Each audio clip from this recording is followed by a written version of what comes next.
After nearly 5,000 years of cultivation, Fang Yu has yet to break through the Qi refinement stage. I truly am still at the Qi refinement stage, but do not provoke me. In the northwestern mountains of the Jiuzhou Kingdom, the area resembles a primordial wilderness, devoid of roads, automobiles, and even the faintest traces of human presence. Nestled amidst the encircling peaks lies a solitary grass hut, surrounded by a patch of land abundant with medicinal herbs, their fragrance wafting through the air. Inside the modest dwelling, there exists but a bed and a desk, the latter cluttered with books and various pieces of parchment. At this moment, an elderly man, his hair and beard as white as snow, lies peacefully on the bed, his eyes closed in eternal slumber. Beside him sits a youth, appearing no older than 17 or 18. Xiao Xia, how I envy you, having lived just 81 years. You can depart in peace. Fang Yu muses with a gentle smile, gazing at the recently deceased elder. Alas, my fate is far more tragic. I have no inkling of how many more years I must endure. He sighs, pain and helplessness flickering in his eyes.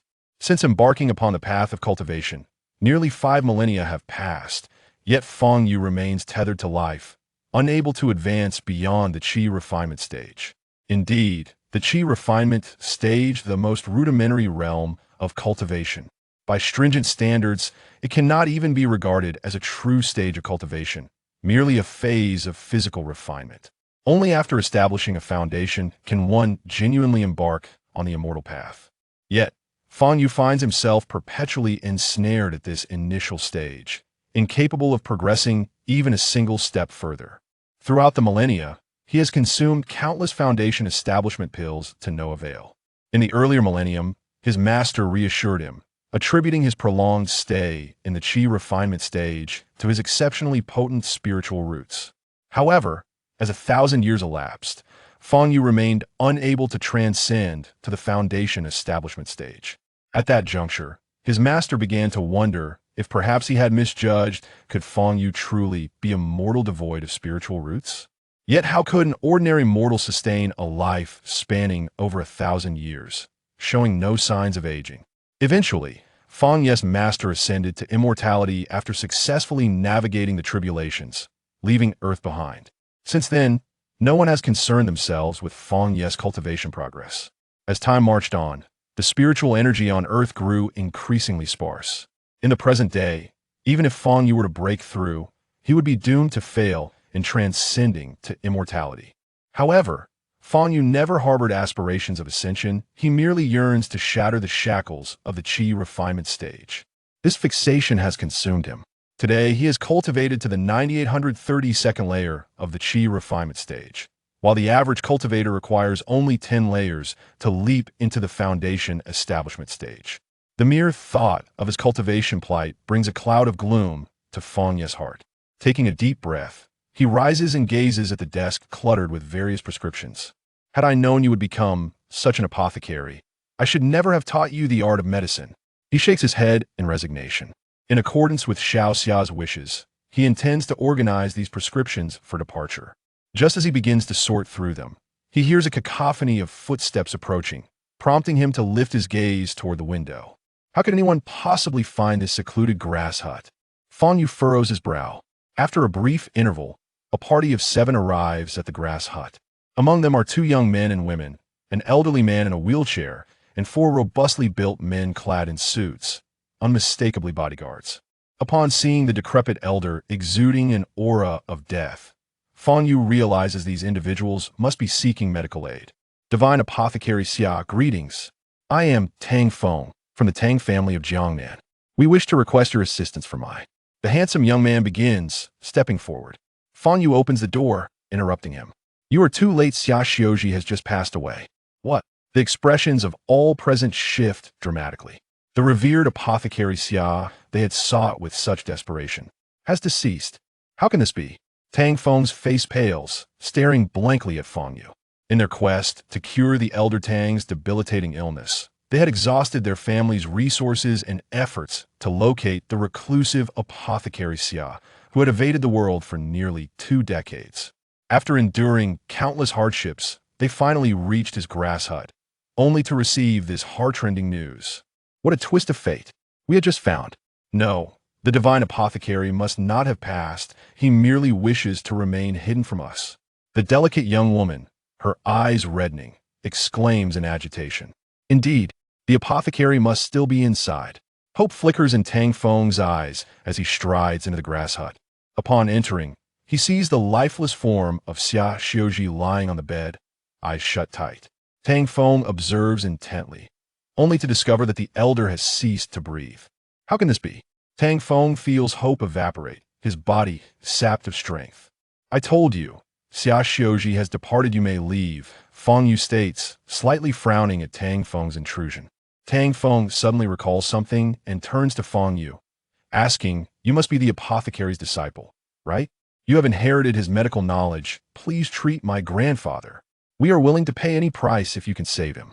Fang Yu shakes his head, replying, I am not his disciple, merely an old friend. Strictly speaking, Fang Yu is indeed Xia Ziyu's master. It was under Fang Yu's guidance that the 15-year-old Xia Xiuji first ventured into the realm of medicine. Of course, such details need not be disclosed, as no one would believe them. Even calling themselves old friends seems peculiar, given the stark age difference. Fang Yu appears to be under 20, while Xia Xiuji has surpassed 80.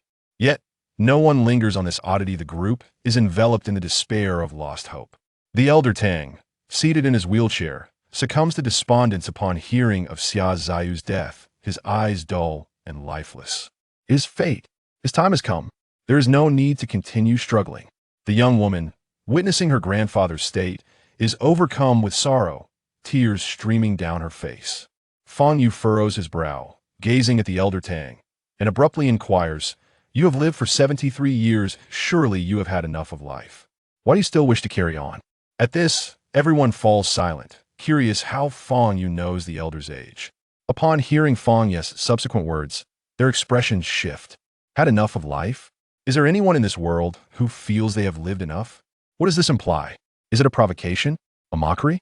You scoundrel, what do you mean by that? Tang Feng's face darkens as he throws a punch at Fang Yu's chest. Fang Yu's gaze shifts slightly, yet his body remains still. Bang! Before Tang Feng's fist can make contact, he is met with an unseen force that sends him staggering backward, crashing to the ground. The others are taken aback, astonished. Clearly, it was Tang Feng who struck first. How is it that this youth did not even move? Yet Tang Feng has fallen? Brother! The beautiful girl shrieks. The 4 bodyguards swiftly react, stepping protectively in front of Fang Yu. Stand down. The elder Tang commands hoarsely from his wheelchair. The bodyguards halt immediately. Tang Feng clutches his chest, rising from the ground, his eyes wide with disbelief as he regards Fang Yu. Young man, we apologize for our rudeness. May I ask your name? The elder Tang inquires. Fang Yu, he replies. The elder Tang nods slightly, then continues, earlier, you asked why I wish to continue living. Allow me to answer. Because I wish to remain with my family. I want to witness my grandchildren grow, see them start their own families, and watch them have children of their own. Is this not the essence of life? A continuous cycle of guardianship through generations, the elder Tang states with a smile. Grandfather. The girl beside him weeps even more bitterly at his words. Family. Fang Yu's expression shifts. For him, family has long become a distant memory. Yet for mortals, family remains a constant presence, perpetuated through generations. And for most mortals, who does not desire to live a little longer? You suffer from late-stage lung cancer, with less than 3 months to live. Make the most of your remaining time, Fang Yu says, turning to re-enter the grass hut and closing the door behind him. The Tang family stands in stunned silence. How did Fang Yu discern that the elder Tang had lung cancer at a glance? Moreover, he echoed the doctor's prognosis, stating that the elder had less than 3 months remaining. He must indeed be the disciple of the apothecary. Once they regain their composure, Tang Feng knocks on the door again, pleading, Mr. Fang, you must be the apothecary's disciple. Please, I beg you to treat my grandfather. Life and death are determined by fate. Leave at once, or do not blame me for being unkind.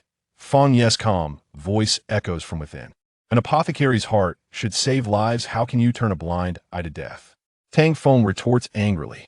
Finger, come back, the elder Tang interjects. Grandfather. Tang Feng's eyes blaze with emotion as he turns to his grandfather. The young man speaks the truth. Life and death are fated. If heaven decrees my death, how can I resist? Let us depart, the elder Tang states. Young man, I hold the highest respect for the late Xia. It is with great sorrow that I learn of his passing. Our visit today has disturbed him, and I sincerely hope he does not hold it against us, the elder Tang adds earnestly. With that, he motions for his party to turn and leave. Though reluctant, Tang Feng must follow his grandfather's command. As they journey back, an oppressive silence envelopes them, the atmosphere laden with melancholy. Tang Feng notices his sister deep in thought and furrows his brow, asking Xiaoro, "What are you pondering?" Tang Xiaoro, her brows knitted, murmurs, "I can't shake the feeling. That Fang Yu seems somewhat familiar, as if I have seen him before. How could that be? This is our first visit to the northwestern region. There's no way you could have encountered him," Tang Feng replies. "True, but I genuinely feel he looks familiar." Tang Xiaoro rubs her temples. Tang Feng, in a sour mood, chooses to ignore her, dismissing it as a case of mistaken identity. Yet, after walking a few more steps, Tang Xiaoro suddenly halts. I remember now. I saw him at school." Chapter 2. Trouble arises in the Jiangnan region, in the city of Zhanghai. As Fang Yu emerged from the train station, dusk was settling in. Passing by a vegetable market, he purchased a freshly slaughtered chicken and 2 cans of beer, leisurely making his way home. His residence was a dilapidated house nestled within an urban village, comprising 2 stories with a small courtyard. Fang Yu resided on the 2nd floor, while a mother and daughter occupied the 1st. The rent was remarkably affordable, at merely 500 yuan per month. Upon returning home, Fang Yu set up a grill in the yard and began to roast the chicken. Just as he was brushing sauce onto the bird, a girl with a backpack hurried into the courtyard. "It smells so good. Brother Fang Yu." "I could smell it from afar." The girl approached him, her eyes sparkling as she stared at the chicken on the grill. "Don't worry, there will definitely be a portion for you," Fang Yu reassured her. "You treat me the best, Brother Fang Yu," she exclaimed joyfully, before entering his home. This girl was Yu Yeya, the tenant from the 1st floor, currently in her 1st year of high school. Moments later, Yu Yeya re-emerged, carrying a small stool to sit beside Fang Yu. "Where have you been these past few days, Brother Fang Yu?" "My mom returned to her hometown recently, and I've been so bored living here alone," she said, resting her chin on her hands. "I went to pay respects to an old friend who passed away." Fang Yu replied candidly, "I'm so sorry for your loss." Yu Yeya murmured softly, as if she had committed a wrongdoing. It was evident that Fang Yu's friend had been relatively young, sharing a close bond with Fang Yu, making the loss all the more tragic. However, Yu Yeya noticed that Fang Yu bore no trace of sorrow on his face. His gaze remained fixed on the glistening roasted chicken, swallowing hard. All done. A few minutes later, Fang Yu lifted the perfectly roasted chicken, seemingly unperturbed by the heat. He tore off a chicken leg and handed it to Yu Yeya, then began to gnaw on the remaining chicken. Delicious. It was quite absurd that a being who had practiced for nearly 5,000 years could not transcend the need for food, relying instead on grains to satiate his hunger. Yet, Fang Yu had no choice. Abstaining from food would only lead to hunger. Long ago, there was a period when he felt profoundly despondent, unable to eat at all. After 2 months without food or water, he remained alive, but his body, though functional, was overwhelmed by an insatiable hunger and thirst. As long as this sensation persisted, Fang Yu had to eat and drink. Otherwise, he would feel utterly miserable. That night, Fang Yu sat on his bed, poring over the medical formulas that Xia Xiuji had spent nearly 20 years compiling. These prescriptions were the culmination of Xia Xiuji's lifelong research, treasures worth their weight in gold, and their disclosure would undoubtedly stir the medical community. This kid even ventured into studies on tonics and kidney supplements. Truly impressive, Fang Yu mused. Suddenly, there was a forceful knocking at the door downstairs. You old dog, come out. You still owe us 50,000 yuan in gambling debts, thinking you can avoid repayment by hiding, huh?" a gruff voice demanded. With his keen hearing, Fang Yu could detect Yu Yeya's sobs from the 1st floor. The girl had mentioned her mother was away, leaving her alone at home. "Open the door quickly. If you don't, we'll break it down," another voice bellowed. "If I catch you, you'll be fed to the dogs." The men began to pound on the door. "Why, Yu Chengya has divorced my mom. He has nothing to do with us, and he isn't here." "Why?" Yu Yeya cried, her voice trembling. "You think saying he's not here will make a difference? You're his daughter. Will he let you suffer?" The 2 men continued to bang on the door. "That if you keep knocking, I'll call the police," Yu Yeya shouted desperately. "You dare to call the police? If we break in, I'll deal with you first, one of the men threatened. Bang! In the midst of their conversation, they had already begun to force the door open. The sight that greeted them was Yu, trembling with fear and sitting on the floor. The two men scanned the room, realizing there was no one else present, only Yu. Well, this old dog has a beautiful daughter, one of the men remarked, his eyes gleaming with greed. Since we can't find you, let's take her and sell her. The money will go towards his debt, said the other. Wait, before that, we can point. One of the men crouched down, leering at the quaking Yu, reaching out his hand. However, before his fingers could touch her, he felt an immense force lift him off the ground. Who are you? The other man shouted, attempting to confront Fang Yu. Bang! In the next instant, the man let out a scream as Fang Yu kicked him out into the courtyard. The man held captive by Fang Yu had no opportunity to speak, receiving several slaps before being hurled into the yard. Who owes you money? Go find them. You have 3 seconds to get out of here, Fang Yu said coolly. The two men, dazed and confused, quickly realized Fang Yu's formidable strength and dared not linger, fleeing in a panic. Seeing Yu still trembling and crying, Fang Yu knelt beside her. It's okay. I've driven them away. He embraced Yu, who began to sob even louder. After comforting her for a while and repairing her door, Fang Yu returned to the second floor. In truth, having lived nearly 5,000 years, Fang Yu had witnessed too much, rendering him emotionally detached. He often chose to observe the misfortunes of others from a distance, only selectively helping those with whom he shared a bond or found intriguing. As night deepened, Fang Yu lay on his bed, eyes closed, preparing to sleep. Just as one can survive without food, he could also manage without sleep, but he still felt the need to rest. However, barely 2 minutes after closing his eyes, there came a knock at the door. Upon opening it, he found Yu standing there in a thin nightgown. Brother Fang Yu, I'm too scared to sleep alone at home. Could I stay here tonight? Her beautiful eyes were red and swollen from crying. Her delicate nose also flushed, presenting a pitiful sight. Aside from her mother, Fang Yu was the person she trusted the most. Fang Yu hesitated for a moment. His home only had one bed. Yet, noticing her trembling form, he relented and agreed. You can sleep on my bed tonight. I can sleep on the floor. You take the bed, Yu insisted. That's fine. I slept a lot on the train today and am not feeling tired. Fang Yu replied. Why? Yu said nothing further, carefully climbing onto Fang Yu's bed. This is Brother Fang Yu's bed. It still has his warmth. He was just lying here, she thought, her cheeks flushing as she lay there, glancing at Fang Yu, who was seated at the desk, engrossed in a pile of medical formulas.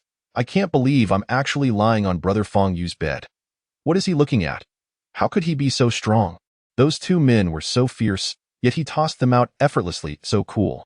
Lost in her youthful daydreams, Yu soon succumbed to sleep. The following day, Fang Yu arrived at Zhanghai High School. Over the millennia, he had attended school numerous times. However, he had to live like a normal person to survive. Having tried countless professions, he found that attending school was the most enjoyable and least burdensome. Returning to class 2 of his senior year, Fang Yu settled into a corner seat in class. He was merely an introverted and low-key student, with few friends and little attention. He could confidently assert that at least half of his classmates did not even know his name. Is it true that Tang Xiaoyu from the elite class is transferring to our class? One voice queried. Yes, the class monitor overheard her asking our instructor about it. Another replied. What? She's a goddess. Why would she want to transfer to our class? Does she have a crush on someone here? Fang Yu could hear their chatter, but found it merely a distraction. Hey, Fang Yu, aren't you excited that Tang Xiaoyu is coming to our class? His classmate Lu Dong prodded him. I don't even know who she is. Why would I be excited? Fang Yu retorted. You haven't heard of Tang Xiaoyu. She's the daughter of the Tang family in Jiangnan, and her family is quite prestigious. Plus, she's stunningly beautiful, undeniably the goddess of Zhanghai High, Lu Dong exclaimed, his excitement palpable. The Tang family of Jiangnan? That name seems familiar, Fang Yu mused, but he merely grunted in response and rested his head on the desk, feeling fatigued from the previous night. Seeing Fang Yu's disinterest, Lu Dong ceased his chatter. As the class bell rang, everyone returned to their seats, sitting up straight in anticipation of the goddess's arrival. Sure enough, the instructor Huang Hai entered, accompanied by a girl in a school uniform, her hair styled in a single ponytail, her face free of makeup yet maintaining a porcelain-like complexion. Her features were exquisitely refined, with bright, starry eyes, a delicate nose, and rosy lips. Although dressed in a school uniform, she radiated an ethereal beauty. "This is the school flower, our goddess," murmured nearly every student in awe. "From today onward, Tang Xiaoyu will join our class too and study alongside us. Let us warmly welcome her," Instructor Huang Hai announced respectfully. As the class erupted in applause, Fang Yu, still resting his head on the desk, was jolted awake. Lifting his head, he immediately recognized Tang Xiaoyu standing at the podium. "What? It's her." Fang Yu quickly deduced the reason for her transfer. "Great, trouble has arrived." Tang Xiaoyu was also scanning the room for Fang Yu, and upon spotting him in the corner, her eyes lit up. "Fang Yu, I knew you would be here. Instructor, I want to sit with him," she declared, her gaze fixed on Fang Yu. Chapter 3, I Can't Help You. The students in the class followed Tang Xiaoyu's gaze to Fang Yu's corner. Their attention naturally shifted to He Donglin, a handsome and affluent student who was the object of affection for many girls in the class. "Wait, is Tang Xiaoyu here for Donglin?"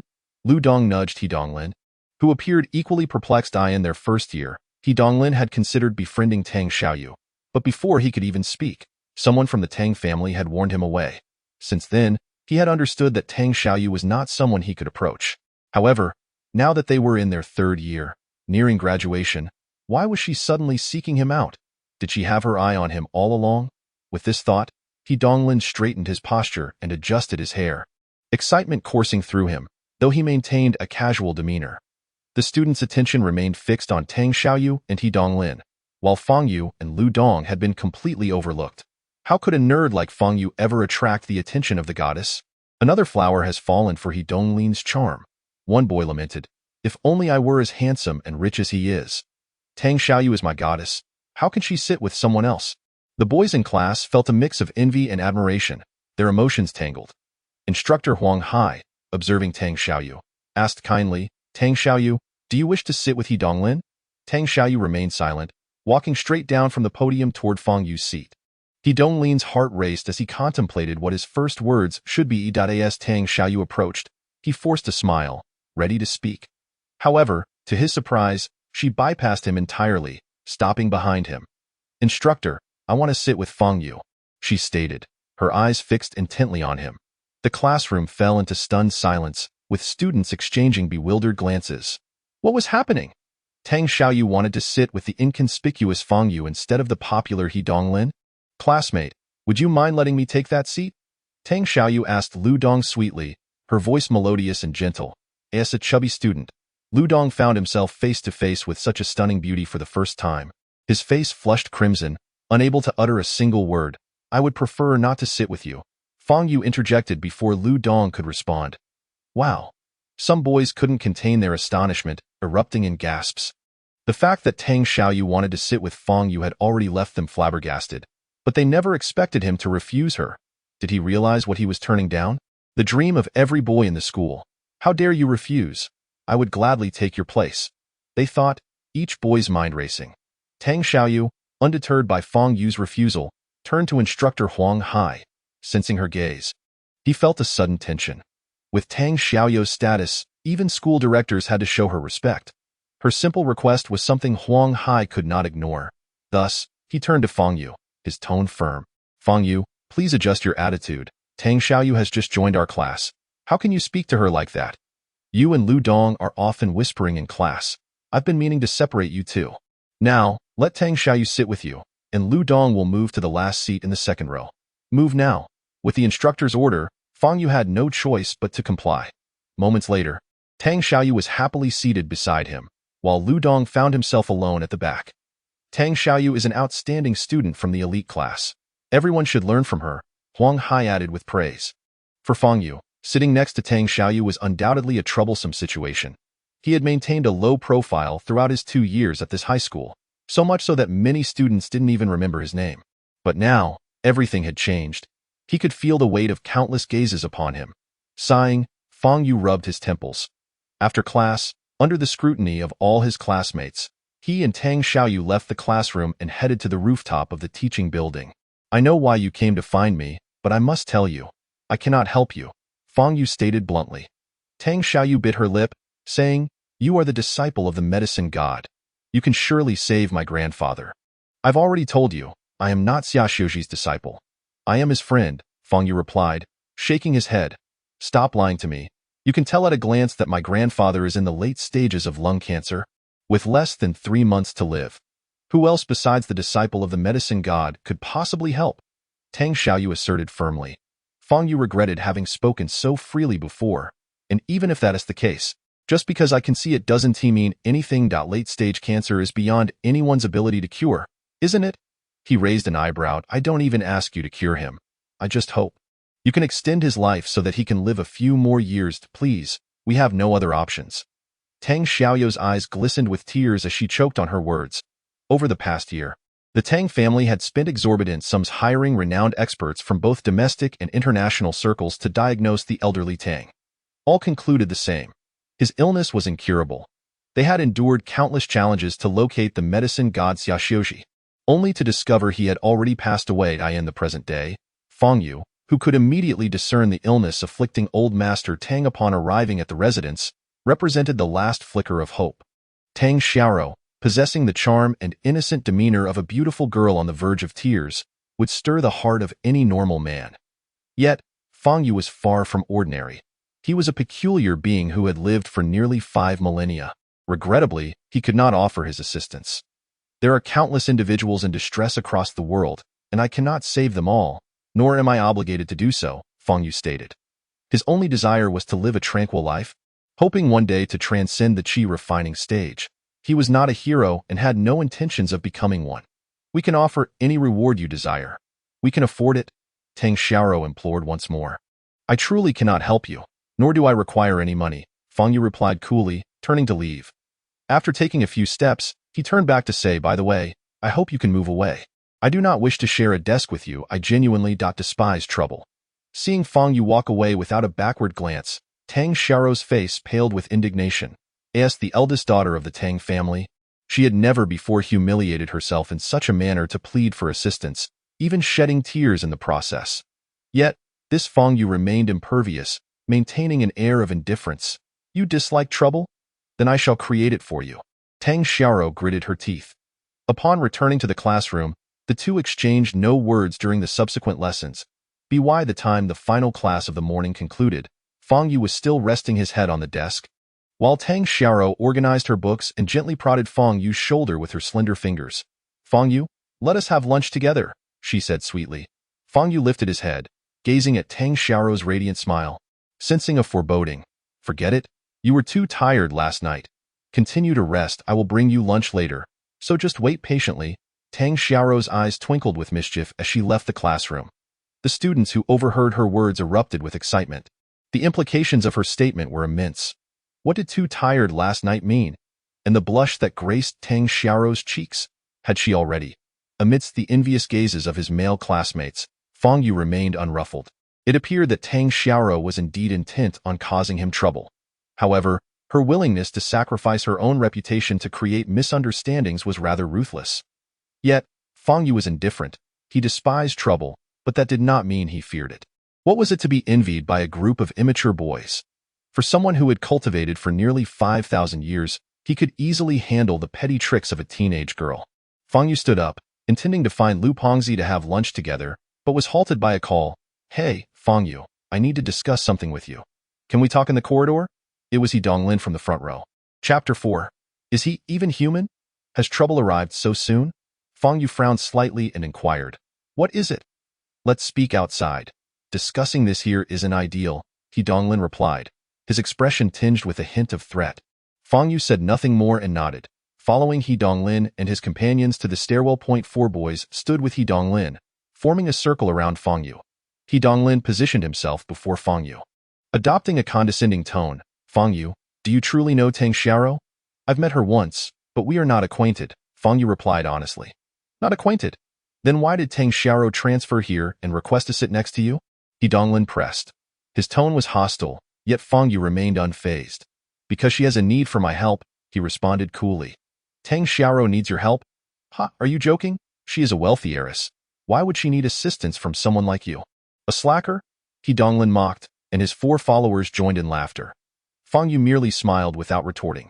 After a moment, He Donglin asked again, Fang Yu, tell me the truth. Does Tang Xiaoro have any leverage over you? No, Fang Yu shook his head. Really? He Donglin fixed his gaze intently on Fang Yu's face. Fang Yu found the situation tiresome. I knew you wouldn't answer. Regardless, find a way to switch seats. When I arrive in class tomorrow, I don't want to see Tang Xiaoro sitting next to you, understood? He Donglin commanded. I will do my best. Fang Yu yawned. Can I leave now? I'm hungry. You can leave, but remember my words. Otherwise, don't blame me for disregarding our 2 years of camaraderie. He Donglin sneered. Due to his family's wealth and his entourage, He Donglin had always been a bully in class too, with no one daring to confront him. Fang Yu, lacking any significant presence, was merely seen as an inconsequential nuisance. As Fang Yu ambled away, Hu Tao queried Donglin, "Do you think he will listen to you? I believe he must have something on Tang Xiaoro. If we can find out, don't rush. There are too many people at school right now. It's not wise to make a scene. Rest assured, if this useless fellow refuses to comply, there will be plenty of opportunities to deal with him," He Donglin replied coldly. Lu Pengzi awaited Fang Yu by the classroom door, and upon seeing him return unharmed, he sighed in relief. Fang Yu, if He Donglin summons you alone again, do not go, even if it means facing death. He is not someone to be trifled with, Lu Pengzi warned. All right, Fang Yu nodded. You may not realize, but He Donglin's family owns a construction company. His father wields considerable power in Zhanghai City, far beyond what we common folk can contend with, Lu Pengzi urged, seeing Fang Yu's apparent indifference. Fang Yu remained silent. During the afternoon break, Fang Yu visited the office to request a seat change from Counselor Huang Hai. Huang Hai exploded in anger. Scolding, Fang Yu, do you think this school is yours? You think you can just change seats at will? Besides, with your appearance, how could you possibly share a desk with Tang Xiaoro? How shameless can you be? Clearly, in Huang Hai's eyes, Tang Xiaoro's opinion held far more weight than Fang Yu's, making it impossible for him to succeed in his request. Accepting this, Fang Yu returned to his seat. Throughout the afternoon, He Donglin and Hu Tao turned to glare at Fang Yu menacingly multiple times. When the school bell rang, Tang Xiaoro gathered her belongings and smiled at Fang Yu, saying, Fang Yu, see you tomorrow. I will make sure to help you review. Fang Yu pretended not to hear her, but everyone around him did. Before leaving the classroom, He Donglin approached Fang Yu, sneering, Fang Yu, don't forget what I said this morning. Or else. Fang Yu, uninterested, turned away before He Donglin could finish. Observing Fang Yu's departing figure, He Donglin's eyes glinted with malice. A useless person dares to disregard me. He Donglin? Donglin, should we go out now and have a word with him? Hu Tao asked on no need. Since our classmate Fang Yu refuses to change seats, we will assist him in that regard. Nearby Fang Yu's village, several small hills lay scattered about, at the foot of one hill. Fang Yu tended to a vegetable garden where he grew various greens. Every couple of days, he would come to water the plants and harvest some vegetables for his meals. Today, as per routine, Fang Yu arrived at the garden, carrying 2 buckets to collect water from a nearby stream. As he placed the buckets in the water, he noticed a dark red liquid floating on the surface of the typically clear stream. Simultaneously, he caught a whiff of a metallic scent in the air. The stream was tainted with blood. What a disaster! The stream has been sullied. Fang Yu frowned, standing up and proceeding upstream. Ascending a small slope, he spotted a woman clad in a slightly tattered black office dress, staggering along the bank while clutching her left arm. Blood streamed from her wound, dripping into the water below. Upon noticing Fang Yu, the woman's eyes sparkled with hope as she cried out, Help, please, Ji Rumei. Miss Yang wants you dead. No one can save you today. A deep male voice echoed from behind her. 2 men in black suits, wearing sunglasses, pursued her, brandishing silenced pistols in their hands. Fang Yu had no intention of intervening, ready to turn away. However, the 2 men noticed him as well. Who are you? One of them aimed his gun at Fang Yu. What a dreadful day to encounter such misfortunes, Fang Yu lamented. I'm just a passerby. Don't worry, I haven't seen or heard anything. Hearing Fang Yu's words, the injured woman felt a wave of despair wash over her. While the 2 men exchanged glances, their eyes gleaming with malice. What they had just said could not be disclosed in this remote area. Killing 1 or 2 would make no difference. You're simply unlucky. The man with the gun pulled the trigger. A bullet shot towards Fang Yu's chest. In a flash, Fang Yu vanished from sight. The bullet missed entirely. Why must you provoke me? I only wish to fetch some water for my garden. Fang Yu sighed. Before the 2 men could react, Fang Yu appeared less than a meter away from them. With a swift movement, he struck the face of the nearest man. With a sickening crack, the man's head twisted back, his features contorted as he collapsed lifelessly. The other accomplice, witnessing the scene, was paralyzed with fear and screamed as he attempted to flee. Yet, Fang Yu did not grant him that opportunity and sent a punch crashing into him. Mere moments later, the fleeing man fell to the ground, his eyes bulging with terror. In a mere 5 seconds, 2 lives had been extinguished. Fang Yu's expression remained flat, devoid of any emotion. He had not intended to intervene, nor did he plan on revealing anything. But since they sought to silence him, he had no choice. Do not provoke me, and I shall not provoke you. But if you do, I will eradicate you. After disposing of the 2 men, Fang Yu turned his attention to the injured woman. She, too, gazed at him in astonishment. Had those assassins truly been eliminated by him? Who was this man? Was he even human?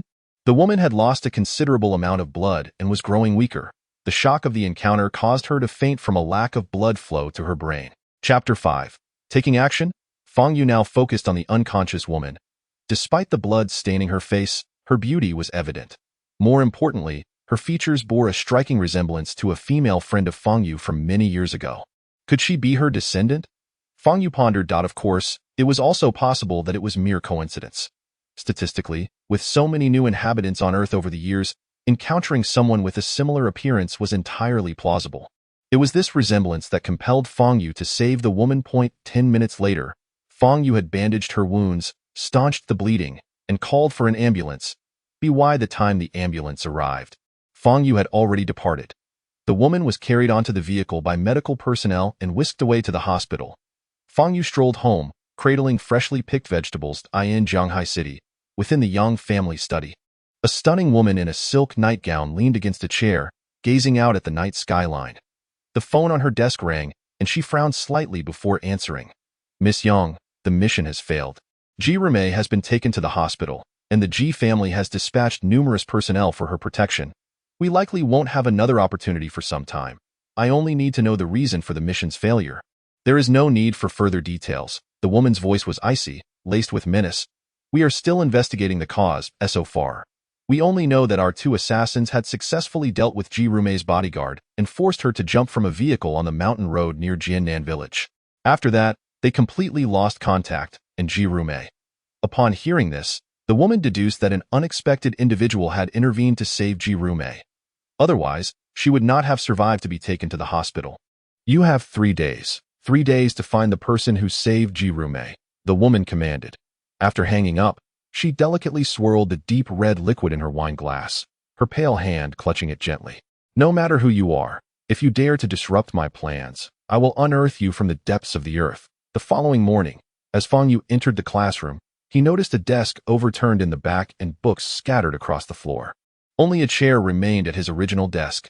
The gazes of his classmates were filled with mockery and ridicule, while a few expressed sympathy. Fang Yu furrowed his brow and asked, "Who did this?" No one responded. He scanned the room again, inquiring, "Could someone tell me who did this?" Seeing you in such a pitiful state, I'll enlighten you. It was he Donglin and his entourage. A beautiful girl named Jiang Yu interjected impatiently. Before Tang Xiao transferred to Class 2, Jiang Yu was considered the class flower and had been close to he Donglin. It was him. Fang Yu nodded, glancing at he Donglin's empty seat. Is he responsible?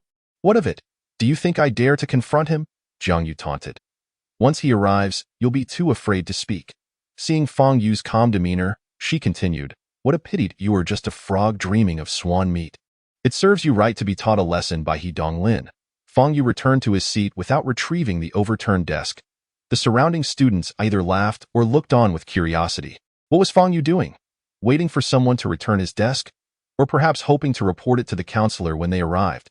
After a while, Lu Pengzi entered and quickly grasped the situation. "Fang Yu, let me help you move the desk back," he offered. "No need. I will have he Donglin return it when he arrives," Fang Yu replied. Lu Pengzi's expression shifted. "Fang Yu, it's best to endure this. He Donglin is not someone we can provoke." Several boys nearby couldn't help but laugh, saying, "You expect he Donglin to return it to you? Fang Yu, I previously thought you were merely introverted and disinclined to speak. Now I realize you are a fool. When he Donglin arrives later, you'll understand your mistake." As soon as the words left my mouth, he Donglin, bearing a satchel and accompanied by several followers, entered the classroom. Upon spotting Fang Yu, who sat alone in his chair, They revealed mocking smiles that He Donglin approached Fang Yu directly and feigned surprise, saying, "Fang Yu, where's your desk? Some say you threw it to the back." Fang Yu slightly raised his head, meeting He Donglin's gaze with calm eyes. Encountering Fang Yu's somewhat vacant stare sent a shiver down He Donglin's spine, eliciting a flicker of fear. Yet, he quickly regained his composure.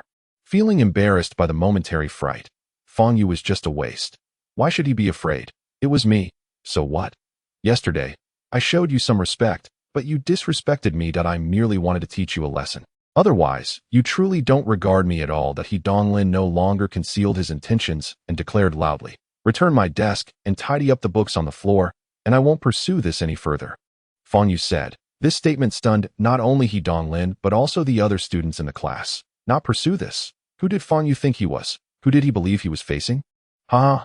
Fang Yu, I find you quite endearing. He Donglin laughed derisively. Donglin, he's too arrogant that I can't help but want to see what he's capable of, speaking to us like that. Hu Tao clenched his fists and remarked. Meanwhile, several of He Donglin's followers surrounded Fang Yu. Observing this scene, the other students widened their eyes in shock, but only Jiang Yu felt a sense of anticipation. Lu Fadi, however, began to sweat profusely and hurried out of the classroom towards the office. He needed to find a counselor quickly. Otherwise, Fang Yu would suffer greatly. What did you just say? Repeat it, He Donglin asked, hands on his hips, looking down at Fang Yu. I told you to return my desk and tidy up the books on the floor. Fang Yu began. Arrogant. Before he could finish, He Donglin's expression twisted in fury, and he reached out to grab Fang Yu. But in the next moment, Fang Yu's hand seized He Donglin's, rendering it immobile. You dare to fight back? Hu Tao charged in. However, his kick was also firmly caught by Fang Yu. You were the ones who struck first, Fang Yu said calmly, exerting force with both hands. Bang! Bang! He Donglin and Hu Tao were sent flying to the back of the classroom, crashing to the floor with dull thuds. What just happened? No one could process it that moment. Fang Yu had already advanced to the back of the classroom, looking down at the dazed He Donglin and Hu Tao. Return my desk, Fang Yu stated calmly. He Donglin had never experienced such humiliation. His face turned pale with fury. Fang Yu, do you dare to lay hands on me? You will regret this. Fang Yu pulled He Donglin's right hand. Applying slight pressure to He Donglin felt a sharp pain in his hand and cried out. Return my desk, Fang Yu reiterated. His opponent seemed too stunned to respond. That I will say this one last time. Return my desk. Fang Yu maintained his expressionless demeanor, stating once more. Chapter 6. Even the classroom fell silent. All eyes fixated on the unfolding scene. No one expected the usually inconspicuous Fang Yu to possess such formidable strength. He Donglin's face flushed, unsure whether it was from pain or rage. Witnessing this, the others who had contemplated intervening froze in place, paralyzed with fear.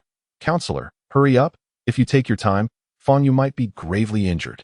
At that moment, footsteps echoed from outside the classroom, accompanied by Lu Fadi's voice. Soon after, Huang Hai and Lu Fadi entered through the back door, only to find Fang Yu gripping He Donglin's hand, who was grimacing in agony.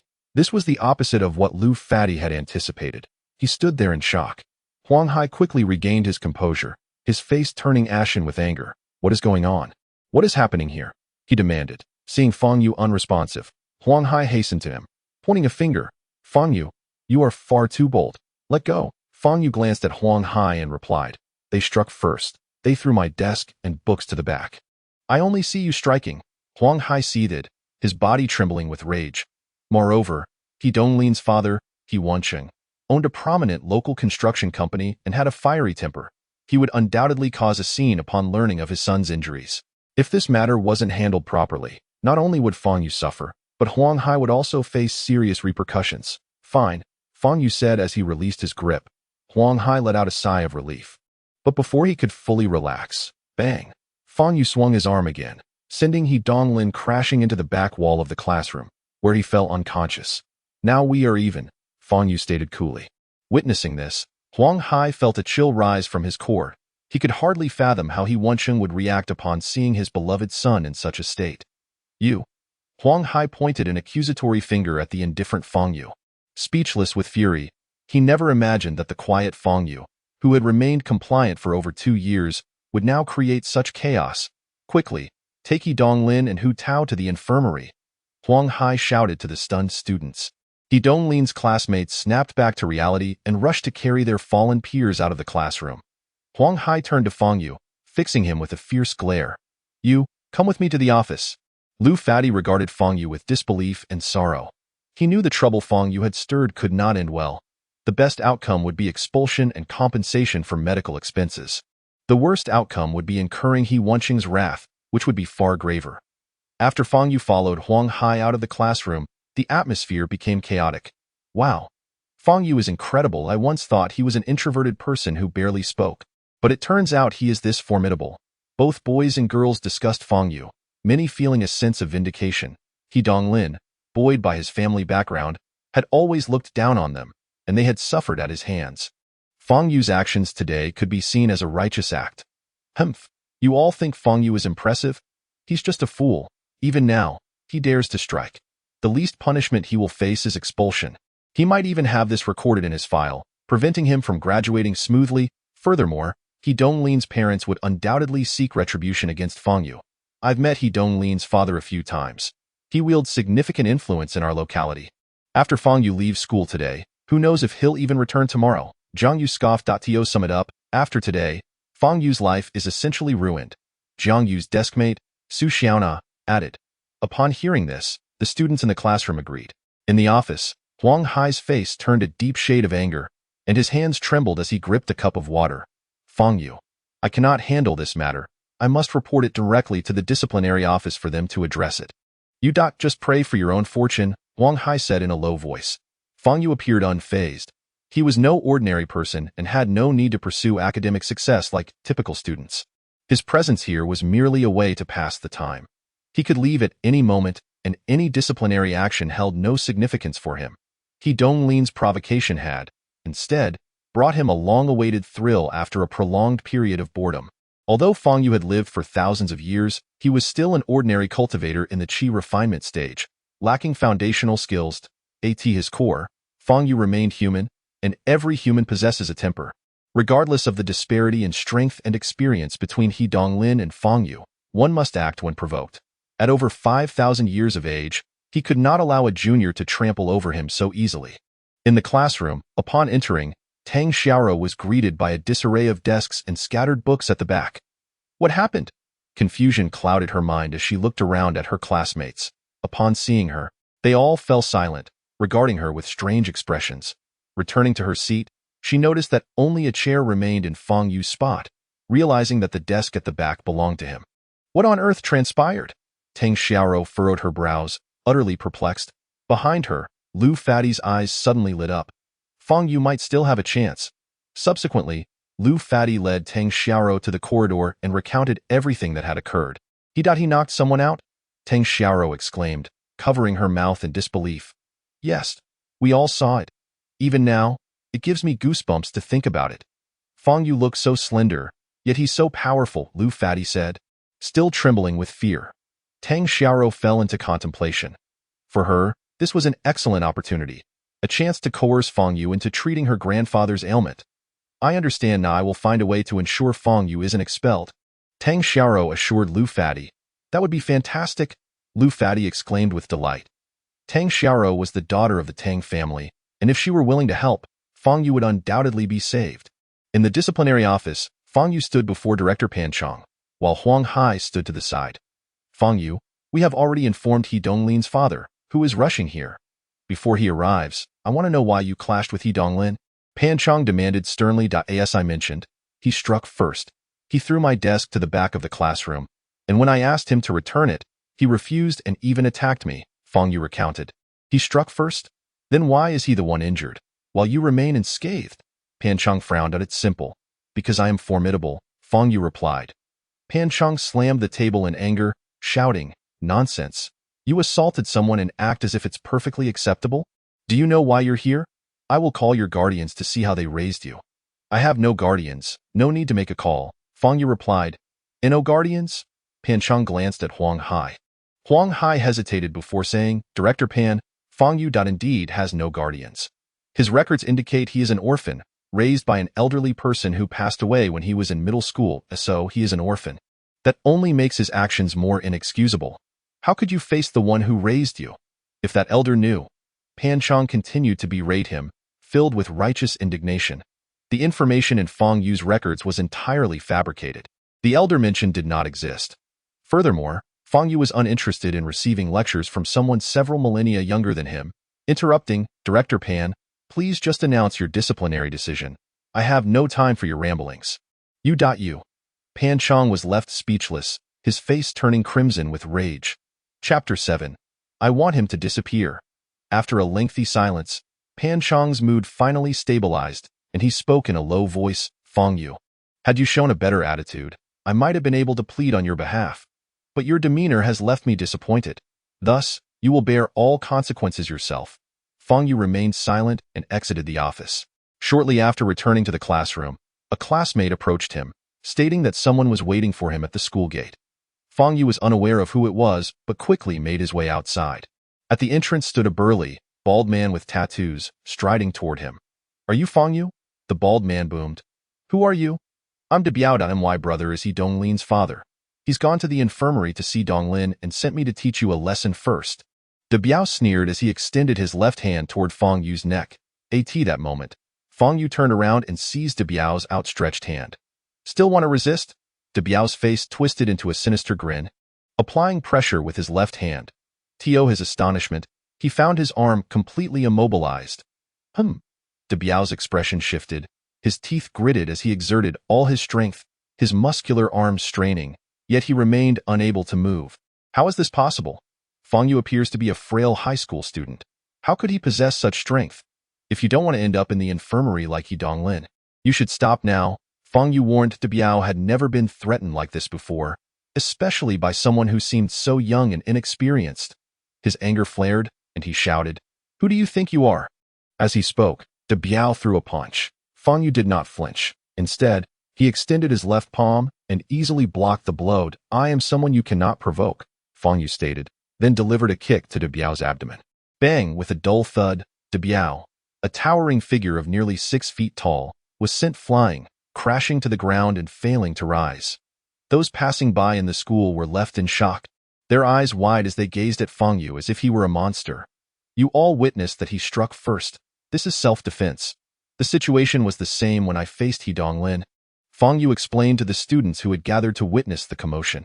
Afterward, he looked down at De Biao, letting out a sigh. Regardless of the circumstances, after today, he could no longer remain in this school. Meanwhile, the phone on Pan Chong's desk rang. He shook off his headache and answered. Hello, Director He. Yes, he is here with me. What? But He Donglin's family. All right, I understand. 2 minutes later, Pan Chong hung up the phone, casting a complex glance outside. He turned to Huang Hai, saying, Huang Hai, just pretend nothing happened. The school will handle the rest. Huang Hai's expression shifted dramatically as he asked, Director Pan, what is? Director He just called, saying someone is ensuring Fang Yu's safety. Pan Chong replied. Who? Huang Hai inquired. Logically, Fang Yu had no relatives, came from a poor background, and had few friends at school, so it was unlikely anyone would help him. Moreover, Fang Yu had injured He Donglin, the Tang family, Pan Chong revealed. The Tang family? So the Tang family's daughter truly has connections to Fang Yu. Huang Hai suddenly understood. He then regretted his previous attitude toward Fang Yu. When Fang Yu returned to the classroom unscathed, he found Huang Hai waiting for him, stating everything was fine. The entire class erupted in disbelief. How is that possible? I've heard He Donglin's father has already come to the school. How could Fang Yu be completely unharmed? How did he return so quickly? Jiang Yu looked at Fang Yu, her heart filled with resentment. Then she noticed Tang Xiaoro smiling at Fang Yu, and suddenly it all clicked for her. It must have been Tang Xiaoro who intervened. These two are insufferable. Jiang Yu thought bitterly. In the disciplinary office, He Wenqing sat before Pan Chong. His face is dark as a thundercloud. Son has suffered a comminuted fracture in his right hand. With less than 5 months until the college entrance examination, if he doesn't recover in time, he may miss the exam altogether. De Biao is also seriously injured. There's no way I can let this slide.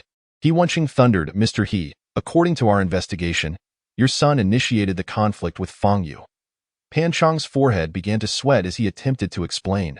Bang! He Wenqing slammed his hand on the desk, shouting, Nonsense! Don't think I'm unaware. Someone intervened to protect that Fang Yu. Pan Chong took out a handkerchief to wipe his sweat and spoke cautiously, Mr. He, I hope you can understand our work. He Wenqing's expression shifted, rage filling his chest. As a notorious villain in Shanghai City, he had never felt as humiliated as he did today. His son was being bullied, while the instigator faced no consequences. If word of this got out, how many would revel in his disgrace? Damn it, I must make that bastard pay. Otherwise, He Wenqing, would have no place in Shanghai City. He Wenqing gritted his teeth. Pan Chong was intimidated into silence by He Wenqing's fierce aura. You may choose not to punish him. I am eager to see how long you can protect him. Let us wait and see. With that, He Wenqing left the office, a sinister smile creeping across his face as he contemplated his plans. In the classroom, Tang Xiaoro had been covertly observing Fang Yu. Unable to bear it any longer, he turned to her and said, "Do you think I would express gratitude?" Tang Xiaoro was taken aback. Having thought Fang Yu was unaware of the situation, "You should be grateful, otherwise, for hitting someone, you could face expulsion." Tang Xiaoro's eyes widened. "Then why do you think I resorted to violence?" Fang Yu met her gaze directly. Tang Xiaoro felt a bit shy under his scrutiny, having never been so close to a boy before. "How would I know?" She averted her eyes. "If you hadn't transferred to my class and insisted on sitting next to me, I wouldn't have attracted attention, nor would I have been envied by He Donglin, provoking him to confront me." Fang Yu spoke rapidly. Tang Xiaoro was taken aback by his words. "Moreover, the loss you've caused me is permanent. I am now infamous in this class. Even if I am not expelled, future troubles are inevitable. Therefore, I request that you do not sit next to me and leave this class. I have said it before. I truly despise trouble." Having been the cherished daughter of the Tang family, Tang Xiaoro had never been so scorned. She felt wronged, believing she had helped Fang Yu, only to be met with disdain. "If it weren't for treating my grandfather's illness, who would want to share a desk with a jerk like you?" She cursed inwardly. Taking a deep breath to calm herself, Tang Xiaoro finally spoke. "If you want me to leave this class, it can be arranged, but only if you agree to treat my grandfather. I will also offer you ample compensation." Fang Yu furrowed his brow, contemplating her radiant face seriously. To avoid further complications, he replied, "Deal." Chapter 8. The medicine god is my disciple. Tang Xiaoro was overjoyed, not expecting her goal to be achieved so swiftly. "Shall we leave now?" she said, her eyes sparkling. Fang Yu shook his head, replying, "No rush, I don't want to skip class. Even if you attend class, you just sleep on your desk. What is the harm in skipping? Besides, we could ask for leave." Tang Xiaoro insisted, her cheeks slightly flushed with excitement. "Indeed, I am rather sleepy, so let me rest a bit," Fang Yu said, laying his head down on the desk. Tang Xiaoro was both irritated and anxious, yet powerless. Throughout the morning, Fang Yu remained sprawled on the desk, seemingly unaffected. Many students in the class speculated whether He Donglin's father would come looking for them, but after 4 periods, there was no sign of him. Even Huang Hai did not mention the morning incident, as if nothing had happened. Consequently, the way the classmates looked at Fang Yu changed. They began to perceive him differently. Being able to share a desk with the Tang family's princess while also having taught He Donglin a lesson without facing repercussions. Previously, they thought Fang Yu was introverted and reclusive, but now they speculated that his silence was possibly due to disdain for their company. After school in the afternoon, Tang Xiaoro, fearing Fang Yu would slip away, grasped his arm. "Don't forget what you promised me this morning," she reminded him. "Let go of my arm. Don't let others misunderstand," Fang Yu quickly warned. Tang Xiaoro's face flushed, biting her lip as she released him. What a jerk! Just holding his arm felt like being taken advantage of. He.S. really not a man. Tang Xiaoro cursed Fang Yu 1,000 times in her heart.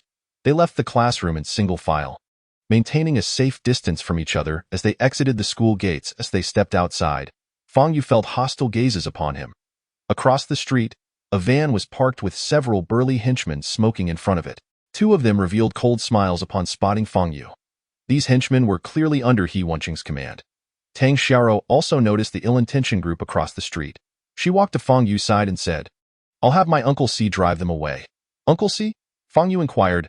"He.S. the one parked in the black Mercedes by the school gate," Tang Xiaoro pointed out. "Uncle C is a foster son taken in by my grandfather. His name is Tang C, and he is responsible for my personal safety," she explained as they walked.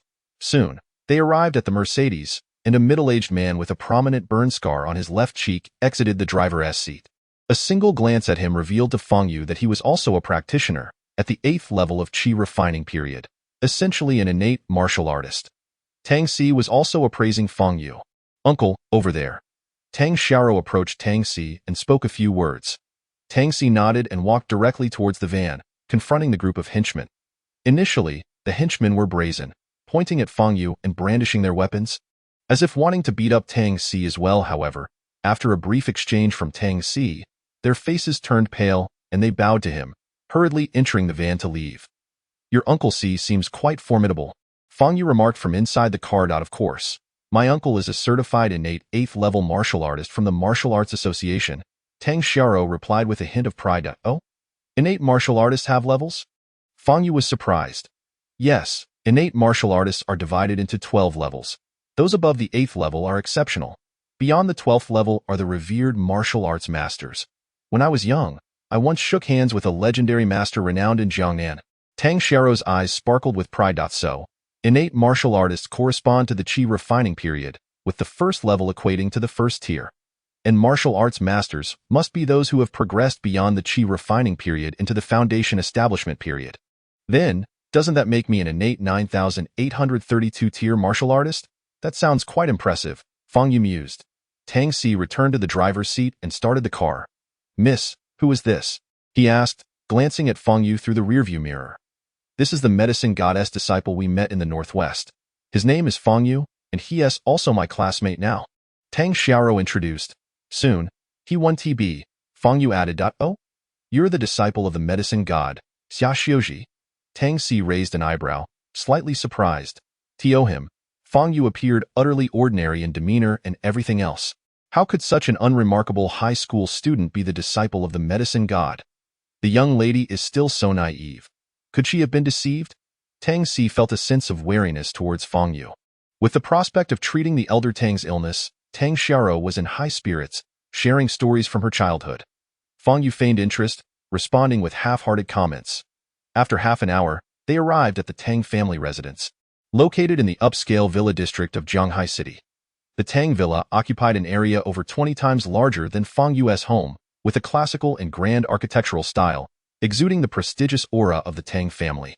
After passing through a courtyard filled with potted plants and a small artificial lake, they finally reached the living room. Maid greeted them. Miss, you're back. Tang Xiao responded with a brief acknowledgement before urgently asking, where is Grandpa? Before the maid could answer, a woman's voice came from the sofa behind them. Your grandfather is currently undergoing a diagnosis from an expert from Yinqing.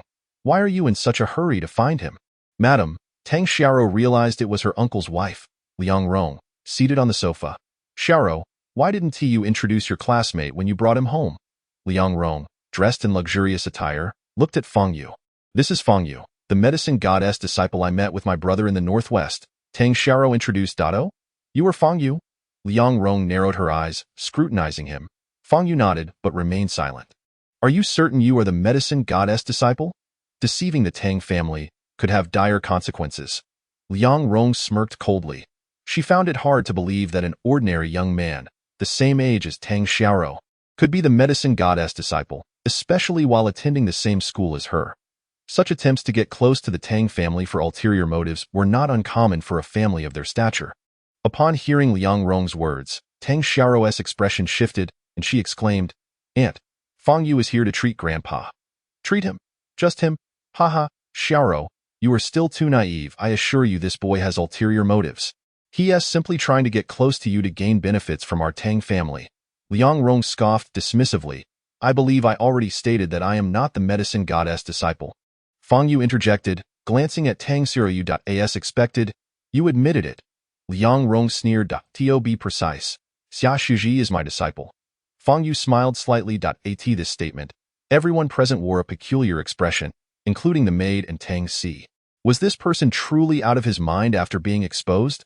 The medicine god is his disciple. Let us not even discuss other matters. How old is the medicine god compared to him? He was already renowned throughout the land long before this boy was born. Nonsense, Xiao. When you and Feng returned last time, you told me you met the medicine goddess disciple. I held on to hope, thinking Grandpa still had a chance. But I never expected it would be such a lunatic. A middle-aged man in a suit, wearing glasses, emerged from the back room. Dad. Tang Xiao whispered. Tang Mingda's expression darkened as he looked at Fang Yu and said, Speak. Who sent you to approach our Tang family? If you tell the truth, we might let you off the hook. otherwise. Tears welled in Tang Xiao's beautiful eyes. She had brought Fang Yu home solely to treat her grandfather and never imagined things would escalate to this point. Chapter 9. I want her to stay away from me. Seeing Fang Yu remain silent, Tang Mingda shot a glance at Tang Si, who immediately stepped forward. Uncle, don't. Tang Xiao's face paled as she saw Tang Si about to act against Fang Yu. Tang Si was an innate 8th-level martial artist. If he struck, Fang Yu would undoubtedly be severely injured. Kid, I'll give you one last chance. Tell the truth. Who sent you here, and what is your purpose? Tang Mingda asked, his brow furrowed. As a top-tier family, the Tang family had numerous enemies, both visible and hidden. For Tang Mingda, identifying even one enemy was crucial. He would rather kill an innocent than let one slip away. I've told the truth, yet you do not believe me. What can I do? Fang Yu shrugged. His fearless demeanor completely infuriated Tang Mingda. Looks like you won't shed tears until you see the coffin. Tang Mingda's voice turned icy. Tang Si reached out to grasp Fang Yu. Stop. Just then, an elderly voice accompanied by a cough echoed from upstairs. Grandpa! Tang Xiao exclaimed, seeing her grandfather being wheeled down the stairs by a maid. I am willing to let Fang Yu treat me, the elder Tang declared, looking at Tang Mingda. Tang Mingda's expression shifted swiftly. Dad, you can't take such risks with treatment, regardless of whether this kid has ulterior motives. Just his age alone disqualifies him from being a doctor. Mr. Tang is correct, chimed in Chen Jingxin, the lung cancer expert Tang Mingda had invited from Yinqing. Although you are in the late stages of lung cancer, you must not casually trust dubious individuals. Doing so would be equivalent to relinquishing your hope for survival. As long as you follow the chemotherapy plan I have outlined and maintain a positive mindset, your lifespan can indeed be extended. The elder Tang shook his head. No matter how professional he is, he can only give me 3 more months. I have witnessed Fang Yu's capabilities firsthand. I am willing to believe him. Please do not obstruct. Though Tang Mingda wished to argue further, the resolute gaze of the elder Tang silenced him. Given the elder's frail condition, he could not afford to provoke him. Dad, I agree to let Fang Yu examine you. But we must be present along with Dr. Chen, Tang Mingda stipulated. That was his final bottom line. Fang Yu, is that agreeable? The elder Tang asked. Not an issue. The sooner, the better, Fang Yu yawned lazily. His nonchalant demeanor displeased Tang Mingda and the others, even causing Tang Xiao to harbor doubts about his reliability. Minutes later, Fang Yu arrived at the elder Tang's study on the 2nd floor. He pulled up a stool and sat in front of the elder. Tang Mingda and others stood nearby, 5 meters away. Moreover, besides Tang Si, Tang Mingda had summoned 2 bodyguards to guard against any sudden moves from Fang Yu. Fang Yu grasped the elder Tang's right wrist to take his pulse. Witnessing this, Chen Jingxin wore a scornful expression. The elder Tang suffered from lung cancer. What use was taking his pulse? Unfortunately, Chen Jingxin only saw the surface. In reality, during the pulse-taking, Fang Yu had infused his true energy into the elder's pulse, allowing it to circulate through the elder's body, thus discerning his health condition. In theory, such external energy projection could only be achieved by those at the Foundation establishment period and above. However, Fang Yu had already mastered this at the 100th level of Qi refining period. After a minute, Fang Yu withdrew his hand. The situation is not looking good. Upon hearing this, Chen Jingxin scoffed even more. He had always looked down on traditional Chinese medicine, viewing it as pseudoscience practiced by old men pretending to be mystical. Fang Yu's actions only confirmed his beliefs. After taking a pulse and declaring the situation dire, anyone could perform that act. Cough. Allow me to speak. Chen Jingxin interjected, his words laced with sarcasm. Young man, what exactly did you discern? What's wrong with the situation? Could you elaborate so I might learn from your traditional medicine? Tang Xiao watched Fang Yu anxiously, fearing he would falter under scrutiny. The cancer cells have spread throughout the body, particularly near the spine. The elder's inability to walk is due to the erosion of his spine by the cancer cells. Additionally, he likely suffers from high blood pressure and mild cerebral thrombosis. Fang Yu spoke as if he had read the elder's medical report, detailing all his ailments. Initially, Chen Jingxin wore a mocking expression, but as he listened, his face gradually changed to shock. Eventual Yang Rong exclaimed loudly. Tang Mingda came to his senses and looked at Fang Yu, his eyes filled with not just shock, but even more excitement. The situation described by Liang Rong was utterly impossible. The complete medical report of the old Tang was meticulously kept in a safe by Tang Mingda himself. Besides the attending physician, no one else could have accessed it. Furthermore, Fang Yu had mentioned several symptoms that had only recently appeared in the old man.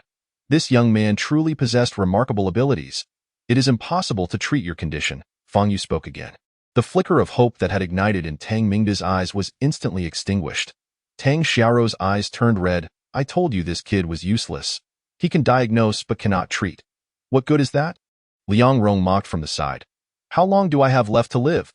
The old Tang asked with great difficulty. I will first perform acupuncture on you, then provide a prescription. If you can procure all the herbs listed and take them daily, you might live an additional 10 years. Fang Yu replied. 10 years. The old Tang was momentarily stunned, then overwhelmed with joy. The doctors had diagnosed him with less than 3 months to live, yet he could potentially live for another decade.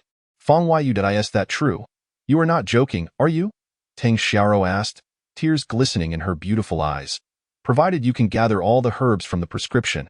Some of them may be quite rare now. Fang Yu stated. That is absolutely not an issue. No matter how rare, we will acquire them. Fang Yu. Sir, please hurry and perform acupuncture on my father, Tang Mingda urged excitedly. An hour later, Fang Yu exited the old Tang's study.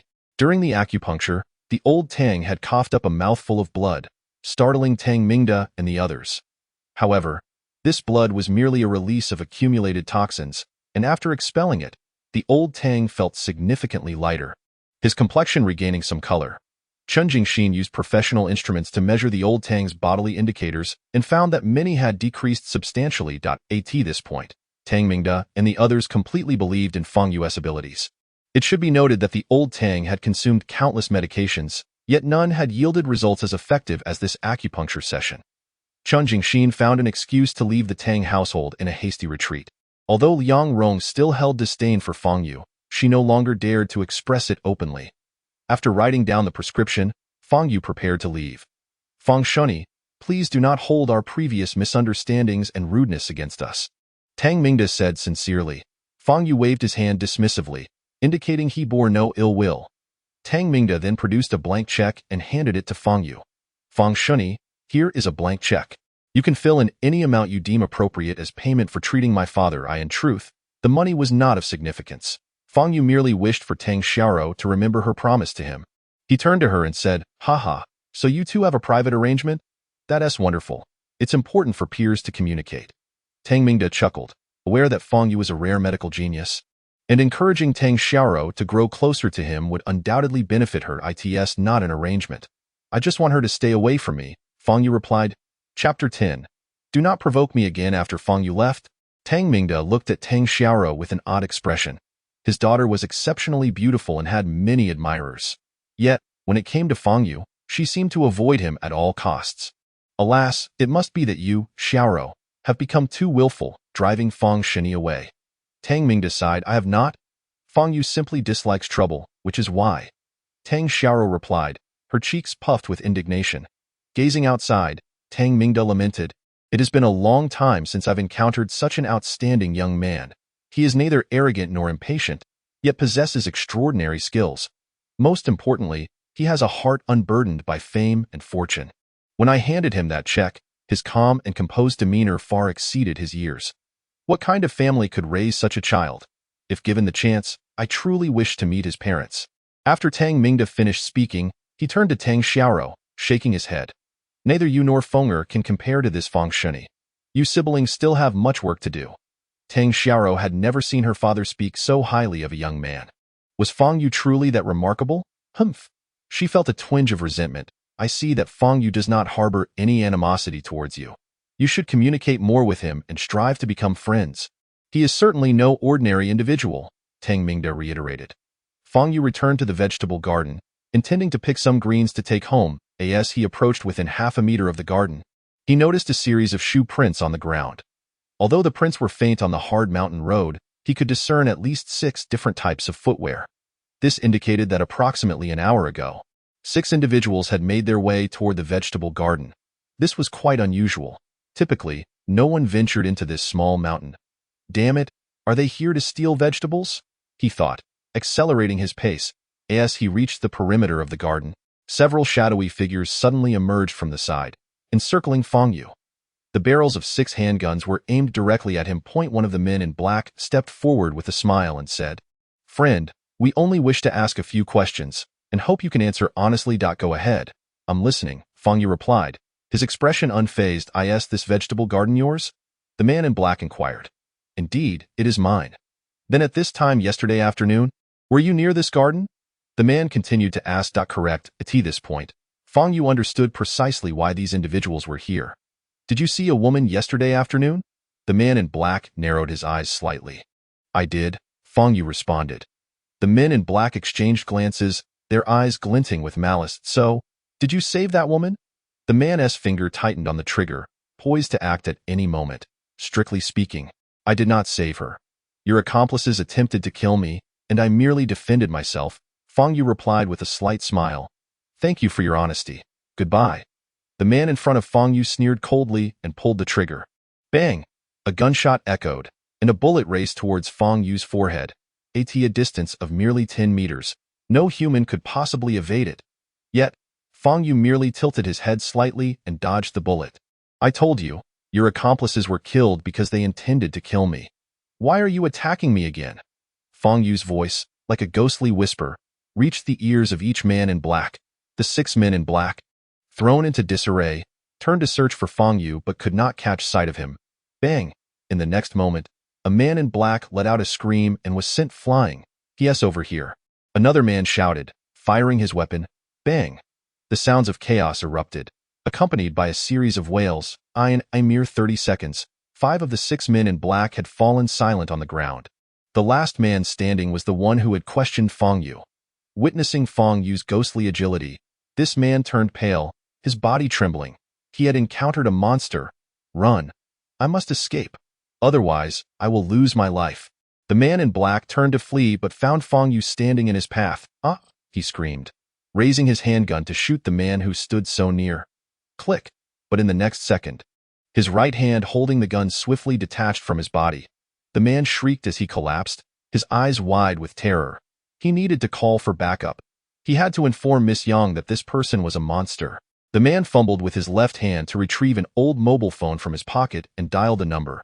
Fang Yu watched him silently. 3 seconds later, the call connected. Just as the man was about to speak, Fang Yu snatched the phone away. Hello. After a moment of silence, the voice on the other end replied, the people you sent have been dealt with. I detest trouble, so I hope this is the last time. Miss Yang, this man is not ordinary. You must send brother by. The man in black began to shout, but before he could finish, Fang Yu kicked him in the chest, causing him to scream and lose consciousness. What is your full name? Fang Yu asked into the phone. The other party remained silent. Very well, if you refuse to speak, remember my words, do not provoke me again. With that, Fang Yu hung up the call. Looking at the chaotic scene, Fang Yu rubbed his temples. What on earth was happening lately? The troubles he had encountered in just these few days exceeded those of the past 10 years combined. Yang family Yang Inju set down the phone, her delicate, white hands trembling slightly. She and the Yang family had never faced such a threat. Who are you? Yang Inju's red lips curled in fury, her eyes shimmering with overwhelming killing intent. She had dispatched 6 elite members of her family today, only to have them all wiped out. This was something she had never anticipated. In the past 2 days, she had already lost 8 elite members. Recalling the last words of the man on the phone, Yang Inju pulled out her phone and dialed a number. Bring by Jean Tamida. At the VIP ward of Jianghai City Central Hospital, Ji Rumei awoke from her coma to see her parents sitting beside her bed. Ji Dongshan, upon confirming that Ji Rumei was awake, finally exhaled a sigh of relief. Rumei, you've finally woken up. Do you feel any discomfort? Her mother, Wei Ling, looked equally anxious. Dad, Mom, I'm fine, Ji Rumei replied. Once reassured that Ji Rumei's health was stable, Ji Dongshan's expression turned grim. Rumei, are you certain that the Yang family was behind this? I am certain. The 2 assassins believed I was doomed and exposed Yang Inju, Ji Rumei said, her brows furrowing slightly. The Yang family? How audacious! Any past grievances have remained beneath the surface, yet now they dare to act directly, even attempting to take my precious daughter's life. If I do not avenge this, I, Ji Dongshan, am unworthy to be a father, Ji Dongshan declared in fury. After a moment, Ji Dongshan's emotions settled slightly, and he asked, Rumei, do you remember who saved you? This person is a great benefactor to our Ji family, and we must repay him. Recalling Fang Yu's skills, Ji Rumei still felt a chill run down her spine. I doubt I don't know his name, but he looked very young and was incredibly capable. The two assassins had guns yet never even got the chance to fire. Such a formidable individual. Is he not even stronger than your Uncle Wu? Ji Dongshan remarked. Wu Ming was Ji Dongshan's sworn brother, a martial artist of extraordinary prowess. Ji Rumei shook her head. I don't know, but that person is indeed extraordinary. Well, regardless, he is our benefactor, and we must find him to repay this life-saving grace, Ji Dongshan stated. The following day at school, Fang Yu sat at his desk, glancing at Tang Xiaoro beside him. Hey, you should fulfill your promise now, he said. We'll go after class. Why are you in such a rush? Tang Xiaoro replied, displeasure evident in her tone. She had her pride. Being dismissed by a boy like this hurt her feelings. After class, Tang Xiaoro angrily left her seat and headed to the office. Finally, she could distance herself from the topic of conversation and avoid the attention of others. Fang Yu sighed deeply. 5 minutes later, Tang Xiaoro returned, looking quite unhappy as she sat next to Fang Yu. The head teacher wouldn't allow the transfer and even scolded me. Chapter 11. Hitting a brick wall. Fang Yu furrowed his brow, carefully observing Tang Xiaoro's expression, and he did not detect any signs of deceit. However, given Tang Xiaoro's background, it was hard to believe that the head teacher would refuse her request. Clearly, someone was obstructing her. But such matters were not Fang Yu's concern. I'll just say this. Your grandfather requires acupuncture once a week. If you do not fulfill your promise, I can withdraw my assistance at any time. Fang Yu stated that I know. I will find a way to get transferred as soon as possible. Tang Xiaoro's face turned red with anger. Afterward, she muttered under her breath, as if anyone would want to sit with you. During the break, Fang Yu decided to head to the restroom and exited through the back door of the classroom. Just as he stepped outside, a tall and handsome young man blocked his path. Hello, I am looking for Tang Xiaoro. Could you help me call her out? Fang Yu glanced at the young man, finding his request peculiar. Several people had exited before him without needing assistance, yet this young man seemed to be specifically targeting him. My name is Yang Su. I suppose I could be considered an old friend of Tang Xiaoro, the boy said with a sunny smile. Underneath that charming smile, Fang Yu, who had lived for nearly 5,000 years, could still detect the malice and disdain lurking in Yang Su's eyes. Fang Yu remained silent, turning back to the classroom to pat Tang Xiaoro on the shoulder. Someone is looking for you at the back door. Startled, Tang Xiaoro rose and followed Fang Yu outside. Upon seeing Yang Su, her expression immediately soured. Fang Yu intended to head to the restroom, but Yang Su blocked him once more. Fang Yu furrowed his brow, regarding Yang Su. What brings you to school, Yang Su? I just returned from abroad and came straight to see you. Aren't you touched? I heard you specifically requested to sit with this Fang Yu upon arriving at this school. I was just curious to see what kind of new desk mate you have. Yang Su replied, still wearing a smile capable of charming many girls. What's it to you? Tang Xiaoro retorted angrily. Yang Su ignored Tang Xiaoro and turned to Fang Yu, shaking his head. Too ordinary. Really, far too ordinary. I cannot fathom what attractive qualities he possesses, truly cannot comprehend. Having finished speaking, he turned back to Tang Xiaoro, narrowing his eyes. Of course, I suspect you do not like him either, but I feel it necessary to remind you. Do not get too close to other boys. Do you understand? Tang Xiaoro's face turned pale with anger. Yang Su, who do you think you are? You have no right to that. I certainly cannot control you, but I can manage others. Yang Su sneered, casting a glance at Fang Yu. Return to class. I am leaving. With another slight smile, he turned and walked away. Once Yang Su had left, Fang Yu looked at Tang Xiaoro with an impassive expression. I'm sorry. Yang Su is just a lunatic. I have nothing to do with him. He has been pestering me, but I have already rejected him many times. Tang Xiaoro stumbled over her words under Fang Yu's gaze. Handle the transfer as soon as possible. With that, Fang Yu turned and headed towards the restroom. Tang Xiaoro stood frozen in place, her teeth clenched in anger. Tang Mingda had urged her to communicate more with Fang Yu, yet with his insufferably arrogant demeanor, how could they possibly connect? When Fang Yu returned to the classroom, chatter erupted once more, and surrounding students cast curious glances his way. Who is that? He is so handsome, and he seems quite powerful. He said his name is Yang Su, the second son of the powerful Yang family. He was sent abroad for education and is particularly impressive. The Yang family is quite influential. Even the leaders of our school must show them great respect. No wonder he can come and go freely here. Fang Yu was in trouble this time. While offending He Donglin was one matter, provoking the second young master of the Yang family, Yang Su, was a different story altogether. Indeed, that young master Yang His family background rivals Tang Xiao est, yet it's hard to say. Fang Yu has already severely injured He Donglin without consequence, perhaps. Hearing this, Jiang Yu, seated at the front of the classroom, laughed derisively. You all genuinely believe that Fang Yu has any background. I must inform you that his well-being is attributed to Tang Xiao. This time, having provoked the equally formidable Yang Su, even Tang Xiao cannot shield him. I have heard that Yang Su has a sister who is quite impressive, and she dotes on him, remarked Su Xiaona from the side. Jiang Yu cast a glance at Fang Yu in the corner and sneered. Let us see if this toad possesses any self-awareness. Should he take the initiative to move away, perhaps they will let him off. Otherwise, this matter will not be settled. Let us wait and watch the spectacle unfold. With Fang Yu's keen hearing, he naturally overheard their discussions. However, he did not feel the need to engage with these children. Rather, he gained a more profound understanding of Tang Xiao's ability to attract trouble. In just 2 days of sitting next to her, she had inexplicably drawn so many enemies to him. Simultaneously, many in the class grew envious, directing their ridicule at him instead.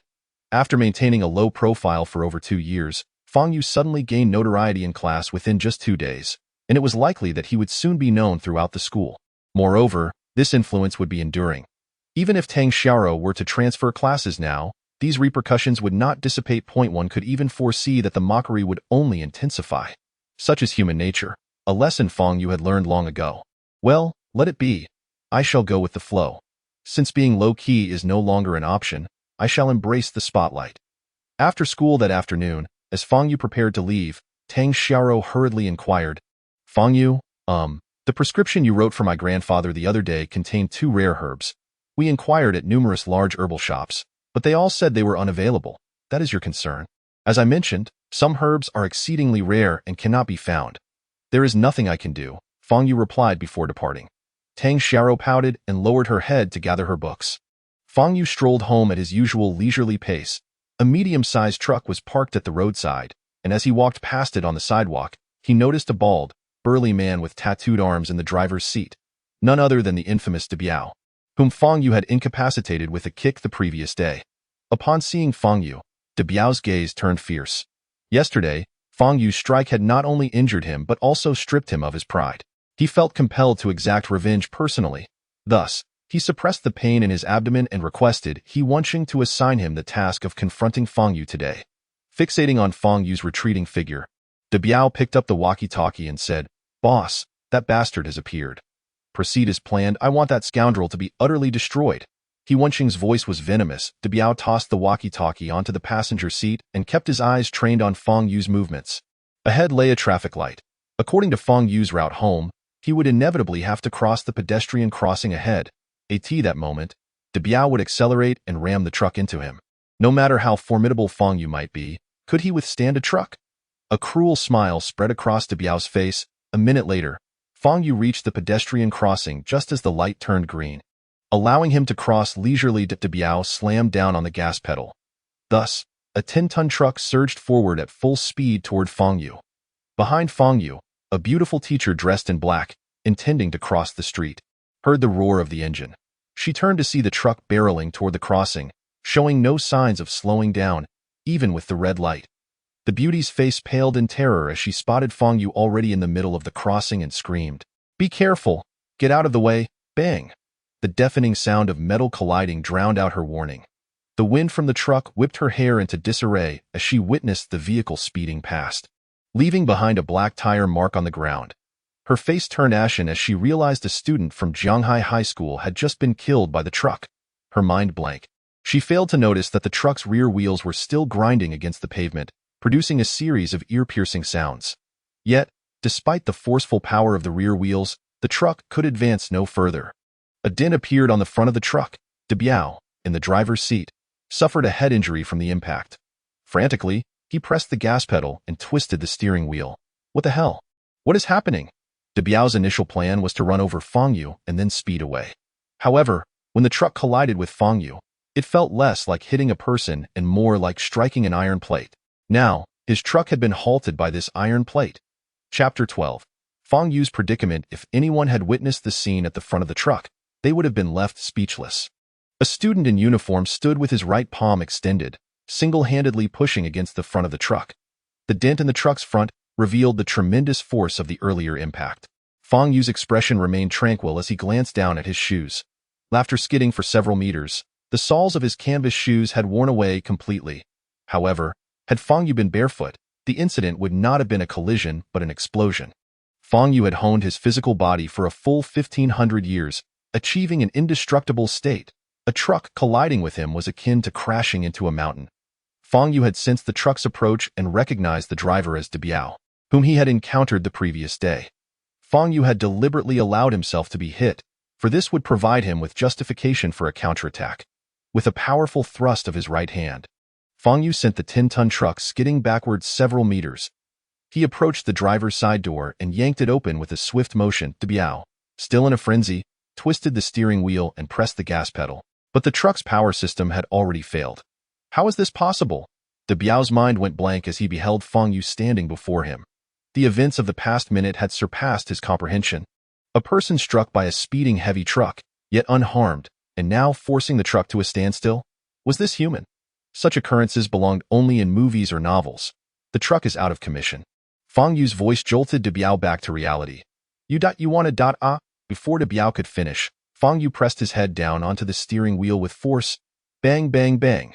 The muffled sounds accompanied De Biao's agonized cries.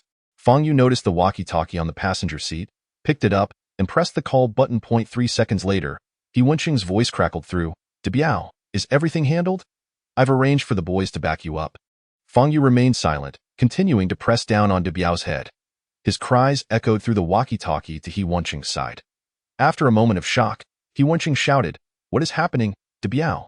What is going on? De Biao, bloodied and bruised, could barely muster a response as his screams grew fainter until he finally lost consciousness. Fang Yu seized the walkie-talkie, and He Wenqing's frantic voice continued. If you don't arrive within 20 minutes, your subordinate is as good as dead. Fang Yu coolly concluded, shutting off the walkie-talkie. He regarded the barely conscious De Biao with indifference. After dispatching De Biao, Fang Yu jumped down from the truck and immediately spotted the teacher standing nearby. Stunned, he recognized her as Ding Ran, the English tutor from the neighboring elite class. Due to her exceptional beauty, Ding Ran was quite famous at Jianghai High School, regarded by many boys as the epitome of a goddess. Having seen Ding Ran in the hallways several times and heard countless tales about her from his classmates, he wondered how she came to be here. Did she witness everything that just transpired? Fang Yu furrowed his brow and approached her. Are you all right? Ding Ran stammered, her eyes wide with disbelief. Ding tutor, forgive my rudeness, Fang Yu said, extending a finger to touch her forehead. Ding Ran shivered slightly, her expression becoming vacant. Go home. A good night's sleep will suffice. Home? Ding Ran gazed at Fang Yu blankly, and after 2 seconds, she began to walk across the pedestrian crossing. Fang Yu had employed a simple spell on Ding Ran, effective primarily on ordinary individuals. Upon returning home, she would likely fall asleep and awaken with no memory of the recent events, dismissing them as a mere dream. After Ding Ran left, Fang Yu surveyed the area, noticing 2 surveillance cameras near the intersection. The earlier events had been recorded. After some contemplation, Fang Yu took out his phone and dialed a number. Hello, Xiao Jiang, it's me. I need a favor. Upon returning to his courtyard and preparing to ascend the stairs, Yu Yaya dashed out from her home and grabbed Fang Yu's hand. Brother Fang Yu, my mom returned this morning. I told her about the incident a few days ago, and she wants to thank you. Why don't you join us for dinner tonight? Sure, I haven't tasted Aunt Wang's cooking in a while, Fang Yu replied cheerfully. He was always eager to partake in a meal. Why Yu Yaya's mother, Wang Yan, was an excellent cook. Having divorced the gambling-addicted Yu Chengye when Yu Yaya was just 10, she had borne the responsibility of raising her daughter alone. Sit tight. I will have dinner ready shortly. Wang Yan called out from the kitchen, her head poking out with a smile. Not at all. I appreciate the hospitality.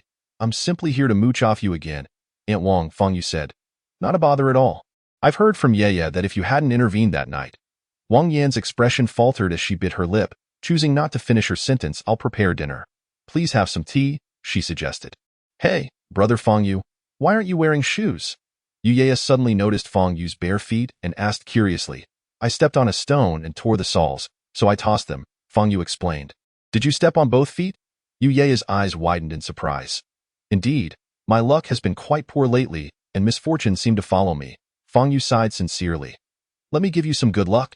Yu Yaya said, extending her small hand to gently pat Fang Yu's head. A few minutes later, Wang Yin set the table with 4 dishes and a soup. Her culinary skills were exceptional, and Fang Yu believed her cooking rivaled that of any hotel chef. During dinner, although Wang Yin engaged in light banter, Fang Yu discerned a hint of sorrow hidden in her eyes.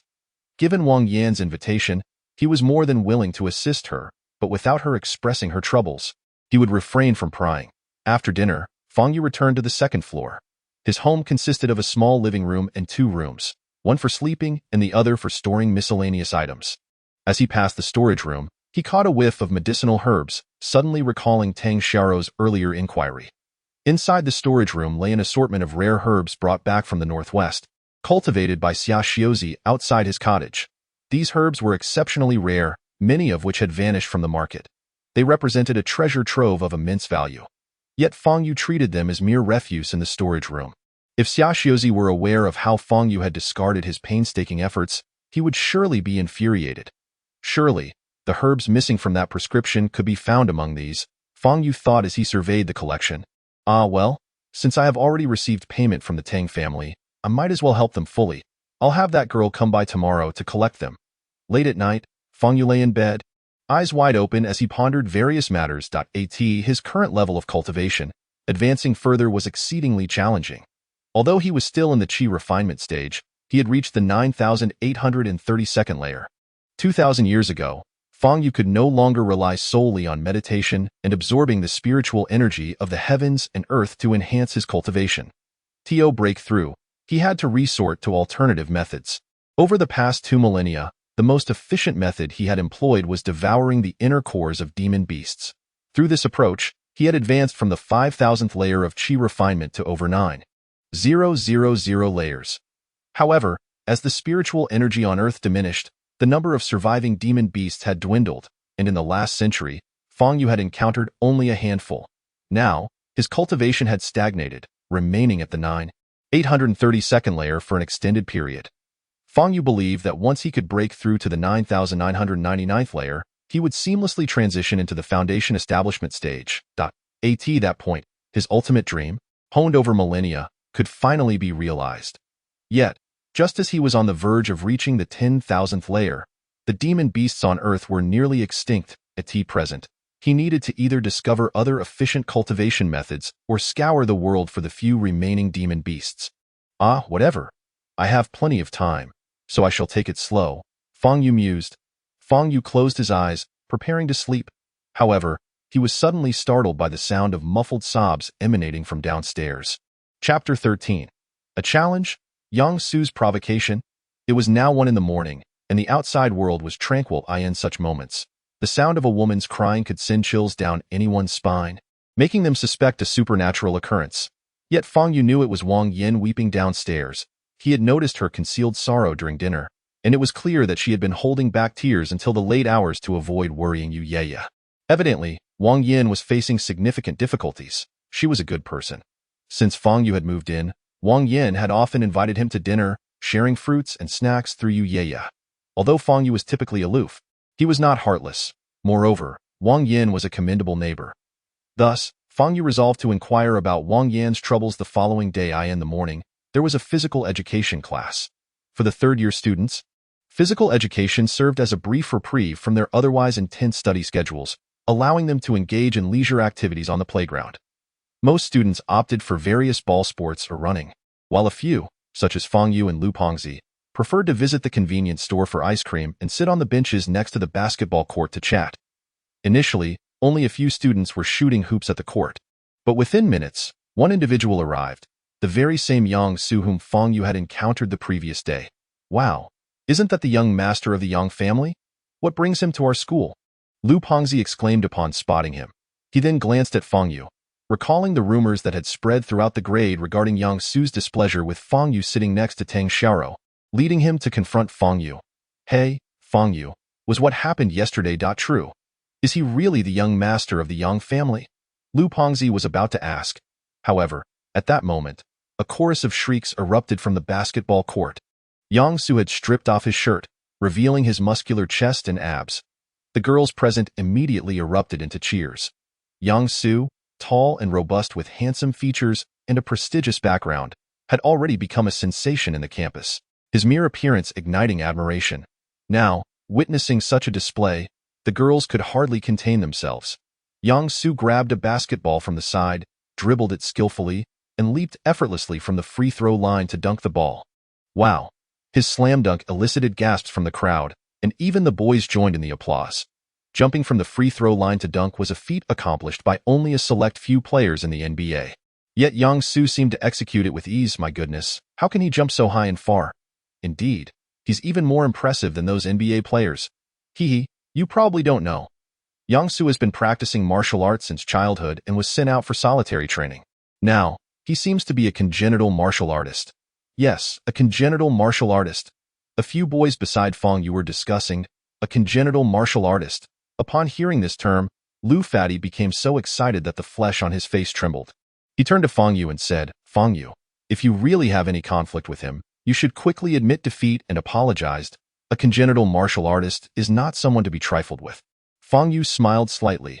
He already knew that Yang Su was a 5-stage congenital martial artist, equivalent to the 5th layer of the Qi refining period. In front of someone like Fang Yu, who was an ancient freak at the 9,832nd layer of Qi refining, this level of cultivation was negligible. However, for an ordinary person, especially someone of Yang Su's age, it was indeed impressive.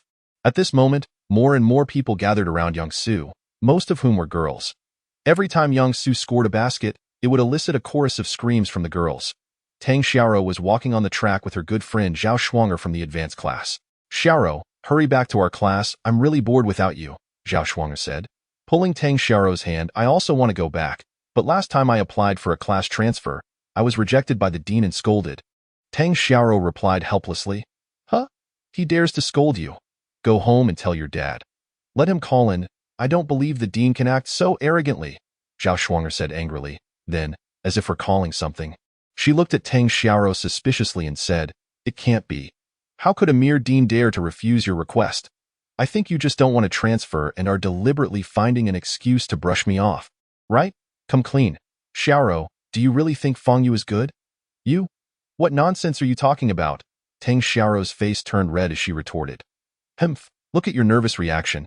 It seems I hit the nail on the head, Zhao Shuanger said, narrowing her eyes slightly. At that moment, they heard a series of screams coming from the nearby basketball court. What happened? Why are there so many people over there? Tang Xiaoro asked, trying to change the subject.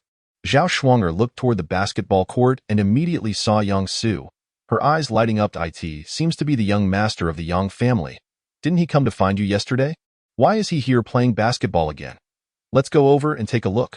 Upon hearing the name Yang Su, Tang Xiaoro felt a wave of aversion and had no desire to approach. However, Zhao Shuanger stubbornly dragged her toward the basketball court, making it difficult for her to break free.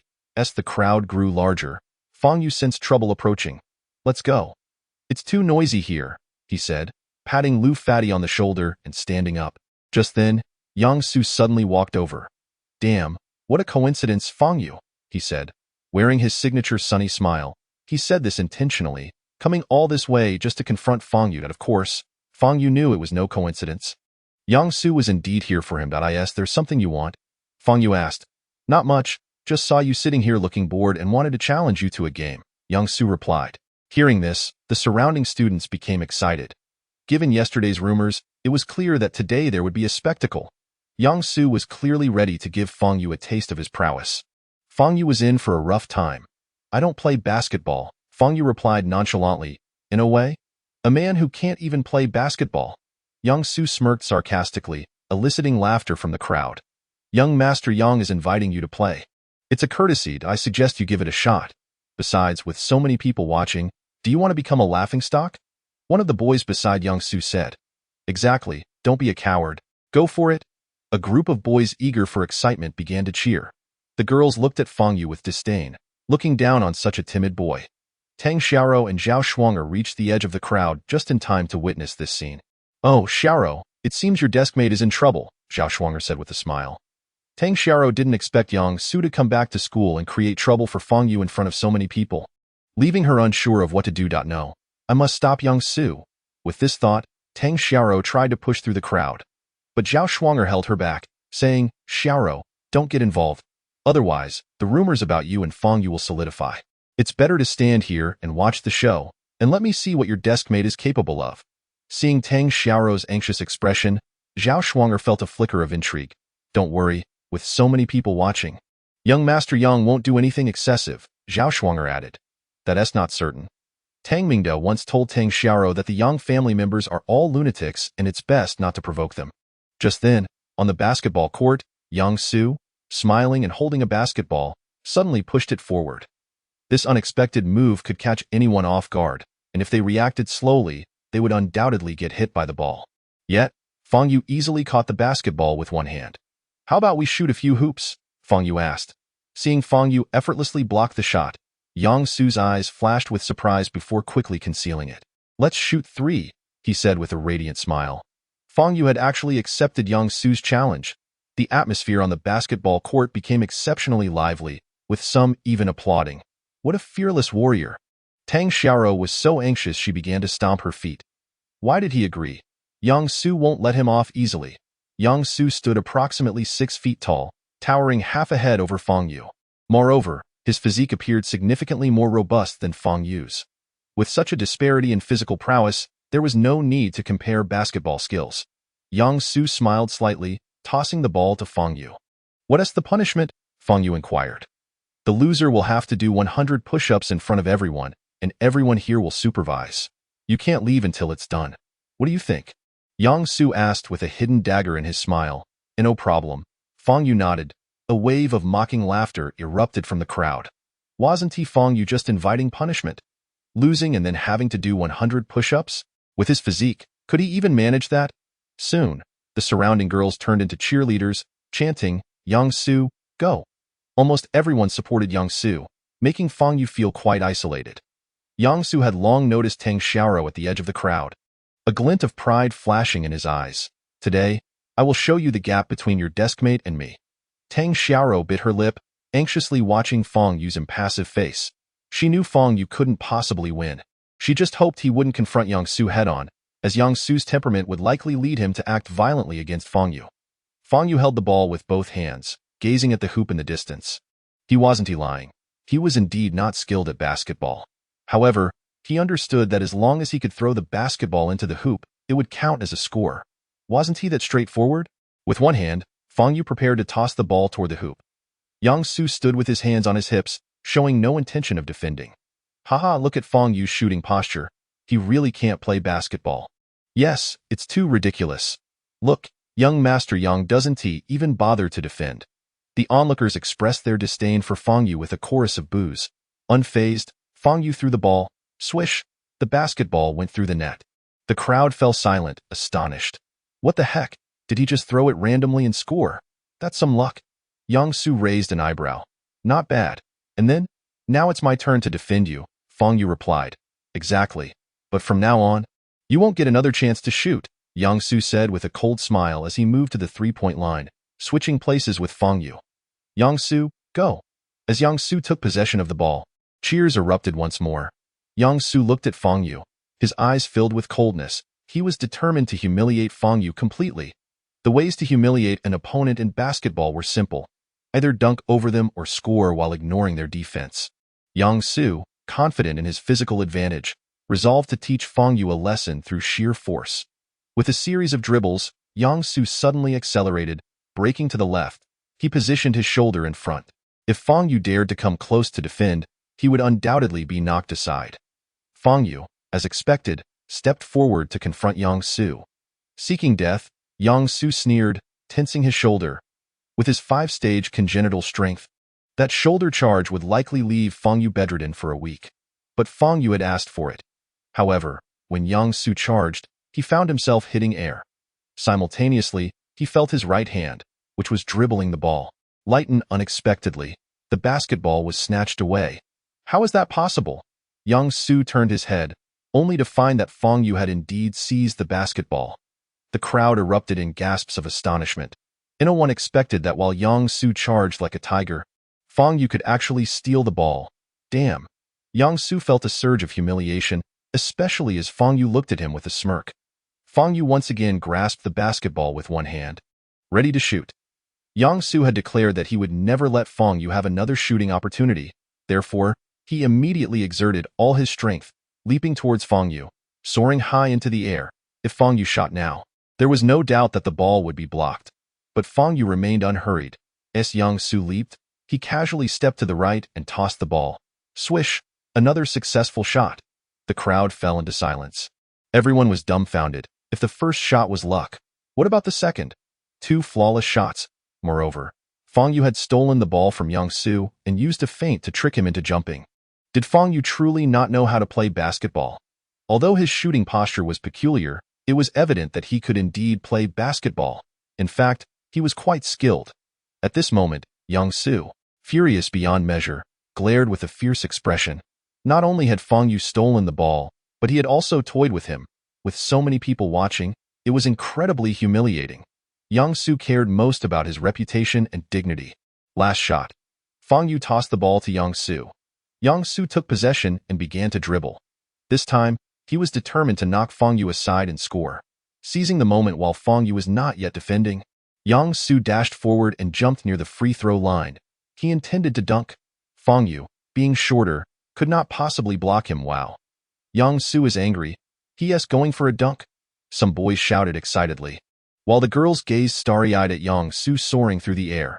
Yet, Fang Yu was already positioned directly in Yang Su's path. Leaping vertically, he appeared to exert little effort, yet he reached the same height as Yang Su. This time, Yu won to escape. Yang Su gritted his teeth, his body tense, exerting all his strength. His mind was consumed with rage, and he cared little for the consequences. Even if he injured Fang Yu severely or worse, so what? With the Yang family backing him, Yang Su would face no repercussions. Fang Yu extended his hand, directly pressing down on the basketball in Yang Su's right hand. Yang Su clenched his teeth, straining to push the basketball into the hoop. Yet, despite his full force, he could not press the ball any further. Instead, he felt his own strength dissipate, as if he had struck a cotton pillow with all his might. Quite uncomfortable. Bang! Yang Su lost his balance in midair, crashing to the ground. Meanwhile, Fang Yu effortlessly caught the basketball and leisurely stepped beyond the three-point line, preparing to shoot once more. Swish! The third ball went in. 3-0, Yang Su, utterly defeated. The basketball court fell into an eerie silence as everyone stared wide-eyed at the composed Fang Yu and the furious Yang Xu, and no one could have imagined that Yang Su would lose, and in such a lopsided fashion. Yang Su hadn't scored a single point. Even Tang Xiaoro covered her mouth in shock, staring blankly at Fang Yu. Zhao Shuanger glanced at the seated Yang Su, a hint of sympathy flashing in her eyes, then looked at Fang Yu with a tinge of reproach. Young Master Yang, 100 push-ups, take your time. Fang Yu left this remark before turning to exit the court. The onlooking students instinctively parted ways for Fang Yu. His performance had thoroughly stunned everyone present. Some girls even secretly admired him, their hearts fluttering. Why do I suddenly feel that Fang Yu has become handsome? Lu Fati hurriedly caught up with Fang Yu, his face flushed with excitement. Fang Yu, you've been hiding your light under a bushel. You never play basketball, yet when you do, you end up dominating young Master Yang. I'm really not that good at basketball. I just happen to be able to toss the ball into the hoop. Fang Yu replied, "Oh please, don't be modest. After today, you'll be famous throughout the school. You'll be the star of the school. Did you not see how many girls were sending you longing glances just now?" Lu Fati grinned lewdly. Fang Yu sighed. As Lu Fati said, after today, it would be impossible for him to remain low-key. Well, his master had once said that everything should follow its natural course. There was no need for him to deliberately keep a low profile or to show off. He could just let things unfold naturally. After gym class, when Fang Yu returned to the classroom, he inevitably attracted the peculiar gazes of his classmates. He paid no heed to these looks. However, Tang Xiaoro, sitting next to him, leaned in to stare, making him unable to ignore her. The two were deskmates, already close, and with Tang Xiaoro leaning in, her face was now less than 10 centimeters from Fang Yu's. Clearly, curiosity about him had sparked in her. From what I understand, most romances begin with curiosity. Therefore, I suggest you extinguish your curiosity about me as soon as possible. Fang Yu turned to meet Tang Xiaoro's gaze and said, "By the way, yesterday you mentioned there were 2 herbs you couldn't find. Which ones were they?" "Ah? Oh, it's these 2. I saved them in my phone's notes." Tang Xiaoro was flustered by Fang Yu's earlier remarks. Momentarily losing her focus, she took out her phone, opened the notes, and presented it to Fang Yu. Crescent flower and 9-star grass. We asked dozens of herbal shops, and they all said they had never heard of these two herbs. Fang Yu pondered for a moment and replied, I might have these two herbs at home. Come with me after school today to get them. Really? That would be wonderful, Tang Xiaoro exclaimed, her dark eyes sparkling. However, I have one condition. From now until school ends this afternoon, you must not look at me, Fang Yu stated. What kind of request is that? If you don't want to look, then don't. Who would want to look at you? Tang Xiaoro huffed, turning her head away. Fang Yu rested his head on the desk, closing his eyes to relax. After school that afternoon, Tang Xiaoro followed Fang Yu out of the school gate. Where do you live? Should I have fourth uncle drive us there? Tang Xiaoro asked. Fang Yu shook his head. I still prefer to walk home. All right then, I'll tell fourth uncle, Tang Xiaoro said, jogging toward the Mercedes parked ahead. Upon hearing that Tang Xiaoro wanted to go to Fang Yu's house without needing his company, Tang Si felt a bit uneasy. Even though Fang Yu's medical skills had earned Tang Mingda's trust, he had to be vigilant when it came to Tang Xiaoro's safety. Moreover, Fang Yu's behavior was quite odd. Why would he choose to walk when he could take a car? Did he have ulterior motives?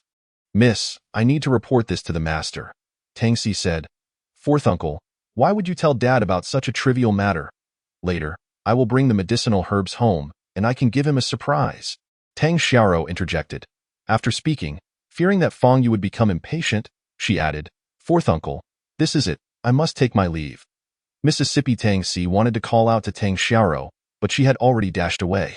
Tang Si pondered for a moment and decided to drive behind Fang Yu and Tang Xiaoro, believing that if Fang Yu harbored ill intentions, he would have time to intervene at that moment.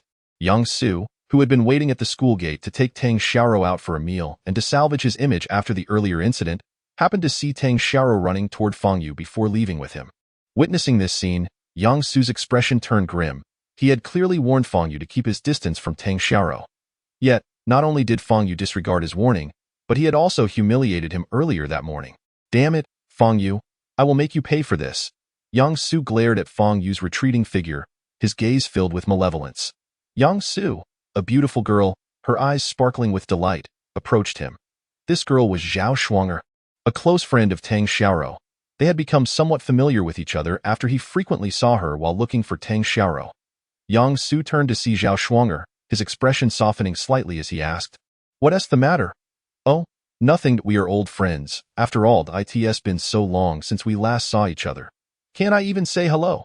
Zhao Shuanger smiled, her eyes gleaming as she looked at Yang Su. Having wandered through the world of romance for quite some time, Yang Su was well aware that Zhao Shuanger harbored secret affections for him. However, he had been with too many women. Although Zhao Shuanger was attractive, she paled in comparison to those he had previously courted. Yet, as he observed Zhao Shuanger, a thought struck him. Tang Xiaoro and Zhao Shuanger shared a close bond. Thus, a notion took shape in Yang Su's mind. The weather is quite pleasant today. Would you care to join me for a meal? Yang Su inquired. Zhao Shuanger's eyes widened as she pointed to herself, asking, Are you talking to me? Indeed, Yang Su replied with a smile and a nod. Of course, I'm interested, Zhao Shuanger exclaimed, nearly jumping for joy. The invitation from young Master Yang was something many young ladies dreamt of. All right, just a moment. I'll have someone bring my sports car over. Yang Su said, pulling out his phone. Yes, Zhao Shuanger nodded vigorously, her gaze filled with admiration as she stood in place. Watching Yang Su, Fang Yu and Tang Xiaoro walked along the road, maintaining a distance of about a meter, with Tang Xiaoro trailing behind. Throughout their journey, the two exchanged no words, creating an awkward atmosphere. After passing 4 traffic lights, Fang Yu led Tang Xiaoro into an urban village. How much further to your home? Tang Xiaoro inquired. Not far, just a few minutes walk, Fang Yu replied. Just as they turned into a narrow lane, a van pulled up beside them and came to a halt. Several shirtless henchmen jumped out, their intentions clear as they charged toward Fang Yu. Fang Yu easily evaded their attacks. Simultaneously, 3 more vans entered the alley, disgorging dozens more men, who wasted no time in rushing at Fang Yu. A middle-aged man stepped out from one of the vans, coldly surveying the crowd before locking eyes on Fang Yu. This man was He Wencheng. Donglin, Dabi, today I will personally avenge you. I will break this kid's limbs and make him bow down in apology. Bang, bang, bang. Amidst the chaos, sounds of collision and screams erupted. Under the onslaught, Fang Yu remained unruffled, deftly dodging every strike while retaliating with powerful punches and kicks against the attackers. Tang Xiaoro, who stood behind Fang Yu, was utterly terrified. Having grown up under the protection of the Tang family, she had never witnessed such brutality. One henchman, disregarding the target, swung his weapon toward Tang Xiaoro's forehead. Tang Xiaoro's beautiful eyes widened in terror, unable to react in time. Clang! Fang Yu blocked the blow with his right arm, producing a resounding metallic sound. The henchman's weapon shattered. The henchman stood frozen, filled with shock. All he wanted was to flee, to return home. But Fang Yu did not grant him that opportunity and kicked him instead. Spitting blood, the henchman flew backward, landing several meters away, incapacitated. Originally confident, He Wenqing felt a wave of panic wash over him as he watched his men fall one after another. He knew Fang Yu was formidable but had not anticipated him to be this powerful. He had brought numerous henchmen today, yet half of them were already on the ground. What is happening? He Wenqing felt his legs weaken and hurried back to the van, intending to escape. Fang Yu glanced around, grabbed a nearby henchman, and hurled him toward the van. Crash! The henchman crashed into the front of the van, shattering the windshield. He Wenqing trembled in fear, pressing on the gas, desperate to start the vehicle. Fang Yu then threw another henchman directly into the driver's seat. A distorted face appeared before He Wenqing, causing him to scream in terror. Fang Yu approached the vehicle, yanked open the door, and dragged He Wenqing out. He Wenqing was like a helpless chick, lifted effortlessly by Fang Yu. Are you He Wenqing? Fang Yu asked. As He Wenqing met Fang Yu's icy gaze, he trembled uncontrollably. I won't dare again. Please spare my life. He Wenqing was utterly broken, crying and pleading with snot and tears. Fang Yu tossed He Wenqing to the ground. He Wenqing scrambled to his knees, begging for mercy while continuing to cry, Please spare my life. You are magnanimous. What transpired here? Miss, are you unharmed? Tang Si, who had been trailing behind, arrived late. Fourth uncle, I am fine. Please check on Fang Yu, Tang Xiaoro said. Her eyes slightly reddened. Although she was uninjured, she had been quite frightened. Seeing the bloodied and motionless henchmen strewn about the ground left Tang Si in utter shock. Where is Fang Yu? Tang Si turned his head, only to find Fang Yu standing nearby with his foot on He Wenqing's face. If sensing Tang Si's gaze, Fang Yu turned to meet his eyes. Tang Si felt his heart constrict, a wave of suffocation washing over him. He had never encountered such a terrifying gaze in his life. Chapter 16. In fact, I am the richest man in Jiuzhou. Fang Yu's expression was vacant yet imbued with an unfathomable coldness. It was hard to imagine that such a gaze belonged to someone not yet 20 years old. Fang Yu swiftly turned away. He Wenqing trembled, repeatedly begging for mercy, his pants soaked. Fang Yu, expressionless, kicked He Wenqing's right kneecap. It didn't seem like he exerted much force, yet He Wenqing's face flushed with pain as he clutched his knee, howling in agony. Remember this lesson. If there is a next time, I will not target your legs, but your neck instead, Fang Yu said coldly. With that, he turned to Tang Xiaoro, stating, Let us go. My home is just ahead. As for the astonished Tang Si, Fang Yu paid him no mind, knowing all too well that Tang Si had been following closely behind. Okay, Tang Xiaoro replied, suddenly recalling something. She turned to Tang Si and asked, Fourth uncle, how did you end up here? I was concerned for the young lady's safety, so I followed. Tang Si replied, Then please drive over. I will join you after I obtain the herbs, Tang Xiaoro said, scampering to catch up with Fang Yu. Tang Si gazed at the numerous fallen henchmen. His eyes filled with astonishment. As an innate 8th-tier warrior, he considered himself a master. He believed he could handle the assault of several armed henchmen, yet he could not imagine emerging unscathed. Yet Fang Yu had achieved this with apparent ease. Within a mere 2 minutes since Tang Si had discovered the commotion, parked, exited the vehicle, and reached the alley, Fang Yu had already incapacitated the henchman. What remarkable strength! Furthermore, the glint in Fang Yu's eyes earlier. This individual is no ordinary person. Tang Xiaoro caught up with Fang Yu, glancing at his right arm, and quietly asked, Fang Yu, is your arm all right? Should we go to the hospital? I'm fine, Fang Yu replied. How could you possibly be fine? Tang Xiaoro exclaimed anxiously. Just moments ago, Fang Yu had blocked a blow meant for her, shattering the weapon in the process. How could his arm possibly be unscathed? I said I'm fine. Fang Yu glanced at Tang Xiaoro, speaking in a detached manner. Tang Xiaoro wished to say more but held her tongue, fearing it would upset Fang Yu and result in him not taking her to retrieve the herbs. Walking behind Fang Yu, she closely observed his figure, her beautiful eyes shimmering. Recalling how Fang Yu had faced so many adversaries with such valor, her heart raced. He is around my age. How could he be so formidable? Tang Xiaoro bit her lip, lost in thought. 3 minutes later, Fang Yu brought Tang Xiaoro to the entrance of his yard. So, you live here? Tang Xiaoro looked up at the dilapidated building with the yard. I live on the second floor, Fang Yu said, leading Tang Xiaoro upstairs. He opened the door and walked straight into the storage room, while Tang Xiaoro curiously looked around. To be honest, Fang Yu's home was quite humble. The living room was spacious yet devoid of furniture, not even a television. How did he entertain himself while living here? Come over, Fang Yu's voice called out as Tang Xiaoro pondered this. She hurried to the storage room door and was greeted by a delightful aroma of herbs. Inside the storage room, she saw herbs scattered everywhere. 9-star herb. Fang Yu rummaged through the pile as if searching through trash. In reality, each herb in this so-called trash was worth a fortune. After a minute, Fang Yu handed Tang Xiaoro a 9-star herb and a crescent flower.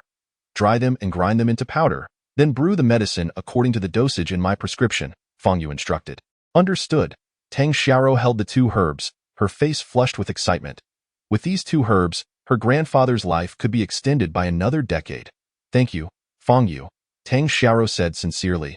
Fang Yu not only saved old Master Tang's life, but had also shielded her from harm with his arm. In truth, you are not as cold as you appear. You are genuinely a good person. Tang Xiaoro gazed at Fang Yu, her eyes sparkling like jewels. This gaze suddenly reminded Fang Yu of a woman from many years ago, who had looked at him with the same eyes. Fang Yu despised these unwelcome memories and immediately shook his head, telling Tang Xiaoro, you should leave. I won't be keeping you for dinner. This statement shattered the atmosphere entirely. Who wants to eat at your place? Tang Xiaoro huffed, stomping her foot and turning to leave. But after taking a couple of steps, she turned back and asked, Fang Yu, didn't my father give you a check that day? How is it that you still live in such a place? Do you know where the most luxurious and largest mansion in Jiuzhou is? Fang Yu asked. Tang Xiaoro shook her head. Yinqing number 101, that mansion is dozens of times larger than your home, complete with springs and gardens. Everything you can imagine is there. However, that mansion has remained uninhabited for over 100 years, Fang Yu said. Are you suggesting you want to buy that mansion? That could be quite expensive. Tang Xiaoro's eyes widened. No, what I mean is, I am the owner of that mansion, but I have not lived there for a long time. Fang Yu smiled. After Tang Xiaoro departed, Fang Yu contemplated watering the garden.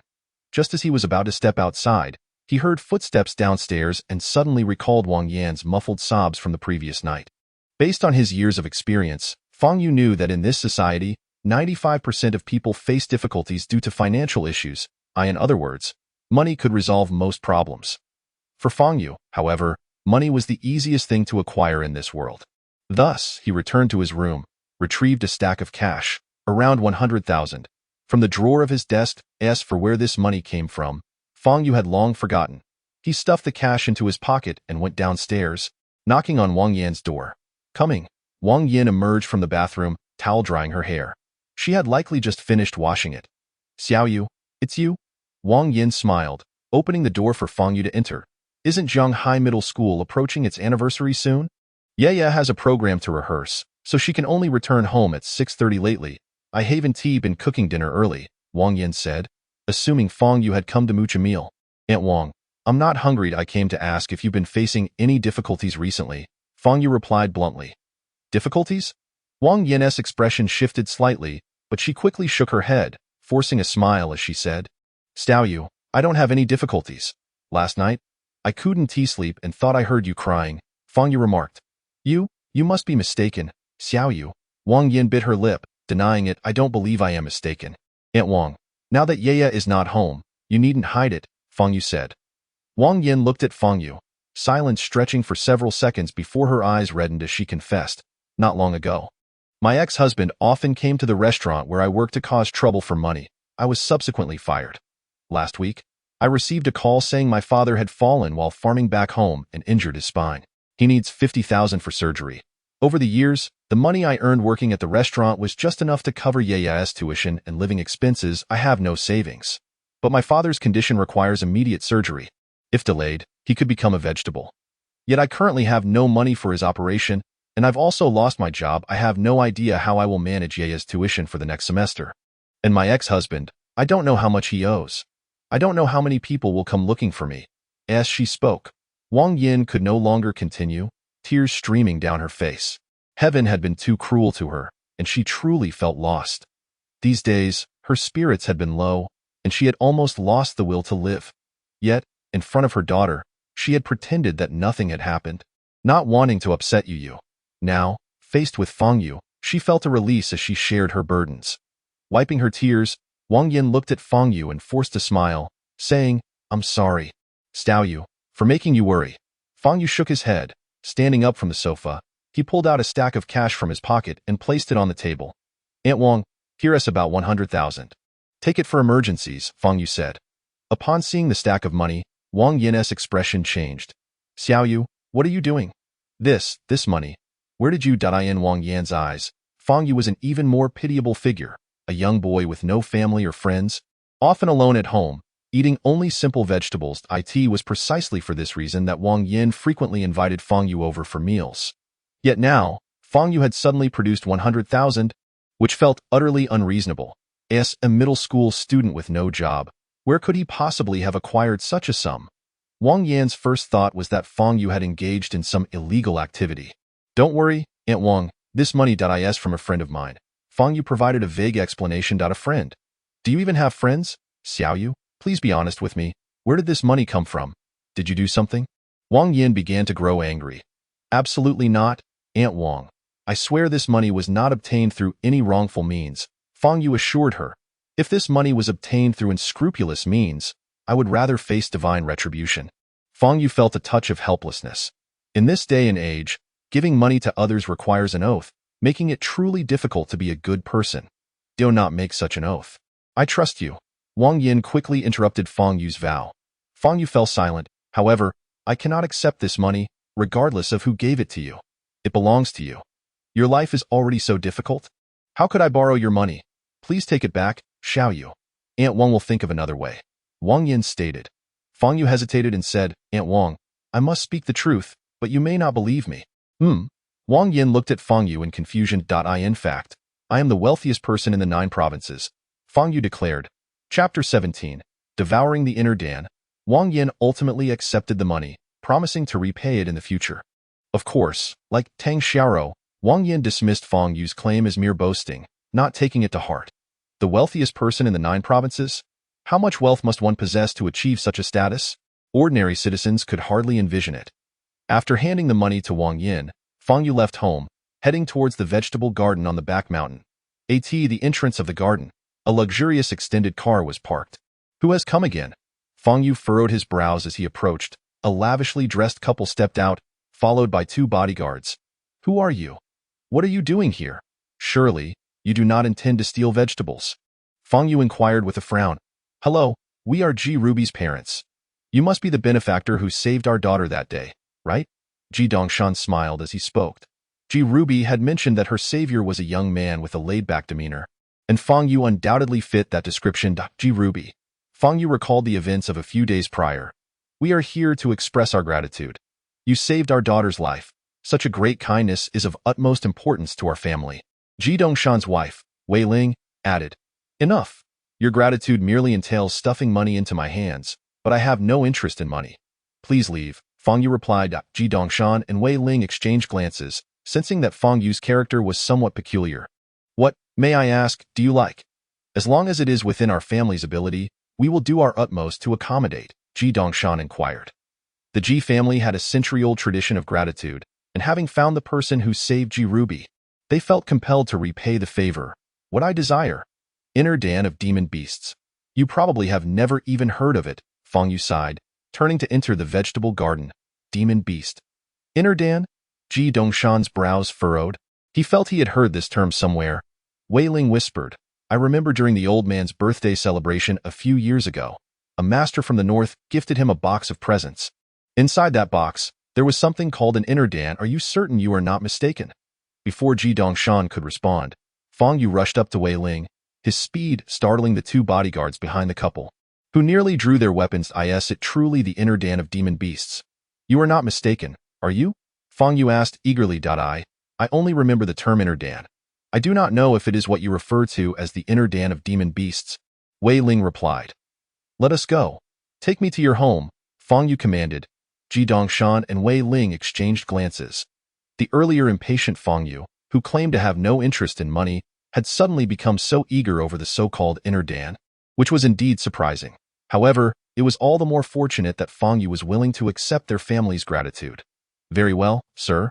We will take you to our home right away, Ji Dongshan replied. As the luxury car departed, a figure emerged from the large tree beside the vegetable garden. He pulled out his phone and dialed a number. Miss Yang, the target has been taken away by the Ji family. 40 minutes later, Fang Yu arrived at the Ji family estate. The Ji family's mansion was situated near the seaside, boasting a more picturesque view than the Tang family's estate, though it was considerably smaller in size. Yet, Fang Yu paid no mind to the scenery. Upon disembarking, he hurriedly urged Ji Dongshan to produce the inner Dan of the demon beast. 5 minutes later, Fang Yu sat in the Ji family's hall, sipping tea brewed by a servant. Ji Dongshan descended from upstairs, holding a wooden box. Even before he reached Fang Yu, the latter could sense the aura emanating from it. It was indeed the inner Dan of a demon beast. Fang Yu felt a surge of excitement. He had not ingested the inner Dan of a demon beast in nearly a decade. Ji Dongshan placed the wooden box before Fang Yu, who promptly opened it to reveal a deep brown, fist-sized orb. The aura emanating from this inner Dan indicated it belonged to a second-tier demon beast, and it appeared to have been stored for quite some time. The master instructed us to grind this inner Dan into powder for medicinal use, which could enhance physical strength, but we found this inner Dan somewhat peculiar and dared not consume it, Ji Dongshan explained. Fortunately, you did not grind it into powder. Otherwise, it would have been a waste. Fang Yu remarked as he held the inner Dan in his hand. Although its grade was not high, for Fang Yu, it was a much-needed boon. He would not let such an opportunity pass. This inner Dan shall serve as my repayment for your kindness, Fang Yu said, looking at Ji Dongshan. No problem, Fang sir. After all, we will not. Before Ji Dongshan could finish, he watched in shock as Fang Yu raised the fist-sized inner Dan and swallowed it whole. Ji Dongshan and Wei Ling exchanged horrified glances. Comforting. Fang Yu let out a long breath as the inner Dan dissolved within him, releasing a surge of spiritual energy absorbed by his dantian. Observing the astonished expressions on Ji Dongshan and his wife, Fang Yu suddenly contemplated a matter he had not considered before. Given the current scarcity of demon beasts, it was conceivable that many inner dawn of demon beasts had fallen into the hands of families like the Ji family. Most people were unaware of the value of these inner dawn, making it relatively easy to collect them. If he could gather 100 or so, it would significantly aid in enhancing his cultivation. Elated by this prospect, Fang Yu said, Ji family head, I would like to request your assistance.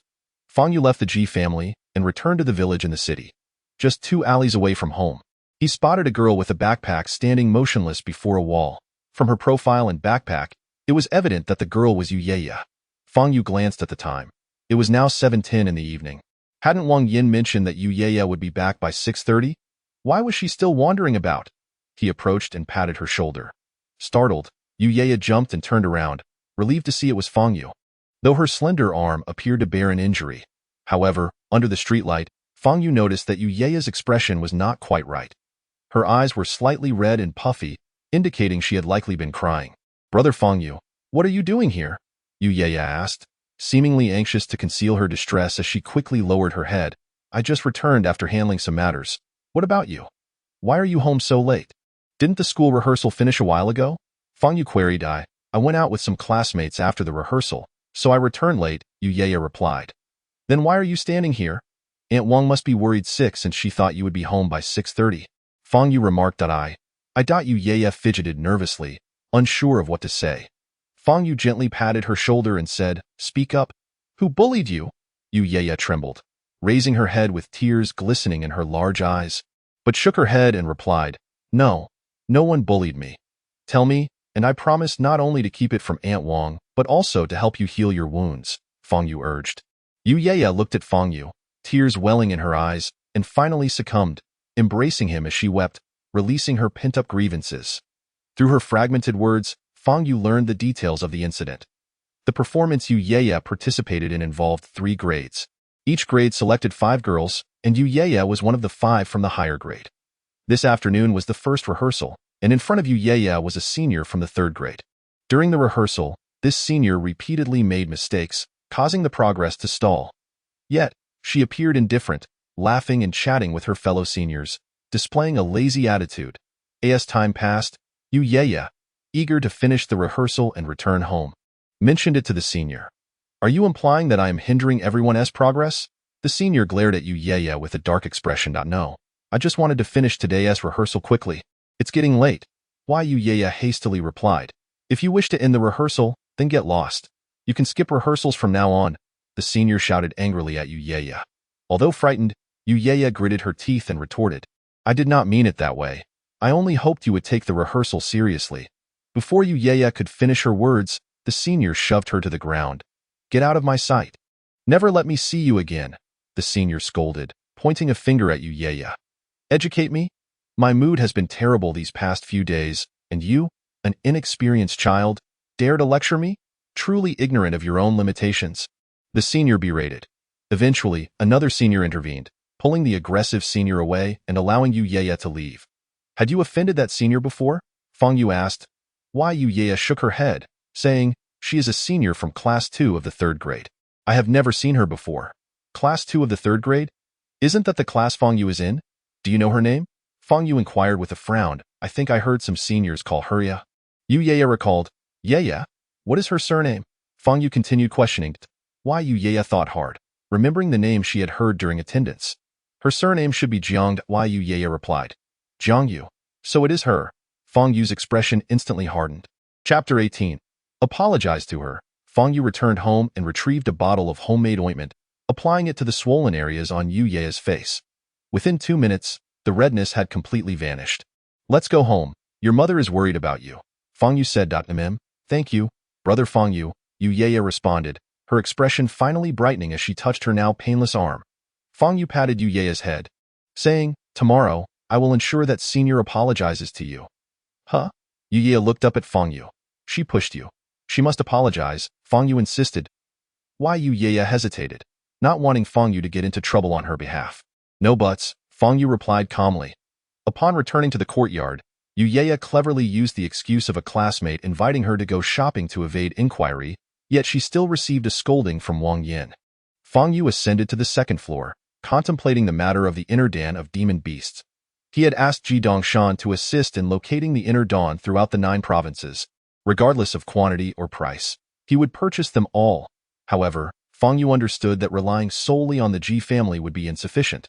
Even if they found some inner dawn, the quantity would be limited and would not satisfy his needs. Thus, he needed to seek additional assistance. Currently, he could also reach out to the Tang family. Previously, Fang Yu had considered asking secular families to help collect the inner dawn, but at that time, he could easily find high-tier demon beasts and had little interest in low-tier inner dawn. So that thought was dismissed. However, in the past century, due to the decline of spiritual energy, demon beasts had suffered widespread extinction. Forget high-tier demon beasts. Fang Yu had scarcely encountered even low-tier ones. One must accept reality. Low-tier would suffice. Consuming a few would yield effects comparable to high-tier inner dawn. That young man now has a large family business. I can enlist his help. In his thoughts, Fang Yu suddenly recalled someone. He took out his phone and dialed a fixed number. The phone rang for nearly 15 seconds before someone answered. Hello? Came an elderly voice from the other end. Old Qin, Fang Yu said. The elder fell silent for a moment before responding. You finally called me. Fang Yu chuckled, saying, you know I am not adept at socializing, so you must have something to discuss. The elder stated, I would like your assistance in collecting inner dawn of demon beasts. I need as many as possible, Fang Yu replied. Inner dawn of demon beasts? I have many at home, the elder responded. Fang Yu's heart leaped with joy. Please send them all to me and continue to help me gather more. I will have my granddaughter deliver them to you. I am about to send her to Jiangnan for an investigation and study. If possible, please take care of her, the elder said after a pause. Of course, which granddaughter is it? I remember attending your granddaughter's first birthday celebration, Fang Yu replied. That granddaughter. She is 25 now. It has been 24 years since we last met, the elder reminisced. If you wish to see her, you can visit me anytime, Fang Yu said. I am over 80 now and cannot move about easily. If you wish to meet, you will have to come see me, the elder coughed a couple of times. That is fine. I will definitely meet you before you depart this world, Fang Yu smiled. Indeed, I look forward to our reunion, the elder concluded before hanging up. After the call, Fang Yu approached the window, gazing at the night sky with a profound expression. Meanwhile, far away in Yinqing, an elderly man with white hair and beard also set down the phone. 24 years, he murmured. He then picked up the phone again and dialed a number. Have Yimo come to my study in the morning. Fang Yu arrived at class. Tang Xiaoro was unusually early today. As soon as Fang Yu sat down, she eagerly exclaimed, Fang Yu, yesterday I brought back the medicinal materials you gave me, and my dad was very pleased. He said he must thank you and invited you to dinner at our home tonight. Do you have time? Tang Xiaoro cautiously regarded Fang Yu. Sure, I love having free meals. Fang Yu replied. He had initially planned to visit the Tang family to ask Tang Mingde to assist in gathering the inner dawn. This arrangement was perfect. Seeing Fang Yu agree, Tang Xiaoro beamed with joy. At that moment, Fang Yu was also staring at the seat in front of him. Jiang Yu had not yet arrived. Unable to wait any longer, he stepped outside to wait for her at the school gate, with Tang Xiaoro following curiously. Many students were entering the school in the morning. 3 minutes later, Jiang Yu and her classmate Su Xiaona approached, chatting and laughing. Fang Yu immediately walked up to them. Tang Xiaoro, following behind, looked at Fang Yu with confusion. Jiang Yu, I need to speak with you privately, Fang Yu said. Upon seeing Fang Yu, Jiang Yu's expression instantly soured, turning to Su Xiaona and saying, How unfortunate. I see this toad first thing in the morning. Fang Yu remained expressionless as he stated, Privately? Jiang Yu, incensed by Fang Yu's authoritative tone, retorted sharply, Who do you think you are to demand a private conversation? I have nothing to say to you. Her voice was shrill, drawing the attention of surrounding students. Tang Xiaoro was bewildered, unsure why Fang Yu had suddenly confronted Jiang Yu. It can be discussed here. Fang Yu replied with a slight smile, stepping forward. During yesterday's rehearsal, did you not lay hands on a first-year girl? Jiang Yu's face shifted as she snapped back. What business is it of yours? You, a mere parasite, dare to advocate for others. So, it was you who did it? Fang Yu pressed. And if it was? Jiang Yu defiantly raised her chin, a provocative look on her face. She was aware that Fang Yu possessed some brute strength, considering He Donglin and Hu Tao were still recovering in the hospital. However, she was confident that with so many onlookers, and being a girl herself, Fang Yu would not dare to lay a hand on her. However, if Fang Yu truly dared to take action, she would not allow him to escape unscathed. She intended to exploit the situation, ensuring that Fang Yu faced expulsion. Within a week, if he acted out repeatedly, even Tang Xiaoro would be unable to protect him. Jiang Yu, with an air of dominance, glared at Fang Yu and advanced toward him. Do you dare to stand up for someone? She challenged. There are so many witnesses. Go ahead and make your move. Slap. The sharp sound of a slap echoed through the classroom. Jiang Yu stumbled backward, nearly crashing to the ground from the blow Fang Yu had delivered. He had exerted minimal force, as he did not wish to knock Jiang Yu out. After all, he needed her to apologize to Yu later. You dare to hit me? Jiang Yu exclaimed, clutching her cheek, her eyes filled with venomous rage. Everyone must have heard. You provoked me into striking. Fang Yu addressed the silent crowd around him, but no one dared to respond. Beside him, Su Xiaona glared at Fang Yu. Fang Yu, everyone saw you lay hands on Yu. I'm calling the counselor right now to see who will protect you this time. With that, she swiftly exited the classroom. It seemed that Jiang Yu had a solid social standing, as several passing girls quickly gathered around her. Fang Yu, you have gone too far, striking a girl. You really think no one can handle you? If the school doesn't take action, we'll go straight to the board of trustees. Yu, don't be afraid. We will stand by your side. Fang Yu took a step forward, step aside. The expressions of several girls changed, and they exclaimed, What do you intend to do? I said to move aside. Fang Yu's voice turned cold. Upon meeting his gaze, the girls shuddered internally and hastily parted ways. Follow me to class 1 to apologize to that girl from yesterday, Fang Yu instructed. Jiang Yu, still covering her face, screeched, Apologize? You should be the one apologizing to me. Fang Yu, just wait.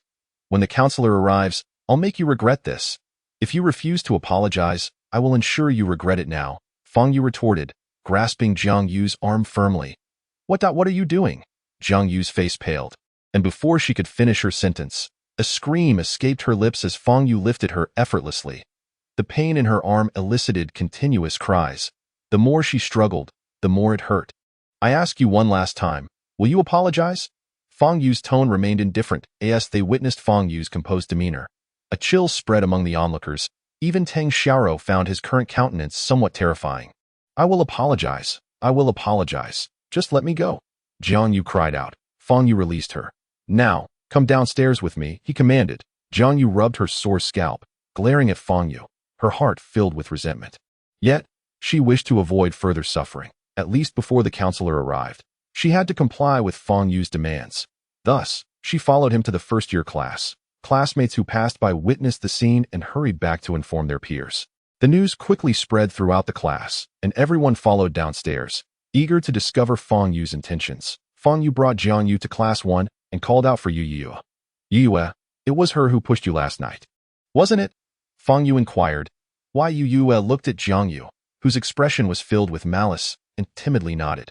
She will apologize to you now, Fang Yu declared, turning his gaze to Jiang Yu. Though reluctant, Jiang Yu found herself with no other choice. Where is Su Xiaona? Why hasn't she fetched the counselor yet? Hurry up, Fang Yu urged. I'm sorry.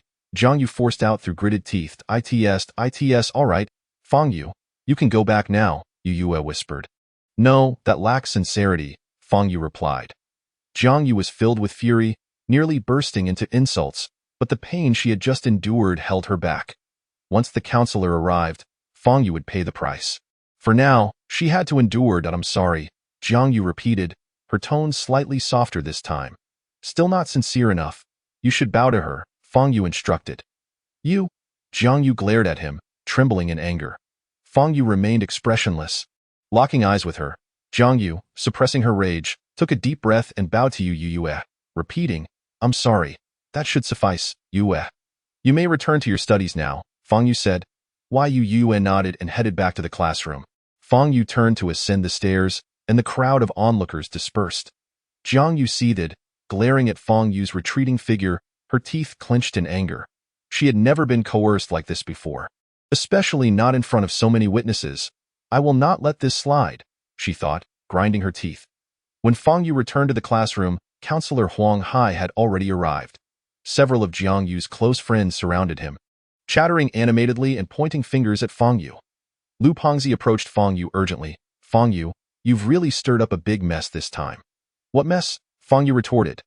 Jiang Yu is well liked among the girls, and among the boys, many of He Dongling's followers are looking for an opportunity to trouble you. They will surely unite against you now, Lu Pengzi said, anxious. They won't be able to handle me. Just watch, Fang Yu reassured, patting Lu Pengzi's shoulder. Fang Yu, come here. Huang Hai called out as he spotted him.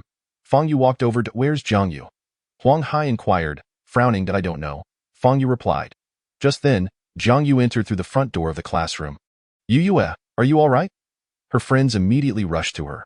Jiang Yu, still clutching her painfully throbbing cheek, looked at Fang Yu with resentment and approached Huang Hai. Jiang Yu, did Fang Yu really lay hands on you? Huang Hai asked in a grave tone. Jiang Yu's eyes reddened as she nodded vigorously. He hit me. My face still hurts, and then he forcefully grabbed my arm, coercing me to go downstairs to apologize. Apologize? Huang Hai's brows furrowed. He accused me of bullying a first-year girl, but I never did such a thing. Many can vouch for me. Fang Yu is deliberately trying to make me look foolish. Jiang Yu cried, tears streaming down her face. Though Jiang Yu's beauty paled in comparison to Tang Xiaoro's, she had previously been considered a class beauty.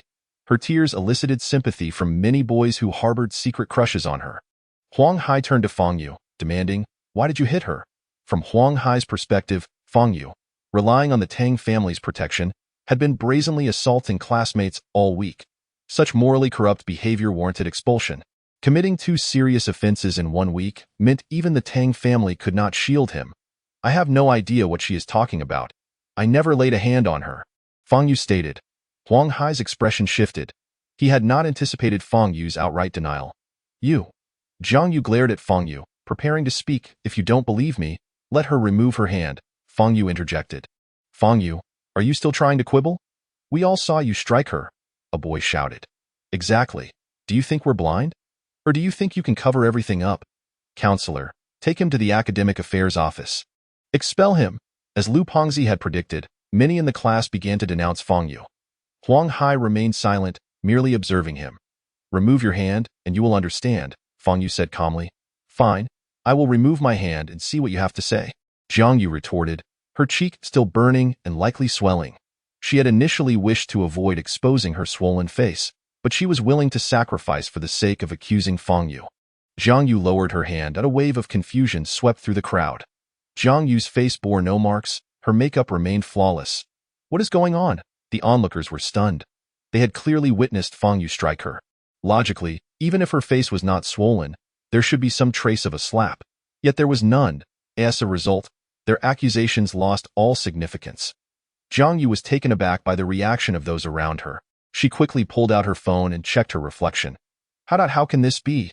Zhang Yu was left speechless. Her face had indeed been throbbing. Counselor, I don't know why my face, but everyone saw him hit me. You must punish him. Otherwise, he will undoubtedly escalate his behavior. Zhang Yu was furious and anxious, her words tumbling out chaotically. Huang Hai glanced between Fang Yu and Zhang Yu, snorted coldly. You two, take care of yourselves. With that, he stormed out of the classroom. Seeing Huang Hai leave, Zhang Yu was infuriated, her face ashen. Her cheek still burned, and she felt an overwhelming sense of indignation. Yet, she found herself powerless against Fang Yu. Fang Yu surveyed the students around him and smiled slightly. Dealing with these youngsters, who had barely lived a decade and a half, required little more than common sense. Fang Yu stepped in front of Zhang Yu. Let this matter come to an end, and I hope you do not entertain thoughts of revenge against Yu Yue. Otherwise, your fate will mirror that of He Donglin. Zhang Yu trembled at Fang Yu's icy gaze. The venomous words she had planned to unleash were swallowed back. Returning to her seat, Tang Xiaoro watched curiously and whispered, Fang Yu, how did you manage that? You clearly, if you truly wish to know, I can demonstrate again. Just extend your face, Fang Yu replied. Absolutely not. Tang Xiaoro pouted her lips and retreated. That slap was hardly a profound technique. It merely employed a hidden force. After school in the afternoon, Fang Yu left the classroom alongside Tang Xiaoro. Upon reaching the school gate, Tang Xiaoro suddenly recognized a familiar figure across the road. Wasn't that Shuanger? At that moment, Zhao Shuanger sat smiling in a convertible sports car, with Yang Su at the wheel. The sight of Yang Su caused Tang Xiaoro's expression to change instantly. How had Shuanger become so familiar with him? She had repeatedly warned Shuanger that Yang Su was not a good person. Stunned, Tang Xiaoro remained rooted in place as Yang Su drove away with Shuanger. Tomorrow, she would definitely need to ask Shuanger about this. Half an hour later, Fang Yu arrived at the Tang family home. Tang Mingda sat in the hall, facing a middle-aged man wearing gold-rimmed glasses. They seemed to be engaged in a discussion. Behind the middle-aged man stood a young man clad in white martial attire. This young man caught Fang Yu's attention. Despite appearing only 25 or 26 years old, he was already a 9th-level practitioner in the Qi Refinement stage, a true martial arts prodigy among mortals. Dr. Fang, you've arrived, Tang Mingda greeted upon seeing Fang Yu, rising to his feet. The middle-aged man behind him scrutinized Fang Yu with curiosity, while the young man's expression shifted slightly upon recognizing him. Wasn't he this the person that Miss Yang had instructed him to eliminate? Immediately, the young man leaned in to whisper in the middle-aged man's ear. After hearing this, the middle-aged man's gaze toward Fang Yu turned layered with meaning. Oh, I forgot to introduce you. This is the head of the Yang family, Yang Xiaorong. He is here to discuss some matters with me. Tang Mingda introduced Fang Yu. This is the Dr. Fang I mentioned earlier. Fang Yu, Tang Mingda added, also introducing him to Yang Xiaorong. So it's you. You look quite young, Yang Xiaorong remarked, narrowing his eyes as he regarded Fang Yu. Heroes emerge from the young. I once doubted that a genius like Dr. Fang existed, but now I believe he truly that impressive. Yang Xiaorong's tone was somewhat peculiar as he appraised Fang Yu at that moment. Tang Xiaoro tugged at Fang Yu's sleeve, whispering, let us go upstairs for a bit. We can come down once they finish their discussion. Xiaoro, long time no see, Yang Xiaorong spoke up. Xiaoro, you should greet your Uncle Yang, Tang Mingda chided. Uncle Yang, Tang Xiaoro muttered reluctantly. Old Tang, your daughter is becoming more beautiful by the day. We had an informal engagement back then. Should we consider that still valid? Yang Xiaorong laughed heartily. Today's youth hardly adhere to the arrangements made by us elders concerning marriage. I've come to realize that. I want to force Xiaoro. She can choose her own path, Tang Ming decided. Haha, true enough, we want to force it, but we can play matchmaker. I'll encourage my son Yang Su to interact more with your daughter. Who knows, they might hit it off, Yang Xiaorong chuckled. Dad, let us go upstairs for a moment. We'll come down once you finish your discussion, Tang Xiaoro interjected, unable to endure any longer. All right, take Dr. Fang upstairs for a bit. Tang Mingda agreed. No need. I should be leaving soon. I have a meeting at the group. Yang Xiaorong said, glancing at his watch as he stood. Tang Mingda also rose, saying, Yang, I want tea keep you for dinner then. Haha, there will be plenty of opportunities in the future. Yang Xiaorong laughed, then as if recalling something, turned to the young man in white and said, This is one of my juniors. I brought him out to see the world. You two are both young talents. You should exchange a handshake.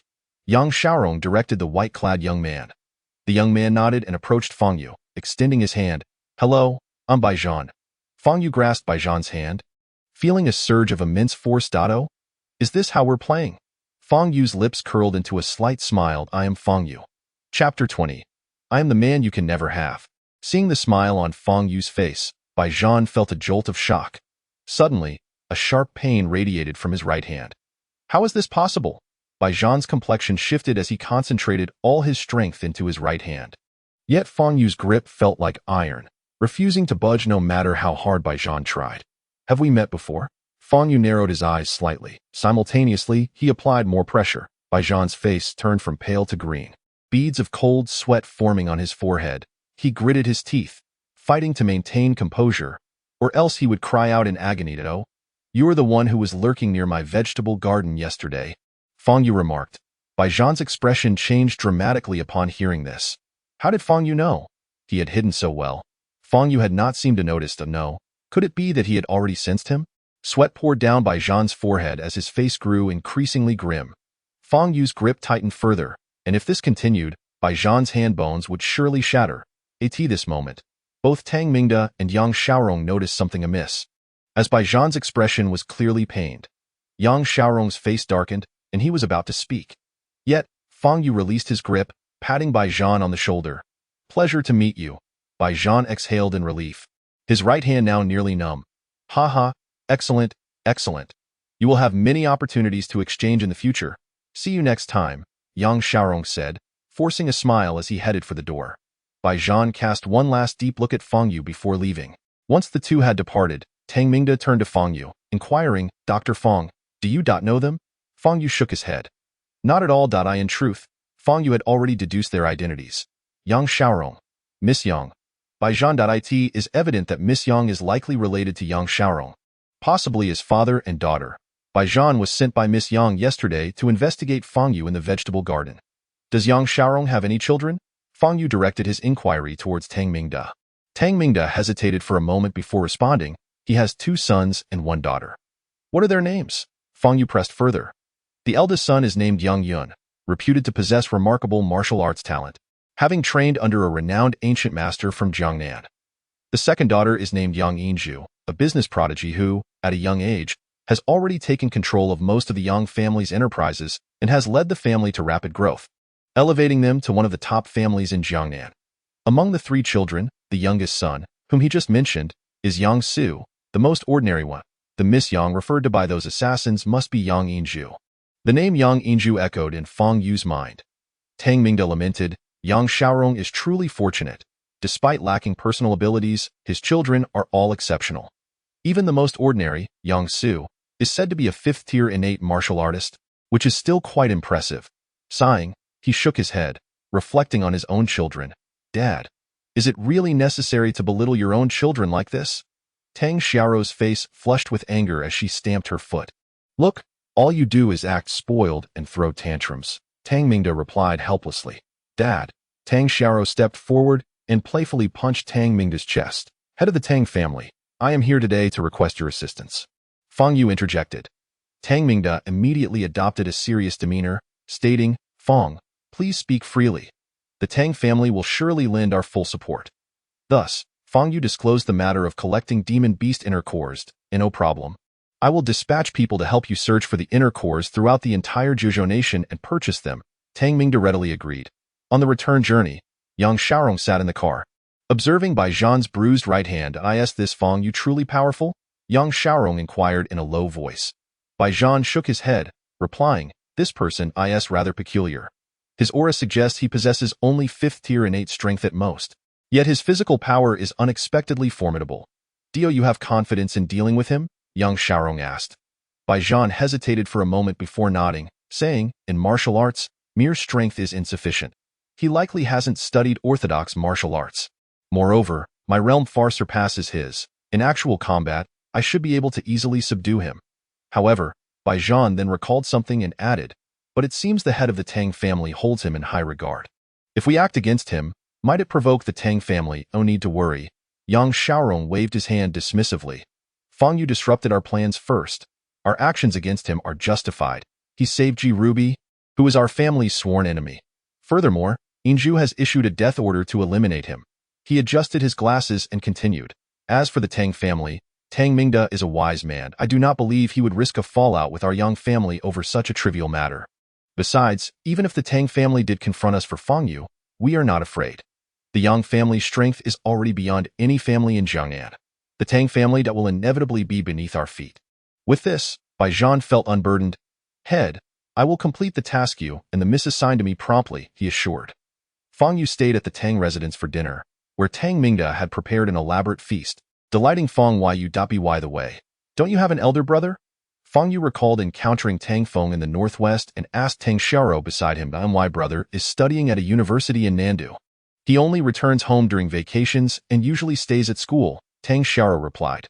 Fang Yu nodded, focusing on his meal. Tang Xiaoro barely touched her food, quietly observing Fang Yu. Typically laid back and indifferent, Fang Yu was unexpectedly serious during dinner, even offering critiques on each dish. What kind of person are you? Really? Tang Xiaoro gazed at Fang Yu, her beautiful eyes sparkling. After dinner, Fang Yu glanced at the resting Tang patriarch upstairs. Following his acupuncture treatment, the elder's health had noticeably improved. His cough had diminished, and he no longer experienced unexplained pains while sleeping. Yesterday, Xiaoro brought back the medicinal herbs you provided. Why father took a dose and slept exceptionally well last night. We truly do not know how to express our gratitude, Tang Mingda said gratefully. Help me gather more demon beast inner cores, and I shall repay you in kind, Fang Yu replied. As Fang Yu was leaving the Tang residence, Tang Xiaoro followed behind. Shall I have the driver take you home? She inquired. No need. A walk after a satisfying meal is just what I need, Fang Yu responded. Oh?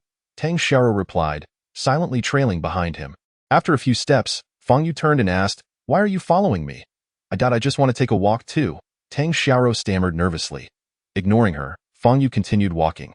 After a couple of minutes, Tang Xiaoro mustered the courage to ask, Fang Yu, I want to know why you are different from others. Fang Yu halted, turned around, and approached Tang Xiaoro.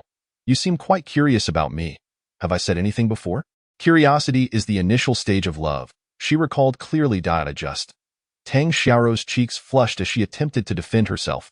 Indeed, at your age, it's easy to develop feelings for others, Fang Yu stated, meeting her gaze directly. What do you mean by little kid? I'm nearly your age, Tang Xiaoro retorted, looking up defiantly. Fang Yu shook his head, sighed, and turned to leave. Stop being curious. I am a man you can never have. You. What did you say? Who wants you? Tang Xiaoro exclaimed, both embarrassed and furious, stamping her feet. Fang Yu had already walked far away. Be angry all you want. I will uncover your secrets eventually. Tang Xiaoro gazed in the direction Fang Yu had departed, her beautiful eyes shining. Meanwhile, at home, Wang Yin was preparing dinner, bringing dishes to the dining table in the living room. Asu Yaya entered at 6:30 in the afternoon. Zhang Yu had apologized to her but didn't show up for the afternoon rehearsal. This relieved Yu Yaya, who had feared Zhang Yu might retaliate against her for the morning's events. Yaya, go upstairs and call Fang Yu down for dinner, Wang Yin instructed. Theo expressed her gratitude. Wang Yin had specially purchased chicken and fish from the market, preparing several dishes. Fang Yu had lent her 100,000 yuan, a significant favor. Tomorrow, she planned to wire 60,000 back home to cover her elderly father's surgery, saving the remaining funds for his nutritional needs, while the other 40,000 would be reserved for Yu Ye's tuition. Yu Ye dashed upstairs but discovered Fang Yu was not home. He might be busy today. It's fine. We'll wait for him to return before eating, Wang Yin said. Therefore, they sat down to watch television together. About 10 minutes later, footsteps approached from outside the courtyard. Right here, I'll take you inside, a man announced. Upon hearing this voice, Wang Yan's expression changed instantly as she jumped up, locking the door and pulling Yu Yaya into a room, securing it once more. That moment, a group had already arrived at the door. The door is locked. One young man, smoking a cigarette, twisted the doorknob, then slapped the bald head of the man beside him. Bro, how could I dare to mess with you? Typically, this time, Wang Yin would definitely be home, Yu Qingye stammered. Bingo, The lights are still on inside. And there are many dishes on the table that haven't been touched, a follower observed, standing on tiptoe to glimpse the interior. Oh? So, someone is hiding inside. Guangbin took a deep drag from his cigarette and threw the butt away. Break the door down. The 4 henchmen behind him immediately surged forward, forcefully ramming the door. Chapter 21. Is it you? The door, already damaged once before, was not very sturdy. With that impact, they easily broke it down. Wow, the food looks quite good. Was it prepared for us? Guangbin exclaimed upon entering and seeing the large platters on the table, his eyes lighting up. Bing Gu, this room's door is locked. The person must be hiding inside. A follower noted, standing before the door to the room. Why Yu Chengya? Go over and make her open the door, or we will break in. Guangbin pushed Yu Chengya forcefully. Why Yu Chengya approached the door and shouted, Wang Yin, I know you're in there. Stop hiding. Bing Gu has brought people. They only want money and won't harm you. Just bring out the money. He knocked on the door forcefully. There was no response. If you don't open the door, Bing Gu and the others will break in soon. And then Why Yu Chengya continued, Why Yu Chengya? Why are you here? I have nothing to do with you and Ye anymore. Why do you still come back? The gambling debt you owe has nothing to do with us. I have no money. I have no money. Wang Yan's voice broke down in tears from within the room. I have no choice. I am at my wit's end. Help me one last time. Help me pay back the money, and I promise I won't come to find you again. Yu Chengya pleaded. Get out. I have no money, and I won't believe your lies. Just take your people and leave. Wang Yin screamed frantically. Guangbin furrowed his brow, giving a signal to his henchmen. The 4 followers immediately advanced, grabbing Yu Chengya and kicking the door. Inside, Wang Yin clutched Yu Yeye, weeping and screaming. However, no one in the nearby old buildings could hear her cries. Finally, the door was kicked open. Guangbin entered with his henchmen, spotting Wang Yin and her daughter huddled in the corner. Oh, didn't he expect you, Yu Laogo, to have such a beautiful wife and daughter? Guangbin licked his lips, stating. Yu Chengya stepped forward and said, Wang Yin, just help me once, bring out the money and save my life. You wouldn't want Yeye to lose her father at such a young age, would you? Get lost? Yeye doesn't even see you as her father. You scoundrel, what right do you have to be her father? Wang Yin shouted sharply. Search everything. Take anything valuable, Guangbin ordered. The 4 henchmen began rummaging through the small room. Guangbin watched the trembling mother and daughter, stepping closer and saying, Sister, don't blame us for being rough. After all, your husband owes money and hasn't he repaid it? Wang Yin held Yu Yeye tightly, who was pale with fear, unable to utter a word. Bing Gu, this drawer is locked. The money might be inside, one henchman said. Break the lock, Guangbin commanded. The drawer was flimsy, requiring no effort to break. The henchman pulled it open with a few strong tugs, and the lock snapped. With a click, the drawer opened, revealing the 100,000 yuan inside, precisely the amount Fang Yu had lent Wang Yin yesterday. Upon seeing this, Wang Yin completely broke down. No, that money is for saving lives. She trembled, crying out, Wang Yin, I didn't expect you to have saved so much money. You're too ruthless. I've come to you so many times, and you wouldn't give me a penny. Yu Chengya's expression changed upon seeing the stack of cash. That money isn't mine. It's borrowed from someone else. You can't take it. Wang Yin weakly protested. Borrowed? Who would lend you money? And why would you borrow so much? Yu Chengya sneered, then seemed to realize something, his eyes widening as he stared at Wang Yin, exclaiming, Oh, you must have caught a rich man, right? You found another man? Haven't you? Wang Yin shook her head through her tears. Meanwhile, Guangbin had finished counting the money. There's a total of 100,000. It's still not enough. Why Yu Chengya? You owe us a total of 160,000. Yu Chengya immediately panicked, saying, Bing Gu, Wang Yin might have other money hidden. Please search again. Smack. Guangbin slapped Yu Chengya across the face, furiously declaring, The room is this small. We've searched everywhere. Where else could she hide money? Then Yu Chengya's face turned pale, his legs trembling. Guangbin's gaze landed on Wang Yin in the corner, his eyes glistening with desire. How about this? You send your wife to my place, and if I enjoy myself, I'll consider the 60,000 as repaid. What do you say? Guangbin said, eyeing Wang Yin's beauty and figure, swallowing hard. Why Yu Chengya's expression brightened, eagerly agreeing, no problem. Bingo. That's the best plan. Upon hearing their conversation, Wang Yin turned as pale as a ghost, nearly fainting. I fear your wife won't be willing. Guangbin mused, stroking his chin. What do you mean she won't be willing? This shameless woman has deceived me, found another man, and now has 100,000 yet one T save me. I have no obligation to show her any kindness. Yu Chengya's eyes glinted with malice. Fine, you take care of bringing her away, Guangbin instructed. Why Yu Chengya immediately approached and grabbed Wang Yan's arm, pulling her outward. Overwhelmed by psychological collapse, Wang Yan lacked the strength to resist. With a single tug, she was drawn away. Moemed. Why Yu Yaya clung to Wang Yan, crying out in desperation. Little brat, let go. Yu Chengya scolded. Despite Yu Yaya's efforts, she held on tightly to Wang Yan. Smack! Yu Chengya raised his hand and struck Yu Yaya across the face with considerable force. Then, he dragged Wang Yan away. Wang Yan looked back at her crying daughter, her heart shattered. Damn it, stop crying. It's annoying. You two, help out. Quickly take her away, Guangbin frowned. Ordering .2 henchmen immediately stepped forward, each grabbing a leg. Lifting Wang Yan out as Guangbin walked toward the courtyard, he fantasized about the pleasures awaiting him that night. Just as he reached the courtyard door, he ran into a young man. What are you doing? Fang Yu's gaze was icy as he surveyed the group and the tear-streaked, struggling Wang Yan. Get lost, little punk. If you know what Yu Chengya collapsed on the ground, his face smeared with blood, trembling all over. Big brother, I implore you, for the sake of Wang Yan and Yaya, spare me. Before he could finish his plea, Fang Yu kicked him away with a swift motion. From this day forth, I do not wish to lay eyes on you again. Otherwise, I shall ensure your permanent disappearance, Fang Yu said coldly. He then turned to Guangbin, whose body quivered under Fang Yu's gaze. You too. The debt Yu Chengya owes must be repaid by you. If you dare to harass Wang Yan and her daughter again, I will not hesitate to eradicate you all. Fang Yu declared, we understand. We will never dare again. Guangbin immediately bowed his head in submission. Having witnessed Fang Yu's prowess, he had no doubt about the weight of his words. Just moments ago, he had narrowly escaped being choked to death. Leave quickly, take these people with you, including Yu Chengya, Fang Yu commanded.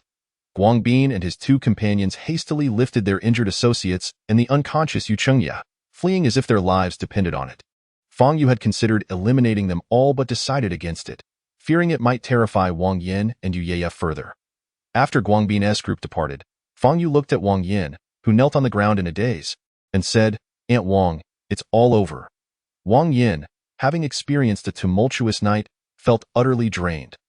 All she could muster was a faint, thank you, Xiao Yu. As Fang Yu entered the house, Yu Yaya dashed into his embrace. Sobbing uncontrollably, "It's all right, no one will disturb you anymore," he comforted, patting her back.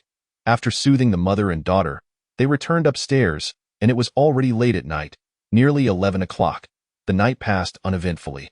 The next morning, Fang Yu arrived at school. As he ascended the stairs to the third floor, he was greeted by a waft of fragrance and collided with a soft body. Bang! Naturally, Fang Yu remained unfazed. The person in front of him cried out in pain, landing ungracefully on the floor. To his surprise, it was Ding Ran, the woman who had witnessed him being hit by a truck. It's you. Ding Ran, clad in a teacher's uniform, pointed at Fang Yu, her beautiful eyes wide with shock. Fang Yu was taken aback. How could Ding Ran recognize him? He had used hypnosis on her the last time they met. Chapter 22. You've grown up. Ding Ran pointed at Fang Yu, opening her mouth but failing to call out his name. He felt familiar to her, yet she could not recall it. Classmate, have we met somewhere before? Ding Ran inquired. I don't think so, Fang Yu replied. Oh. Ding Ran tapped her head, her brow furrowed in thought, still grappling with that strange sense of familiarity. Seeing her puzzled expression, Fang Yu realized that the hypnosis had indeed taken effect. Counselor, you should get up first, he suggested. At that moment, Ding Ran remained seated on the ground in an unladylike manner. Coming to her senses, she noticed her posture, her face flushing as she hastily rose. Classmate, I feel like I've seen you somewhere before, and something happened then. After standing, she continued to ponder, knowing something had transpired but unable to recall it, which was quite distressing. Counselor, I have a class soon, so I must leave, Fang Yu stated. Okay. I must have mistaken you, Ding Ran conceded, ultimately giving up on her recollection. Fang Yu glanced at Ding Ran before proceeding to his classroom. The events of that day were likely to remain elusive unless Ding Ran devoted an entire day to remember. Of course, even if she did recall, it would not be a significant matter. Upon returning to the classroom, Fang Yu learned that He Donglin and Hu Tao had been discharged from the hospital and were at school to complete their transfer procedures. The students in the class gazed at Fang Yu with a mixture of awe and respect. It was well known that He Donglin had been a tyrant in Class 3 during their senior year, and no one dared to provoke him. However, Fang Yu had not only severely injured He Donglin, but had also forced him to leave Zhanghai High School. Fang Yu was the true embodiment of arrogance. Yet, this news did not surprise Fang Yu, as he had already dealt with He Wenqing. How could He Donglin still have the audacity to remain at school? At noon, after classes ended, Tang Xiaoro and Zhao Shuanger headed to the cafeteria together. Shuanger, I saw you getting into Yang Su's car yesterday afternoon. Tang Xiaoro hesitated before speaking. Zhao Shuanger halted, a smile lighting up her face as she looked at Tang Xiaoro. Xiaoro, are you concerned? Concerned? Why would I be concerned? I just don't want you getting too close to Yang Su. He is really not a good person, Tang Xiaoro said, her brows knitted together. As long as you're not worried, that's fine. You might think Yang Su is nothing special, but I genuinely want to be friends with him, Zhao Shuanger replied. Tang Xiaoro was taken aback. Zhao Shuanger had never mentioned this before. He was always pestering you, so I never told you. But now, Yang Su finally acknowledges me and wants to be friends. Xiaoro, he is genuinely a great person. You might just not be compatible with him, but I've been so happy these past few days with him. Zhao Shuanger beamed with excitement. Seeing Zhao Shuanger's expression, Tang Xiaoro wanted to say something more, but ultimately held her tongue. Zhao Shuanger was her best friend, and since Zhao Shuanger felt happy, she had no reason to interfere. Xiaoro, if you're not upset, will you be happy for me? Zhao Shuanger grasped Tang Xiaoro's hands, asking that of course. Tang Xiaoro smiled at I in the afternoon during break. Fang Yu was engrossed in a novel when Tang Xiaoro suddenly approached him, saying, Hey, did you know? Yang Su actually started hanging out with Shuanger. Fang Yu didn't even glance up, merely asking, Who is Shuanger?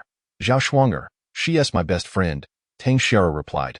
Fang Yu responded with a nonchalant oh.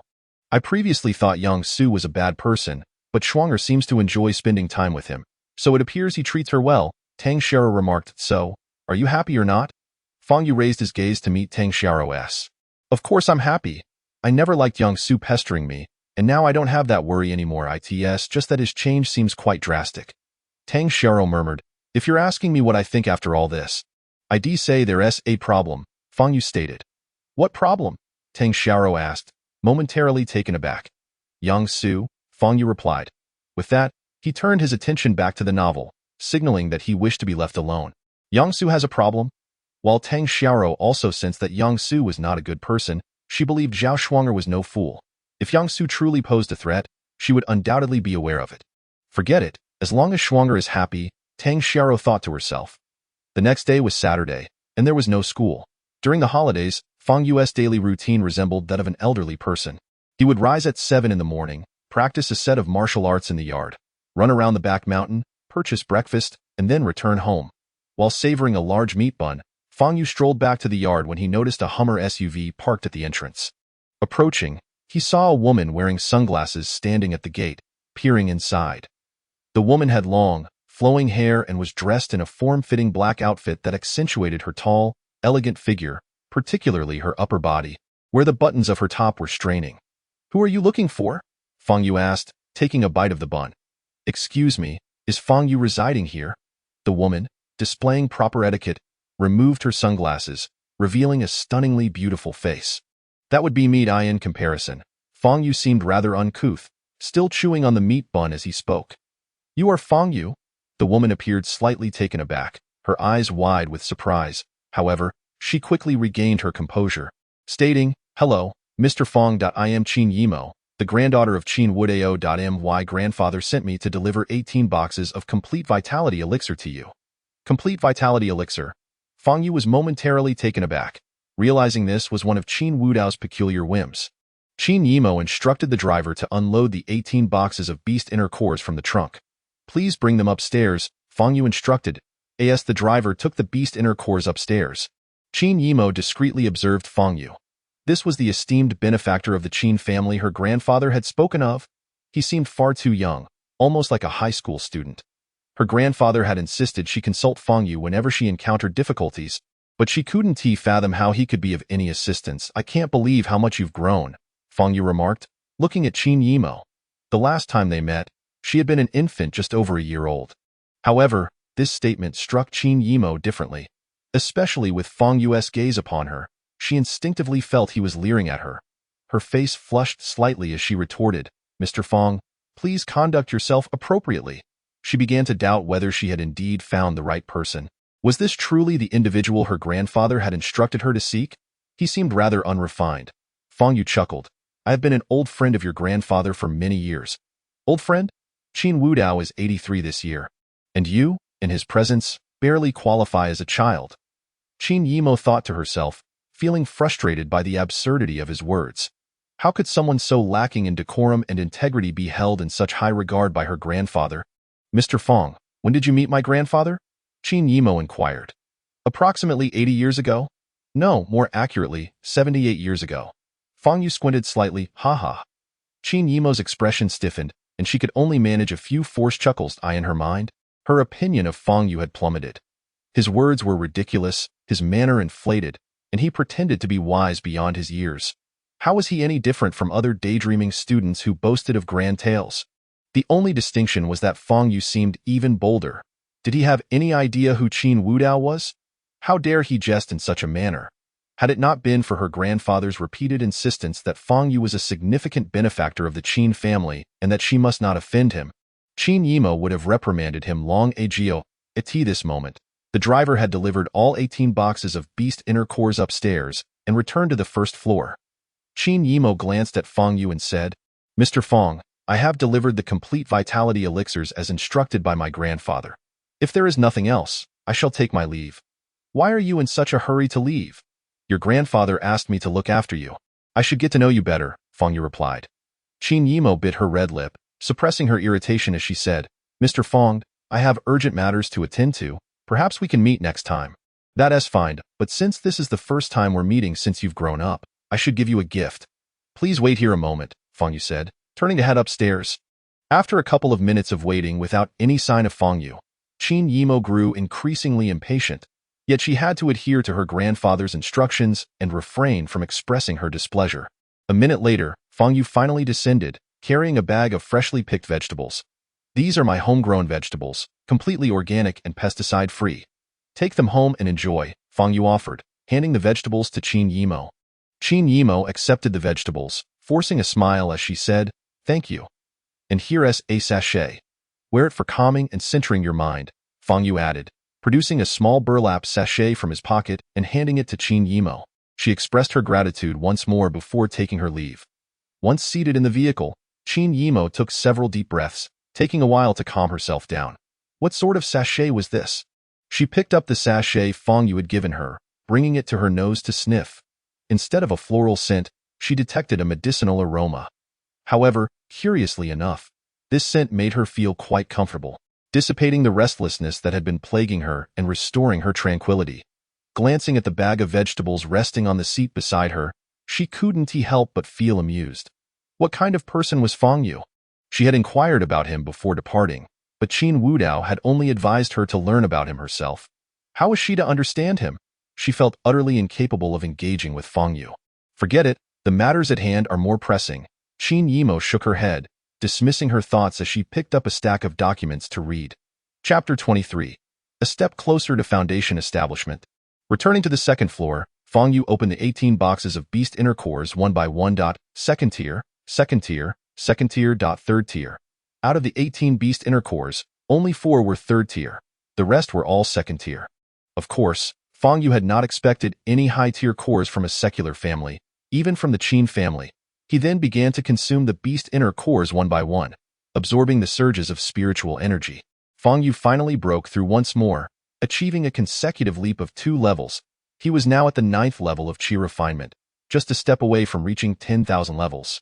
In the afternoon, Fang Yu ventured out to the vegetable garden. On a secluded path outside the city village, he encountered a luxury car coming to a halt. Emerging from the vehicle was Ji Dongshan. "Dressed in a suit, Mr. Fang, I've received word that the Yang family has dispatched Bai Zhan with the intent to eliminate you. You must come with me at once. With the protection of the Ji family, Bai Zhan will not have the opportunity to strike," Ji Dongshan urged anxiously.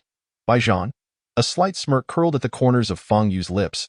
He had already warned both Bai Zhan and the Yang family during the last encounter at the Tang residence. Yet it seemed Baijan had not taken the warning to heart. If he wished to come, let him come. What was there to fear? Fang Yu replied, Mr. Fang, please trust us. Baijan is a 9th-tier innate martial artist, incredibly powerful and not someone easily dealt with. Moreover, the Yang family is ruthless. They will not send just Baijan to eliminate you. There will definitely be more tricks up their sleeve. Ji Dongshan's words were echoed by Ji Rumei, who leaned out from the card. Ji Rumei's face still bore a pallor, indicating her injuries had not fully healed. She had just been discharged from the hospital and should have been resting at home. However, upon hearing that the Yang family intended to take action against Fang Yu, she could no longer remain still. Fang Yu was her savior, and it was because of her that the Yang family had targeted him. She had to personally come to rescue him. Fang Yu regarded Ji Rumei, about to say something when he suddenly turned his head to the side. There's no need to leave. They've already arrived.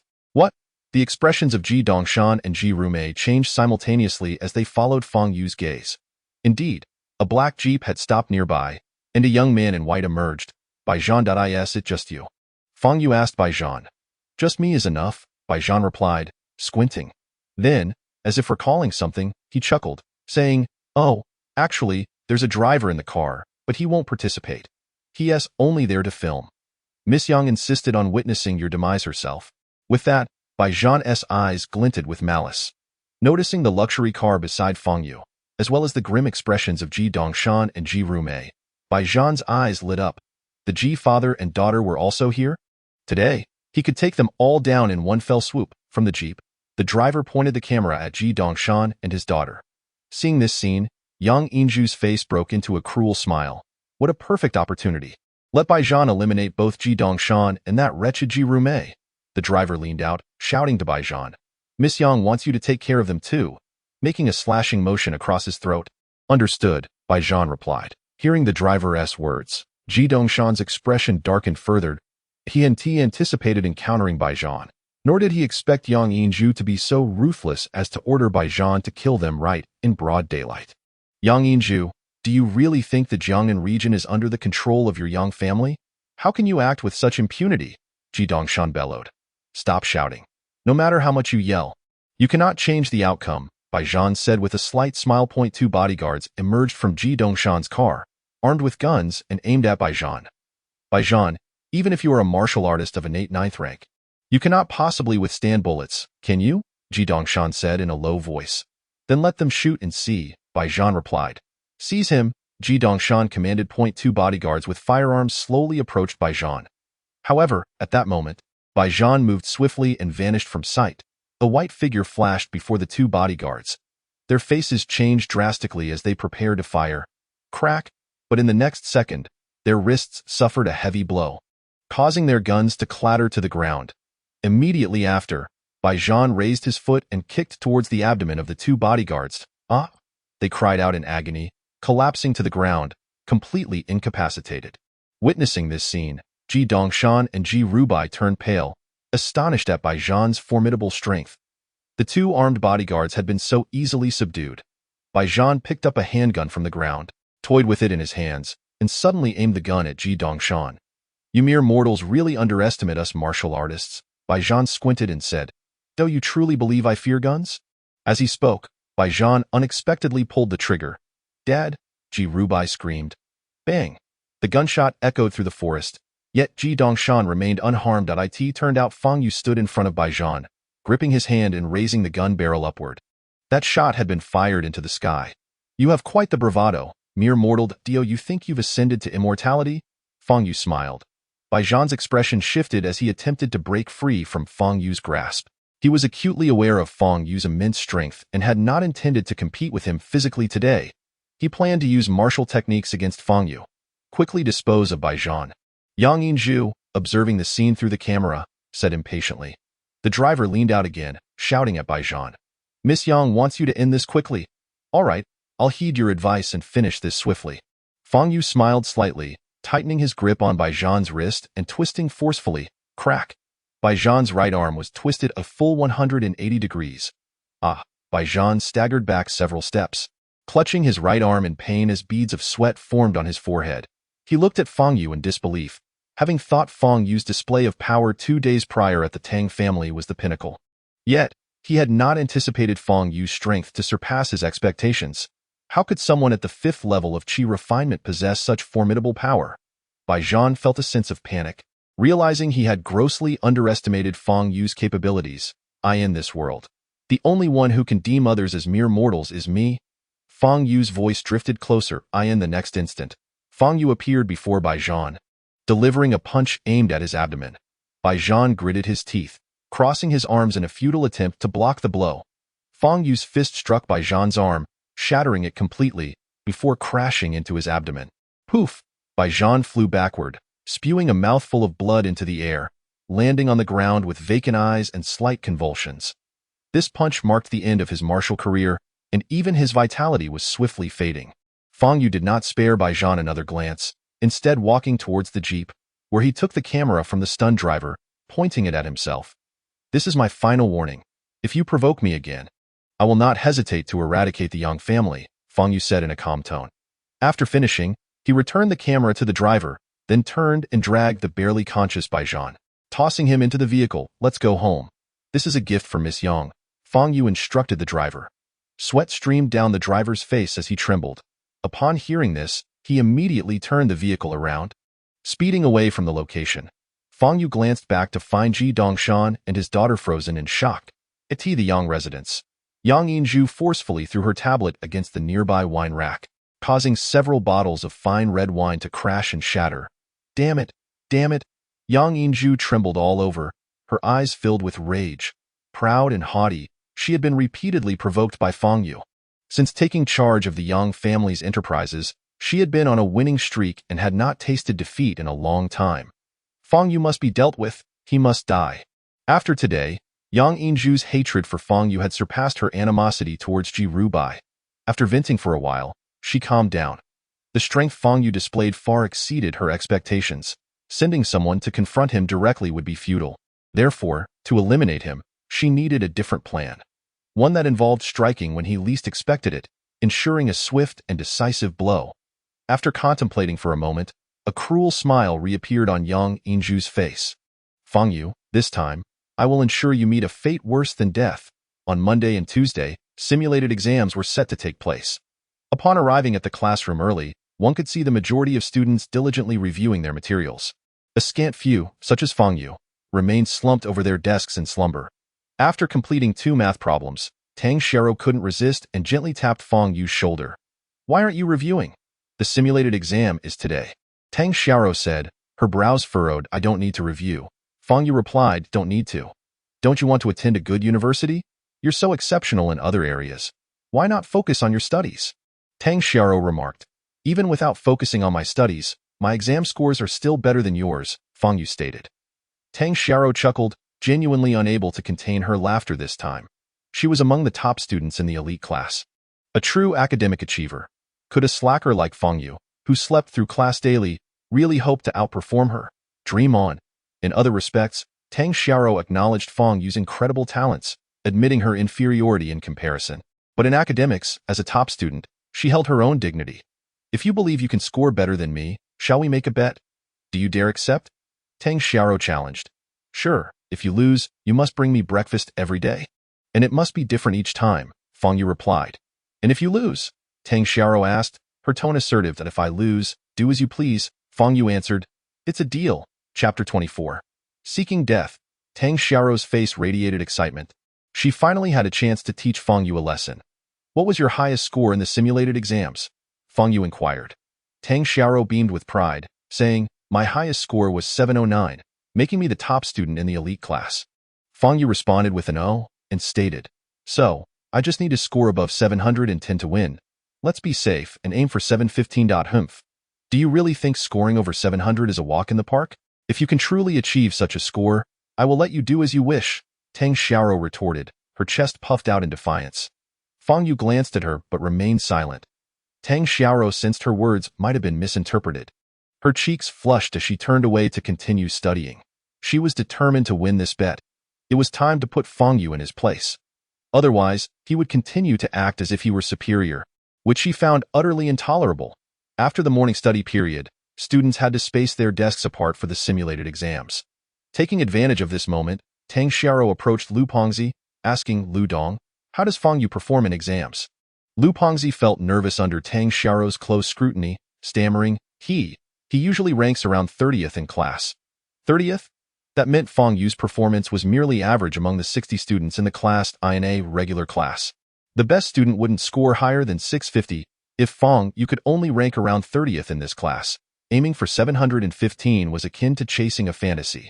After realizing this, Tang Xiaorou felt completely at ease. The exams commenced swiftly, starting with Chinese. During the test, Tang Xiaorou was more meticulous than ever, determined to achieve a high score and flaunt it before Fang Yu. Before beginning her composition, she discreetly glanced at Fang Yu, who was still slumped over his desk, seemingly asleep. Humph. He dares to think he can win against me like this. Ignoring Fang Yu, she focused intently on her writing. After completing Chinese, the next subject was mathematics. Mathematics was Tang Xiaorou's strong suit. She consistently scored above 140. As she worked on the math test, she observed Fang Yu again, noticing he fell asleep after roughly half an hour. Half an hour was barely enough time to finish the multiple-choice section. It seemed Fang Yu had given up on the calculations and applications entirely. What a slacker. In the afternoon, they had comprehensive studies and English. Just like the previous two subjects, Fang Yu resumed his slumber after half an hour. After the exams and the bell rang for dismissal, Tang Xiaorou returned her desk to its original position. "With your lazy attitude, how could you possibly score well?" Tang Xiaorou remarked, looking at the drowsy Fang Yu with a mix of disappointment and frustration. She had expected Fang Yu to at least take the bet seriously, but he had merely slept through it. This left her feeling somewhat deflated. Even if she won, there would be little joy in it. Fang Yu paid no mind to Tang Xiaorou's emotions, rising to head home, when suddenly his phone vibrated in his pocket. Upon checking, he saw it was a call from Tang Mingde. "Dr. Fang, Tang Si has gathered intel on the demon beast's inner core," Tang Mingde said. "Where is it?" Fang Yu inquired. "At an underground auction house for martial artists. He heard that one of the auction items today is a demon beast's inner core. If you're interested, I can have Tang Si take you there. He is already waiting for Xiaorou at the school gate," Tang Mingde explained. "All right," Fang Yu agreed. Fang Yu and Tang Xiaorou got into Tang Si's vehicle. "Mr. Fang, I will first drop Miss off at home and then accompany you to the auction house. Is that all right?" Tang Si asked respectfully. Since witnessing Fang Yu's formidable skills in the city village, Tang Si's attitude towards him had changed significantly. "That works. I prefer she doesn't come along," Fang Yu replied. "Where are you going?" "Why can't I come?" Tang Xiaorou exclaimed, realizing the situation. "Miss, I must take Mr. Fang to an underground auction house for martial artists. It is a place filled with all sorts of people, and as a girl, it would be best for you to stay away," Tang Si explained. Tang Xiaorou bit her lip, feeling somewhat reluctant. However, she understood that Tang Si would not deceive her, so she did not press the issue further. After dropping Tang Xiaorou off at the Tang residence, Tang Si and Fang Yu headed to the underground auction house. This auction house specialized in serving martial artists, hosting at least 2 auctions monthly. The location was somewhat remote, situated on a desolate plot of land on the outskirts of Zhanghai City. A somewhat dilapidated building served as the venue for the auction. In the open area in front of the building, numerous vehicles were parked, including many luxury cars worth millions. "What currency is used for transactions at this auction?" Fang Yu inquired. "The same as our everyday currency. There is no special currency," Tang Si replied. Fang Yu recalled that over 4,000 years ago, auctions were conducted using spirit stones for transactions. Upon entering the auction house, Fang Yu saw nearly 100 cultivators, all at the Qi Refinement stage, with the highest not exceeding the 10th level and the lowest only at the 3rd. This auction typically featured items like spiritual pills, rare herbs, and weapons, Tang Si explained. As they spoke, Tang Si led Fang Yu to a seat in the back row, stating, "This auction has no strict rules. Just find a seat when you arrive. When the auction starts, if you see something of interest, just call out your bid. The highest bidder wins, and you can leave at any time." "Sounds good," Fang Yu nodded, but suddenly remembered that he hadn't brought any money. "The Tang family head has instructed me that if a demon beast's inner core appears, regardless of the price, I must help you secure it." Tang Si seemed to anticipate Fang Yu's concerns and stated, "Thank you, Tang family head," Fang Yu replied. The auction commenced shortly thereafter. The first item up for bidding was the Yanglong pill, crafted by Master Wu from Huaibei, with effects that the auctioneer energetically introduced. Upon hearing the description, Fang Yu realized that this so-called Yanglong pill was merely a tonic. Yet, for this trivial item, it fetched a staggering price of 300. 000, acquired by an elderly man with white hair and a frail appearance. Fang Yu felt somewhat speechless. This auction house truly attracted all sorts. The following dozen auction items were spiritual pills and weapons, which Fang Yu deemed worthless. The next item up for bid was the inner core of a demon beast, brought back by a master after numerous perils. The auctioneer announced loudly. The inner core was presented on stage. A dark red, fist-sized item, a fifth-tier demon beast's inner core. Sensing the aura emanating from the inner core, Fang Yu was instantly thrilled. It had been many years since he had seen such a high-tier demon beast's inner core. Consuming this core might allow Fang Yu to break through another 2 or 3 levels. It must be acquired. Demon beast inner cores might seem insignificant, often considered mere collectibles, but in reality, grinding them into powder for medicinal use yields remarkable benefits for strengthening the body. The auctioneer elaborated. 1 million. Before the auctioneer could finish his explanation, Fang Yu immediately shouted. A wave of gasps rippled through the crowd. The fact that someone would bid 1 million for an inner core, without even understanding its practical value, astonished many. 1 million and 5. A deep voice chimed in. The crowd turned to see a rugged, middle-aged man. The bid came from none other than Wu Xiong. Good grief. Just let him have it, they murmured. That kid surely won't dare to bid again, or he'd be asking for trouble with old Tiger Wu. Many spectators regarded Fang Yu with a mix of pity and mockery. Wu Xiong's modest increase of 5,000 was a clear warning to Fang Yu not to raise the stakes further. If Fang Yu dared to continue bidding, he would likely provoke Wu Xiong's wrath. Who is that? Fang Yu inquired. Tang Xi's expression darkened as he said, That man is Wu Xiong, an innate 10th-rank martial artist, extremely powerful, and notorious in Jianghai City's martial arts community. Mr. Fang, we may need to let him win this bid for now and then negotiate to buy it from him at a high price. There's no need for that. Just secure it. Fang Yu replied casually. 2 million. He called out. The crowd erupted in astonishment. The auctioneer was ecstatic. For the auction house, individuals like Wu Xiong were a liability, significantly reducing their profits. However, since they feared Wu Xiong's overwhelming strength, they dared not offend him. But Fang Yu's boldness in raising the price was a different matter entirely. Wu Xiong frowned, glancing in Fang Yu's direction. Fang Yu offered him a slight smile. Seeking death, Wu Xiong sneered, choosing not to raise his bid any further. The martial artists in attendance were abuzz with speculation. It's over. Old Tiger Wu is feeling murderous. That kid is merely at the 5th level of Qi Refinement. Who does he think he is to provoke Wu Xiong? They thought he was effectively paying 2 million to let Wu Xiong acquire the inner core, and he might even lose his life in the process. A total loss. Fang Yu turned to the pale-faced Tang Xi beside him and asked, You should have enough cash for 2 million, right? I have enough, but... Tang Xi hesitated. Sensing Fang Yu's impulsiveness, he feared the consequences of offending Wu Xiong could be dire. The best resolution would have been to allow Wu Xiong to win the inner core and then buy it from him at a premium, as it held no value for other martial artists. Only Fang Yu desperately needed it. Mr. Fang, although you possess exceptional talent, you are still a bit too hot-headed. Tang Xi sighed inwardly. He recognized Fang Yu's extraordinary abilities, but he was certainly no match for Wu Xiong. Wu Xiong's audacity stemmed from his formidable strength, which surpassed that of ordinary martial artists by a significant margin. Even among those who shared his innate level of 10, few could rival him. In Chapter 25, Fang Yu cheated. Ignoring the gazes around him, Fang Yu approached the stage with Tang Xi, handing over 2 million and securing the 5th-tier monster beast core before exiting the auction house. Wu Xiong let out a cold snort and followed him, eager to witness the unfolding drama. Many onlookers, intrigued by the spectacle, trailed behind Wu Xiong. As they followed Fang Yu out, Tang Xi felt a cold sweat bead on his forehead. After a moment's hesitation, he took out his phone. Intending to call Tang Mingda. No need for that, Fang Yu interjected, preventing Tang Xi from dialing. Tang Xi's expression shifted, but ultimately he put his phone away. By now, the two had reached an open parking area. Stop right there. Wu Xiong's deep voice resonated from behind. Fang Yu halted, turning to face him with a smile. There's something you need. With a cruel grin, Wu Xiong replied, Kid, you've got some guts. Considering your youth, I'll give you 2 choices. The first, hand over 2 million, and I'll let you off. The second, I'll cripple you and take the monster core. Fang Yu shook his head. That's outright robbery. I won't choose either. Then you're asking for death. Wu Xiong's eyes widened in fury.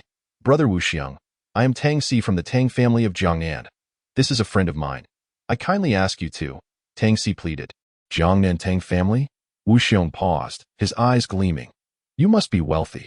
Your friend has angered me, and unless you offer a price that satisfies me, I will not let him go easily. I'm willing to offer too.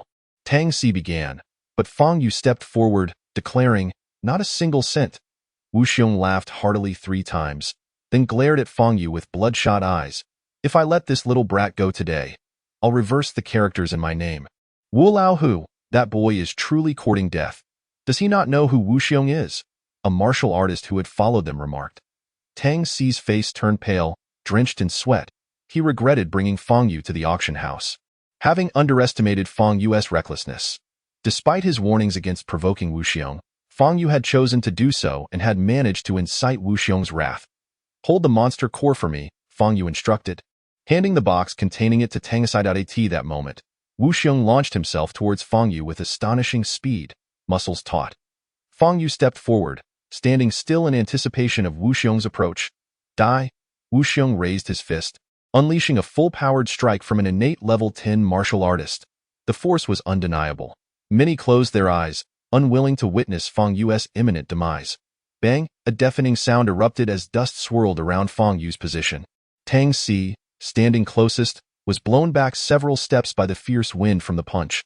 The sheer power of Wu Xiong was astonishing. Tang Si's face drained of color, horrified at the thought of what would become of Fang Yu after taking such a blow. As the dust settled, gasps filled the air. Tang Si focused and was astounded to see Fang Yu had effortlessly blocked Wu Xiong's punch with a single palm. Wu Xiong's forehead bulged with veins as he swung his left fist. Fang Yu extended his other hand, easily deflecting the blow once more. Remaining firmly in place, is this all you've got? My apologies. Fang Yu smiled slightly, gripping Wu Xiong's fist and twisting forcefully. Crack! A sickening sound of shattering bones echoed from Wu Xiong's wrists. Wu Xiong howled in agony, flipping mid-air before crashing heavily to the ground. Fang Yu stepped forward, placing a foot on Wu Xiong's chest. Wu Xiong spat a mouthful of blood, his complexion ghostly pale. Onlookers stared in disbelief. Was this the same Wu Xiong who had been so arrogant? How could he have been defeated so easily? Wu Xiong gazed at Fang Yu, horror etched on his face. How is this possible? You clearly possess only the strength of an innate level 5. Fang Yu pressed down harder, causing Wu Xiong to cough up more blood. You assumed I was merely at innate level 5. I wanted you to think that way. After saying this, Fang Yu lifted his foot, aiming for Wu Xiong's dantian. No! Wu Xiong screamed. Bang! Fang Yu's foot landed heavily on Wu Xiong's dantian, causing Wu Xiong to spit out another mouthful of blood, his face ashen. His dantian shattered, decades of cultivation rendered futile. From this day forward, he would be a cripple. What cruelty! A chill ran through the onlookers. Wu Xiong had truly kicked a steel plate this time. Who was this youth? Wu Lao, who had no strength to retaliate before him. My heavens, he seems even more terrifying than the renowned Yang from Jiangnan. Are you referring to Yang Jian from the Yang family? I still think Yang Jian is more formidable. After all, he is already half a master. The crowd murmured. Meanwhile, Fang Yu and Tang Si had returned to their vehicle. Mr. Fang, may I ask a curious question? Tang Si looked hesitantly at Fang Yu. Fang Yu turned to him. What is your current strength? How many innate levels do you possess? Tang Si wiped the sweat from his forehead. Fang Yu pondered briefly before replying honestly. Currently, I should be at innate level 9,834. And I will soon break through to 9,836. Tang Si was left speechless. Upon returning home, Fang Yu eagerly produced the monster core. The 5th-tier monster core was so large that it took him 4 attempts to swallow it whole. A wave of pure spiritual energy surged into his dantian, bringing him immense comfort. This energy propelled him through 2 levels, reaching refining stage 9,836. If he could find another 100 of these high-tier monster cores, breaking through to 10,000 layers would be within reach. A glimmer of hope ignited in Fang Yu's eyes. The next morning, upon arriving at class, Fang Yu sensed Tang Xiaoro's unsettling smile directed at him. If you're unwell, you can take a leave. Why disturb me? Fang Yu remarked, you're the one who's unwell. Just thinking about how you'll be my servant in the future makes me laugh. Tang Xiaoro replied. The results of the simulated exam would be released quickly, likely by afternoon. Fang Yu refrained from bickering with Tang Xiaoro, deciding to wait until the results were announced as afternoon arrived. The first class was led by Counselor Huang Hai, who would likely announce the results. Tang Xiaoro appeared exuberant, confident of her success. When the bell rang, Huang Hai entered, holding a results sheet. Upon entering, he cast a significant glance at Fang Yu. "Classmates, the results of yesterday's simulated exam are in, and I will now announce the standings," Huang Hai stated. He proceeded to discuss various statistics, including the number of students who surpassed the undergraduate threshold and the number who exceeded the key line. Finally, he reached the most anticipated segment, the top 10 scores in the class. 10th place, He Dongrong, with a total score of 623, showing improvement from last time. "Keep it up," Huang Hai announced. 9th place. 8th place. 3rd place, Su Xiaona, with a total score of 649, maintaining a solid performance, but could improve further. Huang Hai continued. Su Xiaona's expression darkened.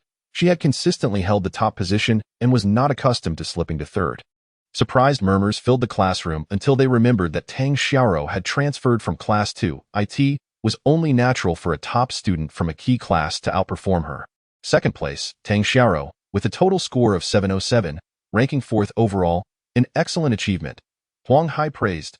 However, the students were left in shock. 707 points. 4th place overall. How could such a score not place her first in the class?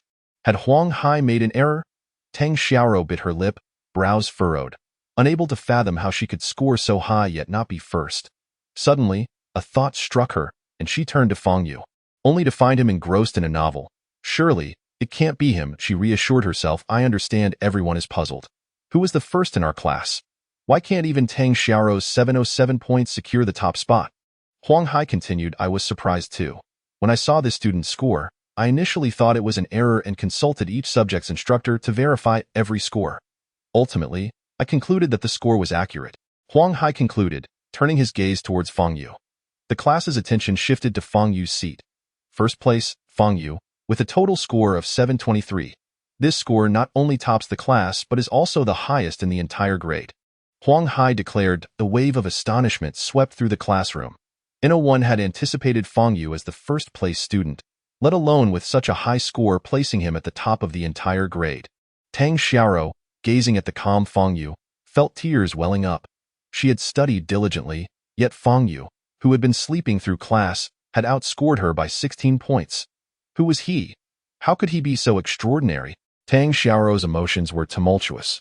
She felt both envious and utterly in awe of Fang Yu. From tomorrow onwards, remember to bring me breakfast, and it must not repeat daily, Fang Yu reminded her, patting her shoulder. Understood. Tang Xiaoro's spirit deflated, her voice barely audible. Counselor, Fang Yu must have cheated. Su Xiaona suddenly stood up, exclaiming.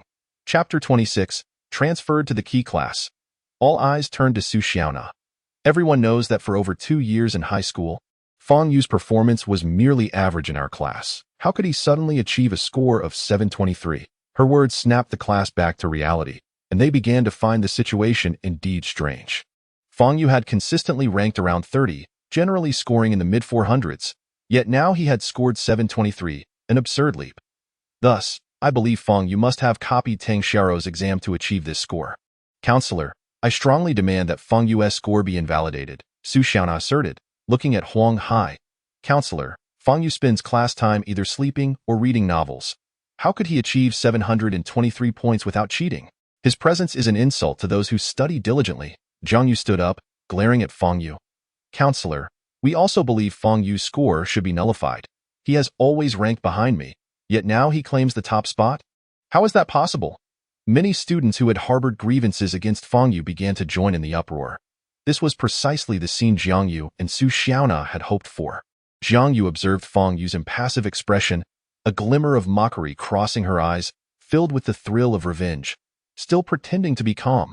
I want to see how long you can maintain that demeanor. As the tide turned against Fang Yu, Lu Pengzi suddenly stood up. Have you all lost your minds? Fang Yu scored 723, that's 16 points higher than Tang Xiaoro. If he truly copied her exam, how could he score higher? His words quelled some of the dissent. Lu Pengzi raised a valid point. If Fang Yu had indeed copied Tang Xiaoro, why would his score exceed hers by such a margin? What if, after copying, he noticed some of Tang Xiaoro's errors and corrected them? Just 16 points. If he identified a few mistakes and amended them, achieving 723 was entirely plausible. Su Xiaona glared at Lu Pengzi. You are just grasping at straws. How could Tang Xiaoro, who scored 707, make such obvious mistakes? Lu Pengzi's face flushed red as he retorted, how could she? Silence. Huang Hai finally spoke up. With the counselor's authority, the classroom quieted. Huang Hai turned to Tang Xiaoro, frowning. Tang Xiaoro, did you notice Fang Yu copying your exam during the test? Tang Xiaoro stood firm. No ha. Who doesn't he know how close you are to Fang Yu? Even if he copied, you would have been willing to let him, Jiang Yu sneered. You. Tang Xiaoro's cheeks flushed, glaring at Jiang Yu. What's wrong? Am I mistaken? Jiang Yu stood her ground, unafraid, taking a deep breath. Tang Xiaoro ignored Jiang Yu and addressed Huang Hai. Counselor, I can attest to one thing. During the exam, Fang Yu only worked on the paper for half an hour before he fell asleep on his desk. He had no time to copy my answers. This statement did not prove Fang Yu's innocence. Rather, it raised more questions. How could he achieve the top score if he had only spent half an hour on the exam? Was Tang Xiaoro treating her classmates and Counselor Huang Hai as fools? Jiang Yu couldn't help but snicker, choosing not to speak further. She felt no need to elaborate. Indeed, upon hearing Tang Xiaoro's words, Huang Hai's expression darkened. Fang Yu, come with me to the office. The rest of you, study. With that, Huang Hai left the classroom. Fang Yu sighed, closing his novel and turning to Tang Xiaoro. I'm curious. How did your mind come to be this way? I'm just stating the facts. Tang Xiaoro defended herself. Fang Yu stood and followed Huang Hai out of the classroom. Laughter and jeers erupted from the class, with a few even clapping. Fang Yu was finally facing his reckoning. Fang Yu, tell me honestly, did you cheat? Huang Hai asked, his expression stern in the office. No. Fang Yu replied that if you're being truthful, I'll merely revoke your score. However, if you're dishonest and I discover you cheated later, the consequences will be severe, Huang Hai warned gravely. Then investigate as you wish, Fang Yu stated. In his youth, Fang Yu, when he was merely 2,000 or 3,000 years old, was an avid learner. During that time, he sought to divert his thirst for foundational cultivation through study. He perused countless texts, absorbing knowledge from various eras and cultures, to the point where it would not be an exaggeration to say he was well versed in both astronomy and geography. The knowledge of high school subjects was trivial for Fang Yu. The reason he only scored 723 was that it was sufficient to surpass Tang Xiaoro. If he wished, he could have achieved an even more remarkable score. I will now compare the exam papers of you and Tang Xiaoro. If they show high similarity, it will be clear you cheated, Huang Hai declared. Departing from the desk. 5 minutes later, Huang Hai returned with a stack of exam papers. Several teachers who had been monitoring the situation gathered around. The sudden emergence of Fang Yu from Class 2, scoring first in the entire grade, piqued their interest, especially that of Counselor Cheng Hongmei from the Qi class, who was convinced Fang Yu had cheated. Otherwise, how could an ordinary class student outperform all the top students from the Qi class? Counselor Huang, we must treat this matter with utmost seriousness. During the final sprint of senior year, we cannot tolerate any student who resorts to cheating. Cheng Hongmei glanced at Fang Yu and remarked, indeed, with the college entrance examination approaching, is cheating merely a form of self-deception? The crux of the issue lies in the fact that if we do not provide other students with an explanation, it will adversely affect their motivation to study. Hu Bo, the mathematics tutor for the elite class, stated. Exactly. Several other teachers echoed in agreement. Ding Ran was among this group of educators, yet she remained silent, quietly observing the reticent Fang Yu. This student looks incredibly familiar. Counselor Huang was meticulously comparing the test papers of Tang Xiaoro and Fang Yu, and his expression began to take on a peculiar hue. After finishing the comparison of the comprehensive exam, he lifted his head and cast a shocked glance at Fang Yu. Counselor Huang, what's the verdict? Did he cheat? Cheng Hongmei inquired eagerly. Huang Hai took a deep breath, then shook his head, stating, no, there is absolutely no cheating. How is that possible? Let me see. Cheng Hongmei picked up the test paper from Huang Hai's desk and scrutinized it closely. Aside from the objective questions that have a single correct answer, the methods of solving the calculation and application problems were entirely different between Fang Yu and Tang Xiaoro. Fang Yu employed a clearer and more concise approach, with no mistakes whatsoever. Cheng Hongmei then picked up the comprehensive exam and the Chinese test. And the results were the same. Fang Yu's answers were completely different from Tang Xiaoro's, and he had performed better. The more Cheng Hongmei examined it, the more astonished she became, for Fang Yu's solutions were simply outstanding.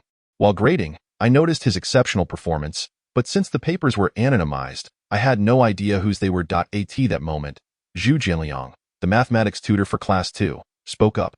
Indeed, while I was grading, I encountered a student whose reading comprehension and essay writing were particularly impressive. It turns out it was Fang Yu. Chao Dan, the Chinese tutor for Class 2, chimed in from the side. Huang Hai looked at Fang Yu, momentarily at a loss for words. Fang Yu, you may return. My earlier suspicions about you were unfounded, and I sincerely apologized. I will clear your name before the whole class. After a moment of silence, Huang Hai added, All right. Fang Yu turned and left. Ding Ran gazed at Fang Yu's departing figure, and suddenly a flash of realization struck her. She recalled the events of that afternoon. This student, oh my goodness, in her memory, it seemed he had been struck by a truck and then. The more Ding Ran reminisced, the more her heart raced with dread and astonishment. Upon returning to the classroom, Fang Yu was met with mocking glances. Cheating dog, how dare you come back? Jiang Yu sneered. Fang Yu ignored the comment and walked directly to his seat. Are you all right? Tang Xiaoro asked with concern. What could possibly be wrong? Fang Yu retorted. No sooner had Fang Yu sat down for 5 minutes than Huang Hai arrived at the classroom door. Fang Yu and Tang Xiaoro, please step outside. Huang Hai called out. Tang Xiaoro glanced at Fang Yu, wondering if something serious had occurred. Could it be that Fang Yu truly had copied her work? Surely not. The moment they stepped out, the classroom erupted in a cacophony of speculation. Haha, Fang Yu really got caught cheating. Even Tang Xiaoro was called out. I bet Tang Xiaoro deliberately let him copy. Serves him right. I can't wait to see how this plays out. Now the entire grade knows about this. Tang Xiaoro can't possibly cover for him this time. Su Xiaona pinched Jiang Yu's cheek, exclaiming, Yeah, I told you I would help you get revenge, didn't I? Jiang Yu's heart swelled with satisfaction, smiling, Xiaona, you're the best to me. Outside the classroom, Huang Hai looked at Tang Xiaoro and Fang Yu, saying, I just received notification from the administration due to your exceptional performance. It is deemed inappropriate for you to remain in Class 2, and you will both be transferred to the elite class. Huh. Tang Xiaoro had initially feared something serious had occurred, only to find out they were being moved back to the elite class. You can transfer your books after class, Huang Hai stated. Seeing no objections from Fang Yu and Tang Xiaoro, he entered the unusually lively classroom and declared loudly, Silence. I have an important announcement to clarify. The classroom fell silent immediately. Were they about to announce Fang Yu's punishment for cheating? All eyes were eagerly fixed on him. Fang Yu did not cheat. His test papers were entirely his own work, and they were exceptionally well done. I have personally apologized for the doubts cast upon him. Furthermore, after this class, Fang Yu and Tang Xiaoro will be transferring to the elite class. Thus, I hope everyone will extend a round of applause to Fang Yu and Tang Xiaoro, especially Fang Yu, whose remarkable improvement in such a short time is worthy of admiration. The classroom was utterly still, with no one clapping, only the sound of Huang Hai's voice resonating. No one had anticipated such an outcome. Not only was Fang Yu not found guilty of cheating, but he was also being transferred to the elite class. The elite class, a realm that Su Xiaona had struggled for over 2 years to enter. How could this be? Su Xiaona gritted her teeth, filled with resentment. Beside her, Jiang Yu was even more unwilling to accept it. Fists clenched. Why does Fang Yu always manage to escape unscathed? Why? I advise some students not to harbor excessive jealousy towards others' progress and achievements. Remember, one should not underestimate others after a short separation. Fang Yu must have exerted unseen efforts to achieve the highest score in the grade. Huang Hai's statement effectively silenced any further objections Su Xiaona might have had. After Huang Hai concluded, the classroom remained silent. After class, Lu Pengzi approached Fang Yu, exclaiming, Fang Yu, you are incredible. You scored first in the entire grade and were transferred to the elite class. How did you manage that?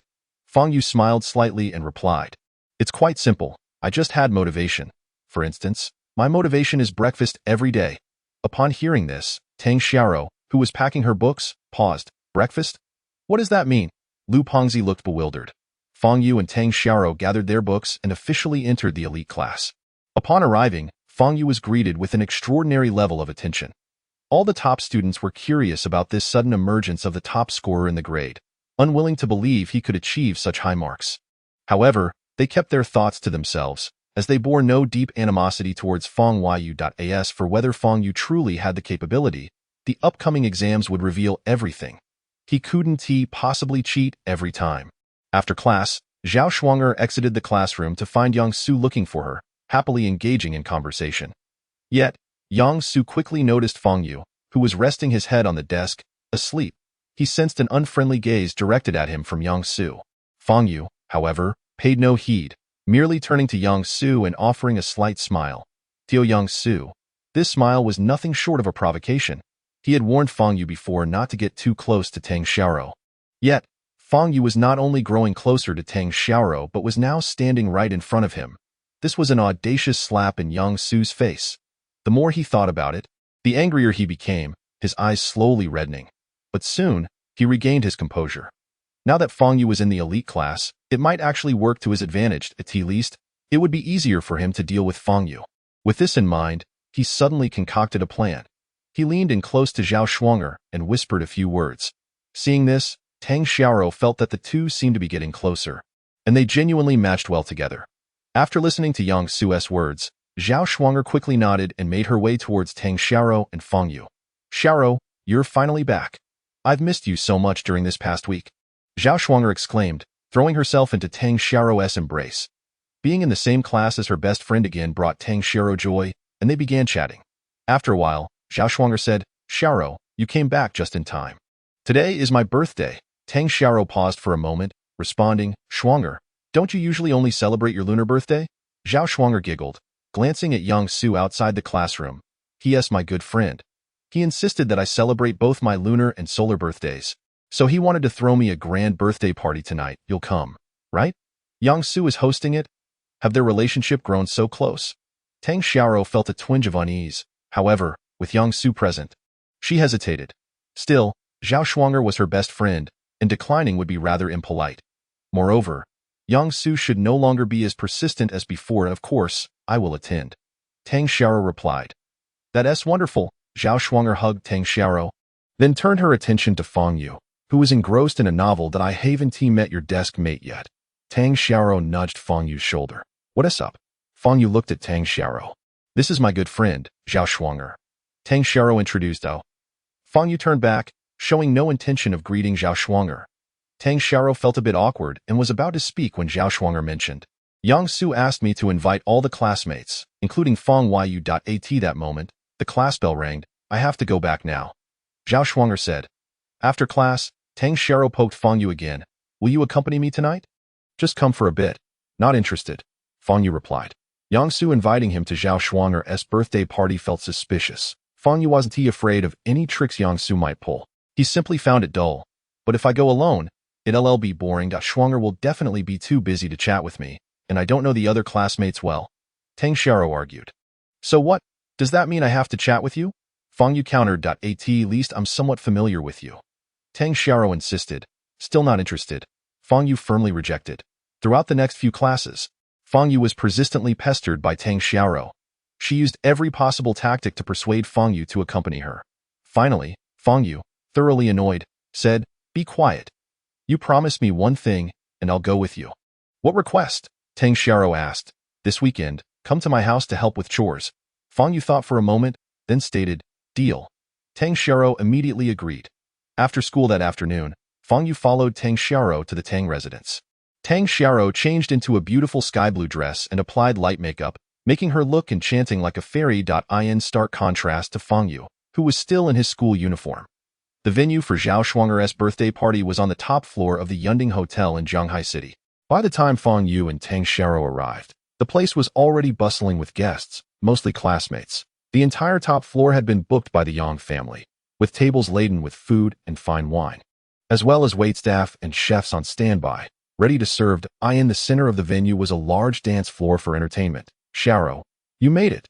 Tonight, Zhao Shuang'er looks particularly glamorous in her white evening gown, adorned with a diamond necklace. Yet compared to Tang Xiaoro, she still seemed somewhat lacking."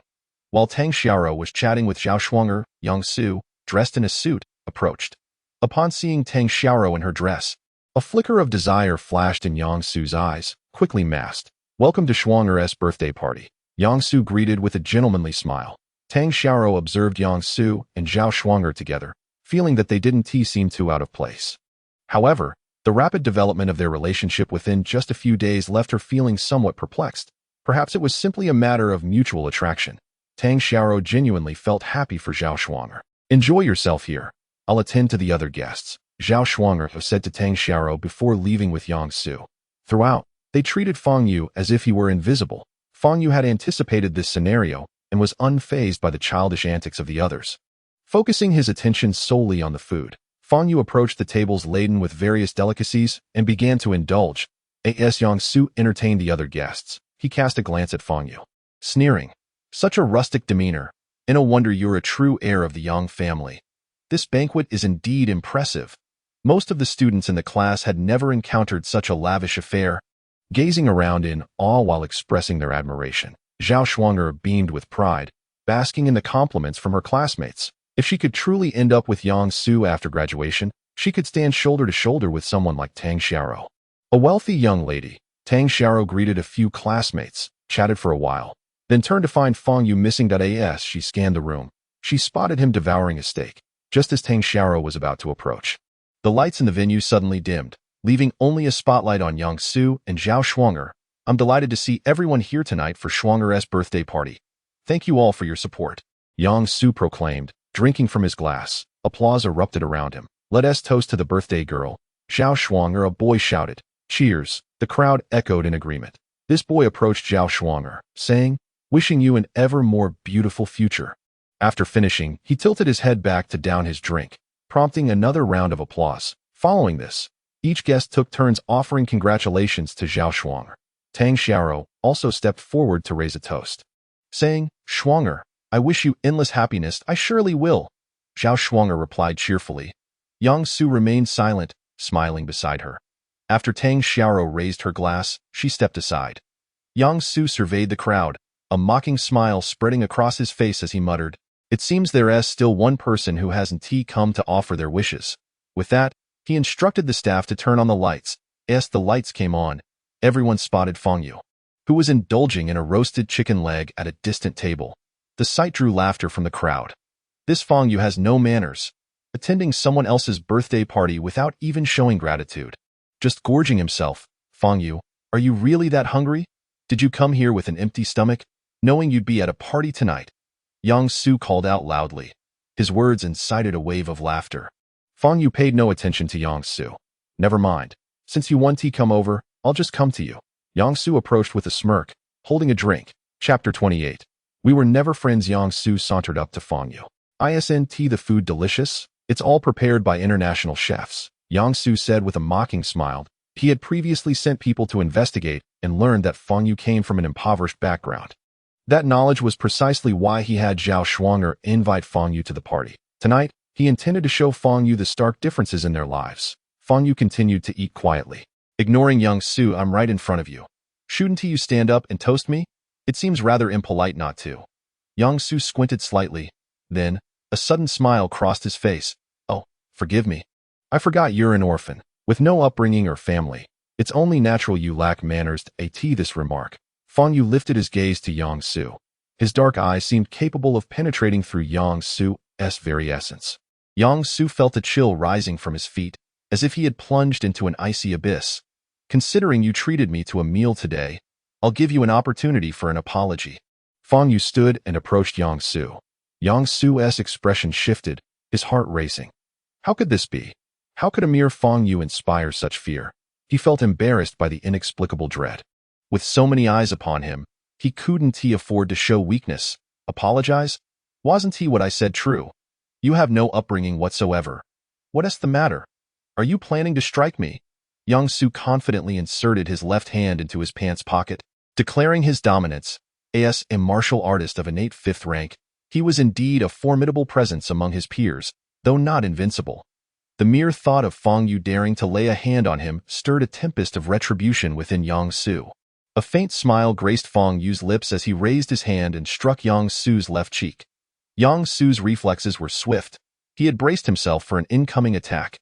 Yet, he was unprepared for the sheer speed of Fang Yu's slap. The sound echoed loudly as the strike landed squarely on Yang Su's cheek, causing him to stagger and fall to the ground, the world spinning around him.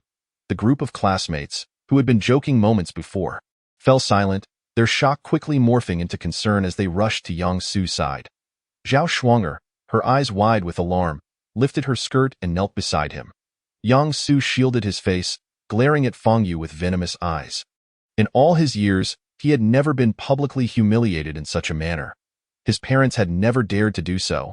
Yet, here was Fang Yu, a mere upstart, audacious enough to slap him in front of everyone. "Su, are you all right? Let me see how badly you're hurt," Zhao Shuanger asked, her eyes glistening with worry. Yang Su lowered his hand, revealing a red, swollen mark where Fang Yu's palm had met his skin. Gasps filled the air as onlookers exchanged incredulous glances, their expressions a mixture of shock and disbelief. How could someone dare to strike Yang Su? Zhao Shuanger turned to Fang Yu, her eyes blazing with indignation. "Fang Yu, I kindly invited you to my birthday party, and now Yang Su comes to speak with you, and you respond with violence? What is the meaning of this?" Tang Xiaoro, having hurried over, was equally taken aback. "Fang Yu, how could you lay a hand on Yang Su?" Although she was unaware of the earlier exchange, it was evident that Fang Yu had initiated the confrontation. He brought it upon himself. Fang Yu replied coolly. Upon seeing Tang Xiaoro, Yang Su's eyes suddenly gleamed with a cunning idea. "I merely wished to offer Fang Yu some friendly advice, but he misconstrued my intentions as condescension and provoked me into this altercation." He feigned innocence. "Fang Yu, how could you behave in such a manner?" Someone chimed in. "I heard he hospitalized He Donglin from Class 2 just last week. How can someone like him be admitted into our esteemed class?" The students were aflame with outrage, pointing fingers at Fang Yu.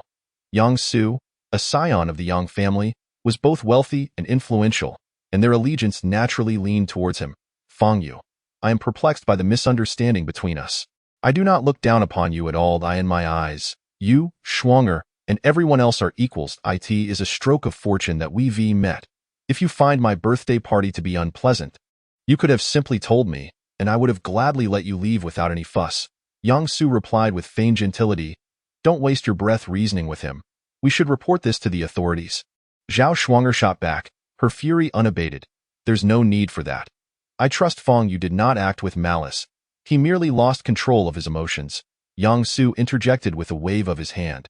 Meanwhile, he discreetly observed Tang Xiaoro, noticing her growing dismay.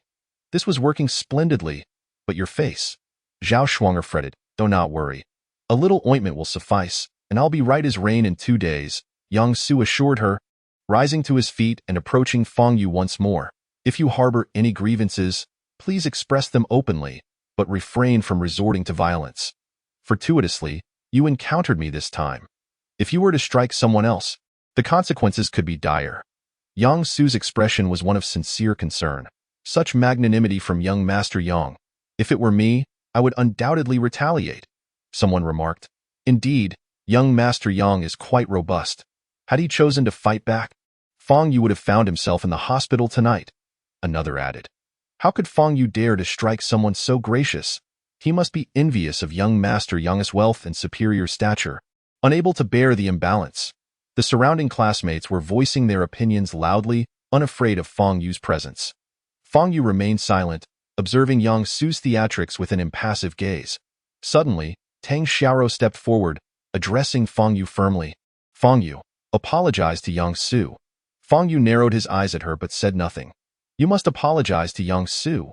You were in the wrong," Tang Xiaoro insisted, her tone rising. Yang Su's eyes sparkled with triumph at the unfolding drama. This was precisely the discord he aimed to create between Fang Yu and Tang Xiaoyu. "To injure young Master Yang so grievously, and yet remain silent? How can you act this way?" someone exclaimed.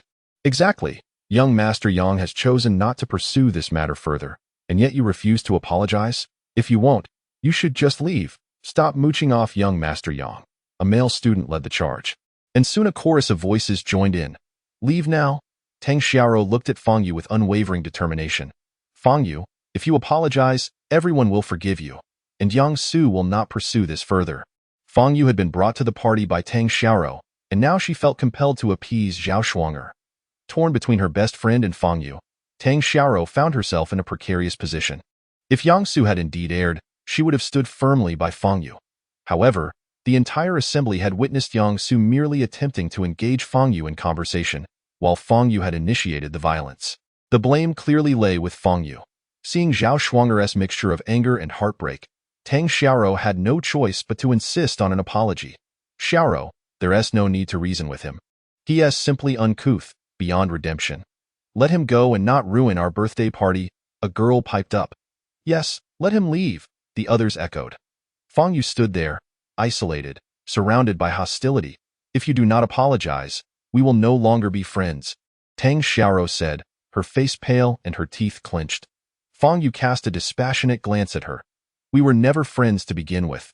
With that, he turned and walked away. As he departed, Tang Xiaoro felt a profound rupture within her heart, as if a string had snapped. Just go. Seeing him as unbearable, the crowd continued their chatter until Fang Yu exited the venue, at which point a cheer erupted. Finally, that plague has left. Tang Xiaoro stood frozen, her complexion ashen. She had not anticipated the situation escalating to this point. Yang Su observed her reaction with a glint of mockery in his eyes. The outcome of the birthday party had exceeded his expectations, effectively sidelining Fang Yu. Now, his focus shifted to winning over Tang Xiaoro. Xiaoro, forget about him. Treat him as if he doesn't exist, Zhao Shuanger advised, patting her on the shoulder. Tang Xiaoro turned to Zhao Shuanger, her voice soft. Shuanger, I apologize on Fang Yu's behalf. Tonight is your birthday party, yet it's all right. We are good friends. Since Yang Su has chosen not to pursue the matter, it's a trivial issue. Zhao Shuanger smiled. She then turned to the other students. Continue enjoying yourselves. I'll accompany Yang Su to tend to his injuries and return shortly. All right. Once Fang Yu departed, the atmosphere of the party revived. As Fang Yu strolled along the road, he felt neither joy nor sorrow. Such trifles were hardly worth his concern. He had dined well and was ready to return home. As for Tang Xiaoro, he had given her one last chance, refraining from confronting Yang Su on the spot. In the future, Fang Yu would not grant Yang Su any further opportunities. Upon arriving at the urban village, Fang Yu received a call from Ji Dongshan.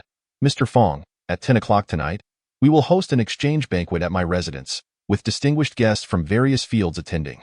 Master Fu, a renowned figure in the Jiangnan martial arts community, will also be present. I would like to inquire if you are interested in attending. Who is Master Fu? Fang Yu asked. He is an information broker, possessing a wealth of rare intelligence. The beast inner cores you seek might yield valuable information from him, Ji Dongshan replied. Chapter 29. He is a thief. Very well, I shall attend. Fang Yu affirmed. I will send a vehicle to collect you. Ji Dongshan offered. There's no need. It's only 8:50. I'll stroll over as a leisurely walk. Fang Yu replied. After ending the call, he made his way towards Ji's residence. An information broker. In truth, Fang Yu was the one who possessed the most intelligence in the world. Having lived nearly 5,000 years, he had traversed the globe, witnessing its transformations firsthand. However, over the past millennium, he had seldom ventured beyond the borders of Jiuzhou, mostly remaining in one place for extended periods before relocating. As time passed, many aspects of the world had transformed. The intelligence Fang Yu once knew had become obsolete.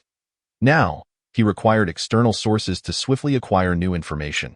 If Master Fu could provide even a couple of locations where high-tier beasts dwelled, Fang Yu would be immensely grateful. Fang Yu ambled towards Ji's residence, arriving at approximately 9:50.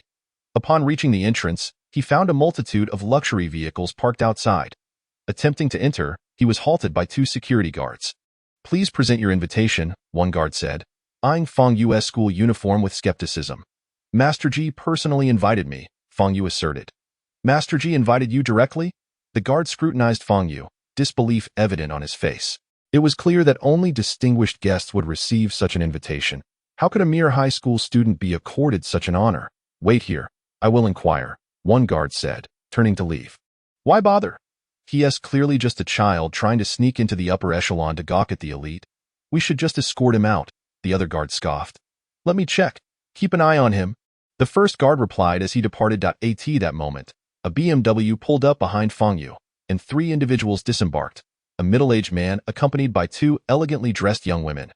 The two young women were Jiang Yu and Su Xiaona. The trio approached, and the middle-aged man scanned Fang Yu standing nearby. He retrieved an invitation from his inner pocket. Esteemed Mr. Jiang, please enter. The guard immediately adopted a respectful demeanor, bowing to the middle-aged man. Jiang Yu and Su Xiaona noticed Fang Yu standing aside, and Jiang Yu nudged Su Xiaona, amusement gleaming in her eyes. Clearly, Fang Yu was unable to enter due to a lack of an invitation. Oh, isn't that Fang Yu? I didn't expect to find you here. Are you here to attend GS banquet? Su Xiaona feigned surprise. Fang Yu glanced at the two girls, but remained silent. Clearly, he is not here for the banquet. Otherwise, he would have entered by now. Jiang Yu remarked Fang Yu, do you lack an invitation? That simply won't do. This is a banquet hosted by Ji family, and they are very strict about invitations. Otherwise, all sorts of unsavory characters could sneak in. Su Xiaona mocked. If you have no invitation, you should leave. The security will surely escort you out. Zhang Yu added derisively. Go on in. The banquet is about to begin. Zhang Yu's father, Zhang Zhenlong, said, stay here and drink the wind. I want to see how you manage to get in. Zhang Yu and Su Xiaona exchanged glances filled with ridicule before following Zhang Zhenlong into the Qi residence. Fang Yu stood there like a fool. Trying to attend the banquet without an invitation. Do you think the upper class has no standards? Zhang Yu remarked. Was that person just now your classmate? Zhang Zhenlong inquired, glancing back. Not really. He is just a loser, Zhang Yu replied. Zhang Zhenlong nodded. You should avoid associating with such classmates. Society is stratified. The lower and upper classes inhabit entirely different worlds. There is no need to engage with those from the lower tier. They offer no benefit, only seek your assistance. Zhang Yu and Su Xiaona nodded in agreement. Once inside the banquet, make sure to network with the heirs of affluent families. It will greatly benefit you in the long run. Your father also followed this path to gradually integrate into high society, Zhang Zhenlong advised. After about 5 minutes of waiting, Fang Yu saw Ji Dongshan hurry out. Scoundrels, Mr. Fang is a distinguished guest of our Ji family, and you allowed him to wait here for so long. This is inexcusable. Ji Dongshan rebuked the two guards. The guards, who had previously been impatient, now hurriedly bowed to Fang Yu, their foreheads glistening with sweat. We sincerely apologize. I momentarily neglected to inform the security. Ji Dongshan also expressed his regret, apologizing to Fang Yu. It's fine. Let us go inside, Fang Yu said. Ji Dongshan accompanied Fang Yu inside, addressing the two guards as they passed. You two will be suspended for a month and have 3 months' worth of bonuses deducted. The guards trembled, their faces paling. They could not have imagined that the boy in a school uniform held such esteemed status. Master Ji, there is no need for punishment. It was not their fault. Fang Yu waved his hand. People are inherently superficial. The guards' reactions are to be expected. Their demeanor was not excessively rude, and they committed no grave error. If anyone is at fault, it is Ji Dongshan for his oversight, not the guards, Fang Yu reasoned. Ji Dongshan huffed in response. You should express gratitude to Mr. Fang. Thank you, Mr. Fang, thank you. The guards bowed deeply, their gratitude genuine. Mr. Fang, Master Fu has arrived, but he is currently engaged with other guests at the moment. I will introduce you to him shortly, Ji Dongshan informed. Very well, please attend to your duties. I will explore the venue, Fang Yu replied. Fang Yu made his way to the wine-tasting area, where several bartenders stood ready to serve cocktails. He casually picked up a fruit drink and wandered through the gathering, unconcerned by the puzzled looks directed at him by other guests. Whose child is that? Why does he show up in a school uniform without even changing into formal attire? Fang Yu ignored the whispers, traversing the Ji family's grand hall. Evidently, Ji Dongshan had a penchant for collecting antiques. The room was adorned with numerous valuable pieces. Fang Yu himself possessed several antiques, though they were stored in his home in Yinqing. Zhang Yu and Su Xiaona followed Zhang Zhenlong, greeting the guests one by one. While these guests seemed unfamiliar with Zhang Zhenlong, they responded politely out of courtesy. After a few rounds, Zhang Yu grew impatient. Dad, no one recognizes us. Why must we greet everyone? This is how I, your father, have managed to infiltrate high society. Familiarity is key. You must ensure that other business owners recognize you, Zhang Zhenlong replied. But this is so boring, Zhang Yu complained. She and Su Xiaona attended the banquet primarily to meet affluent heirs and pave the way for future marriage into wealth. Just then, Zhang Zhenlong spotted a young man in the distance, his eyes lighting up. There is Zhang Peng, the heir of the Zhang family.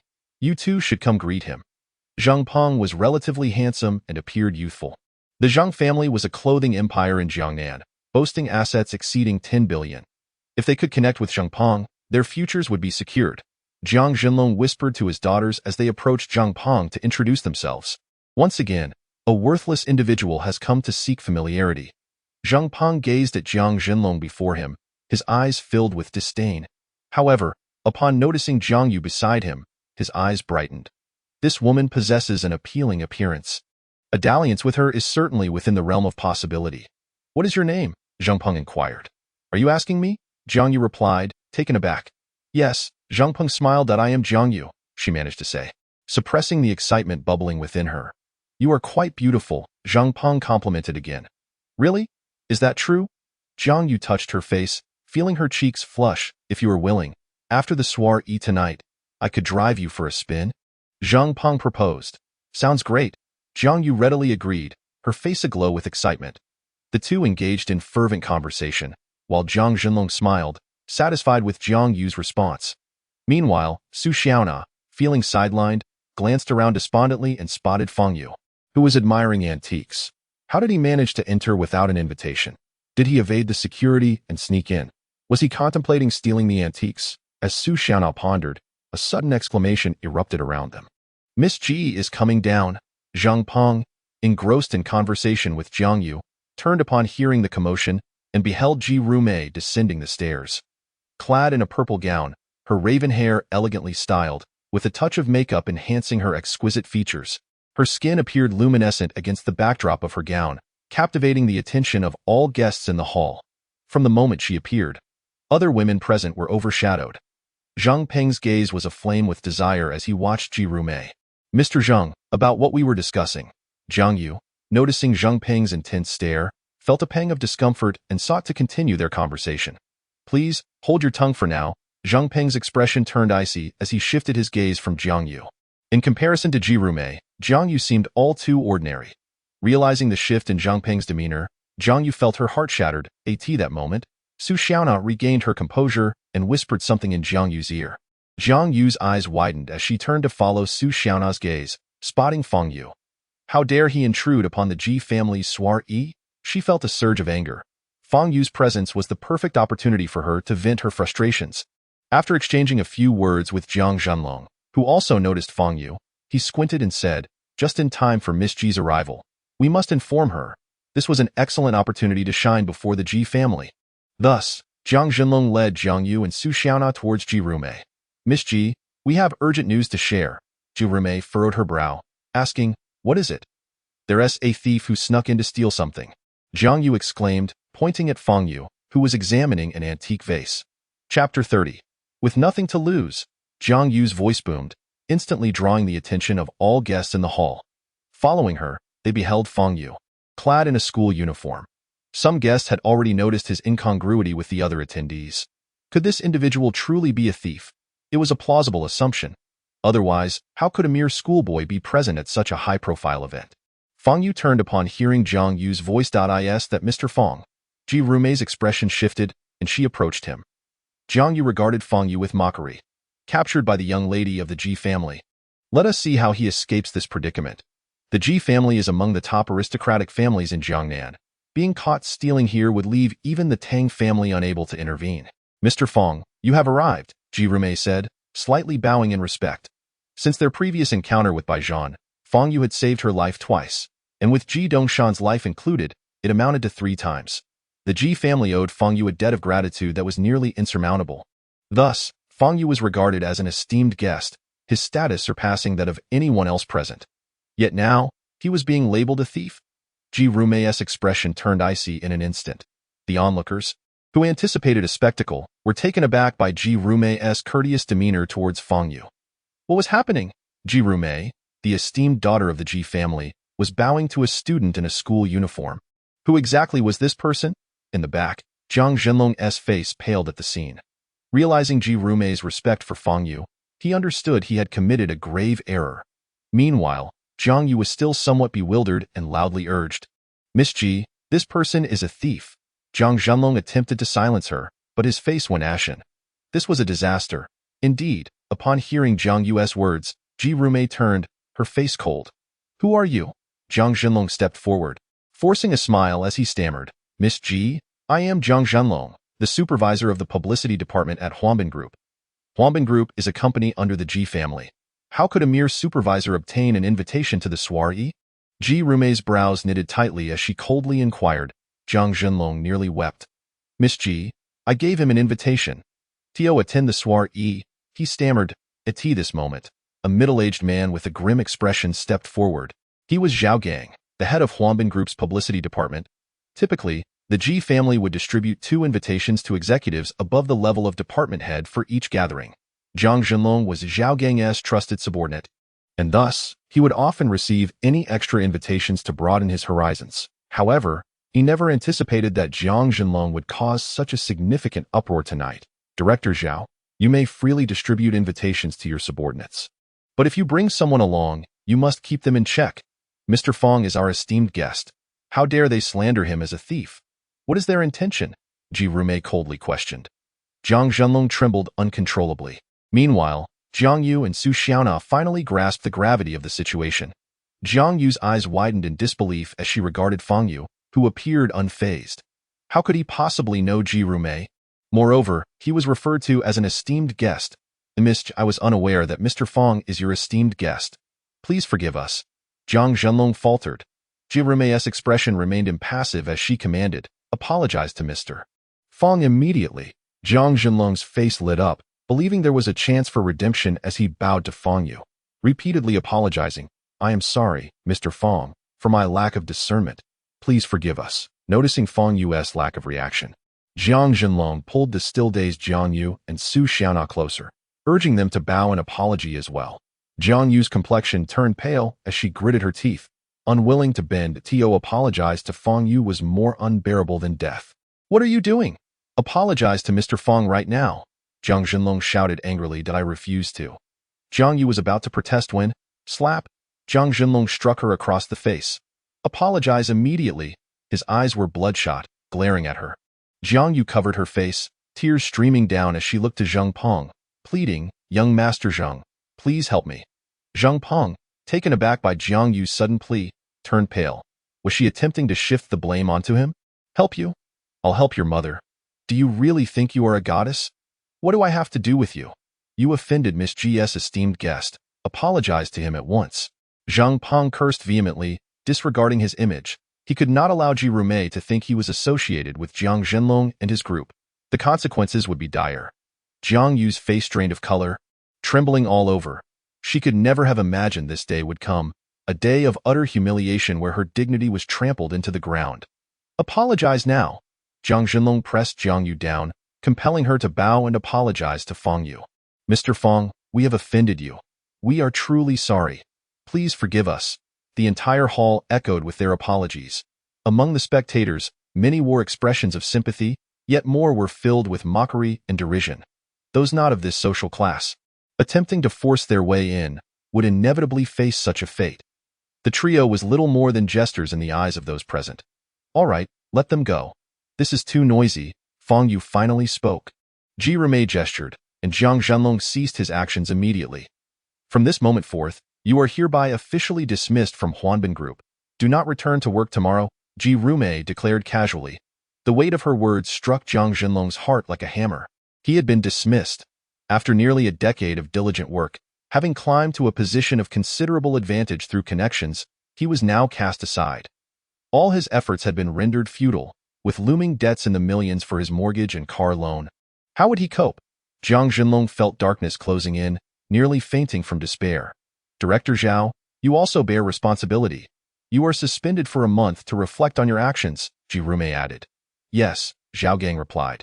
His face ashened. That moment, he wished fervently to strangle Zhang Zhenlong.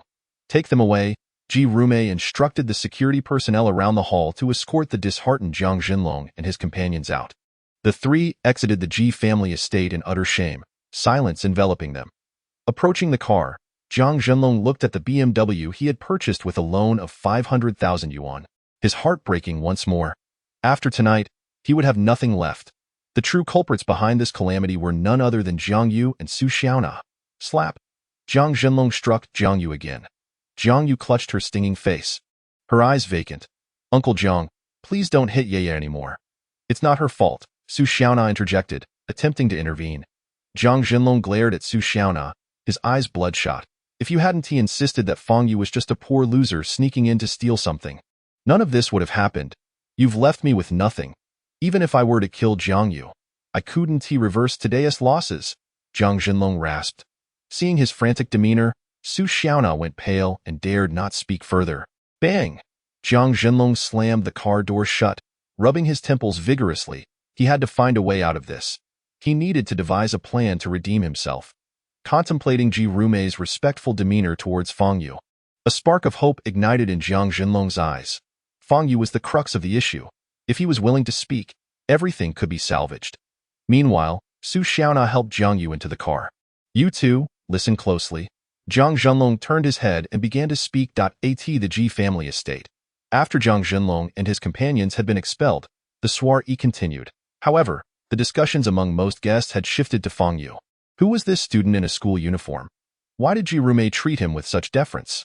Could he be from a prominent family? Yet, he appeared unfamiliar, and his demeanor did not suggest he hailed from an aristocratic lineage. Regardless of his identity, given Ji Rumei's respectful treatment, he was certainly not someone to be trifled with. Mr. Fang. Master Fu must have finished his game and is resting. I will take you to meet him now, Ji Rumei said. Very well. Fang Yu followed Ji Rumei upstairs, admiring her graceful figure as he walked behind her. Each time he beheld Ji Rumei's beauty, he was reminded of a woman from many years ago. A woman of equal beauty and grace. The difference was that this woman possessed extraordinary talent, breaking through to the spirit division in less than 200 years, becoming a standout among her youthful peers. Given another 500 years, she might have ascended to immortality. Regrettably, during a conflict between sects in the cultivation realm, she perished while defending her sect. In her honor, Fang Yu had erected a gravestone on the summit of Tianji Mountain. Yet, he had not visited it in many years. The gravestone had likely weathered away by now. Lost in thought, Ji Rumei led Fang Yu to a room on the second floor. In the room, an elderly man clad in a gray robe sat upon a sofa, while Ji Dongshan conversed with him. Mr. Fang, this is Master Fu, Ji Rumei introduced. Fang Yu nodded, taking a seat on the opposite sofa. The elderly man, Master Fu, possessed the cultivation of the 11th layer of Qi refining, exuding an air of vitality. However, his expression was rife with disdain. Master Fu, this is Mr. Fang, who wishes to purchase intelligence from you, Ji Rumei stated. Fang Yu interjected, what information do you possess? I never claimed I was set on buying. Master Fu sneered, whatever you seek, I have it all. Then let me inquire, do you possess information about the divine Tao heavenly scripture lost 3,000 years ago? Or perhaps related intelligence about the Black Tomb sect that vanished 2,000 years ago? Fang Yu spoke nonchalantly. Master Fu's expression shifted slightly. The divine Tao heavenly scripture and the Black Tomb sect. Terms he had never encountered. Thus he had no information to provide. Do you think you can simply concoct a few terms to imply my lack of intelligence? Master Fu scoffed, dismissing Fang Yu as an ignorant youth. In all of Jiangnan, who doesn't he know that I, Fu Yue, hold the most information? Even those renowned martial arts masters show me respect, Master Fu declared, rising from his seat. Let me tell you, I find you quite displeasing. I have no desire to conduct business with you. Now, excuse me, I must return to my game. As Master Fu attempted to leave, Ji Dongshan and Ji Rumei exchanged anxious glances. They had not anticipated Master Fu to be so difficult to handle. Master Fu, Mr. Fang is our esteemed guest. Pleased, Ji Dongshan stepped forward, hoping to placate him. Master Fu dismissed him with a flick of his sleeve, scoffing, even if he were your son, I would still find him distasteful. I refuse to conduct business with him. Not even a martial arts master can compel me.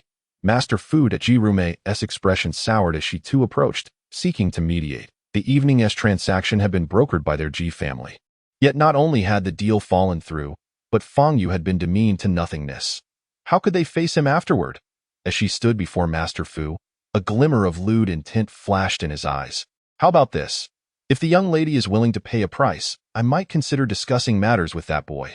The moment Ji Rumei comprehended his implication, her face turned icy with indignation. If you refuse, that is your prerogative. I am not forcing you, Master Fu chuckled lewdly. Just as Ji Rumei was about to respond, a voice interrupted. Allow me to teach you how to deal with such a scoundrel. The speaker was none other than Fang Yu, who had stepped forward to confront Master Fu. Master Fu's expression darkened. Did you just insult me as a scoundrel? Indeed, you are not only a scoundrel but also a lecherous old fool. Fang Yu replied coolly. This remark struck a nerve with Master Fu. His secret about being impotent was known to no one. He required performance-enhancing drugs to maintain a semblance of virility. You little brat. I will silence you. Master Fu's eyes blazed with hatred as he suddenly lunged at Fang Yu. As a warrior of innate level 11, he held Fang Yu in utter disdain. However, in the next moment, Fu You's expression changed drastically. His sudden attack not only failed to harm Fang Yu, but instead, Fang Yu seized his right hand. With such meager strength, he still dared to be arrogant. The only reason he hadn't been defeated by others was sheer luck. Fang Yu grasped Fu You's right hand and gave it a gentle tug. Crack! Fu You's hand dislocated with a pained cry. Yet, at that very moment, Fu Yue attempted to retaliate, striking at Fang Yu's chest with his left palm. Slap! Fang Yu easily caught Fu Yue's left hand and replicated his earlier action. A series of 4 crisp sounds echoed, accompanied by Fu Yue's agonized screams. His limbs went completely limp, collapsing to the ground, and the more he struggled, the more pain he felt. Observing this scene, Ji Dongshan and his daughter felt a chill in their hearts. How excruciating this must be! Fang Yu looked down at Fu Yue, whose face had turned ashen, and asked, "How does it feel? Comfortable? You? Hurry up and reattach my limbs. I am willing to trade with you." "I am willing to trade," Fu Yue cried out. "Let us make the trade right now." Fang Yu said. Fu Yue paused for a moment and then quickly nodded, exclaiming, "What information do you wish to know? Speak quickly." Each second was filled with pain for him. He just wanted to have his limbs reattached as soon as possible. "I want to know, by the way, how is this trade priced? We should agree on a price beforehand to avoid future disputes." Fang Yu spoke leisurely. No payment. Just tell me quickly," Fu Yue, on the verge of tears, implored.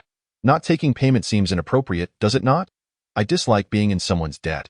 It must at least be somewhat reciprocal," Fang Yu frowned. "Then just give a little. Hurry up." Fu Yue couldn't help but burst into tears. The agony was unbearable. Fang Yu sighed as he rummaged through his pocket, lamenting, "But I forgot to bring any money today." Witnessing Fang Yu toy with Fu Yue, Ji Rumai couldn't help but chuckle. "I don't want money. I truly don't want money," Fu Yue cried, tears streaming down his face. "Very well, since you insist so fervently, I shall reluctantly forego payment." Fang Yu then asked seriously, "Do you have any information regarding demon beasts?" "Demon beasts?" Fu Yue's mind raced, immediately recalling a piece of information he received 2 years ago. "Yes, and it's located in the Jiangnan region. You must first reattach my limbs. I can hardly breathe from the pain," Fu Yue pleaded. Fang Yu bent down and reattached Fu Yue's left leg. "Speak," Fang Yu commanded. Though only one leg was reattached, the pain had significantly subsided. In Sanhua City, there is a primitive forest. There were frequent reports of beastly roars from that area. The authorities sent people to investigate, but none returned. Then they dispatched a team of specialists, and still, no one emerged. Eventually, that forest was sealed off, and it has been more than 2 years since, Fu Yue recounted. After listening to Fu Yue, Fang Yu fell into contemplation. Sanhua City, the primitive forest, the roars of beasts. These conditions indeed aligned with the appearance of demon beasts. "Are you certain everything you said is true?" Fang Yu inquired. "I swear. If any part of my statement is false, may lightning strike me." Fu Yue swore a vicious oath. After some thought, Fang Yu reattached Fu Yue's remaining 3 limbs. Fu Yue breathed a sigh of relief and unsteadily stood up. "Scram, and do not be so arrogant in the future," Fang Yu instructed. Having endured immense suffering, Fu Yue dared not threaten Fang Yu any longer. "Master Fu, I will have someone escort you out," Ji Dongshan said. Subsequently, a driver ascended the stairs to assist the sore-limbed Fu Yue downstairs. Before leaving, Fu Yue turned and asked, "Master Fang, do you wish to enter that forest?" "None of your concern," Fang Yu replied flatly. Fu Yue turned away, a sinister glint in his eyes. He still had crucial information left unspoken. Last year, a group of warriors attempted to enter that forest, believing that where demon beasts appeared, there must be other invaluable treasures. This group was quite formidable, most possessing innate levels 8 or 9. However, after entering, only one warrior managed to escape, severely injured, and ultimately succumbed to his wounds. The survivor left behind only one message. "What lies within the forest is not demon beasts, but monsters. Do not enter. Fang Yu, you must enter, and then we shall see how you meet your demise," Fu Yue thought maliciously.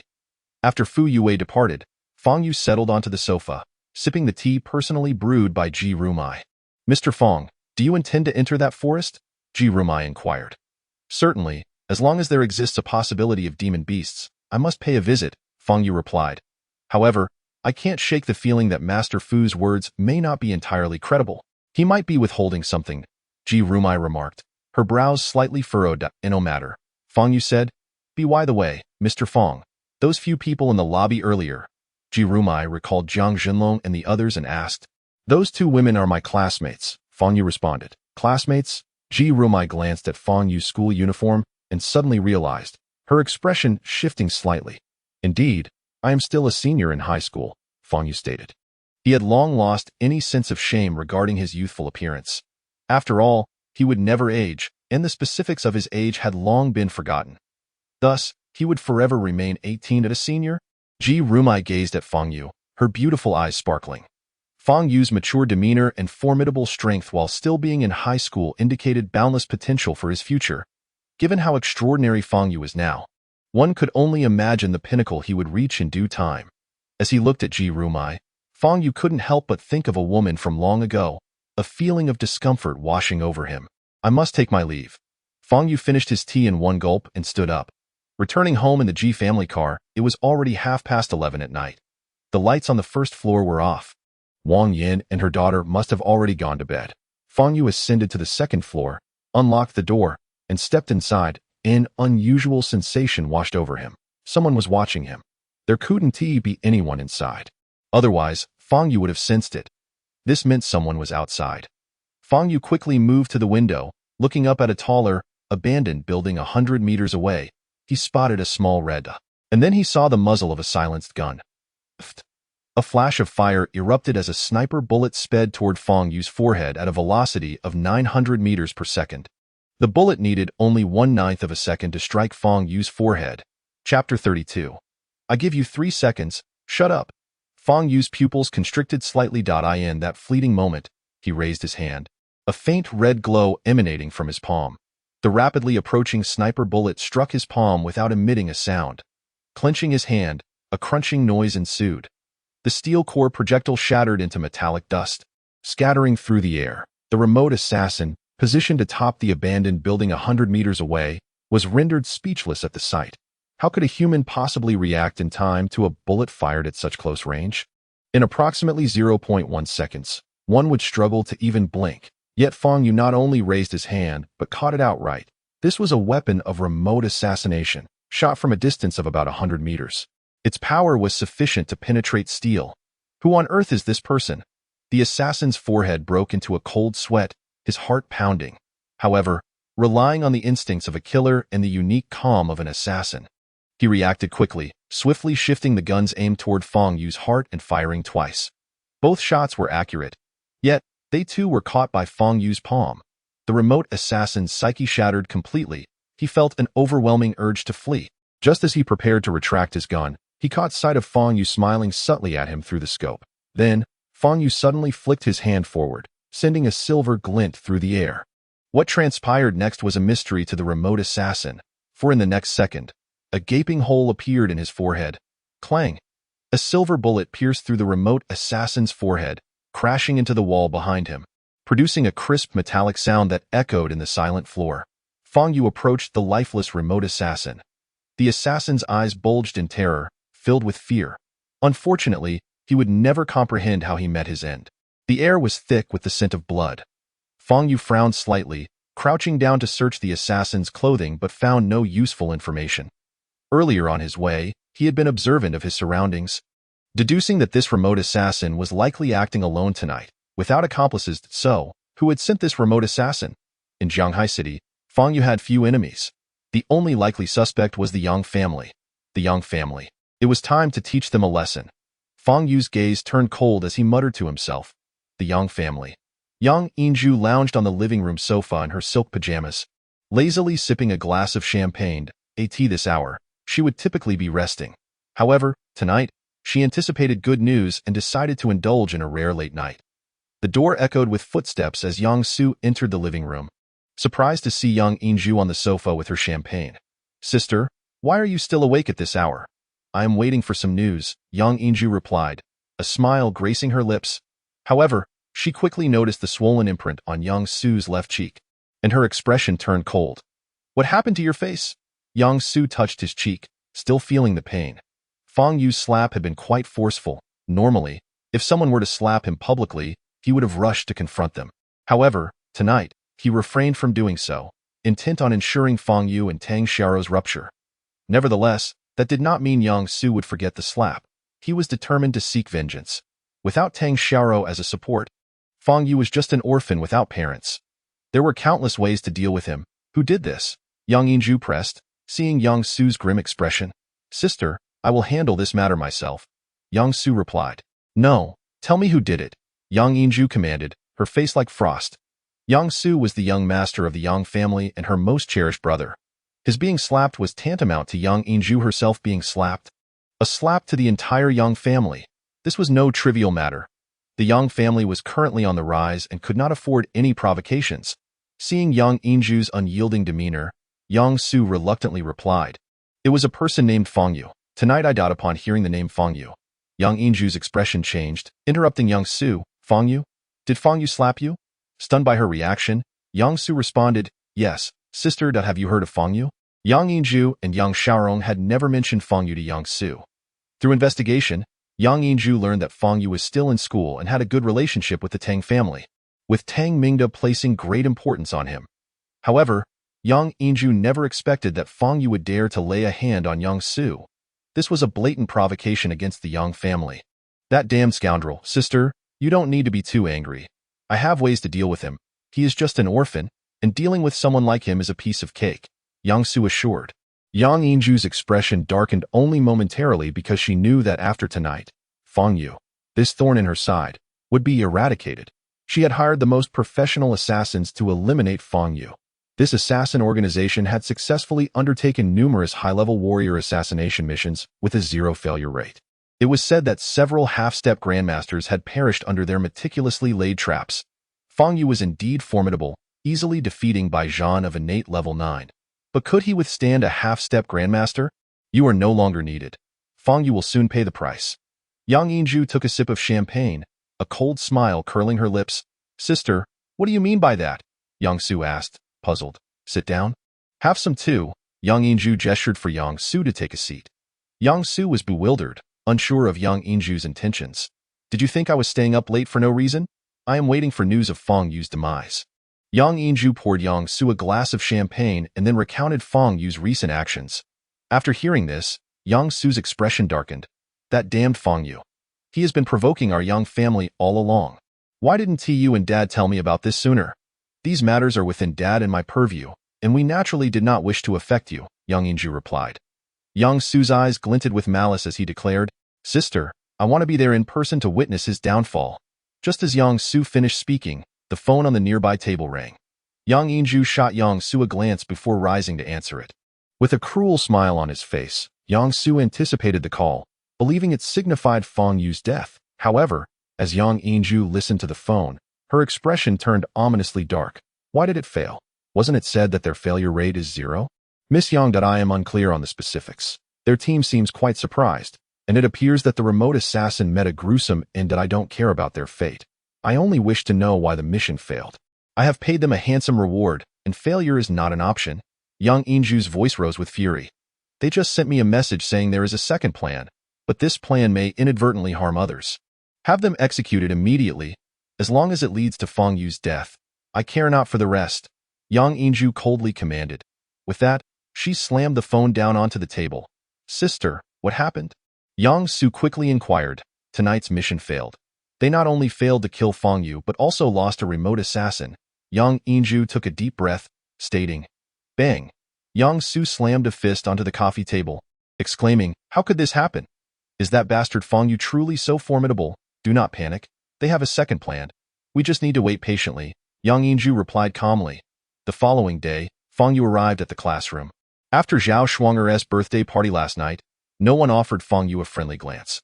They even contemplated approaching the counselor to request Fang Yu's transfer from their class, though they lacked a suitable reason for the time being. Fang Yu ignored their glares and returned to his seat.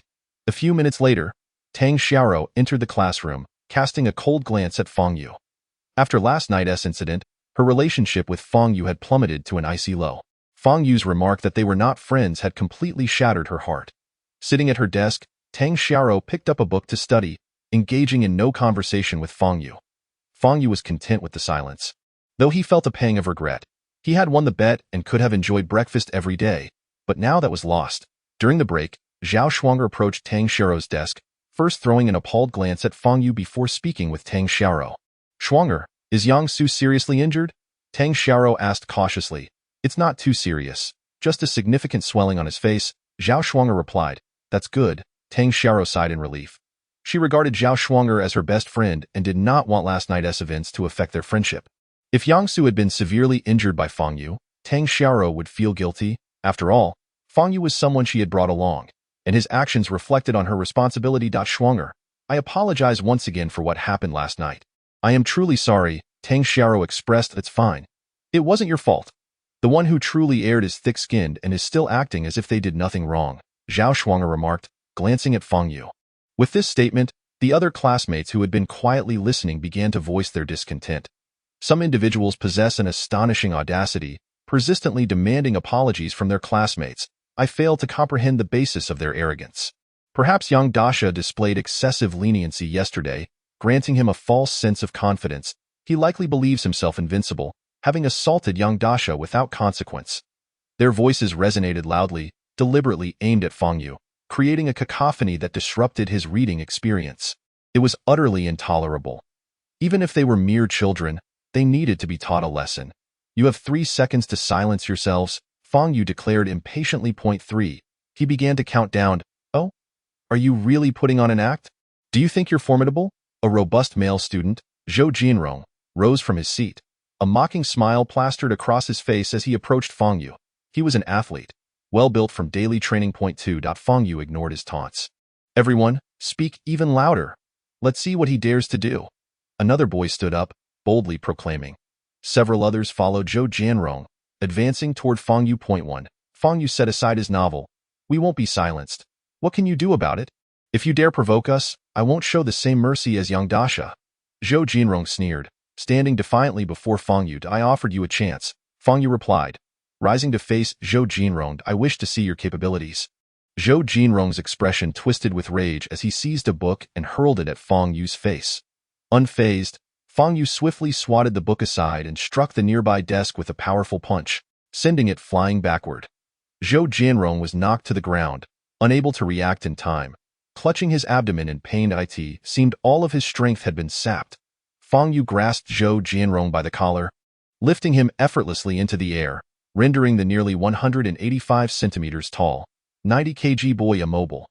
The other boys who had accompanied Zhou Jinrong had retreated several meters in fear. The surrounding students were equally astounded, unable to fathom how easily Fang Yu had subdued the boisterous Zhou Jinrong. Whoever dares make noise near me again shall face the same fate, Fang Yu stated calmly. A distant voice broke the silence. Fang Yu, you've struck again. I'm going to inform the class monitor. Smack. Before he could finish, Fang Yu shattered the desk beside him with a single blow. The boy immediately fell silent. Is there anyone else who dares to challenge? Fang Yu surveyed the room. After witnessing the fate of Zhou Jinrong and the other boy, the classroom fell into a hushed stillness, no one willing to speak. Suddenly, Zhao Shuanger spoke up. Fang Yu, do you truly believe you can act without consequence? In this class, you are not the one to be so arrogant. Seeing her classmates intimidated by Fang Yu, she felt a surge of defiance. Oh? You are dissatisfied? Fang Yu carelessly tossed Zhou Jinrong aside and turned to Zhao Shuanger. Tang Xiao's expression shifted dramatically as she interposed herself between Zhao Shuanger and Fang Yu, indignantly declaring, Fang Yu, you are crossing the line. Do you intend to harm Shuanger? Having already confronted Yang Su the previous day, Fang Yu was not about to let Zhao Shuanger provoke him again. He was not a saint. He had his limits. Just as tensions escalated, a knock on the classroom door shattered the silence. Is something amiss, students? The English instructor, Ding Ran, entered, her eyes narrowing in confusion at the scene surrounding Fang Yu. One spoke. If all is well, please return to your seats. The class is about to commence, Ding Ran said with a smile. As soon as she finished speaking, the bell rang. The students exchanged glances before quietly returning to their seats. Zhou Jinrong, still on the floor, slowly got up, clutching his aching abdomen, casting a fearful glance at Fang Yu as he made his way back to his desk. Zhao Shuanger shot Fang Yu a furious glare before departing, while Tang Xiao wiped away her tears, disappointment evident in her eyes as she looked at Fang Yu before taking her seat. Fang Yu had no intention of pursuing the matter further. As long as peace was restored, he could return to his reading. At the Yang residence, Yang Su languidly lay on his bed, engrossed in his phone. Suddenly, a call came in from his close friend, Chiu Zhua. Young Dasha, I see you've been enjoying yourself lately. What are you up to? Chiu Zhua inquired. What else? Just lying around at home, Yang Su replied grumpily. Oh? How boring. Come out tonight, Chiu Zhua suggested. Having spent considerable time with Zhao Shuanger recently, Yang Su felt a bit weary. Where shall we go? He asked. Where else? To the deep blue you opened, Chiozwa replied. All right, what time? Yang Su inquired. 6 or 7 o'clock. We'll have dinner first, then go sing to by the way. I have something to tell you. I just saw a bottle of medicine on my family's table. They said it was recently developed abroad. Apparently, it can paralyze the entire body within 5 minutes without affecting the brain. And after the effects wear off, one cannot remember what occurred. It's specifically for interrogations and is highly effective. Chiozwa explained. The casual remark piqued Yang Su's interest. Are you certain that after taking such a drug, one won't remember what happened? Of course, these drugs have been tested. They wouldn't sell for such a high price if they had that effect. Chiozwa replied. Then bring me some discreetly. Let's take a look, Yang Su said, curiosity glimmering in his eyes. During the afternoon break, Zhao Shuanger approached Tang Xiao again. Xiao, Yang Su asked me to take you to the deep blue after school. Come with me. Tang Xiao, feeling unwell, shook her head. I don't want to go. I just want to rest. Please, Dad, I've never been to Deep Blue before. Accompany me. I'm bored alone. Zhao Shuanger pouted, tugging at Tang Xiao's hand. Tang Xiao felt a pang of guilt towards Zhao Shuanger and, despite her reluctance, she acquiesced. Fine. I'll join you for a little while. Wonderful, Zhao Shuanger beamed, shooting another glare at Fang Yu as she skipped away. Fang Yu overheard their conversation and pondered for a moment before speaking. If I were you, I wouldn't go. Tang Xiao turned sharply, gritting her teeth. Fang Yu, what do you mean by that? Do you think you're always right? Do you believe the world revolves around you? To Tang Xiao, Fang Yu seemed to be sowing discord between her and Zhao Shuanger. There was nothing wrong with Zhao Shuanger inviting her to Deep Blue. Was there? Did she need to oppose the world like Fang Yu to be in the right? Fang Yu remained silent. He had issued a warning, but Tang Xiao refused to heed it. After school, she left with Zhao Shuanger, perhaps feeling a sense of rebellion due to Fang Yu's earlier remark. You want me not to go? Then I'll definitely go. That'll infuriate you. Upon returning to the first floor of the courtyard, Fang Yu encountered Yu Ye. Why are you home so early? He asked why Mom found a job and went for an interview. Yu Ye replied that it seemed that dinner would not be an option tonight. Fang Yu felt a twinge of disappointment as he headed upstairs. Wait, Yu Ye called, rushing back into the house and emerging with a skewer of candied hawthorn. I saw an old man selling these on the street. This whole skewer was only 5 yuan that I bought too, and this one's for you. Fang Yu accepted the skewer, murmuring, thank you. As he ascended the stairs, he considered that he wasn't particularly fond of sweets, especially such snacks. He took out his key and unlocked the door. At that moment, an instinctive shiver coursed through him. An acute sense of impending danger. Boom! In the next instant, the living room erupted in flames, accompanied by a deafening explosion. The 2-story building collapsed within seconds, leaving it in ruins. Mission accomplished. Several kilometers away, in a hotel room, a man closed his laptop, preparing to leave. He had no need to concern himself with Fang Yu's fate. With the power of such a bomb, anyone below the level of a martial arts master would not survive. Amidst the rubble, a figure rose, Fang Yu, cradling a bloodied girl in his arms. During the explosion, his reflexes had kicked in, and he dove to the first floor, shielding Yu Ye with his body. However, he had been a fraction too late. A piece of debris had struck Yu Ye's head, knocking her unconscious, while her right leg had been crushed. The explosion had startled the few remaining residents, who rushed outside to investigate. What happened? What's going on? Returning home, Wang Yin was met with the sight of her house reduced to ruins, her mind momentarily blank. Fang Yu spotted her and approached while cradling Yu Ye. Ye. Wang Yan's heart raced as she saw the bloodied girl, nearly fainting from shock. Calm down, Auntie Wang. Call an ambulance. Ye is fine. She just has a mild concussion. Fang Yu reassured her. How could Wang Yin remain calm when faced with such a bloody sight? Tears streamed down her face, yet she understood Fang Yu's words were true. She needed to call for help. Gently, Fang Yu laid Yu Ye on the ground and placed his hand on her forehead, channeling his energy to seal her wounds and halt the bleeding. Though Yu Ye's head injury was not severe, her right leg was indeed fractured. Fang Yu could align the bones, but complete recovery was uncertain. Such permanent damage would not heal easily. Why Yu Ye's future mobility might be compromised. Annie Wang, don't panic. Once the ambulance arrives, just take Ye to the hospital, Fang Yu instructed. What about you? Are you okay, Xiao Yu? Wang Yin asked, her voice trembling as she noticed Fang Yu's tattered clothing. I'm fine. I'll be back soon, Fang Yu replied calmly as he spoke. His eyes glimmered with a hint of red, though Wang Yin remained oblivious. I haven't felt this enraged in a long time. The Yang residence. Yang Su's once pitch-black eyes glowed a deep crimson. After nearly 5,000 years of existence, he had learned to smooth out his temperament, remaining indifferent to many matters. Yet, every dragon has its scales. Touch them, and they will unleash their fury. The Yang family could contend with him, but they must not harm those he cherishes. Today, Yang Su was at deep blue. He would be the first to pay the price. Fang Yu's eyes flickered with red light, his expression indifferent as he stepped forward. Tonight, not a single member of the Yang family shall escape. Chapter 34. Fang Yu, I was wrong at deep blue. Tang Xiaoro sat in a private room, watching Qiuzhua flirt with a beautiful waitress amidst the deafening music, feeling utterly uncomfortable. Nearby, Yang Su whispered to Zhao Shuanger, who then approached Tang Xiaoro. Xiaoro, I can see you're not enjoying the noise. Yang Su asked me to take you to another room that's quieter, she suggested. Tang Xiaoro nodded, following Zhao Shuanger into the adjacent room, which felt much more comfortable without anyone else present. Sit here for a moment, Zhao Shuanger said before exiting the room. Tang Mingda had instilled strict discipline in Tang Xiaoro. She had never frequented such establishments before. Initially curious, she now regretted coming. If it weren't for her sense of obligation, she would have left immediately.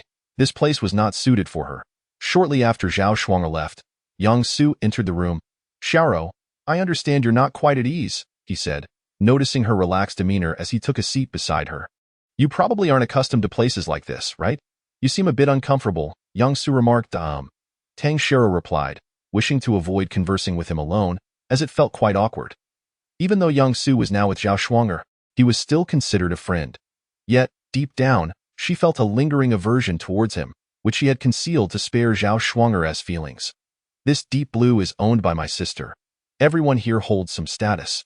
So rest assured, there are no unsavory characters, Yang Su assured her. Okay. Tang Xiaoro nodded. Afterward, she stood up, intending to find Zhao Shuanger, but as she did, her legs suddenly felt weak, compelling her to return to the sofa. Tang Xiaoro gazed at Yang Su across from her, fear evident in her eyes. Yang Su observed her helplessness with a glimmer of satisfaction. You. Tang Xiaoro attempted to speak, but no words escaped her lips. At that moment, Yang Su stood, advancing towards her with a wicked gleam in his eyes. Since their initial meeting, Yang Su had fantasized about possessing Tang Xiaoro, and now that day had finally arrived. As he beheld her exquisite features and porcelain-like neck, a feverish heat coursed through him. Despite her inability to speak, Tang Xiaoro could see Yang Su's intentions clearly. Why? Why is he doing this? Yang Su began to unbuckle his belt, and as Tang Xiaoro comprehended the impending threat, tears streamed silently down her cheeks. How could this happen? In that moment, she recalled Fang Yu's words from earlier that day. If I were you, I wouldn't go. Fang Yu had warned her, yet she had arrogantly dismissed his advice. She remembered how she had sided against Fang Yu after he struck Yang Su, joining her classmates in demanding an apology from him. She reflected on Fang Yu's solitary departure, his back turned. The one in the wrong was not Fang Yu, but herself. She had foolishly believed that Yang Su would no longer harbor any intentions towards her. Fang Yu, I'm sorry. Tang Xiaoro wept silently in her heart. Seeing her tear-stained face, Yang Su's desires intensified. He relished the thrill of conquest. The more she resisted, the more exhilarated he became. Yang Su discarded his shirt and pants. Leaving only his underwear, he stepped forward, reaching for Tang Xiaoro's clothing. Just then, the door swung open. Xiaoro. Zhao Shuanger entered and instantly froze at the sight before her. Yang Su, what are you doing? Yang Su was taken aback upon seeing Zhao Shuanger. He had clearly instructed her to greet the others, yet she arrived so swiftly. However, the situation had unfolded, and there was no need for him to conceal his intentions any longer. Zhao Shuanger had merely been a tool for his manipulation, and now that his objective was achieved, she could be discarded without hesitation. What do I intend to do? Is it not obvious? Yang Su smirked wickedly. Upon seeing Tang Xiaoro, who was slumped on the sofa with tears streaming down her face, Zhao Shuanger immediately understood. Yang Su, how could you do this? You told me you no longer had feelings for Tang Xiaoro. Zhao Shuanger rushed forward, raising her voice in inquiry. With no hesitation, Yang Su raised his hand and slapped Zhao Shuanger, sending her crashing to the ground. Do you even know your own worth? With someone like you, I could find countless on the street, and you dare to walk alongside me. If it weren't for your connection to Tang Xiaoro, I wouldn't even spare you a glance, you wretched creature. Yang Su spoke disdainfully to Zhao Shuanger. Hearing those words, Zhao Shuanger felt her eyes welling with tears as she muttered, "You actually." She had thought Yang Su genuinely wanted to befriend her, but it was all a facade for him to get closer to Tang Xiaorou.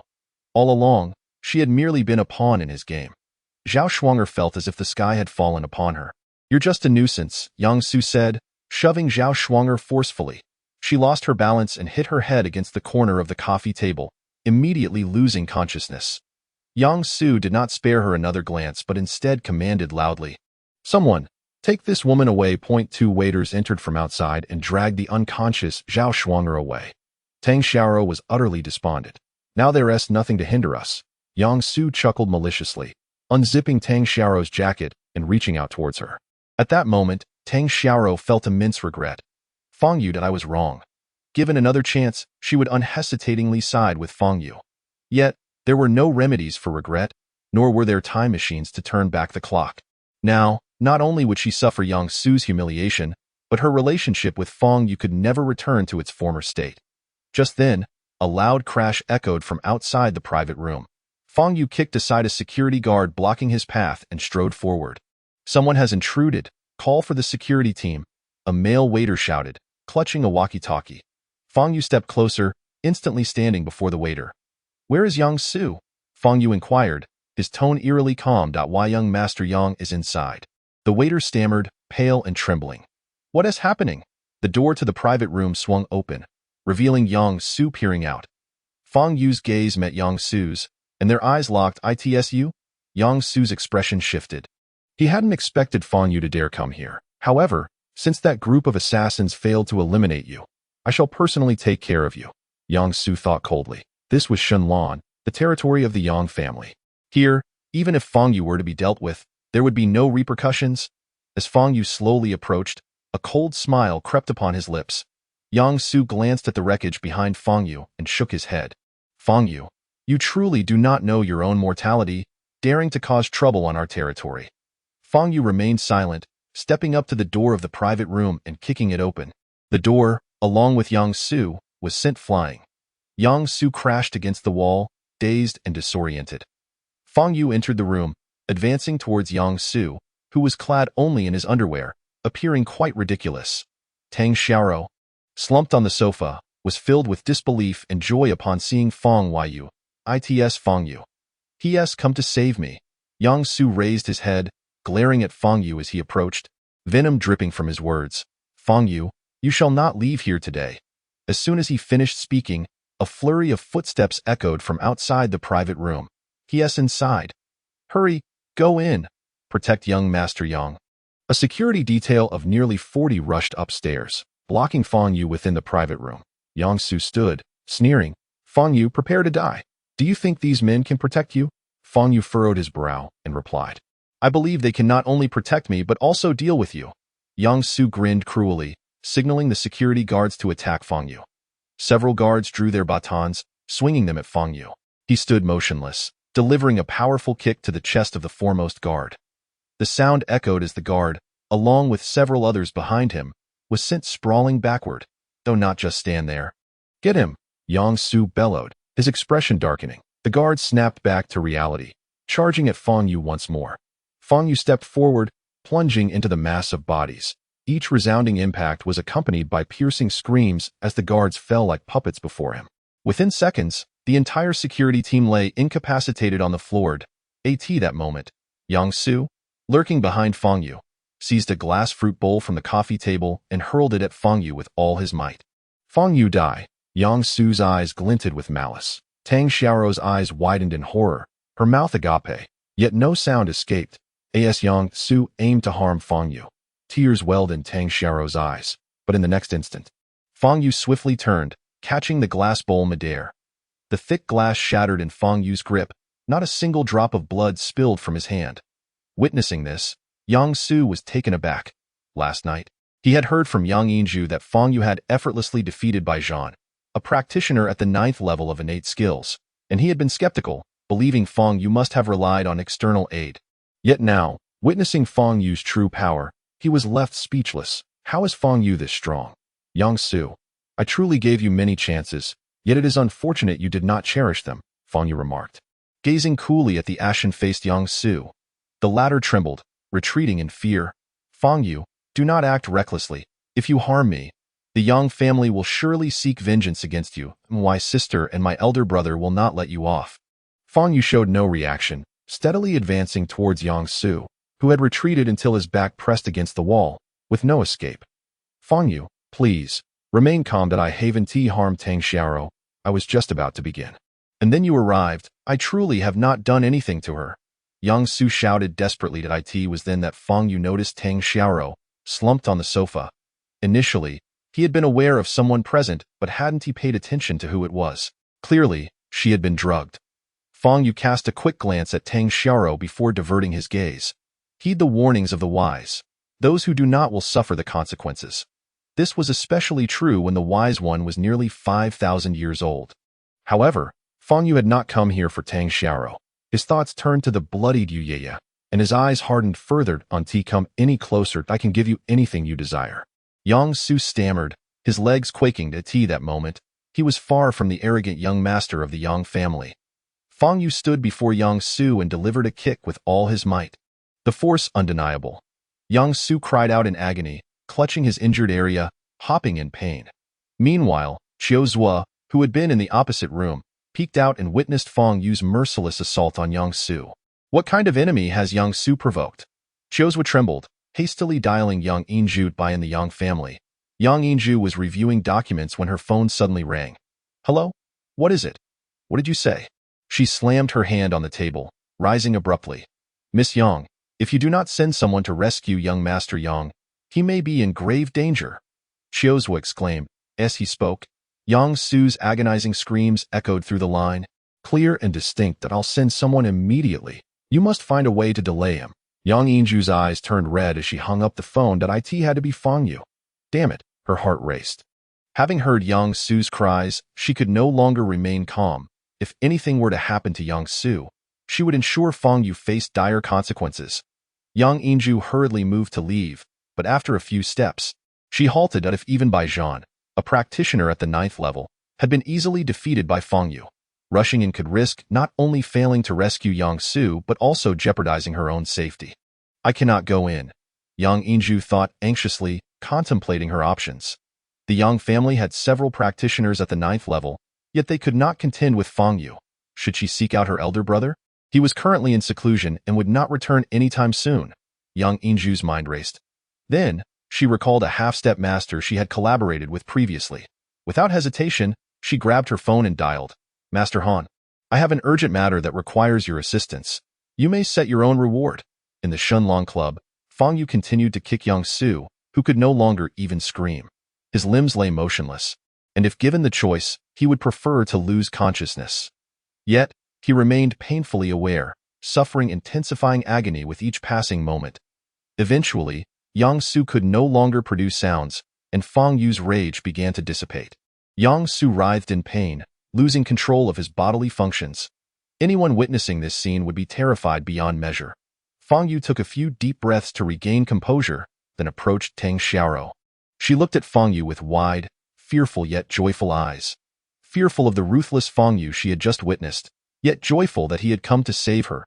As Tang Xiaoro's consciousness began to fade, she felt her mind slowing down. Fang Yu grasped her delicate hand, channeling a surge of true energy into her. The energy coursed through her veins, expelling the drug from her bloodstream. Tang Xiaoro's pores opened, and she began to sweat. 2 minutes later, Fang Yu released her hand. Tang Xiaoro was thrilled to realize she could move again. She sat up straight, turning to look at Fang Yu, who had settled on the adjacent sofa. Fang Yu, I'm sorry, I was wrong before, she said, her eyes brimming with tears. Fang Yu was momentarily taken aback, then quickly understood her meaning. There is no need to apologize. I merely assisted you, he replied. You came all the way to Shenlong Club. How could it be merely a coincidence? Tang Xiaoro recognized that Fang Yu was likely making excuses, unwilling to admit he had come specifically to rescue her. Yet, she chose not to press the matter. His willingness to help was already more than enough. This indicated that Fang Yu still regarded her as a friend. Fang Yu, I truly thank you. Recalling the peril she had faced, Tang Xiaoro felt a wave of fear wash over her, her eyes reddening. She reached out to embrace Fang Yu, but he sidestepped, evading the hug. "Please zip up your jacket," Fang Yu said. Hearing this, Tang Xiaoro looked down and let out a startled gasp.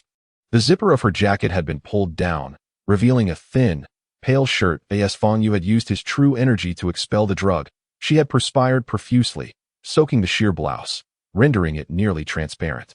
One could easily see her undergarments beneath. Tang Xiaoro's face flushed crimson as she quickly zipped up her jacket. After securing it, she glanced at Fang Yu, only to find he was not looking at her but at Yang Su. "Fang Yu, let us leave. I will explain today's events to my father. But regarding the Yang family, at this point, worry flickered in Tang Xiaoro's beautiful eyes. Fang Yu's actions against Yang Su would undoubtedly provoke the Yang family. Yet, he had acted to save her. She was determined to protect Fang Yu. Should the Yang family pursue retribution, her family would certainly stand by him. Tang Xiaoro spoke with conviction. "Indeed, you should leave. I will call your father to send someone to retrieve you." Fang Yu replied calmly, "I will remain here, awaiting the arrival of the Yang family." This establishment belonged to the Yang family, and they would undoubtedly be alerted soon. Fang Yu simply needed to stay put and wait for them to walk into his trap. Tonight, he was determined to deliver a severe lesson to the Yang family. Yang Su was merely the beginning. Fang Yu dialed Tang Mingda, succinctly outlining the situation. A few minutes later, footsteps echoed in the corridor. "Your father has arrived. You should go." Fang Yu stood and walked toward the exit. Tang Xiaoro followed closely behind, exiting the private room. Tang Mingda entered with Tang Si and several bodyguards. Both he and Tang Si were astonished at the chaos within the club. This was the Yang family's territory. How had it come to this, father? Tang Xiaoro rushed to Tang Mingda, embracing him. He gently stroked her head, reassuring her, "It's all right, Xiaoro. You all should take her away," Fang Yu instructed. "Dr. Fang, are you not leaving? Once the Yang family arrives, it will be difficult to depart," Tang Mingda said solemnly. "I am waiting for them," Fang Yu replied. Tang Mingda furrowed his brow, suddenly recalling something. "Where is Yang Su? What has happened to him?" Fang Yu gestured toward the entrance of the private room. As they entered, Tang Mingda and Tang Si were horrified by Yang Su's condition. Tang Mingda nearly retched at the sight. It was far worse than he had imagined.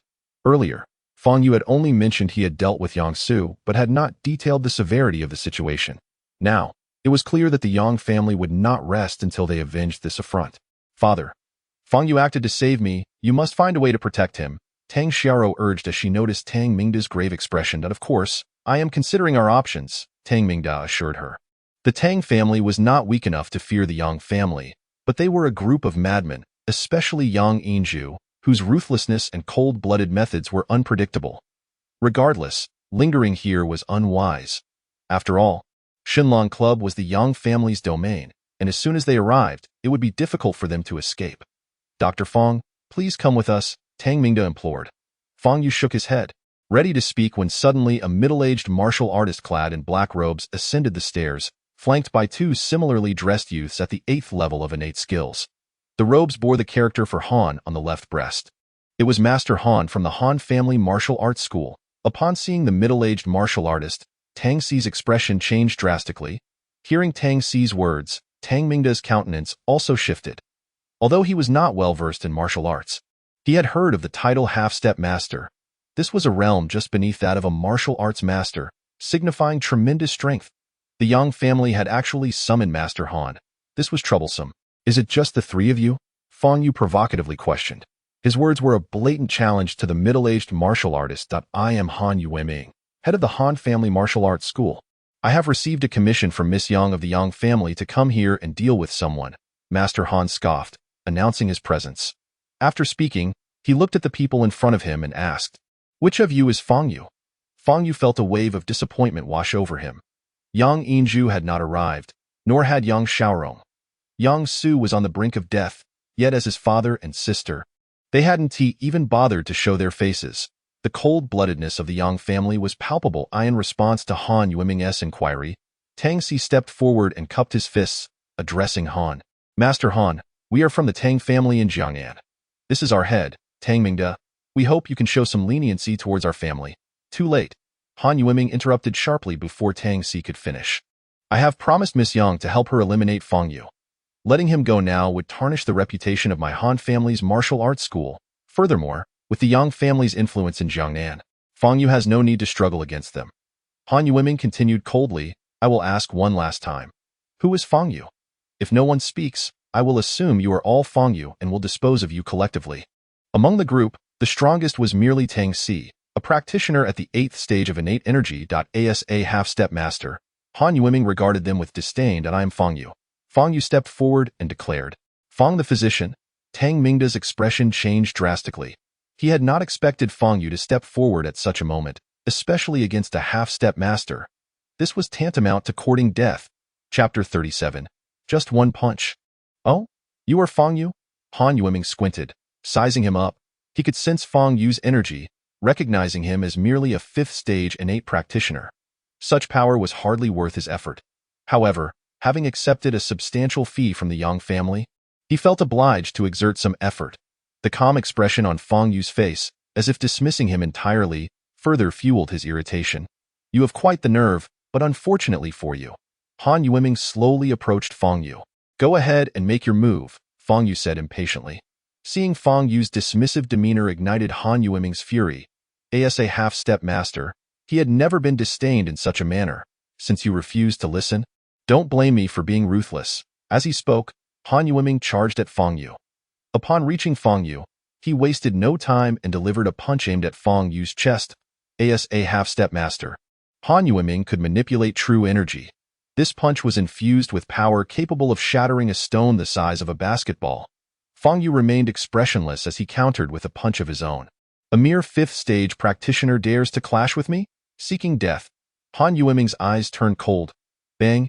A deafening sound resonated as their energies collided, creating a shockwave that forced Tang Mingda and the others to stagger backward. Upon closer inspection, they found Fang Yu still standing firm, while Han Yueming had vanished. Tang Si looked on in shock as he noticed an indentation shaped like a human figure in the wall beside the corridor. Han Yueming was embedded within it. Blood flowed from his 7 orifices, his face contorted in agony, eyes filled with disbelief. How could a mere 5th stage practitioner possess such strength?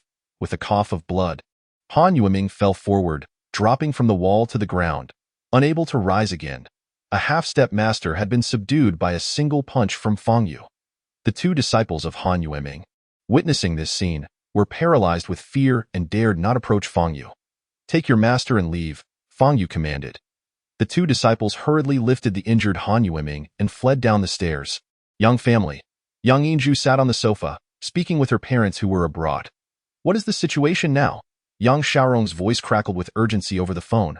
Dad, I have hired Master Han from the Han family martial arts school. If he... Young Yinju's expression darkened. Before she could finish, her phone rang. Upon answering, her expression twisted into a snarl. How could even a half-step master fail to subdue Fang Yu? Just how strong is this Fang Yu? Yinju, what is the situation? Young Xiaorong pressed anxiously. Covering her face with her hand, young Yinju remained silent, her breathing increasingly labored. She had never imagined the Yang family would find themselves in such a dire predicament. Fang Yu's strength far exceeded her expectations. Under the current circumstances, if we confront him head-on, the Yang family will undoubtedly suffer losses. Dad, I need to leave the Yang family for a while. You shouldn't return to the country yet. Stay with Mom and treat it as a vacation. After a moment of silence, Yang Yinju spoke in a hoarse voice. If you leave and we don't return, what about Su'er? We still don't know his condition. Yang Xiaorong's tone was urgent. We can only send someone to the hospital to care for him. Until my brother emerges from seclusion, that is all we can do. Staying in Zhanghai City will only draw Fang Yu's attention. And then, Yang Yinju did not continue. Yang Xiaorong fell silent on the other end. What a disgrace! What a disgrace! Yang Su was on the verge of being beaten to death, and as his closest kin, they could not even dare to look at him, let alone stay close. What a humiliation! On the other end, Yang Xiaorong's forehead was veined, his fists clenched, knuckles turning white. We just need to endure, until my brother is out of seclusion. Then I swear I will make that bastard Fang Yu pay in blood. Before that, I will turn him into a living corpse, force him to kneel before the Yang family and beg for mercy. Yang Yinju gritted her teeth, her eyes filled with murderous intent. After defeating Han Yueming, Fang Yu knew that the Yang family would no longer send anyone after him. Let us go, he said to Tang Mingda and the others.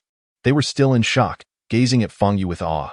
After taking a few steps, Tang Mingda turned to the private room, asking, what about them? The Yang family will definitely send someone to retrieve him.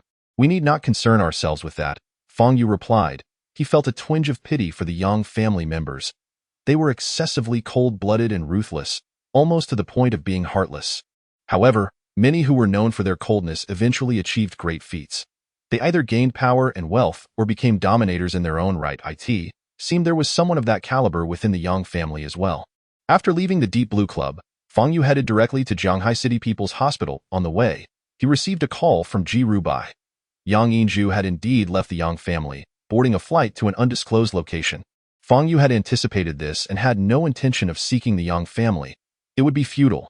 Now that Fang Yu's anger had mostly dissipated, he thought about the other members of the Yang family. They would eventually return. It would not be too late to find them then. In the hospital room, Yu Ye lay with her eyes closed, her complexion relatively stable. As Fang Yu had said, she only suffered a mild concussion, nothing serious.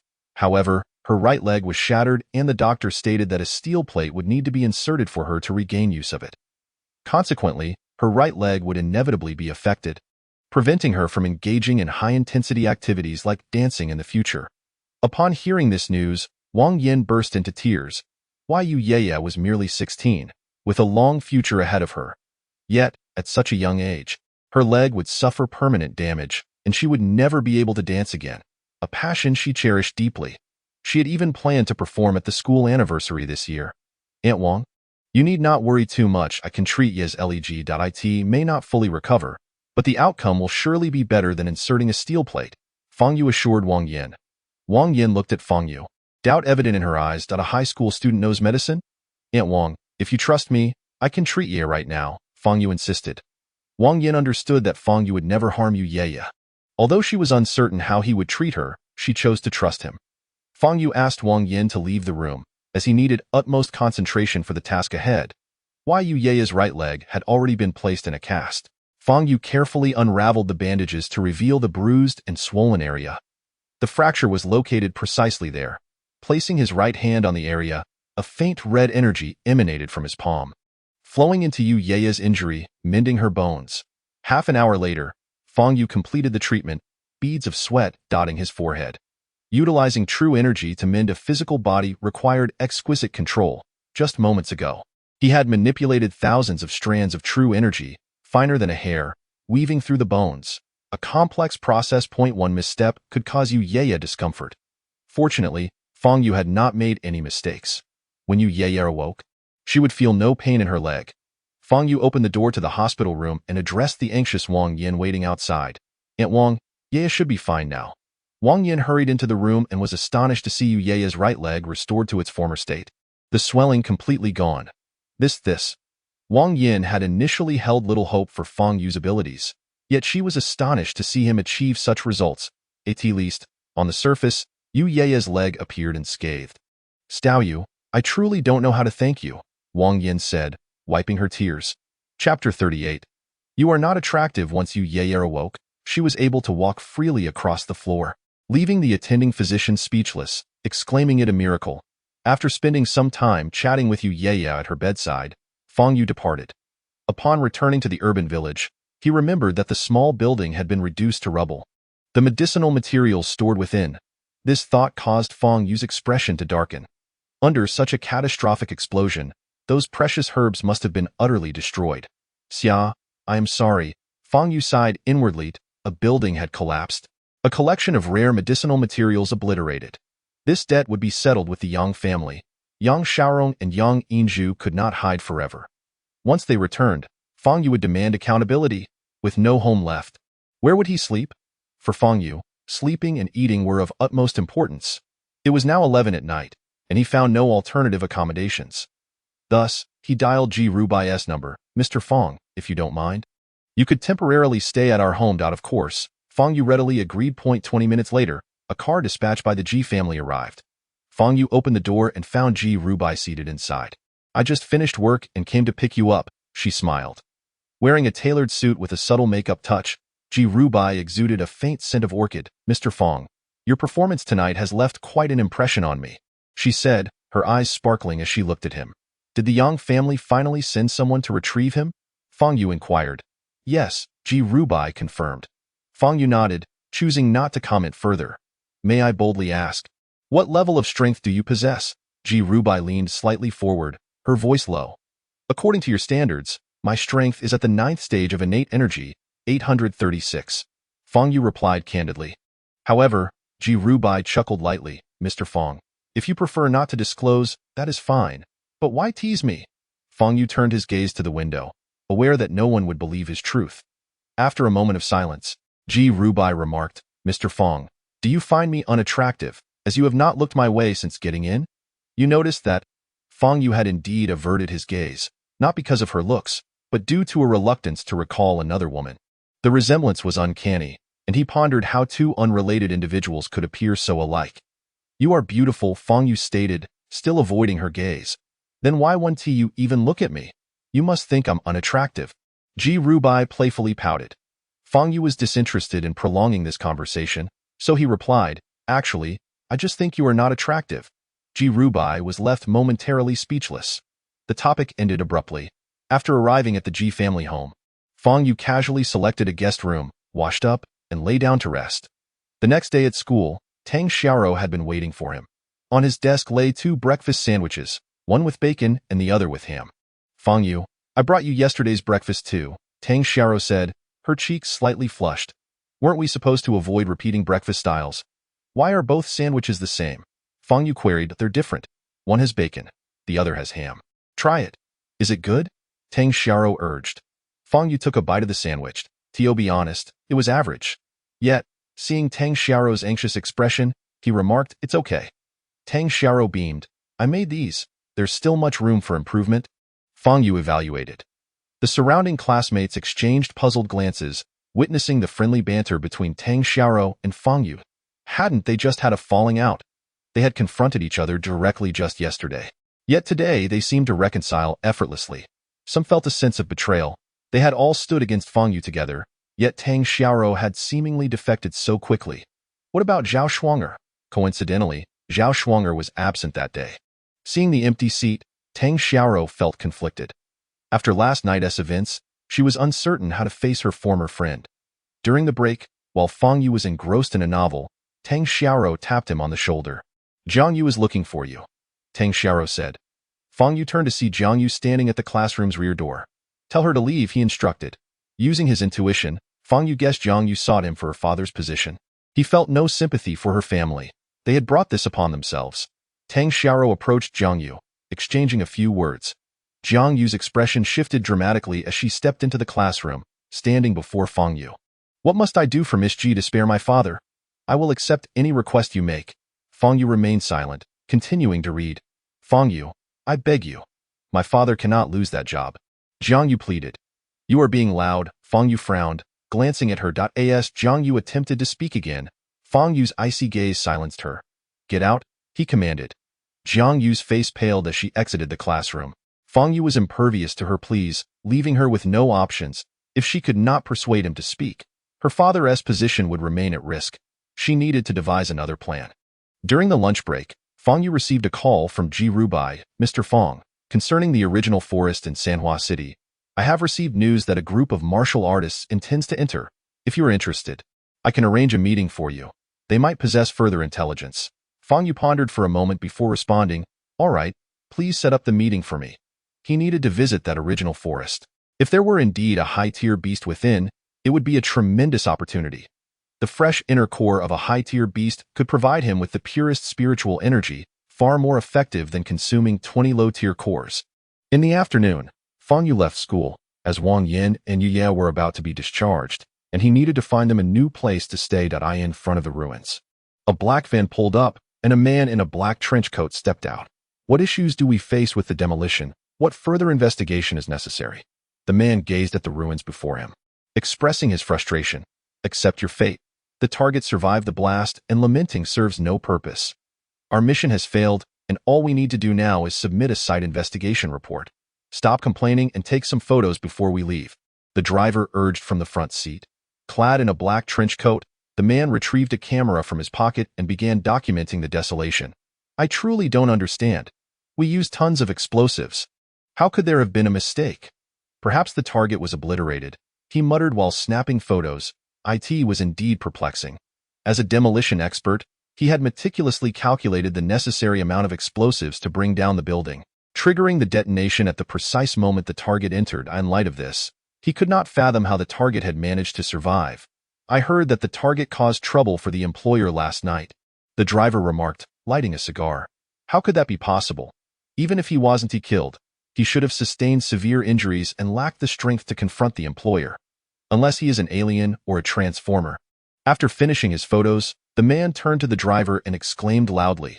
Just then, the driver, about to respond, noticed a shadow emerging behind the man and was instantly alarmed. "What's wrong?" the man asked. Noticing the shift in the driver's expression, the driver remained silent, drawing his handgun and aiming it at the figure behind the man. Bang! Chapter 39. This debt must be repaid.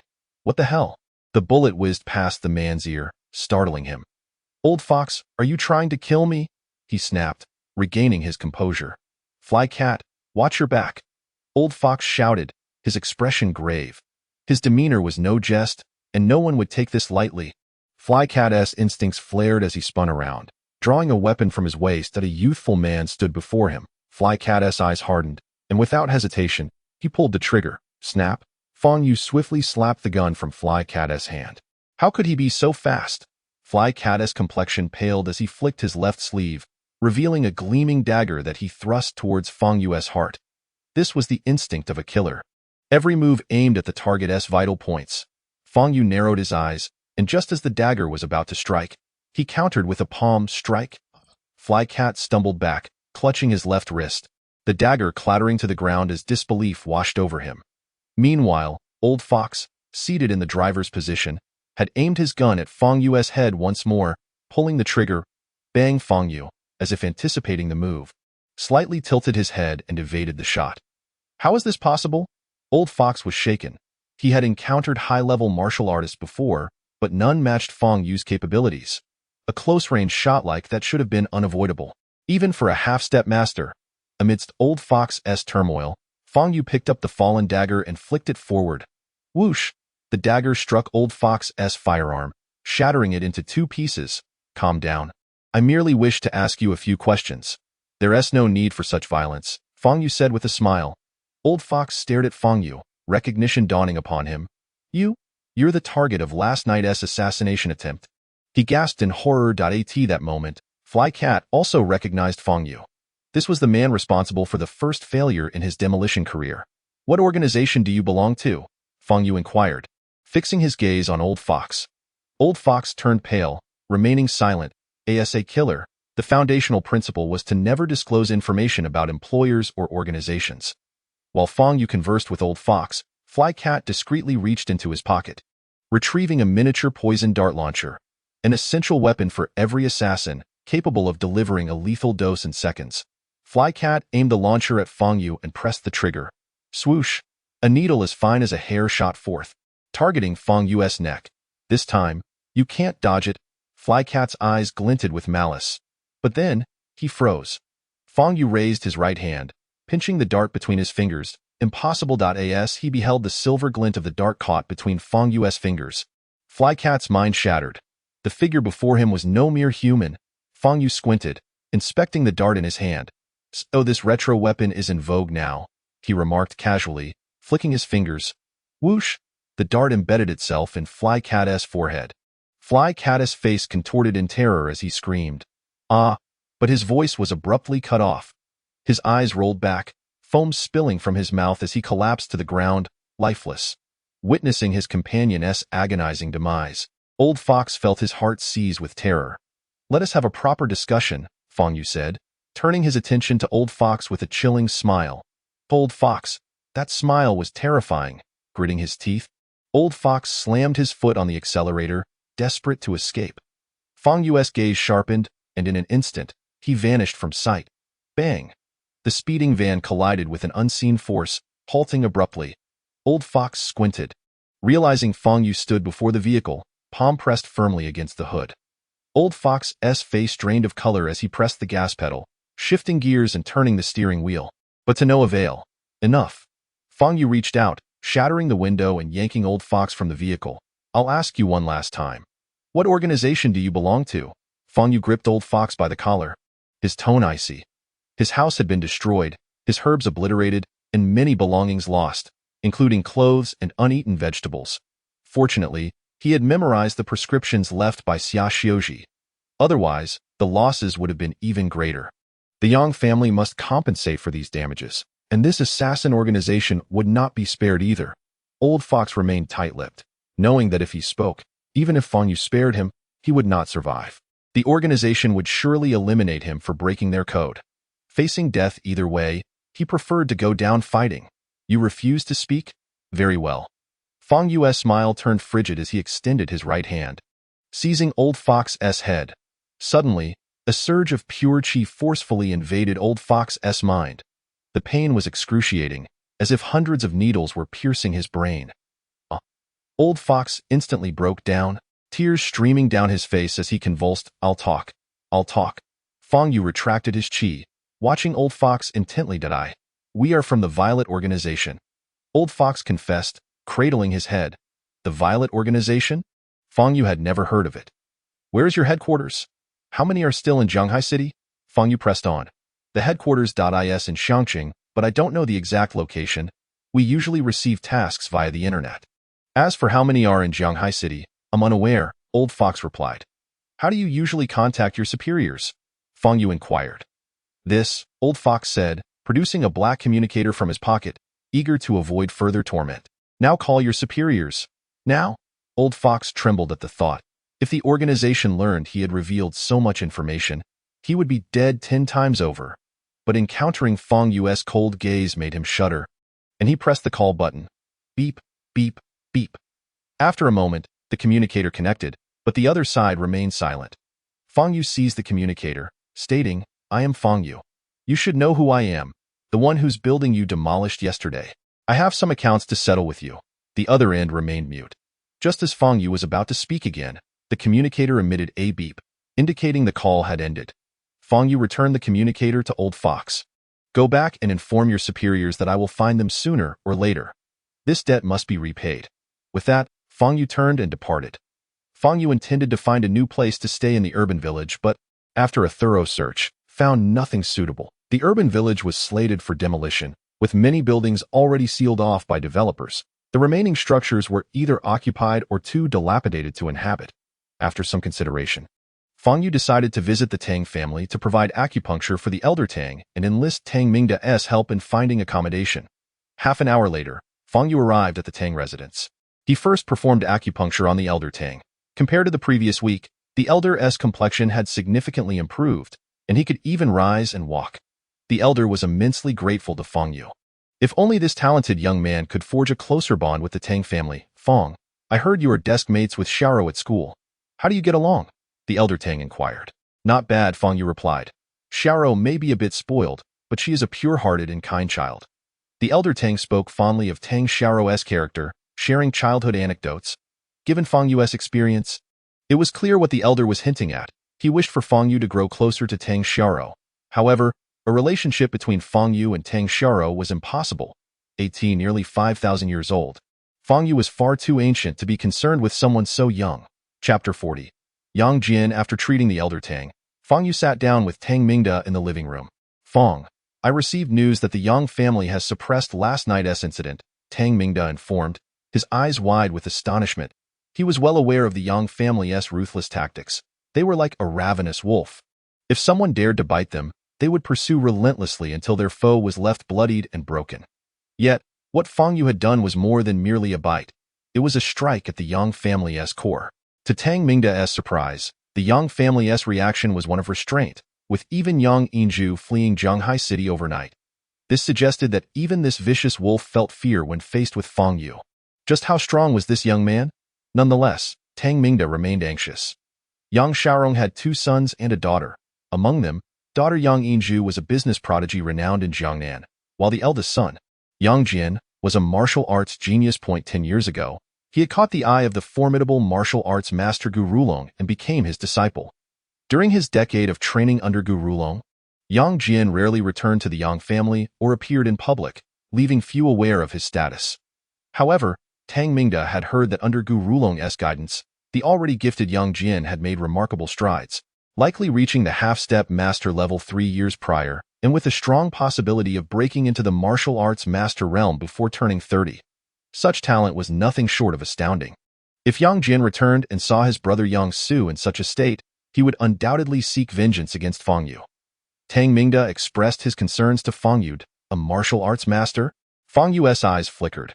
The current terminology for a martial arts master was akin to the foundational stage of cultivation in ancient times, a realm he had failed to achieve even after nearly 5,000 years of practice. The prospect of Yang Jian potentially breaking through before 30 was enviable indeed. Noticing Fang Yu's envious expression, Tang Mingda felt a hint of confusion before realizing that Fang Yu aspired to reach the martial arts master level as well.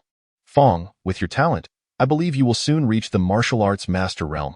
Moreover, I think you will take even less time than Yang Jian, Tang Mingda declared confidently. Upon hearing this, Fang Yu could only smile quietly. Typically, one would reach the foundational stage after the 12th level of Qi cultivation. When Fang Yu broke through to the 12th level, it took him merely 3 months, a feat unmatched by anyone else. His master had laughed heartily, marveling at the emergence of such a prodigy. The master had even predicted that Fang Yu would eventually surpass him and ascend to immortality within 300 years. Yet, that was nearly 5,000 years ago, and Fang Yu remained at the Qi level. Reflecting on these memories, a sigh escaped him. Seeing Fang Yu sigh, Tang Mingda assumed he was worried about Yang Jian. Fang, you need not be overly concerned about Yang Jian. My father knows a martial arts master who can mediate. If Yang Jian chooses to confront you, it would be akin to bullying, which is against the martial arts code. Fang Yu merely nodded in acknowledgement. Xiangqing, Nandu, in a lavish mansion. Yang Yingju sat on the sofa in the hall, reviewing a medical report on her laptop. All limbs fractured, with no chance of repair. Spinal damage may lead to paralysis of the limbs and loss of reproductive ability. As she perused the diagnosis, Yang Yingju's expression darkened, her eyes reddening. Fang Yu, I will make you pay for this, she seethed, her teeth grinding in fury. Just then, a subordinate entered the hall and reported, Miss, we have received a response from young Master Yang Jian. Yang Yingju immediately lifted her head, urgency in her voice. Speak. The ancient master has informed us that young Master Yang Jian has been in seclusion for nearly 6 months and will soon emerge. Furthermore, his goal during this seclusion is to break through to the martial arts master level, the subordinate exclaimed excitedly. Yang Yingju jumped to her feet, exhilaration coursing through her. Excellent. If my brother truly breaks through to the martial arts master level, dealing with Fang Yu will be much simpler. Fang Yu, you will kneel before the Yang family and beg for forgiveness from our ancestors. I will repay my brother's injuries tenfold, Yang Yingju muttered. Her face twisted with rage, her hands trembling slightly. At the Tang residence, Fang Yu asked Tang Mingda to help find a place to stay. I have a villa nearby that I can give to you. Tang Mingda offered. Fang Yu frowned slightly. The distance from here to Jianan village was too great. He needed to water his garden in the back mountain every couple of days, making it inconvenient to reside so far. Is there a place closer to Jianan village? He inquired. After a moment of contemplation, Tang Mingda shook his head. Not at the moment, but if you need it, I can have someone purchase a property nearby immediately. All right, please assist me in acquiring a nearby property. Thank you, Fang Yu replied. Tang Mingda waved his hand, insisting, Fang, you have assisted our Tang family countless times. Helping you with a small favor is the least we can do. There's no need for thanks, Fang Yu nodded, falling silent. Tang Mingda acted swiftly, and within an hour, he had secured a duplex apartment for Fang Yu in the Lijiang community near Jianan village. The property was registered under the name of Wang Yin and her daughter, as compensation for the injuries caused to Yu Yeye due to Fang Yu's involvement. Afterward, Fang Yu went to the hospital to pick up Wang Yin and her daughter, bringing them to their new home on the 20th floor. Upon entering, they were greeted by a well-furnished and beautifully decorated apartment, with a splendid view due to its height. Such a duplex would easily be valued at over 3 million. Yu Yeye looked around in excitement and turned to Fang Yu, asking, Brother Fang, will we live here from now on? Yes, Fang Yu replied with a nod. That's wonderful. It's so beautiful, Yu Yeye exclaimed, bouncing with joy. However, Wang Yan's expression was more serious as she discreetly pulled Fang Yu aside, whispering, Xiao Yu, the rent here must be quite expensive, right? She had previously borrowed 100,000 yuan from Fang Yu, allocating 60,000 to her hometown for her father's medical treatment, while she intended to save the remaining 40,000 for Yu Yeye's tuition for the next semester. However, She never anticipated the unfortunate incident that occurred yesterday, which resulted in the complete destruction of her home. Wang Yin had not purchased insurance, and the losses could only be compensated by her own means. Clothes, shoes, Yuye's backpack, textbooks, all these required significant expenditure. Currently, she had not yet found employment, and if the rent was exorbitant, it would be truly unbearable. Fang Yu, aware of Wang Yan's thoughts, remarked, "This apartment belongs to a friend of mine who is not charging any rent." Wang Yin was taken aback and anxiously replied, "How can that be? Such a beautiful house. How can we live here for free?" "Don't worry, my friend is quite wealthy, and doesn't he care about the rent?" Fang Yu reassured her. "Aunt Wang, just feel at ease living here." Wang Yin scrutinized Fang Yu's face, as if trying to discern whether he was being truthful. After a moment, she sincerely expressed, "Then I must truly thank your friend." In truth, the apartment was already under Wang Yan's name. However, Fang Yu understood that if he revealed this now, given Wang Yan's character, she would undoubtedly refuse. It was better to wait for a more suitable opportunity to bring it up later. This duplex had one room on the first floor and two on the second. Fang Yu opted for the room on the first floor, allowing Wang Yin and Yuye to occupy the two rooms upstairs. After tidying up the place, Fang Yu received a call from Qi Refinement. "Mr. Fang, the martial artists who wish to enter the primeval forest are expected to arrive at our home in about half an hour. Shall I come to pick you up?" "All right, I'm at Lijiang Community," Fang Yu replied. About an hour later, he arrived at Ji's residence. "Mr. Fang, the young lady and guests are in the reception room on the second floor." "I'll take you up," the butler said respectfully, having recognized Fang Yu long ago. Upon reaching the reception room, the butler knocked on the door, and after hearing a response, he opened it, announcing, "Mr. Fang has arrived." Inside the reception room sat 5 individuals, including Qi Refinement, alongside 3 men and 1 woman. One of the men, sporting a bushy beard, possessed a cultivation level of the 12th layer of Qi Refinement, while the other 3 were at the 10th layer. As soon as Fang Yu entered, all 4 pairs of eyes turned towards him. The bearded man was the first to avert his gaze, exhibiting disdain, while the other 3 scrutinized Fang Yu, their expressions filled with contempt. "Miss Ji, is this the young man who made us wait for over half an hour?" the woman remarked with a sneer. "Hearing your tone, I thought he would be formidable, yet he is merely a petty child at the 5th stage of innate strength." As the eldest daughter of the Zhong family, she was accustomed to others waiting on her, and thus felt quite displeased. Just as Qi Refinement was about to speak, the highest-ranking man interjected, "His cultivation is too low. Having him follow us would only hinder our progress." All 4 martial artists displayed a palpable disdain towards Fang Yu. Qi Refinement cast a worried glance at him, yet Fang Yu remained calm, seemingly unperturbed. "Let me introduce," Qi Refinement began, attempting to ease the tension. The bearded man, his eyes glinting with menace, was Tu Feng, a notorious bounty hunter in Jianghai City.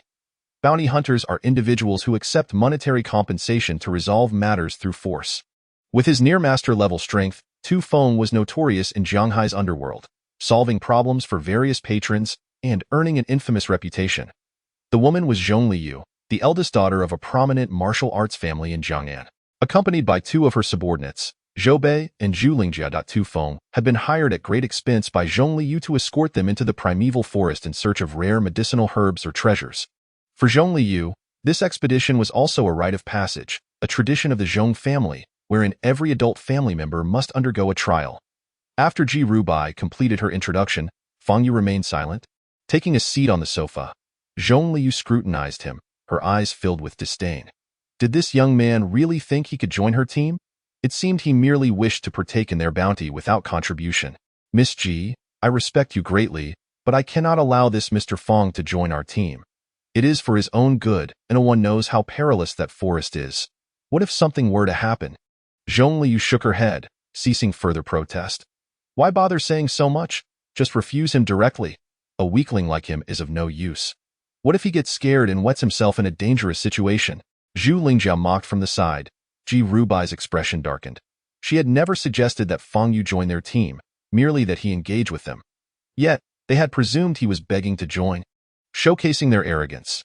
Just as Qi Refinement was about to respond, Fang Yu interjected, "I never stated I wish to join you." "Then what are you here for?" Zhong Yu frowned. "I wanted to inquire if you possess any information regarding that forest," Fang Yu replied. Zhong Yu scoffed, "Even if we do, I want to divulge it to you. I spent a considerable sum for this information. Why should you receive it for free? Moreover, You cannot even go there. So what use is it for you to ask? Who said I cannot go? Fang Yu countered. You mean to say you intend to enter alone, with your 5th stage of innate strength? Zhongli laughed, covering her mouth. After a moment, she turned to Ji Rubai and remarked, Miss Ji, this child must be some distant relative of yours.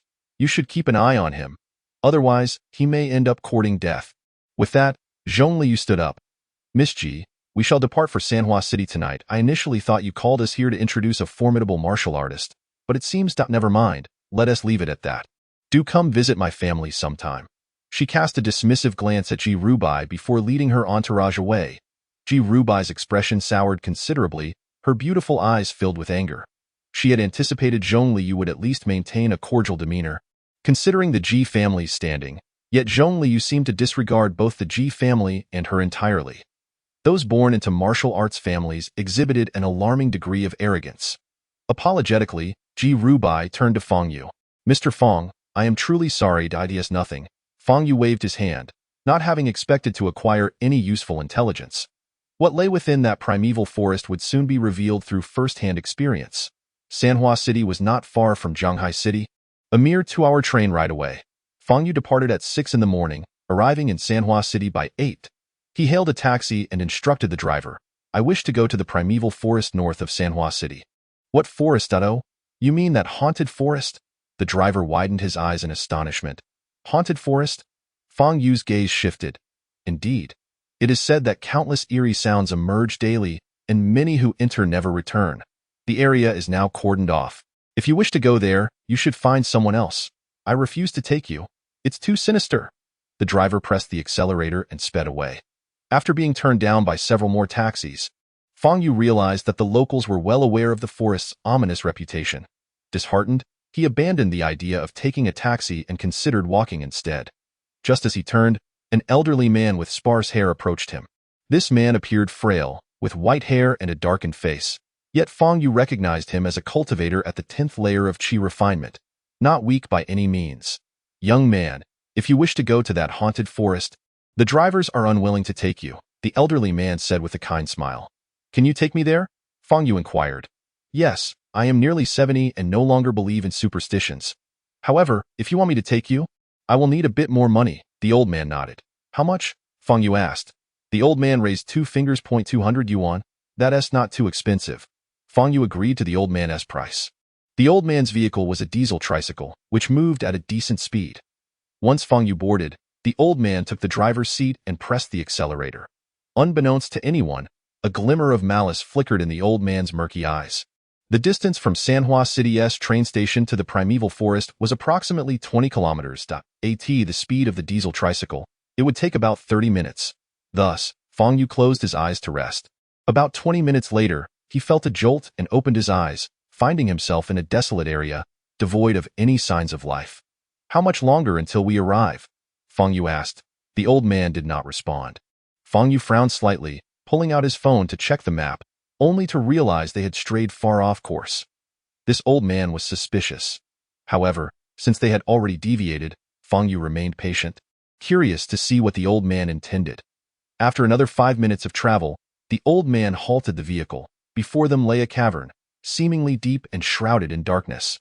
The old man turned back to Fang Yu, grinning wickedly, revealing a mouthful of blackened teeth. That moment, Fang Yu realized the old man was not the benevolent figure he pretended to be. He was clearly a villain. If he had been just a bit more observant, he might have seen through the facade earlier. Regardless, he had been deceived. Was it robbery or something more sinister? I suspect you're after money, but you've chosen the wrong person. I only have 500 yuan on me, and taking it all won't yield you much profit, Fang Yu said calmly. The old man grinned widely, a sinister glint in his eyes. Seeing that enigmatic smile, Fang Yu frowned slightly. Surely, you don't mean to rob me of my life? No, I'm after your life. The old man spoke in a raspy, ominous tone. Theo blame. You should curse your ill fortune for encountering me, Fang Yu replied, his gaze sharpening. The old man's eyes turned fierce, and without hesitation, he raised his right hand. Several small daggers, enveloped in black mist, shot forth from his sleeve, aimed directly at Fang Yu. Fang Yu remained unfazed, waving his hand. Smack! All the daggers were sent flying away. The old man's expression shifted. Fang Yu's strength surpassed his expectations. The young martial artist he had previously encountered could hardly evade such an attack. Evil cultivator? Fang Yu narrowed his eyes at the black mist swirling around the daggers. Snapping back to reality, the old man drew a sharp silver dagger from his waist and lunged at Fang Yu.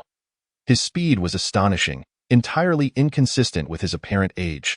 Within 2 seconds, he was upon Fang Yu, raising the dagger wrapped in black mist to stab at Fang Yu's left chest. Fang Yu stood his ground, extending his hand to grasp the silver dagger directly.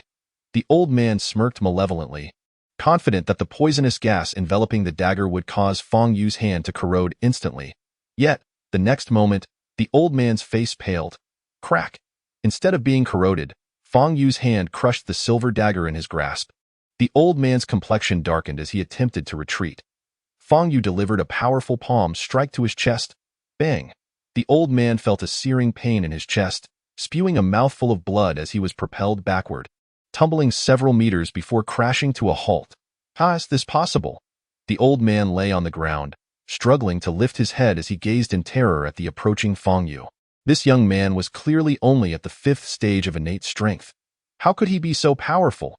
As the old man attempted to rise, his body could no longer bear the strain. Was he destined to perish here today? He felt a deep sense of resentment. He had absorbed the essence of so many young martial artists to survive until now. Although he appeared aged, his body was as youthful as that of a young person. As long as he continued to absorb the essence of others, he could achieve immortality. You come any closer, and I'll take us both down. The old man bellowed, producing a palm-sized gourd from his clothing. Fang Yu raised an eyebrow and continued forward. Then let us die together. The old man gritted his teeth and uncorked the gourd. Buzzed, a swarm of dark, ominous insects erupted from the gourd. The old man's face turned pale with fear upon their release. These were his cultivated corpse bees, about the size of flies, possessing a lethal stinger. Anyone who came into contact with their venom would die instantaneously. These corpse bees were bred from corpses, imbued with a heavy malevolent aura, and were highly aggressive and uncontrollable. Upon encountering a non-kindred spirit, they would attack without hesitation. Thus, even the old man dared not release the corpse bees, for he lacked sufficient malevolent energy to avoid being attacked by them. Yet, facing dire circumstances, he had no choice but to gamble on luck. Although his malevolent energy fell short of that of the corpse bees, he had killed many people, ensuring his aura was far heavier than that of Fang Yu. Between the two, the corpse bees would undoubtedly prioritize attacking the one with the lesser malevolent energy. As expected, the swarm of corpse bees, upon emerging from the gourd, immediately surged toward Fang Yu. A cruel smile crept across the old man's face as he envisioned Fang Yu's gruesome demise. Corpse bees? Fang Yu was astonished that anyone still cultivated such creatures. Many years ago, an evil sect had developed corpse bees to combat righteous sects, resulting in catastrophic consequences, claiming countless lives, including those of innocent civilians. Eventually, righteous sects banded together to eradicate that evil sect, issuing orders to exterminate corpse bees. After nearly 3 years of relentless extermination, they were finally eradicated. Fang Yu had thought the methods for cultivating corpse bees had long been lost. Yet here he encountered them today. Ha ha ha, kid, you possess no malevolent energy at all. Let us see how you die. The old man cackled arrogantly, and a faint smile appeared on Fang Yu's face. How do you know I lack malevolent energy? As he spoke, a surge of aura erupted from Fang Yu, enveloping him in waves of faint black malevolent energy. The swarm of corpse bees, initially en route to Fang Yu, halted mid-air, then turned to fly toward the old man. How is this possible? Who are you? The old man cried out, his face draining of color. Fang Yu was so young, yet his malevolent energy surpassed that of the swarm of bees. How many people had he had to kill to amass such malevolent energy? Ah! The swarm of corpse bees swarmed toward the old man's face, attacking without hesitation. The old man's body disintegrated before their very eyes, transforming into a puddle of crimson liquid on the ground. As expected, it was potent. Fang Yu's gaze sharpened as he retracted the malevolent energy enveloping him. Having released the swarm of corpse bees, he was determined to eradicate them entirely, if they were allowed to escape. The consequences would be dire, and Fang Yu had no desire to implicate the innocent once more. The moment Fang Yu's malevolent energy vanished, The swarm of corpse bees turned back, rapidly charging toward him. Fang Yu stood firm, allowing the swarm to approach. The corpse bees raised their stingers, aiming for Fang Yu's face and neck. Boom. At that moment, a burst of faint red true energy erupted from Fang Yu. Buzzed as the corpse bees made contact with the true energy, they emitted a cacophony of sounds. One of the bees ignited in flames, rapidly igniting the entire swarm. The air filled with the scent of burning. As each bee turned to ash, falling lifelessly to the ground in a matter of seconds, the swarm was completely annihilated. After dispatching the corpse bees, Fang Yu glanced at the nearby pool of crimson liquid. You brought this upon yourself. You shall not live in any era. Such malevolent practices would be universally condemned, akin to a rat scurrying across the street. Contemplating this, Fang Yu ventured into the dark cavern ahead. The cave was profoundly deep, shrouded in dim light. Yet with Fang Yu's keen eyesight, he could discern his surroundings with clarity. As he delved deeper, a foul stench assailed his senses. The putrid odor of decaying corpses mingled with the metallic scent of fresh blood. Fang Yu frowned slightly but pressed onward, soon encountering a pile of bones. Nearby lay several desiccated corpses. The old man had evidently claimed many lives. Fang Yu approached, lowering his gaze to the lifeless bodies. Their limbs were grotesquely contorted, presenting an eerie sight. Observing closely, Fang Yu deduced that these individuals had been drained of their essence while still alive, transformed into mummies. The method employed by the malevolent elder remained unclear to him. The cave seemed to extend further, prompting Fang Yu to continue his exploration. Indeed, after rounding a bend, he stumbled upon several intact corpses. These had not yet decayed, though some showed signs of rot. Stripped of clothing, they were all female, evidently slain after their essence was forcibly extracted by the wicked elder. The earlier mummies were predominantly male.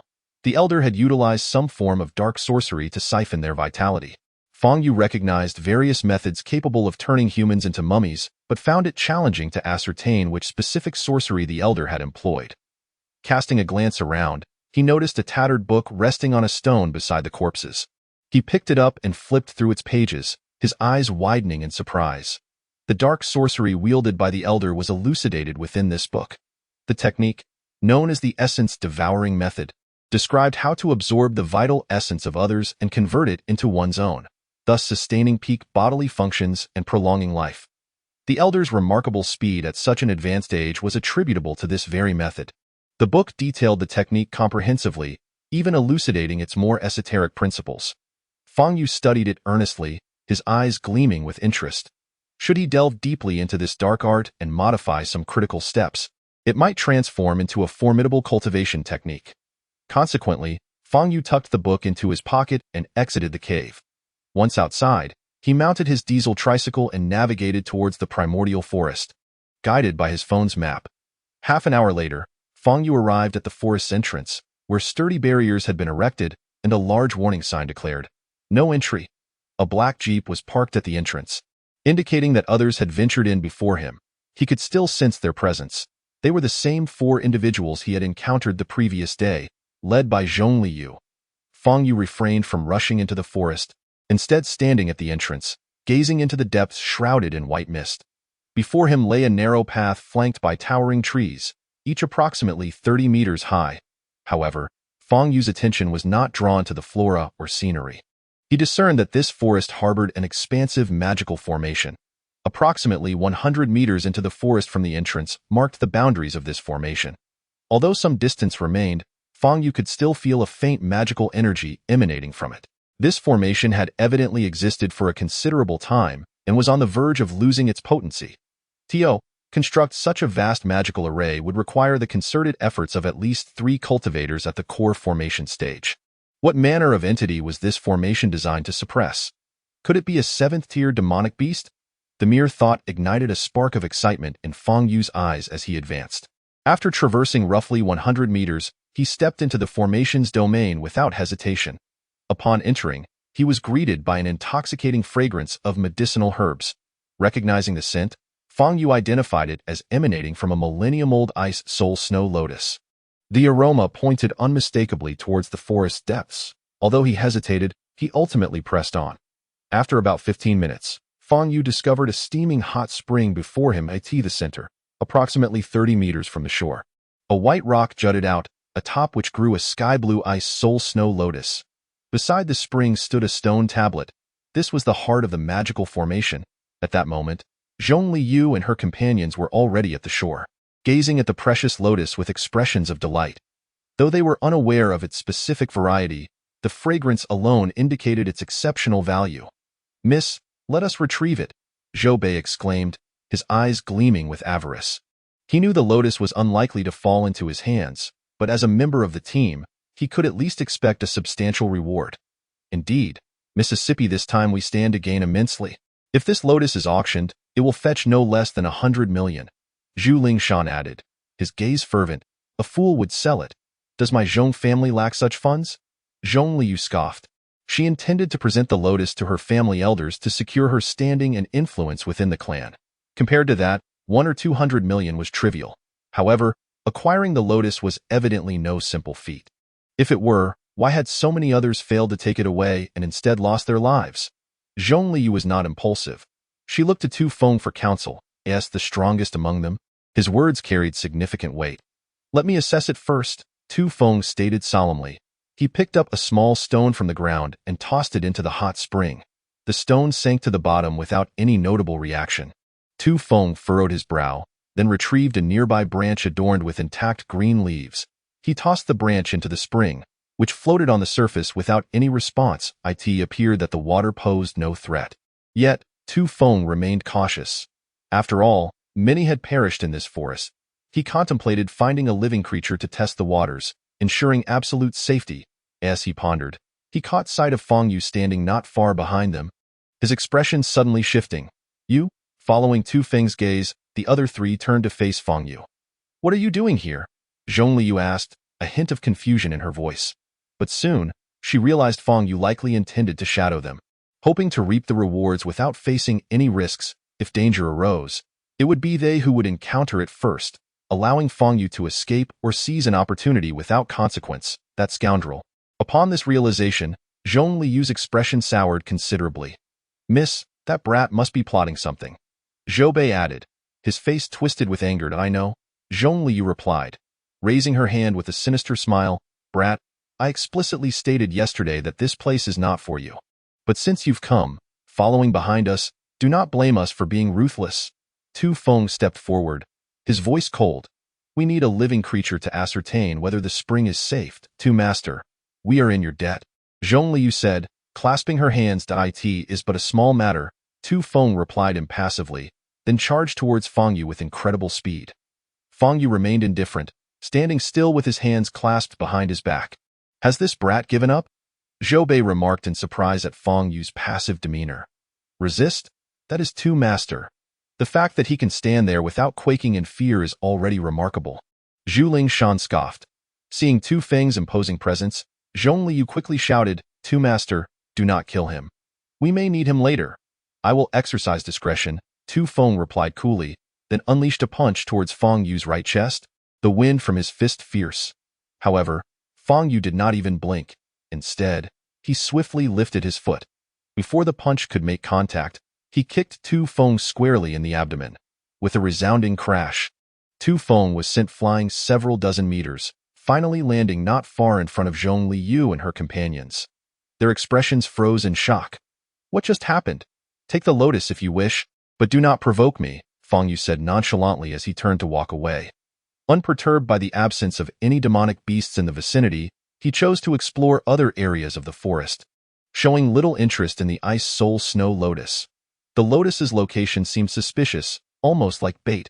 Upon entering the magical formation, the aroma of the lotus had been unmistakably enticing, likely designed to lure unsuspecting individuals into danger. Many had entered, yet none had emerged. Fang Yu's purpose in this forest was to hunt high-tier demonic beasts, indifferent to other matters. Meanwhile, Tu Feng struggled to rise, clutching his abdomen, his face pale. He watched as Fang Yu departed, astonished. How could this brat, merely at the 5th stage of innate cultivation, possess such formidable strength and speed? Zhongli Yu regained her composure and looked at Tu Feng, her expression a mix of shock and skepticism. Though Tu Feng had a fearsome reputation in Jianghai City, his defeat at the hands of a mere 5th-stage cultivator cast doubt on his prowess. "Tu Master, Was that brat truly so powerful? Zhong Liu inquired. The humiliation of being sent flying by Fang Yu in front of his employer weighed heavily on Tu Feng. He shook his head, insisting that brat merely possesses unusual strength. I was careless, which led to my injury. Should he dare to show himself again, I will take his life. Zhong Liu nodded, choosing not to pursue the matter further. Her objective in this forest was not to contend with Fang Yu. Now that he had departed, she would set her sights on the lotus. Tu Master, what shall we do now? She asked. I believe we should still test the waters with a living creature, Tu Feng replied, still nursing his aching abdomen. Miss, I think we need not be so cautious. It is surely just ordinary spring water. We've already tested it with leaves and stones, right? Let me give it a try. Zhu Lingshan, growing impatient, stepped up to the edge of the spring and plunged his hand into the water. After a moment, he lifted his hand, finding nothing amiss. There, that confirms the water is safe? Zhu Lingshan remarked irritably. Zhong Liu glanced at Tu Feng, who nodded in agreement. Very well, I will proceed to gather the lotus. You all wait here. With that, Tu Feng retreated a few steps, then accelerated toward the rock at the center of the spring. Concentrating his energy beneath his feet, he walked effortlessly across the surface of the water, leaving only the slightest ripple in his wake. Observing this adept technique, Zhong Liu's skepticism dissipated. Indeed, only a half-step master could navigate the water in such a manner. Tu Feng soon arrived at the rock, where the fragrance of the lotus intensified. His eyes gleamed with greed. The lotus's value far exceeded 100 million, far surpassing the commission paid to him by Zhong Liu. A sinister thought crossed his mind. If he could pluck the lotus and eliminate Zhong Liu and her companions, he could claim it all for himself. No one would know of his treachery in this secluded forest. A cunning glint flashed in Tu Feng's eyes as he bent down to grasp the lotus. Unbeknownst to anyone, a tentacle thicker than a human limb stealthily emerged from the spring. Its surface was white, with a black suction cup on the underside.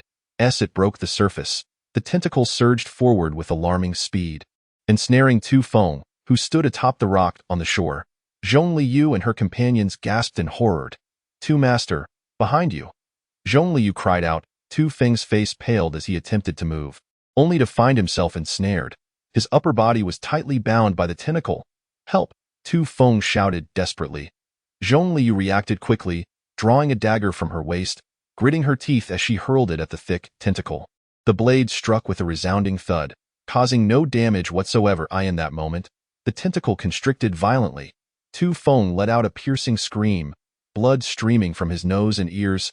Think of a way to help, he cried in agony.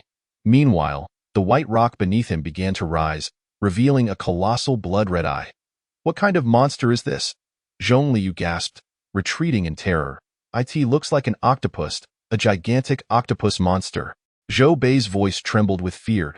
By this time, several other tentacles had emerged from the spring, and the creature's head was fully visible, resembling a massive boulder, complete with a fearsome blood-red eye and a gaping maw.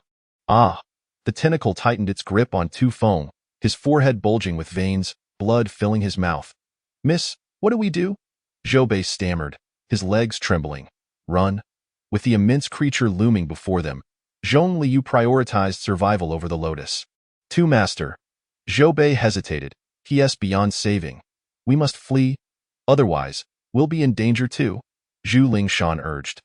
Zhong Liu and her companions sprinted away with all their might. A thunderous explosion shattered the stillness of the forest behind them. What had erupted? Tu Feng's screams abruptly ceased. When Zhong Liu glanced back, she saw Tu Feng had vanished, the monster voraciously devouring him, blood and sharp teeth visible within its gaping maw at the same time. The tentacles lunged toward Zhong Liu and her companions with astonishing speed. Run! We must escape! Zhong Liu cried, pouring every ounce of energy into her flight. The tentacles extended rapidly, stretching nearly 70 to 80 meters without end. At the back, Zhou Bei suddenly felt a tentacle ensnare his leg, pulling him off balance and crashing him to the ground. Help me! Mississippi, his face drained of color as he screamed. Before he could finish, he was yanked back, disappearing into the creature's grasp. Zhong Liu turned back. She witnessed Zhou Bei being dragged away, screaming in terror. Overwhelmed by the gruesome scene, she felt her legs weaken as the Zhong family's young mistress. She had never witnessed such brutality. In the lead. Zhu Lingshan glanced back, realizing the tentacle was closing in. If this continued, he would meet the same fate as Zhou Bei, dragged to his death by the monster. Desperate to survive, he glanced at Zhongliu, a sinister thought flashing through his mind. If she were ensnared first, he would have a better chance to escape. "Forgive me, miss, but I must live." Zhu Lingshan's gaze hardened as he drew a dagger from his waist and hurled it at Zhongliu's leg. "Ah!" she cried out as the sharp blade sliced through her calf, sending her tumbling to the ground. The tentacle quickly coiled around her body. Zhongliu glared at Zhu Lingshan, rage filling her voice. "Zhu Lingshan, I will haunt you as a ghost." As her words faded, the tentacle dragged her back. Fang Yu, meanwhile, wandered through other areas of the forest, encountering not a single soul. It seems that this forest is devoid of any demonic beasts, rendering the journey futile. Fang Yu felt a tinge of disappointment and was about to depart when, at that moment, he heard a distant scream. Simultaneously, he sensed a presence belonging to a demonic beast, originating from the location of the hot spring. A spark of joy illuminated Fang Yu's face as he hastened towards the hot spring's vicinity. Upon arrival, he witnessed the scene of Zhongliu being ensnared by tentacles. Dragged away, to his astonishment, it was a silver-clawed octopus, indeed, a seventh-tier demonic beast. Fang Yu was elated at the sight of the creature. The silver-clawed octopus is known for its cunning nature, capable of concealing its aura. This particular specimen was extraordinary, even managing to disguise its head as a rock, atop which grew an ice soul snow lotus. Even Fang Yu was nearly deceived, almost returning home and missing out on a seventh-tier demonic beast's inner core. Fortunately, a group of people was present. With a radiant smile, Fang Yu propelled himself towards the silver-clawed octopus. That moment, the creature's tentacles had also ensnared Zhu Lingshan, dragging him back at a speed surpassing that of Zhongliu. Witnessing this, Zhongliu's face was filled with delight as she taunted, "Zhu Lingshan, did you think you could escape? You are doomed, and you shall perish before me." Zhu Lingshan's complexion drained of color. Leaving him speechless, he was pulled to the gaping maw of the beast, where a horrifying scene awaited. Zhongliu was similarly dragged to the creature's mouth, side by side with Zhu Lingshan. The silver-clawed octopus aimed to swallow both simultaneously. In despair, Zhongliu closed her eyes, consumed by regret. If given another chance, she would never set foot in this cursed place. Just then, Fang Yu landed atop the octopus's head. He decided to take the ice soul snow lotus as well. Bending down, he uprooted the lotus and tucked it into his pocket. Having consumed the ice soul snow lotus several times before, he knew its unparalleled efficacy and exquisite flavor when boiled into soup. As soon as he extracted the lotus, the silver-clawed octopus shuddered violently, emitting a furious roar that echoed throughout the forest. It carelessly flung Zhongliu and Zhu Lingshan away, raising its 8 massive tentacles to strike at Fang Yu above. The tips of the octopus's tentacles were incredibly sharp and remarkably sturdy, far exceeding human weaponry and lethality. Fang Yu remained unperturbed, exerting force beneath his feet to propel himself skyward, effortlessly evading the full-force assault of the 8 tentacles. Conversely, the silver-clawed octopus, in its fervor, pierced its own head with its own tentacles. The creature convulsed violently, displaying immense agony. Regardless of its cunning, a demonic beast is a fool in the presence of humanity. Fang Yu soared through the air, a smile gracing his lips. Zhongliu, having been flung aside, lay on the ground, her face pale as she observed the almost frenzied octopus. She caught sight of a figure in the sky, though unable to discern who it was. Meanwhile, Zhu Lingshan had already succumbed to unconsciousness. Fang Yu condensed a pale red aura in his right fist and dove towards the silver-clawed octopus's head. In Zhongliu's line of sight, she merely saw a red flash descending from the sky. Boom! The crimson light collided with the head of the silver-clawed octopus, exploding with intense brilliance. A tremendous sound reverberated through the vast forest. Lingering in the as the light faded, Zhongliu beheld the octopus's tentacles, each falling in disparate directions. The creature's head had split open, and its colossal eye had rolled onto the ground. A ghastly sight, a faint scent of blood permeated the air. Had the beast not perished? Zhongliu stared in disbelief at the scene before her. Suddenly, she noticed a figure standing before the blood-red eye. It was him. Zhongliu gazed at Fang Yu, her eyes wide with shocked. It was Fang Yu who had vanquished the creature. Fang Yu extended his right hand, plunging it into the eye. He retrieved a glowing red orb from within. Chapter 45. A breakthrough again. How revolting. Fang Yu observed the slimy substance coating his right hand, frowning slightly as he approached the hot spring. He submerged his hand and the demonic beast's inner core in the spring water to cleanse them before withdrawing them. The long-awaited seventh-tier demonic beast's inner core. Fang Yu's eyes sparkled as he beheld the core in his hand. It had been centuries, perhaps even millennia, since he had consumed such a high-tier inner core. Fang Yu opened his mouth and swallowed the fist-sized core whole. A torrent of pure spiritual energy erupted from within, completely absorbed by his dantian. 1 layer, 2 layers, 3 layers, 4 layers. Fang Yu broke through 4 layers consecutively, reaching the 9th level of the Qi refining stage. Rising to his feet, he exhaled deeply, his eyes brimming with vitality. With this, he was one step closer to the coveted 10,000 layers. After digesting the inner core, Fang Yu intended to depart. Not far away, Zhongli observed Fang Yu and couldn't help but speak up. You? Fang Yu turned to her, slightly furrowing his brow. He harbored no fondness for this woman. Who exactly are you? Zhongli, pale-faced, posed the question. I am Fang Yu, a practitioner of the Qi refining stage, he replied nonchalantly, turning to leave. A practitioner of the Qi refining stage? Zhongli felt as though she had heard a similar term from her family's elders, yet she did not comprehend its significance. While she pondered, Fang Yu had already distanced himself. Zhongli, with injuries to her calves, struggled to rise as she noticed Zhu Lingshan lying nearby, still unconscious. Recalling Zhu Lingshan's ugly visage during their escape, her gaze turned frigid. She picked up a dagger that had fallen to the ground and approached Zhu Lingshan. Fang Yu returned to Jianghai City, clutching a tome on the art of devouring essence and an ice soul snow lotus. He initially intended to head straight back to the Lijiang community, but after a moment's thought, he realized he had not watered the garden in days. Thus, he made his way to the rear mountain of Jiannan village. As he passed the village entrance, he spotted a Hummer SUV parked at the roadside. Fang Yu recognized it as belonging to Qin Emo. Sure enough, as he approached, the car door swung open. Qin Emo emerged, clad in a burgundy jacket and casual jeans. Her glossy black hair cascaded over her shoulders, radiating vitality. She held a gift box in her hand as she approached Fang Yu. Mr. Fang, I've been waiting here for you. What do you need me for? Fang Yu inquired. My grandfather asked me to deliver this gift box to you. He mentioned today is a special day. Qin Emo replied with a neutral expression. What special day? Fang Yu asked, puzzled. He didn't specify. She answered. Never mind.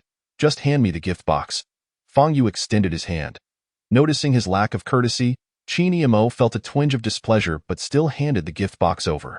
Is there anything else? Fang Yu asked. Qin Emo shook her head but suddenly recalled something and asked, Mr. Fang, why has your house become a ruin? It was forcibly demolished. I was a nail household. The developers kept urging me to leave, but I refused. Consequently, they took the opportunity to blow up my house while I was away, Fang Yu explained. Qin Emo, seeing Fang Yu's calm demeanor, realized he was not joking and was at a loss for words.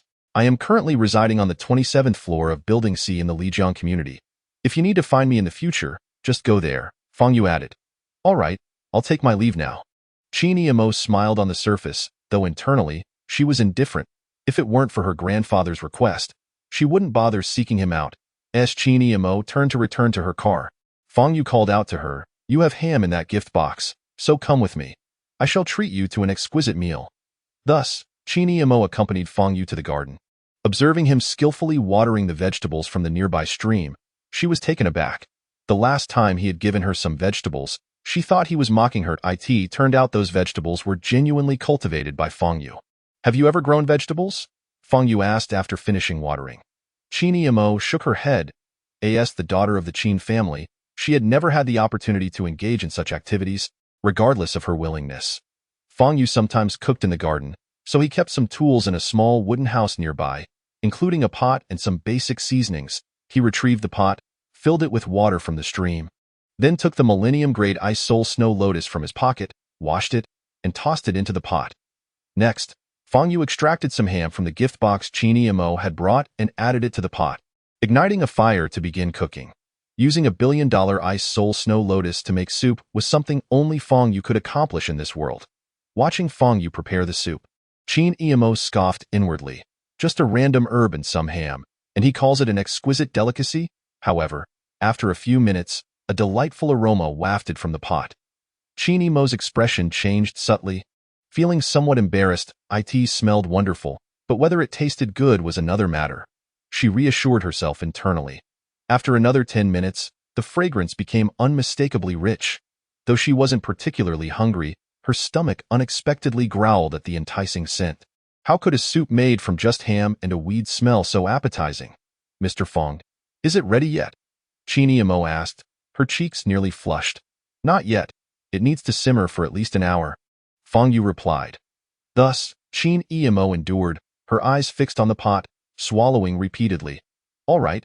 Finally, Fang Yu lifted the pot lid, releasing the full aroma. Qi Mo could no longer maintain her composure and leaned in closer, eagerly watching Fang Yu. Fang Yu ladled a spoonful of soup into a bowl. Qi Mo instinctively reached out to take it. Wait, that's too much, Fang Yu remarked, pouring half of the soup back into the pot.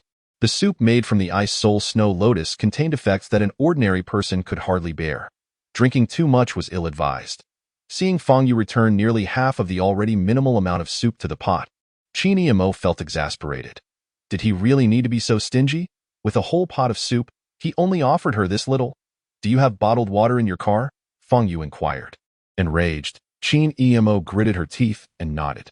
Then go grab a bottle of water and pour it into this bowl to dilute it. It'll taste even better, Fang Yu suggested. Qi Mo could barely maintain her basic politeness. I'm serious. You'll know once you try it, Fang Yu insisted.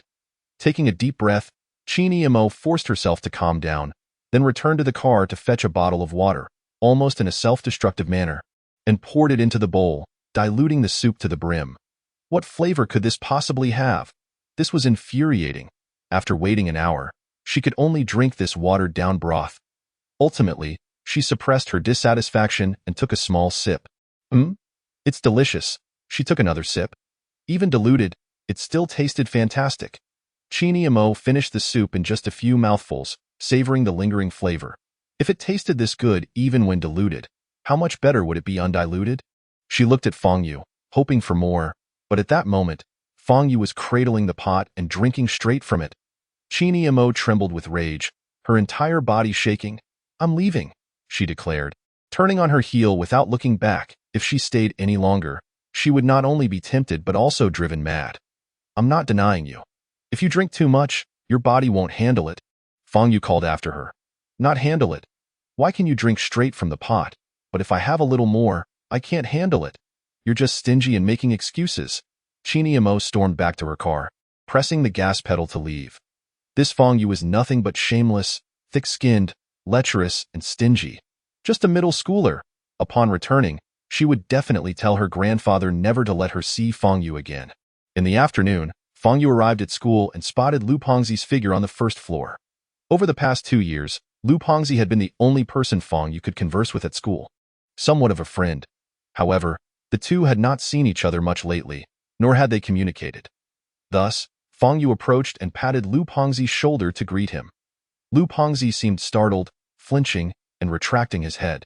Observing his reaction, Fang Yu furrowed his brow slightly. Upon closer inspection, he noticed that Lu Pengzi's face was marred with bruises.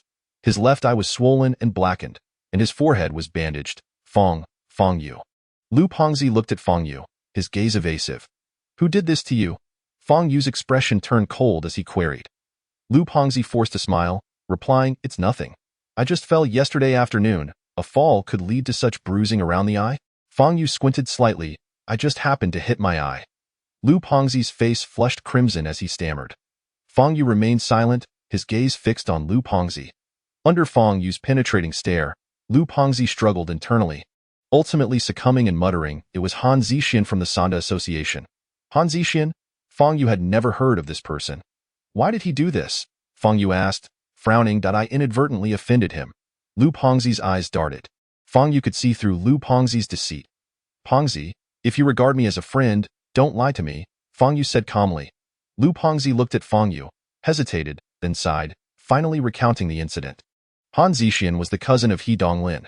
Recently, upon learning about Fang Yu's confrontation with He Donglin and his subsequent transfer, Han Zixian had come to the school gate intending to confront Fang Yu. However, Fang Yu had not been present that afternoon. Han Zixian, unwilling to leave empty-handed, had inquired and discovered that Lu Pengzi was Fang Yu's closest friend. So he went to Lu Pengzi's home and BEA mathematics tutor, Hu Bo entered the classroom and glanced at Fang Yu's seat, letting out a cold snort. Both yesterday afternoon and this morning, he had classes, but Fang Yu was absent without submitting any leave request, constituting an unexcused absence. Hu Bo detested students who skipped classes, viewing it as a profound disrespect towards him. The fact that it was Fang Yu who was absent made him even more displeased. Fang Yu had been transferred to a key class based on an exceptional exam performance, a move Hu Bo vehemently opposed. Although no discrepancies were found during the paper review, Hu Bo still suspected that Fang Yu had employed some means to achieve such results. He firmly believed that a student whose performance had been mediocre for over 2 years could not possibly achieve the top rank in the entire grade. Learning is a continuous process, not something that can be accomplished overnight. The emergence of a student like Fang Yu could have a profoundly negative psychological impact on other diligent learners. Hu Bo fixed his gaze on Fang Yu, only to find him engrossed in a novel unrelated to the class, which further darkened his expression that I advise some of you not to think that a single good grade allows you to disregard your studies. He exclaimed, directing his words towards Fang Yu while maintaining a steely gaze. The entire class turned to look at Fang Yu, anticipating the unfolding drama. Would the math tutor dare to confront him? Yet, Fang Yu remained absorbed in his reading, seemingly oblivious to Hu Bo's words. Unable to contain himself, Hu Bo slammed the podium and shouted, "Fang Yu, I am speaking to you. What is this attitude? When the tutor is addressing you, you still choose to read a novel. Do you think this is your home? This is a classroom, a place for learning." Tang Xiao nudged Fang Yu's shoulder and whispered, "Fang Yu, the tutor is talking to you." Fang Yu set down his novel, looked at Hu Bo, and replied, "I do not need to study." The audacity of this statement left not only Hu Bo but all the students in the class dumbfounded. Not needing to study. Such arrogance seemed almost laughable. Even an esteemed academician from the Jiuzhou Academy of Sciences would hesitate to make such a claim. Here was a mere high school student, speaking with such bravado, evoking both incredulity and amusement. Hu Bo, equally infuriated and bemused, retorted, "So you mean to say you understand everything?" Fang Yu did not respond directly. "Very well, today, I shall give you an opportunity to demonstrate your knowledge in front of the entire class. To see if you truly understand everything," Hu Bo sneered, picked up a piece of chalk, and turned to the blackboard to write a problem. As soon as the problem was revealed, many students gasped in shock. It was the final question from this year's high school mathematics Olympiad, dubbed the most difficult in history. No participant had managed to solve it perfectly.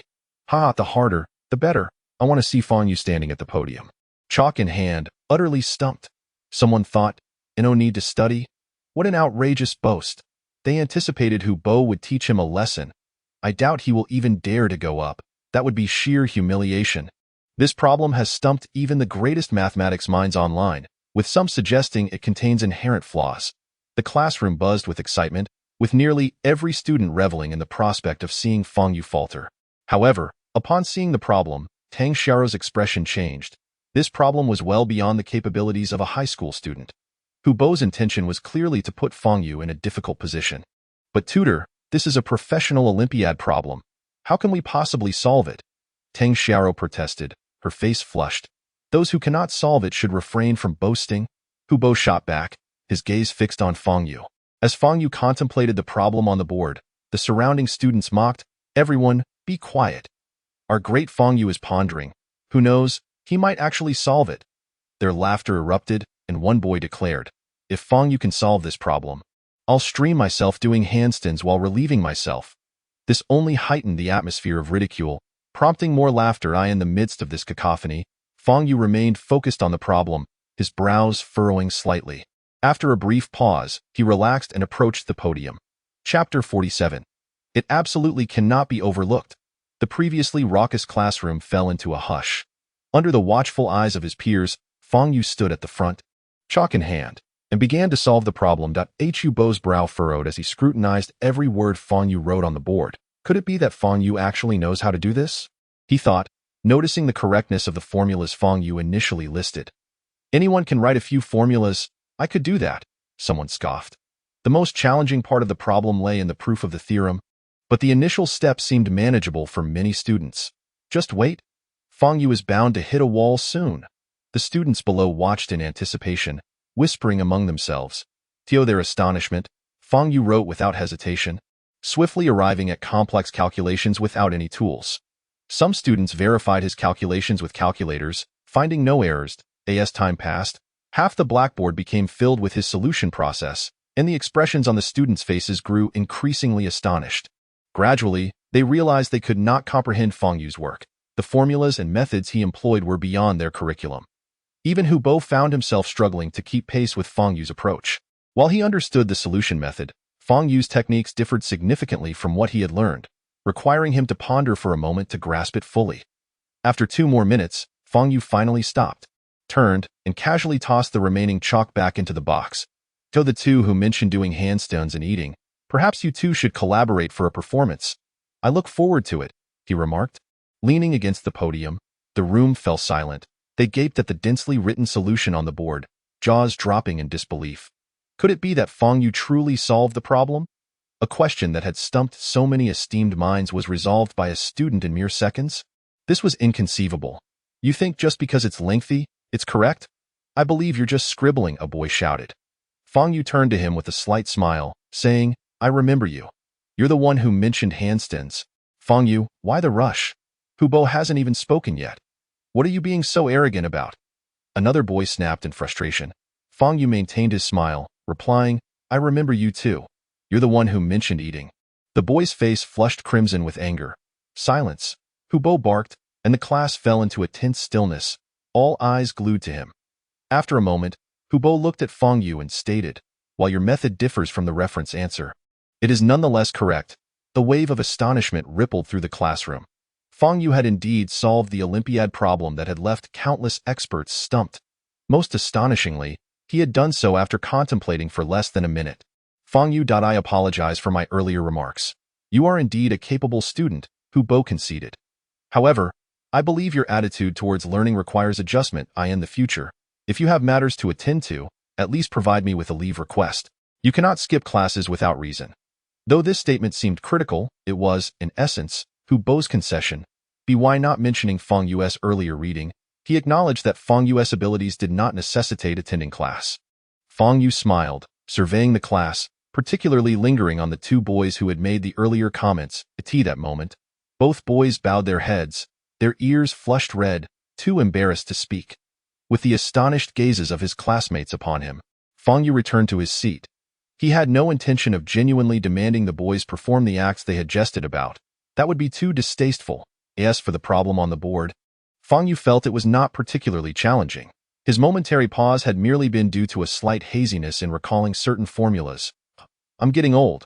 My memory isn't what it used to be, he mused inwardly with a sigh. After class, Tang Xiaoro's eyes sparkled with curiosity as she eagerly asked, Fang Yu, how did you? But Fang Yu swiftly gestured for her to stop, saying, I overexerted my brain earlier and feel a bit tired. Let me rest before you ask. With that, he laid his head on the desk and closed his eyes. Humph! What an attitude! Tang Xiaoro huffed, turning away. After school that afternoon, Fang Yu went directly to the back door of Class 2 to wait for Lu Pengzi. However, he found Lu Pengzi surrounded by a group of boys. Pengzi, I heard you got beaten up yesterday. Where's your buddy Fang Yu? Why didn't he help you get revenge? Is he hiding? Pengzi, I genuinely feel sorry for you. Look at the benefits you gained from being so close to Fang Yu. He leveraged Tang Xiaoro's connections to switch to a Qi class, and what do you get? Just bullying here. These boys had previously been close to He Donglin, but after He Donglin was forced to transfer, they had developed a disdain for Fang Yu. They had been cautious after witnessing Fang Yu's abilities, but were now emboldened upon hearing that someone was seeking trouble with him. Have you finished talking? Lu Pengzi, who had remained silent, finally exploded. Oh, someone's got a temper. Can't handle a few home truths? The tallest boy taunted, shoving Lu Pengzi. You? Lu Pengzi sprang to his feet, glaring at the tall boy. When the tall boy saw him resist, he reached out to grab him, but in the next moment, he felt himself lifted off the ground. Who? The tall boy was about to shout when he saw the expressionless Fang Yu standing before him, causing him to tremble. Fang Yu. The surrounding boys instinctively stepped back, remembering vividly the scene when He Donglin was dealt with. You certainly have a loud voice, Fang Yu remarked, eyeing the tall boy. Put me down. The tall boy's face turned pale with fear. Pengzi, how should I treat him? Fang Yu asked Lu Pengzi. Lu Pengzi hesitated, glancing at the tall boy Fang Yu was holding. Fang Yu, let it go. With so many people watching, I don't want you to create a scene. Fine, if you say so, Fang Yu replied, casually tossing the tall boy aside. With a thud, the tall boy landed heavily on the floor, letting out a pained yelp. This matter can be overlooked, but the issue with Han Zixian cannot be ignored, Fang Yu stated coolly. Fang Yu. Lu Pengzi was taken aback. He hadn't anticipated Fang Yu would truly seek out Han Zixian. Let us go. I'm not sure where the Sanda Association is. You'll have to lead the way, Fang Yu said, pulling Lu Pengzi along as they left the classroom. Many students remained, having heard Fang Yu's declaration. He intended to confront Han Zixian. This promised to be an entertaining spectacle. Numerous students quickly packed their bags and followed suit. The tall boy, now back on his feet, wore a grim expression. Don't be upset. Hurry and follow them. Han Zixian will surely deal with him. One boy patted the tall boy's shoulder. The tall boy nodded, his eyes reflecting defiance. Fang Yu, daring to confront Han Zixian? I want to see how you meet your end. Over half the classroom rushed out, all eager to witness the unfolding drama. I in the front row. Jiang Yu was tidying her books, her eyes gleaming with excitement. Han Zixian. This is my chance. Chapter 48. Face me if you dare. The Sanda Association was not far from the school, and many students enrolled there for training. They had even established a student combat club focused on training students, with Han Zixian serving as its president. As they walked, Lu Pengzi continued to urge Fang Yu to reconsider, but Fang Yu remained indifferent. They eventually exited the school grounds and arrived at the Sanda Association's activity room. Inside, a dozen students dressed in martial arts uniforms sat on the floor, attentively listening to a tall, crew-cut boy demonstrating techniques. That's Han Zixian, Lu Pengzi noted to Fang Yu. Han Zixian, upon noticing Lu Pengzi and Fang Yu at the entrance, smirked with mockery. You really dared to come? Today, we won't continue with the lesson. Instead, I will demonstrate some practical combat, allowing everyone to learn up close, Han Zixian announced to the students. He walked towards the door, stopping in front of Fang Yu. So you are Fang Yu? Han Zixian assessed him with disdain. A mere innate fifth-degree martial artist posed no threat to him. I heard you were looking for me. Fang Yu replied. I recently learned that he Donglin transferred due to your actions. As his good friend, it's only natural for me to help him seek revenge. Quite normal, Fang Yu nodded. But you should have come directly to me instead of targeting Lu Pengzi. Han Zixian's eyes darkened with fury. Didn't you also harm my friend? I merely reciprocated. Han Zixian had been in a foul mood lately. His father had been severely injured due to a commission and currently lay in the hospital's intensive care unit. Seeing his father's frail form had ignited a desire for vengeance that he could not fulfill against the true perpetrator. After speaking with He Donglin, he learned that Fang Yu had injured him and forced him to transfer. Who did it? Han Zixian demanded. It was Fang Yu. He Donglin's voice was filled with bitterness. If you consider me a brother, help me take revenge. Why didn't you tell me sooner? You should not have transferred. I would have dealt with Fang Yu myself, Han Zixian stated, and my father insisted I transfer and warned me not to provoke Fang Yu again. But the more I think about it, the more frustrated I become. I cannot swallow this anger. I dream of getting back at that bastard Fang Yu. He Donglin fumed. Don't worry, Donglin. I need an outlet for my frustrations too. I will take care of Fang Yu and make him kneel to apologize to you. Wait for my news, Han Zixian promised coldly. Now, facing Fang Yu, Han Zixian's gaze turned icy. Since you dared to come here, you are accepting my challenge. We shall have an honorable match in the arena. You are not afraid, are you? His eyes glinted with malice as he spoke. The activity room featured a ring built for practical combat, where the Sanda Association conducted its training. At this moment, the students who had come to watch the excitement had all arrived and were just in time to hear Han Zixian's words. Everyone turned their gaze toward Fang Yu, curious to see if he would dare to accept Han Zixian's proposal. To their surprise, Fang Yu nodded in agreement. The group of students behind him initially displayed astonishment, which quickly morphed into mockery. Fang Yu was truly oblivious to the danger he was courting. His opponent was none other than Han Zixian. A personal introduction of Han Zixian was posted at the entrance of the martial arts gym, stating that he was the young master of the Han family, a martial artist of innate 7th stage, possessing formidable strength. Moreover, Han Zixian specialized in Sanda, making the arena his familiar territory and stage. Fang Yu's willingness to step up was tantamount to inviting disaster. Lu Fatty's face turned pale as he tugged at Fang Yu's arm. Haha, Lu Fatty, you seem quite frightened. Rest assured, today Fang Yu is here. If there's anyone to beat, it will be him, not you. Han Zixian mocked with a grin. Fang Yu strode forward, saying, "Let us hurry up to the ring. I'm pressed for time." Han Zixuan did not anticipate Fang Yu's calm demeanor, and his smile faltered momentarily. However, his expression swiftly morphed into one of malice. "Daring to act so nonchalantly in front of me? Soon, you will learn the meaning of a true power gap." The two ascended the stage under the watchful eyes of the crowd. "President, go for it. You're the best," cheered the members of the association, comprised of both boys and girls. Their voices echoed in support of Han Zixuan, especially from the girls who gazed at him with admiration.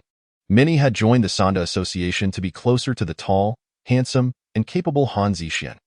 "Han Zixuan, give it your all. Bring Fang Yu down." A boy from the second class led a rally of support, and soon the entire group joined in, chanting, "Han Zixuan, take Fang Yu down." The atmosphere in the activity room reverberated with cheers, with everyone siding with Han Zixuan. "It seems many harbor a dislike for you," Han Zixuan remarked with a sneer. Fang Yu remained silent, standing on the platform with his hands behind his back. "To be so despised by everyone. You must truly be a failure," Han Zixuan said, shaking his head and feigning a sigh. Fang Yu frowned slightly and replied, "You have quite a lot to say." With a smile, Han Zixuan said, "I'm merely saying these things in advance because I fear you might faint later and miss them." Fang Yu's patience began to wear thin.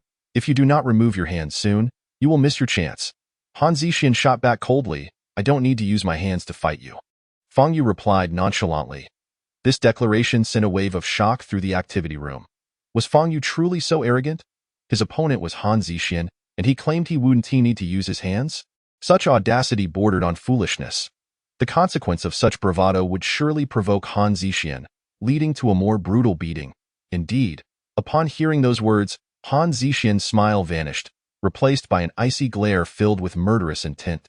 As the young master of the Han family and a rising star in the martial arts community of Zhanghai City, he had never been so openly challenged. He vowed not to let Fang Yu escape unpunished. "Fang Yu, you are courting death," he yelled. With that, Han Zixuan charged forward.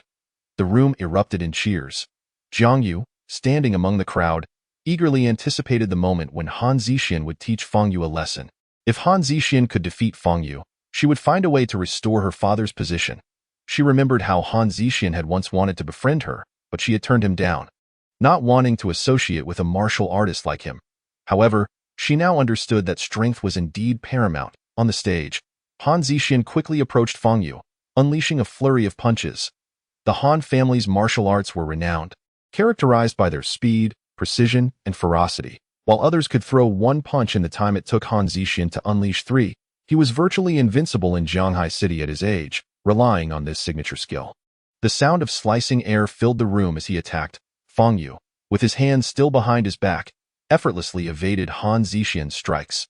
Each dodge was minimal yet perfectly timed, allowing him to avoid every punch. Han Zixuan, who could deliver 3 punches in a second, could not even graze Fang Yu's clothing. After a barrage of over 10 punches, Han Zixuan's expression shifted, sensing something was amiss. Gritting his teeth, he launched another assault, this time with even greater speed. Yet, Fang Yu seemed to anticipate every move, casually sidestepping each blow. "Merely dodging all you can do? Why not strike back?" shouted an association member from below. "Indeed, you should fight honorably in the ring instead of just avoiding," echoed a female member. "Fang Yu, stop dodging and confront Han Zixuan directly," urged the students watching eagerly, as they wished.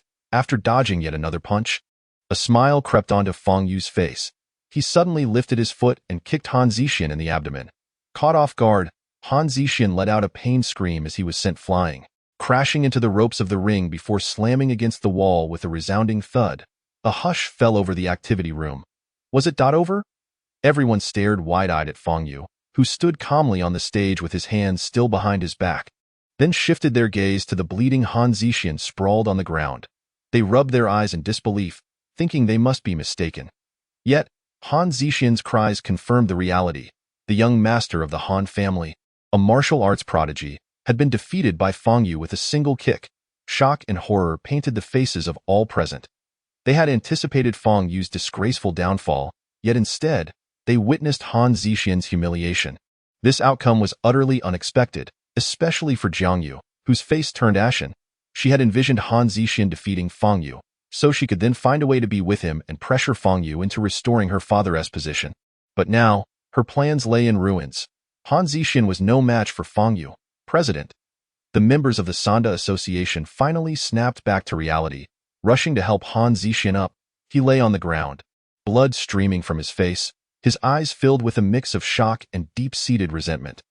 The humiliation of being so thoroughly defeated before so many was unbearable for someone with his pride. Seeing Fang Yu remain unfazed, as if he were utterly dismissive of Han Zixin, only fueled his rage further. Yet, deep down, he realized he had underestimated Fang Yu's strength. The power behind that kick was terrifying. I may not be your equal, but that doesn't mean I cannot deal with you. Han Zixin glared at a nearby association member, signaling for his phone. He took it, suppressing his abdominal pain, and dialed a number. Hello, Brother Chow, it's Zixin. I've run into a bit of trouble. Could you come to the Sanda gym? You're nearby? Wonderful. After hanging up, Han Zixin fixed a vengeful gaze on Fang Yu. Fang Yu, you think you're so arrogant? Just wait until my seniors from the Han family arrive. You will pay for this. Fang Yu smiled. Weren't we supposed to fight fairly? Why are you calling for backup so soon? Han Zixin, already seething with resentment, nearly spat blood at Fang Yu's taunt. But he swallowed his anger. His dignity was already in tatters. All he needed was to ensure Fang Yu suffered and begged for mercy, and he would reclaim his honor. The crowd erupted once more at the mention of reinforcements from the Han family. Had Han Zixin called his father? Fang Yu was doomed. Offending Han Zixin meant incurring the wrath of Han Yueming. Rumored to be a half-step master, indeed, if Han Yueming arrives, Fang Yu will truly be finished. Upon hearing the name, Fang Yu realized Han Zixin was indeed Han Yueming's son. A smile crept onto his face as he found the situation amusing. Deciding to sit down on the ring, I will wait for your people to arrive. Seeing Fang Yu sit down, Han Zixin felt a surge of joy. Perfect. He feared Fang Yu would escape. As long as Fang Yu stayed put, he could regain his honor. Lu Fati, witnessing Fang Yu's nonchalance, turned pale and rushed forward. Fang Yu, let us get out of here. Why rush to leave now that we are here? Fang Yu replied. Fang Yu, if we don't leave now, it'll be too late. The Han family gym is no joke. Lu Fati's face trembled with urgency. The Han family gym.is indeed not a joke, Fang Yu mused, recalling the day he had kicked Han Yueming into the wall, smiling at the memory. Han Zixin trembled with rage at Fang Yu's brazen mockery of the Han family gym. Yet, he was powerless to act. He simply needed to wait for Brother Chow to arrive, and he would teach Fang Yu a lesson. After about 3 minutes, a young man entered, quickly spotting the battered Han Zixin. Zixin, who did this to you? Chow Liang rushed over, his expression darkening. Brother, it was that guy who did this to me, Han Zixin said bitterly, gesturing toward Fang Yu. I will avenge you. Chow Liang's eyes turned icy as he faced Fang Yu. Yet, upon seeing the seated figure, he felt a flicker of recognition. Wait a minute, it's him. Chow Liang shuddered, a cold sweat breaking out on his forehead. How could it be him? Oh, it's you, Fang Yu acknowledged. Recognizing Chow Liang as one of the 2 young men who had been with Han Yueming at the Shunhui Club that night, Mr. Fang. Chow Liang immediately bowed deeply, having witnessed Fang Yu's might. He understood that this was a man one should never offend. If even Han Yueming had been severely injured by a single kick, what chance did he have? The surrounding crowd stood frozen in shock as they observed Chow Liang's sudden bow and respectful address to Fang Yu. If Zixin has offended you in any way, I apologize on his behalf. Chow Liang maintained his bow. Upon hearing this, the expressions of those around shifted dramatically. Fang Yu had beaten Han Zixin into such a state, and yet the Han family members were apologizing to him. What on earth was happening? Jiang Yu was utterly astonished, staring blankly at Fang Yu on the stage. Who was this person? Brother, what are you doing? Han Zixin was equally dumbfounded. Incredulity etched across his face as he looked at Chow Liang. Shut up. Come over here and apologize to Mr. Fang, Chow Liang roared. Apologize to Fang Yu? Han Zixin's eyes brimmed with resentment. After being beaten so thoroughly, he was expected to apologize? Absolutely not, brother. I don't know what relationship you have with him, but I will tell my father about this and... Han Zixin protested. Chow Liang stepped forward, pulling him close. Brother, what do you mean by this? I will never apologize to this scoundrel. Han Zixin shouted defiantly. Chow Liang's face darkened further. Your father is the one who was injured by him. The revelation sent shockwaves through the room. Fang Yu had injured Han Yueming, a half-step master, second only to a martial arts master. Han Zixin stood dumbstruck, He was aware his father had been harmed, but had no idea it was at the hands of Fang Yu.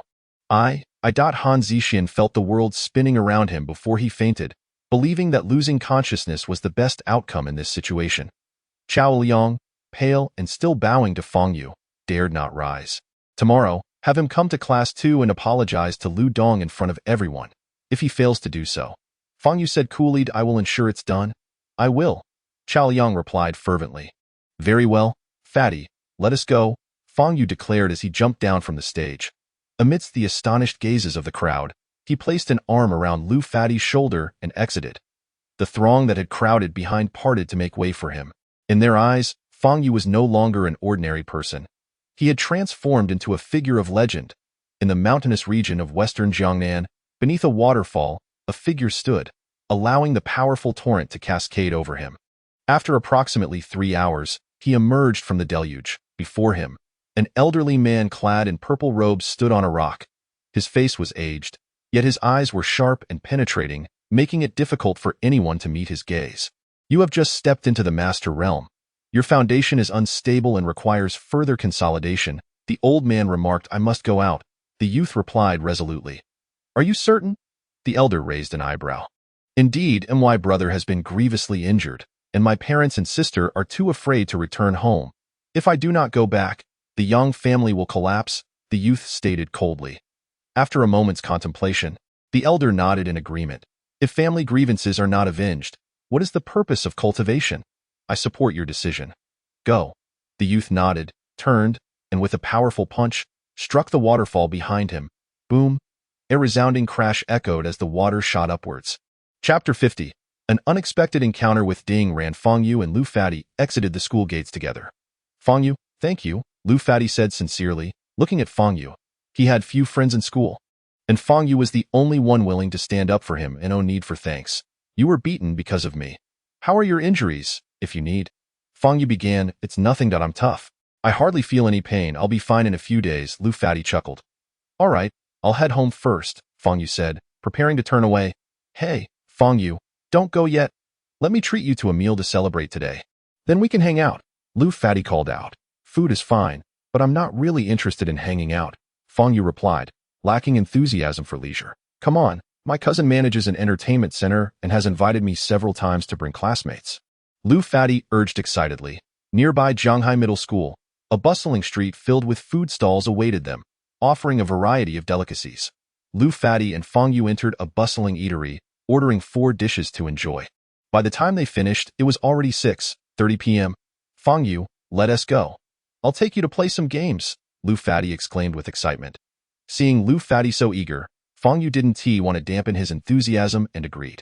The two hopped into a taxi, heading to a commercial area in the heart of Zhanghai City. The entertainment center was located in a vibrant district, large and popular, especially with a bar next door boosting its business. Upon entering the experience center, Lu Fatty excitedly introduced Fang Yu to various electric games, guiding him through the activities. Yet, Fang Yu found little interest in them. They seemed childish to him, a mere diversion for kids. For someone who had lived for over 5,000 years, such amusements felt excessively juvenile. After a brief attempt, he retreated to the relaxation area by the entrance. Lu Fatty continued to play inside. While Fang Yu sat idly, the lively music from the neighboring bar drifting into his ears, he glanced through the door, taking in the vibrant lights and thumping music, noting the attractive women dressed in eye-catching outfits entering and exiting. Of course, he felt no interest in that scene. As he was about to withdraw his gaze, he suddenly spotted a familiar figure stepping into the bar. The woman adorned in a fitted white blouse and a black pencil skirt. Her long legs clad in black stockings accentuated her exquisite figure. Indeed, her attire seemed rather conservative compared to the other women frequenting the bar. However, Fang Yu's interest was not drawn to her clothing but rather to her face. Could it be Ding Ran? Fang Yu had attended several of her classes and perceived her demeanor as gentle and demure. It was unexpected to find her in such a place. Yet, he understood that people often possess dual natures, and thus, he merely cast a lingering glance before averting his gaze. After a while, Lu, the rotund companion, approached Fang Yu, bearing a drink for him. They sat at a table, silently finishing their beverages before exiting the establishment together. Fang Yu, let me tell you, witnessing you kick Han Zixian across the room was immensely satisfying. Wait, "Isn't that your counselor, Ding Ran?" Lu exclaimed, spotting Ding Ran as she exited the bar alone. Fang Yu had seen her as well but remained indifferent. What was she doing in such a place? Lu's eyes widened in astonishment as he observed Ding Ran. His voice, somewhat loud, seemed to attract her attention. Ding Ran appeared to have heard him, turning her head to meet Fang Yu's gaze. "Is it you?" A faint smile graced Ding Ran's lips as she lifted her glass and approached Fang Yu. Enveloped in a fragrant aura. "Are you two here to play video games?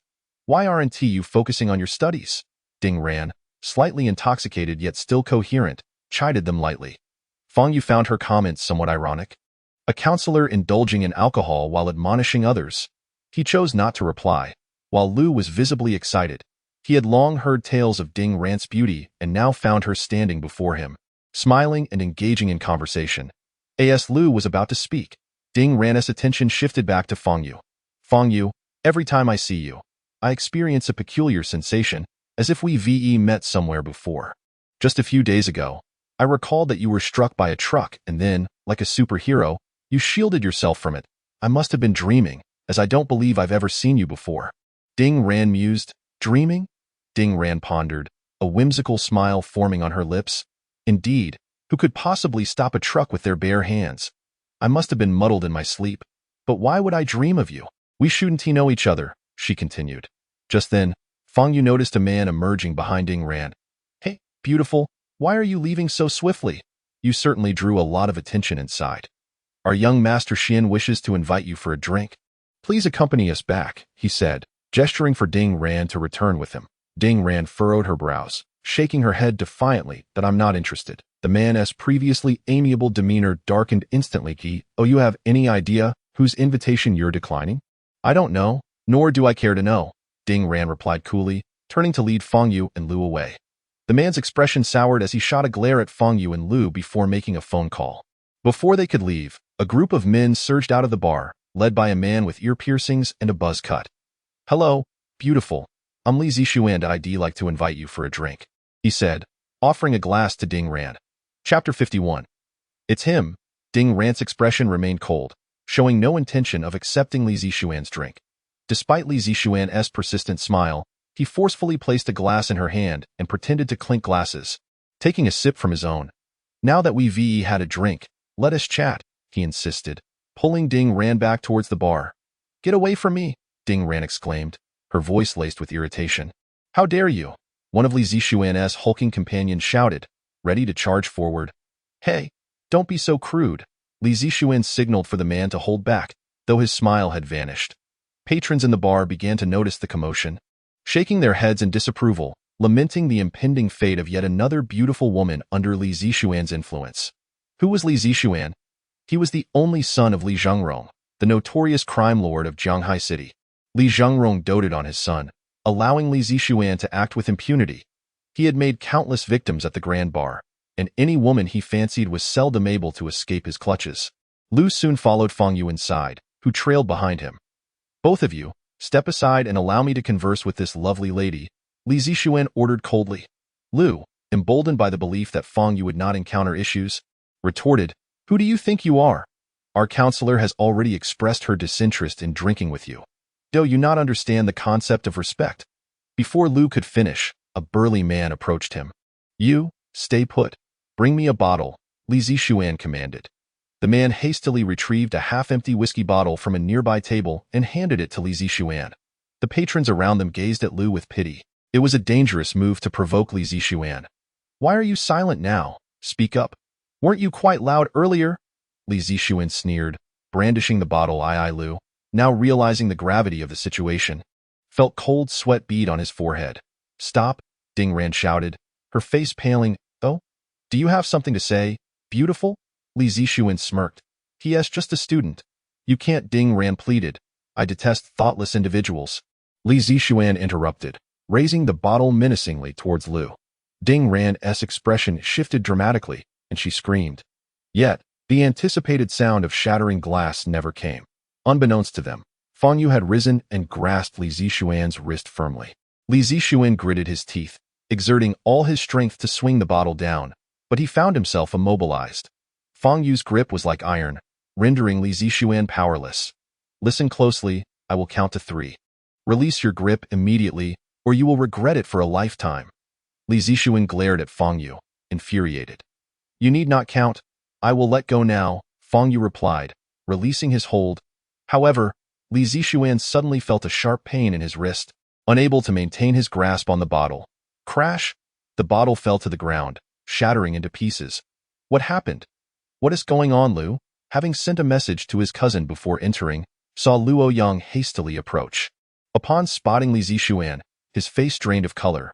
Xian, young Master Xian, Li Zixuan, visibly agitated, clutched his wrist. Luo Yang looked up, spotting Lu and Fang Yu, his expression darkening. How on earth did these fools cross paths with Li Zixuan? Cousin, it's them, Lu began to explain. Silence, Luo Yang interrupted sharply. Cousin? This rotund fool is your cousin? Li Zixuan narrowed his eyes at Luo Yang. Luo Yang, sweating profusely, replied, Xian, although he is my cousin, if he has offended you in any way, feel free to discipline him. I will not interfere. You too, apologize to young Master Xian at once. Luo Yang barked at Lu. Apologize? Do you think that's enough? Li Zixuan retorted coldly.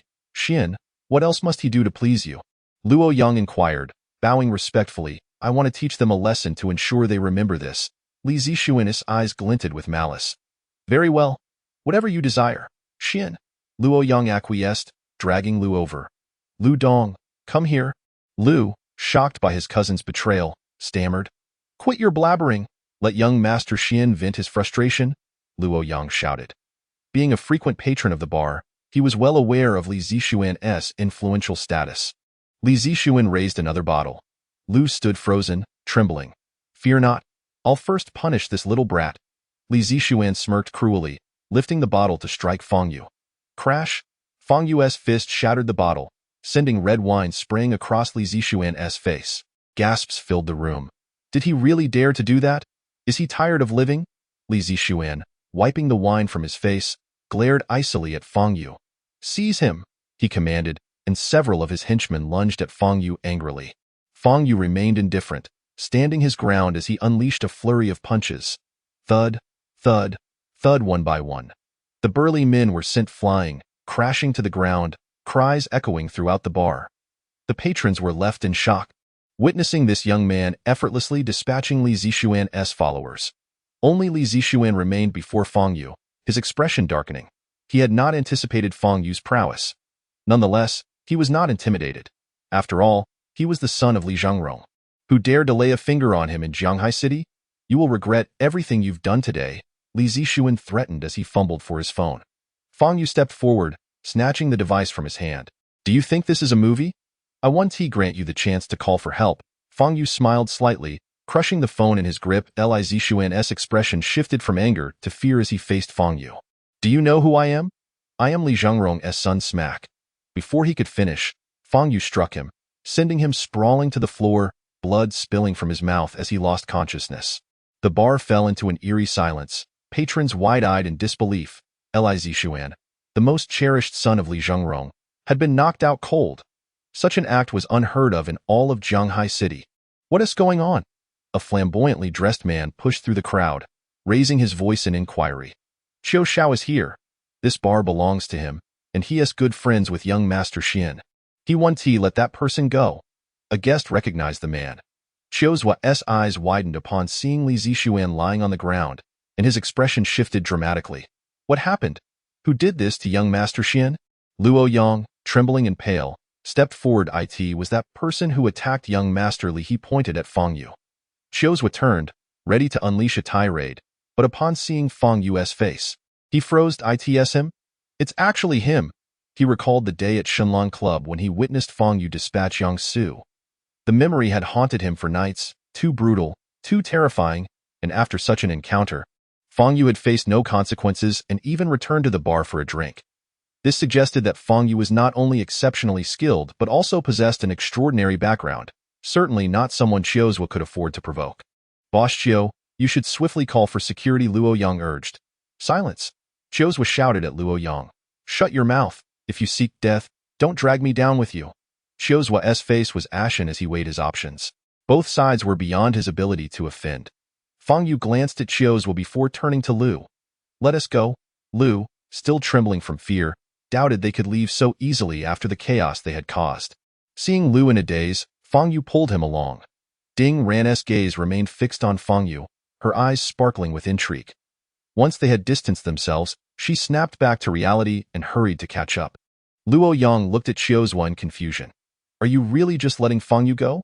Once Li Zixuan regains consciousness, he will undoubtedly seek revenge. Qiuzhua understood but felt paralyzed by fear. How could he dare to confront the demon that was Fang Yu? If Fang Yu turned on him, wouldn't he survive?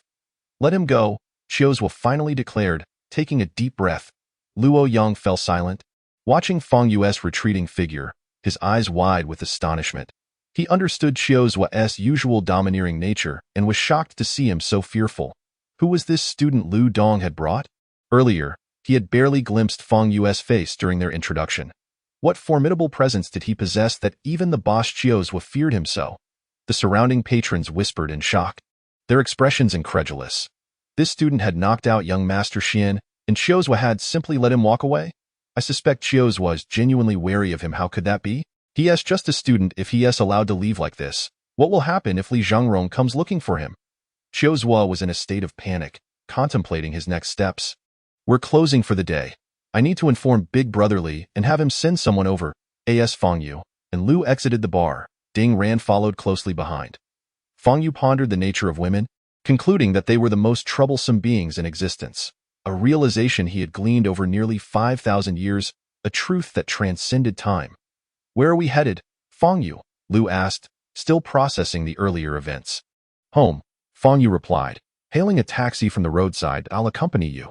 Ding Ran insisted, stepping forward. Noting her presence, Fang Yu frowned slightly. He was reluctant to engage further. As your counselor, how could you abandon me here? What if those people inside come out and drag me back? Ding Ran protested. Noticing Fang Yu's reluctance, you'll pay for the fare, Fang Yu responded, entering the car. Lu took the passenger seat, while Fang Yu and Ding Ran settled in the back. The faint scent of Ding Ran's perfume filled the air as she regarded Fang Yu with curiosity. After witnessing your performance tonight, I can't shake the feeling that it wasn't a dream. You truly did stop a truck with your bare hands, didn't you? She said softly, her eyes narrowing slightly. Fang Yu gazed out the window, replying, if you wish to indulge in fantasies, feel free. I'm not imagining anything. Ding Ran's speech was slightly muddled, revealing her state of inebriation. When you dealt with those hulking men earlier, it resembled a scene from a movie. Ding Ran chuckled lightly, seemingly reliving the moment.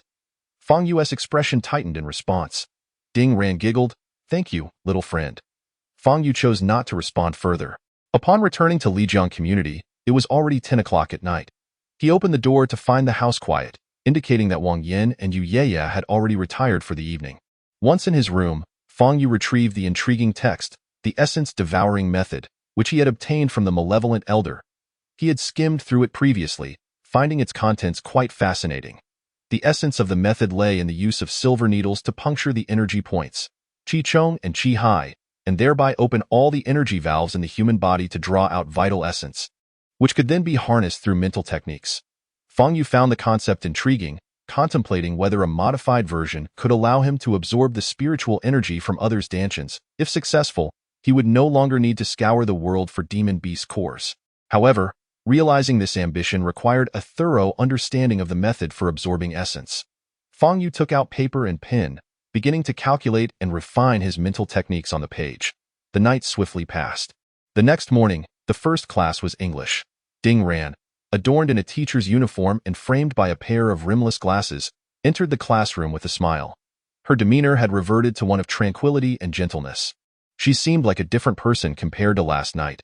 Upon seeing Fang Yu, a fleeting look of panic crossed her beautiful eyes, and her cheeks flushed slightly. Remembering how she had drunk too much the previous night and had been seen, she felt a pang of discomfort. Indeed, she had been thoroughly intoxicated. Fang Yu merely glanced at Ding Ran before resting his head on the desk and drifting into sleep.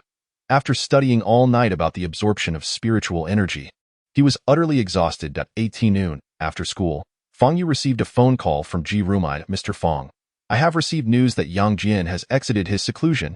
It is said he has broken through to the realm of martial arts master. He will soon return to Zhanghai City.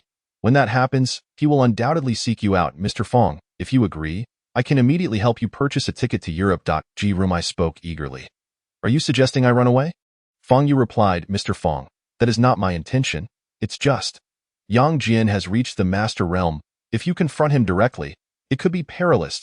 Ji Rumai's tone was filled with concern. There's no need for such alarm. He is merely a martial arts master, Fang Yu said dismissively. But Ji Rumai wanted to argue further but ultimately refrained. She understood that a young powerhouse like Fang Yu would not agree to retreat. He might even find it insulting, so she chose silence, and no sooner had Fang Yu hung up than he received a call from Tang Mingda, whose message echoed Ji Rumai's, urging Fang Yu to avoid confrontation. Yet, Fang Yu similarly declined their advice. Standing by the classroom window, Fang Yu gazed down at the bustling students at the school gate, squinting slightly. Yang Jian, a martial arts master. The so-called martial arts master is essentially a foundational stage cultivator. Though there exists only a single realm between the foundational stage and the Qi refining stage, the disparity in strength is monumental. Typically, a foundational stage cultivator can rival 20 Qi refining stage cultivators at the 12th layer. And that is no exaggeration. Qi refining cultivators cannot release their true energy externally, while foundational stage cultivators can already use their true energy to split mountains and cleave stones. However, Fang Yu is unlike ordinary cultivators. Since his breakthrough to the 13th layer of Qi refining, he had embarked on an unprecedented path. What lay ahead was uncertain. He could only continue onward. Regardless, his goal remained the foundational stage, the sole motivation for his existence. As Fang Yu pondered deeply, he suddenly noticed a girl standing across the road from the school gate, Zhao Shuanger, who had been absent for several days. Though the distance was considerable, Fang Yu's keen eyesight allowed him to discern the expression on her face, discontent and resentment. What was she doing there? Fang Yu wondered. As expected, he soon spotted Tang Xiaoyu. She walked out of the school gate, heading straight for Zhao Shuanger. Upon seeing her, Zhao Shuanger's previous expression vanished, replaced by a bright smile. The two girls walked together down a side path, chatting and laughing. Tang Xiaoyu, as always, was obliviously foolish. Fang Yu squinted slightly and turned away from the classroom. Chapter 53. Zhao Shuanger on the wrong path. Tang Xiaoyu and Zhao Shuanger strolled along the road, engaged in lively conversation. They had reconciled just the previous night. Zhao Shuanger had called Tang Xiaoyu, weeping and expressing regret for her past misjudgments about people. She apologized and sought forgiveness, and as they had been friends for over 2 years, Tang Xiaoyu's heart softened, and she accepted the apology. This morning, Zhao Shuanger sent a text inviting Tang Xiaoyu to go shopping and have lunch together, just like old times. Naturally, Tang Xiaoyu did not refuse. And thus they set off together. To Shuanger, you've taken several days off. When will you return to class? The college entrance examination is approaching, and if you keep missing school, it will be challenging to keep up. Tang Xiaoyu said, her concern evident as she looked at Zhao Shuanger. Zhao Shuanger smiled and replied, I'll go back to class tomorrow. These days off were just to relax and relieve some pressure. That's wonderful, Tang Xiaoyu beamed. They continued their conversation and, before long, found themselves on an old pedestrian bridge. Beneath it flowed the renowned Lijiang River of Zhanghai City. This pedestrian bridge, built at the narrowest bend of the river, stood about 15 meters above the water, offering a splendid view. Many tourists visiting Zhanghai City chose to take photos here. However, the bridge was nearly a century old and somewhat dilapidated, with safety concerns. The railings were quite low, reaching only waist height, and thus bore a yellow warning. Please do not lean on the railings. Upon reaching the center of the bridge, Zhao Shuanger and Tang Xiaoyu paused. It was Wednesday, and the bridge was quiet, with few pedestrians, allowing the sound of the rushing river to fill the air. Do you remember when we first met in our first year? We often came here to admire the scenery, Zhao Shuanger said with a smile. Indeed, time flies. 2 years have passed in the blink of an eye, Tang Xiaoyu replied, her eyes filled with nostalgia. Once we graduate, opportunities to come here together will dwindle, Zhao Shuanger remarked. Not at all. Even after graduation, we'll still be good friends and can meet anytime, Tang Xiaoyu reassured her gently. Zhao Shuanger's gaze flickered, momentarily wavering, but she quickly regained her resolve. That moment, the bridge was devoid of other pedestrians, presenting a perfect opportunity. Xiaoyu, look beneath the bridge. It seems there are many fish surfacing, Zhao Shuanger exclaimed. Really? Tang Xiaoyu took a step forward, leaning on the railing to peer down. Suddenly, she lost her balance and fell directly into the rushing river. To be honest, you've truly exceeded my expectations. A voice suddenly sounded from behind Zhao Shuanger. Her expression changed, and she glanced with trepidation out of the corner of her eye. Fang Yu? What was he doing here? The sight of Fang Yu instantly reminded Zhao Shuang'er of Yang Su's fate, instilling fear in her heart. Tang Xiaoyu could still be saved, but for Yu, there was no hope left. With that, Fang Yu leaped from the bridge into the river. Moments later, he emerged, placing Tang Xiaoyu safely on the bank. She appeared unharmed, having merely swallowed some river water. Fang Yu could have intervened sooner, but he chose not to. Tang Xiaoyu was indeed too naive and needed to learn a lesson. Without this experience, she would likely continue to trust Zhao Shuang'er blindly. Soaked to the bone, Tang Xiaoyu's face was pale and trembling. The shock she felt was far greater than the physical one. Zhao Shuang'er had pushed her.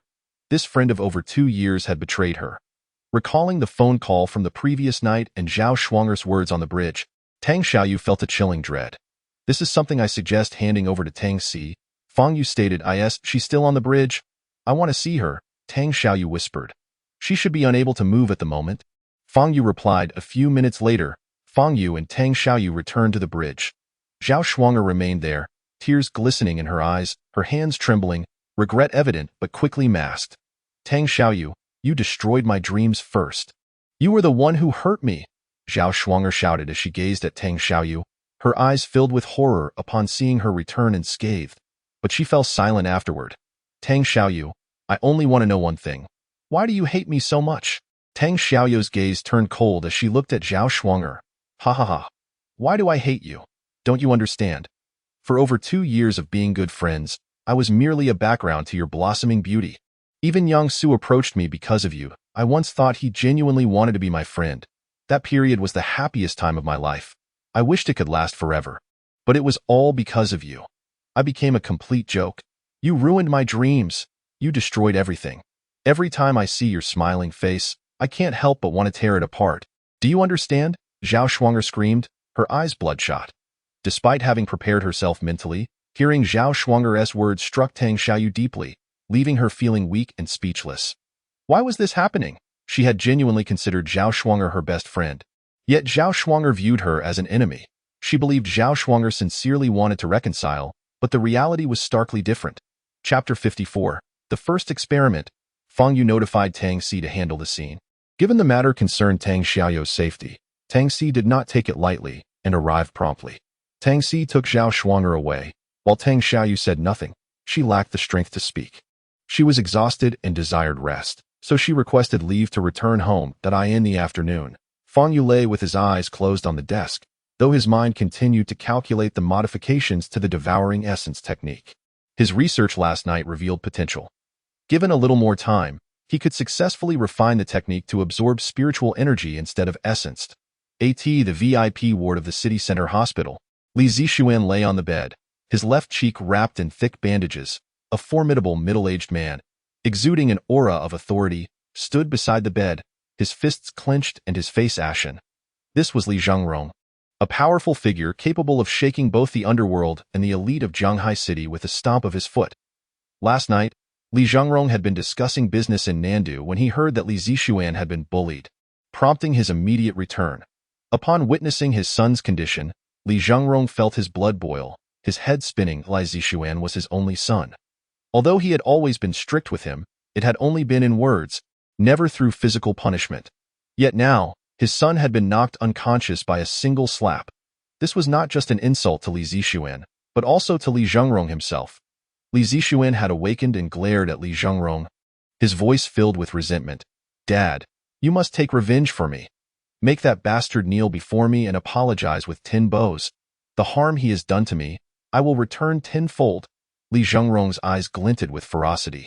Rest assured, Zixuan, I have already sent someone to find him. Zhanghai City may be vast, but there is no one Li Zhengrong, cannot locate. Even if he hides in a rat hole, I will unearth him. In the afternoon, after school, Fang Yu walked home as usual, but today he moved slowly. He sensed something amiss. He had reached a quiet path, devoid of pedestrians. A gentle breeze rustled the leaves of the small trees lining the way. Just then, a delivery worker on an electric bike turned the corner, approaching Fang Yu at a moderate speed. In that instant, Fang Yu acted. He lifted his foot and kicked the moving bike. With a loud crash, the rear wheel of the electric bike was sent flying. The delivery worker, though startled, reacted quickly, pushing off the bike and leaping into the AIR. As he did, He pulled a uniquely shaped handgun from his inner pocket. Without hesitation, Fang Yu punched the delivery worker. The worker's expression changed drastically, but he managed to pull the trigger just before Fang Yu's fist connected, firing a black bullet. Bang! Fang Yu's punch struck the delivery worker's chest, sending him flying. However, the bullet had already been fired, aimed directly at Fang Yu's forehead. In a split second, Fang Yu raised his hand and swatted the bullet away. Bang! With a muffled sound, the bullet exploded in midair, releasing a cloud of black mist, a poison gas bomb. Fang Yu frowned, focusing his true energy and releasing it throughout his body. Boom! A faint red true energy erupted from Fang Yu, dispersing the thick, black mist. The mist touched the leaves of the nearby trees, causing them to wither instantly. Fang Yu slowly approached the assassin in the delivery uniform, who lay several meters away. One must admit, you have quite a variety of assassination methods. Fang Yu remarked with a smile. In an attempt to kill him, the Violet Organization had first used a remote assassination weapon, then explosives, followed by poison needles, and now even poison gas bombs. After this failure, would they resort to rocket launchers next? Fang Yu mused. The assassin, clutching his chest, looked at Fang Yu with terror in his eyes. This person was an absolute monster. The poison gas bullet he had just used was one of the Violet Organization's most elite weapons. Though small, it contained a significant amount of poison. According to the original plan, he merely needed to approach Fang Yu and fire the poison gas bullet, and the plan would succeed. Fang Yu only needed to inhale a tiny amount of the gas to perish. But unexpectedly, while the first half of the plan succeeded, the latter half exceeded expectations. Fang Yu not only effortlessly dispersed the poison gas, but also remained unscathed. This had far surpassed their projections. The Violet Organization's assessment of Fang Yu's strength was gravely flawed. If this continued, their losses would only continue to mount. The assassin gazed at Fang Yu, his eyes filled with dread. He wanted to send a message back to headquarters, but he knew he likely had no chance left. Fang Yu looked at the assassin and asked, I presume you also do not know the specific location of the Violet Organization's headquarters? The assassin's expression changed slightly, and he remained silent. This assassin was no ordinary person. He had attained the 5th layer of Qi refining. Fang Yu stepped forward and placed his right hand on the assassin's head. Just the right opportunity to test the modified devouring essence technique. Fang Yu smiled, silently reciting the mental technique he had developed the previous night. His right hand glowed with a faint red light. The assassin's face changed dramatically as he felt a sudden heat in his dantian. All of his true energy was being uncontrollably drawn back into his dantian. The dantian began to swell. Boom! The dantian reached its limit and exploded. The assassin spat out a mouthful of blood, his eyes bulging. As Fang Yu withdrew his hand, the assassin collapsed to the ground, lifeless. Although the experiment had failed, Fang Yu's eyes sparkled with excitement. The preliminary steps had been largely successful. He had managed to gather all of the assassin's true energy back into the dantian, converting it into spiritual energy. The error lay in the final step. He had failed to extract the spiritual energy from the assassin's dantian. Timing was critical in this step. Otherwise, the spiritual energy in the dantian would flow backward, causing it to explode and nullifying all progress made. However, with a few more experiments, he would surely master this technique. After disposing of the assassin's body, Fang Yu returned home, satisfied. Upon arriving at the Lijiang community, as soon as he opened the door, he saw Wang Yin mopping the floor. Xiao Yu, you're back? Wang Yin greeted him with a smile. Why you Ye should be at rehearsal and hasn't returned yet. Fang Yu sat on the sofa, munching on sunflower seeds and asked, Aunt Wang, have you found a job? Wang Yin paused her mopping and replied, Not why is the economic situation really that dire? Is it so hard to find work? Fang Yu inquired, puzzled that I lack education, skills, and I'm older. Many companies don't want employees like me, Wang Yin said with a bitter smile. Aunt Wang, your cooking is excellent. Finding a job in a restaurant shouldn't be too difficult, right? Fang Yu suggested. Upon hearing these words, Wang Yin lowered her head and softly replied, I do not possess a culinary skill certificate. Hence, it is difficult to find work in a restaurant. Fang Yu furrowed his brows and said, Aunt Wang, if you need, I can ask my friend to help you find a job. Wang Yin quickly waved her hand and said, Xiao Yu, how can I keep troubling you and your friend? He has already graciously provided free accommodation for me and Ye, for which I am immensely grateful. Understanding Wang Yan's character, Fang Yu chose to remain silent. By the way, Xiao Yu, today is Ye's birthday. Let's go out for dinner to celebrate, Wang Yin suggested. Sure, Fang Yu readily agreed. At 6:30 in the evening, Yu returned home punctually. Upon hearing Wang Yin express the intention to go out for dinner in celebration of her birthday, Yu joyfully leaped into the air. Half an hour later, the mother and daughter were finally ready to head out. Where shall we eat? Fang Yu inquired. Let us go to the Andisi restaurant, Wang Yin replied. This was a high-end Western restaurant she had chosen long ago, with numerous branches in Shanghai City. The dining expenses at this restaurant were exorbitant, with an average cost exceeding 1,000 yuan per person. Wang Yin would never have chosen this restaurant solely for Ye's birthday celebration, but since the meal also served to express her gratitude to Fang Yu, she felt compelled to treat him generously. Regardless of her financial constraints, she wished to extend her hospitality to Fang Yu, as it was the only way she could repay him at present. Chapter 55. Birthday dinner. Fang Yu understood Wang Yin's intentions and did not refuse. The three of them took a taxi to the Andisi restaurant. Rated as a Michelin 3-star establishment, dining here required prior reservations, which Wang Yin had arranged well in advance. Guided by a waiter, they entered the restaurant and settled at a table by the window. The waiter presented each of them with a menu, which, though limited in options, featured exorbitantly priced dishes. A 400-gram sirloin steak cost 800 yuan, while a cup of fruit ice cream was priced at an astonishing 180 yuan. However, Wang Yin was mentally prepared and smiled at Fang Yu, saying, Xiao Yu, feel free to order whatever you like. Fang Yu glanced at the menu and selected a featured set meal. Yeah, you should order too, Wang Yin encouraged, noticing Ye's hesitation. Ye scrutinized the prices on the menu, which were all in the hundreds, and felt uncertain about what to choose. Although Wang Yin seldom mentioned it, Ye was aware of their family's difficult financial situation. She vividly remembered how distraught Wang Yin had been after Yu Chengye had come to demand money. Thus, Ye was extremely frugal. Whenever Wang Yin gave her pocket money, she could make it last for a considerable time. While her classmates discussed cosmetics and clothing, Ye immersed herself in her studies, fully aware that her family circumstances differed from others, and that comparisons would only bring sorrow to her mother.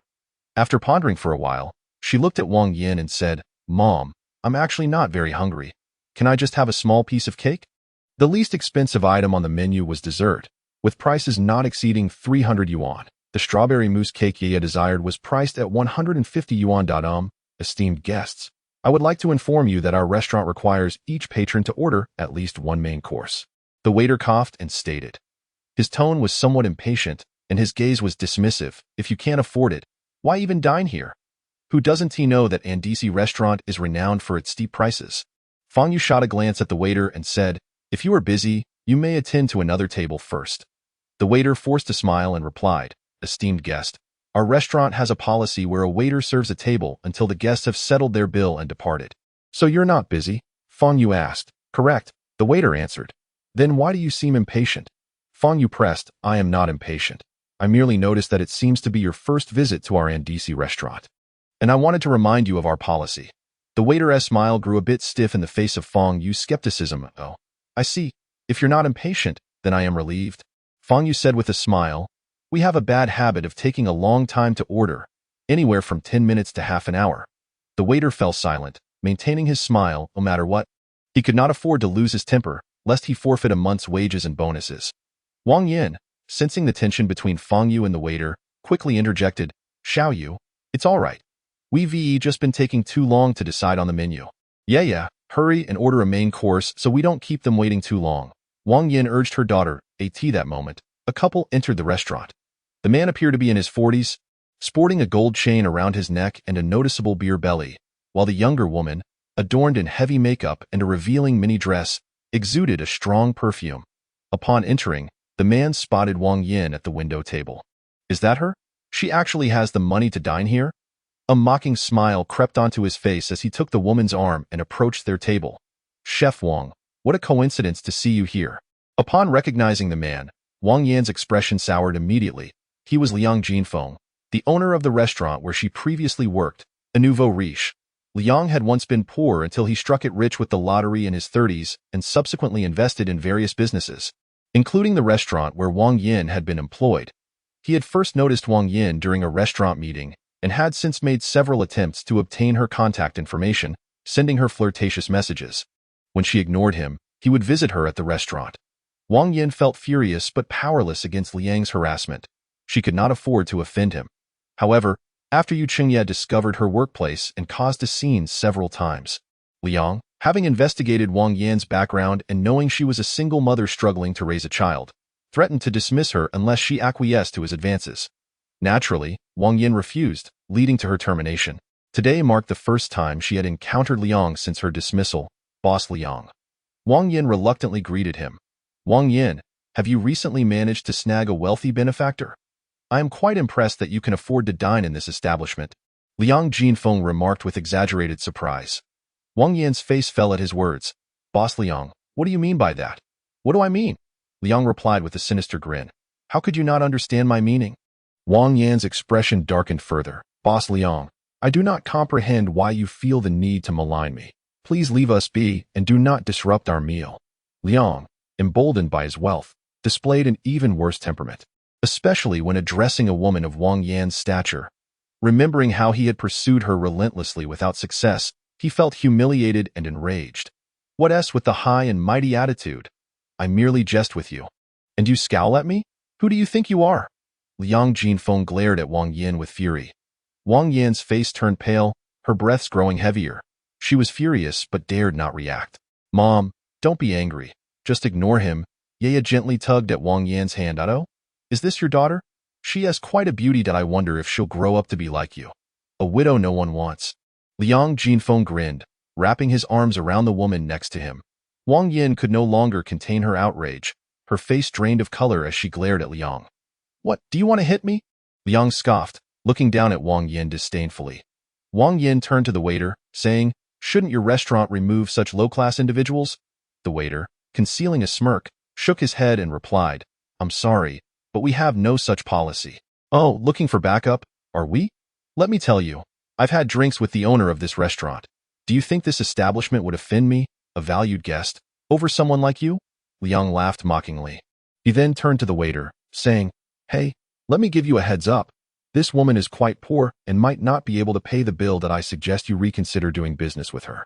Liang exuded the air of a wealthy patron, and the waiter was inclined to believe him. The waiter smiled and said, Esteemed sir, I will investigate this matter. If it proves true, I will have them removed.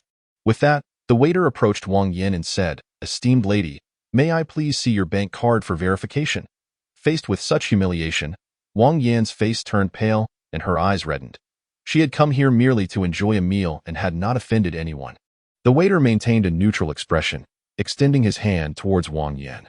Many surrounding guests had begun to notice the commotion at Wang Yan's table and were observing intently. Although Wang Yan felt a deep sense of humiliation, she had no choice but to produce her wallet.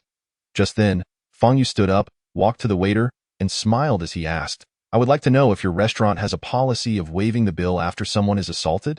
Chapter 56. No such policy. Upon hearing Fang Yu's question, the waiter's expression shifted slightly as he looked at him. Before he could respond, Liang Jinfeng stepped forward, assessing Fang Yu with a mocking gaze. You can't be Wang Yan's illegitimate child, can you? All grown up now? Fang Yu merely curled the corners of his lips, remaining silent. Liang scoffed, Today's students have no brains. You think you can just hit someone here? Do you think this is a movie? Can you afford the medical bills if you hurt someone?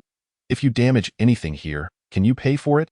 As he spoke, Liang glanced at Wang Yan's distressed expression and taunted. Oh, I nearly forgot. Wang Yan could always sell herself for money. Smack! Fang Yu stepped forward and slapped Liang hard across the left cheek. Liang let out a cry of shock, collapsing alongside his female companion. He clutched his face, blood streaming from his nose, staring at Fang Yu in disbelief and fury. You dare to strike me? Liang roared in anger. Fang Yu crouched down and delivered another slap, this time to Liang's right cheek. Liang attempted to dodge, but Fang Yu was too swift for him to react. Smack! A resounding slap echoed through the restaurant, followed by Liang's wails as he rolled on the ground, clutching his face in agony. His companion, frightened, scampered away, shrieking, Someone's fighting. Call security. The waiter, momentarily stunned, initially intended to intervene but was paralyzed with fear upon witnessing Liang's pitiful state. Meanwhile, the surrounding patrons were drawn to the spectacle. Who would dare cause a ruckus at the Andisi restaurant? This was tantamount to courting disaster. The owner of Andisi was a significant figure in Shanghai City, mingling with the elite and high society. Should this incident reach his ears, it would spell trouble. Regardless of who instigated the altercation, both parties would bear responsibility. Wang Yin and Ye were equally taken aback by Fang Yu's sudden aggression. Particularly upon seeing Liang's condition, Wang Yan's face paled, her heart sinking like a stone. The consequences of Fang Yu publicly assaulting Liang would be dire. Not only would Liang seek revenge, but the Andisi restaurant would also hold Fang Yu accountable, as his actions had disrupted the dining experience of other patrons. However, it was also understandable that Fang Yu acted out to defend her. What to do? What should they do? The more Wang Yin pondered, the more anxious she became to at that moment. Fang Yu stood up, looking at the waiter with a smile and said, "You still haven't answered my question." Feeling the coldness in Fang Yu's smile, the waiter felt his legs weaken and replied, What question? Does your establishment have a policy of waiving the bill for those who have been assaulted?"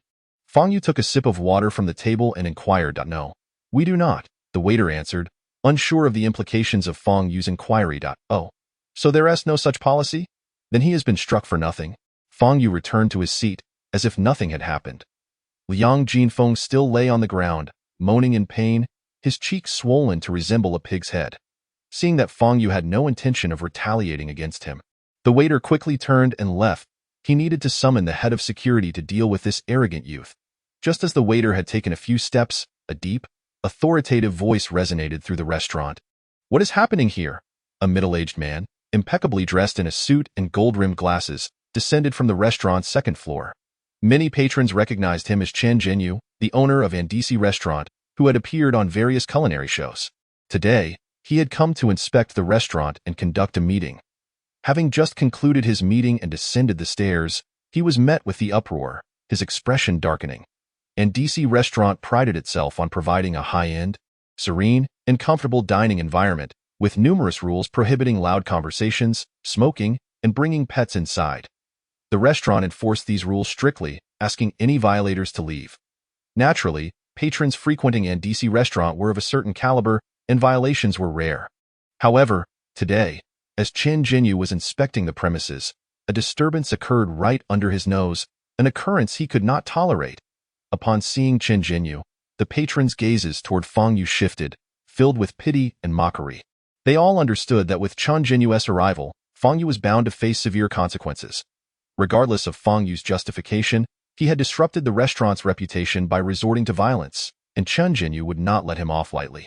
Chen Jinyu approached Fang Yu's table and inquired in a low voice, "Can anyone tell me what has transpired?"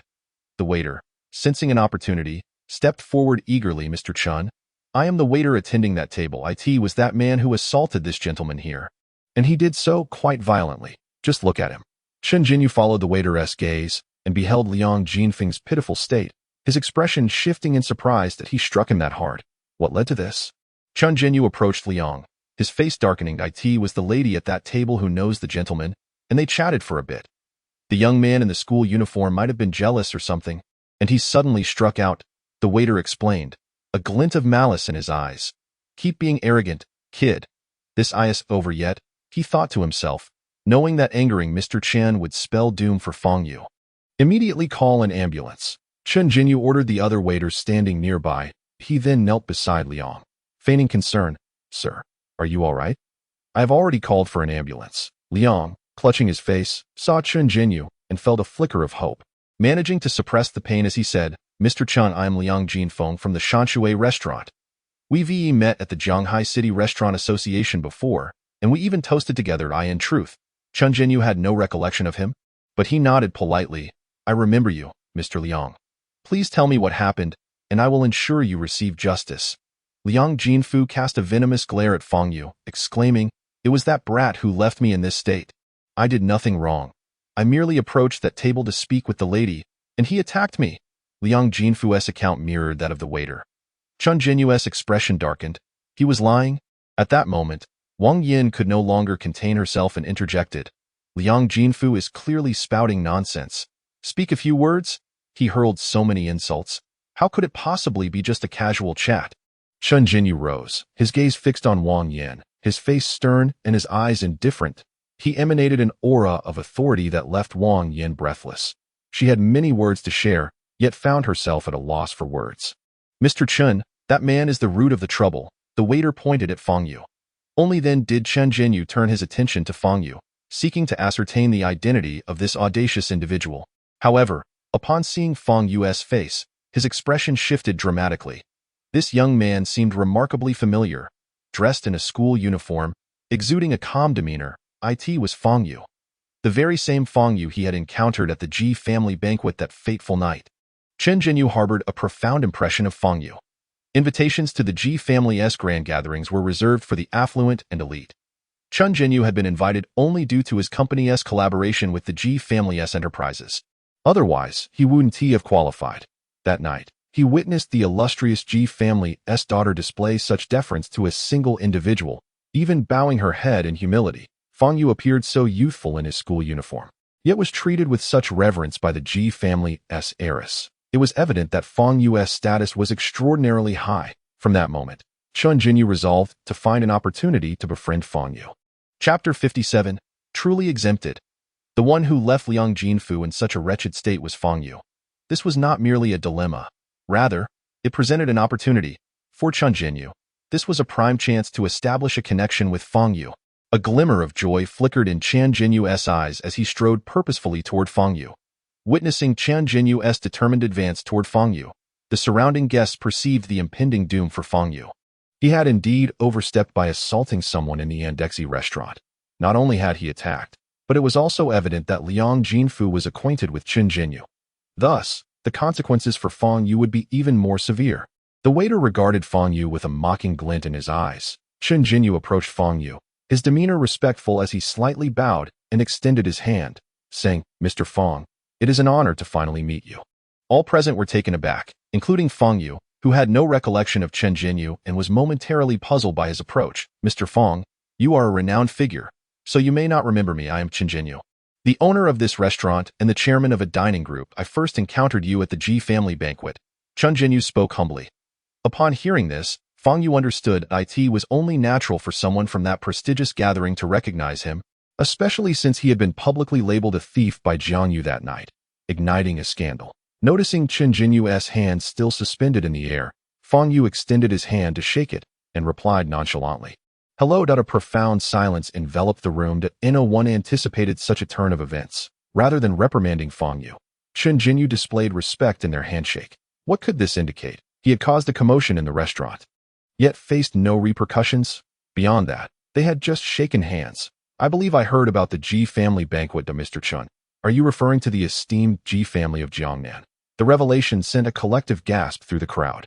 Those dining at the Yandexi restaurant were typically middle class, accustomed to a certain level of prestige. Many had indeed heard of the Qi family, a towering presence in Jiangnan with assets exceeding billions and an extensive range of industries. In comparison, Chen Jinyu's restaurant group, worth over $1 billion, seemed trivial. Chen Jinyu had just mentioned seeing this schoolboy at the Qi family banquet. This meant that this student had the privilege to attend such an elite gathering. What did this imply? It indicated that the student's status was exceptionally distinguished. No wonder Chen Jinyu's attitude had shifted so dramatically. Realizing this, the guests began to regard Fang Yu with newfound respect. Wang Yin and her daughter, seated across from Fang Yu, were rendered speechless. "What on earth was happening, Mr. Fang? May I inquire what transpired just now?" Chen Jinyu asked respectfully. "Nothing much, just a fly buzzing incessantly nearby. Quite bothersome, so I swatted it away," Fang Yu replied with an expressionless face. "Swatted it away?" Chen Jinyu's expression turned peculiar as he recalled Liang Jinfu's swollen face. "So, how would you like to address this?" "Honestly, I didn't damage anything in your establishment," Fang Yu remarked. Chen Jinyu's countenance shifted, and he quickly waved his hands, stating, "Mr. Fang, I certainly did not mean to imply that. I merely wish to understand the circumstances. As for that bothersome fly, I will ensure he is promptly removed." Hearing Chen Jinyu's words, Liang Jinfu's face paled, and he shouted, "Mr. Chen, don't listen to his nonsense." "Silence." Chen Jinyu turned to glare at Liang Jinfu, who trembled in fear. "Silenced. Mr. Fang is my esteemed guest. Offending him is tantamount to offending me." Chen Jinyu's voice was grave. Liang Jinfu's complexion drained of color as he looked at Fang Yu in horror. This fellow his background was unexpectedly formidable. How could that wretched Wang Yin know someone of such high caliber? "You will apologize to Mr. Fang immediately," Chen Jinyu commanded. Liang Jinfu was consumed with resentment and reluctance. He had been assaulted and was now expected to apologize to his assailant. Moreover, There were so many witnesses.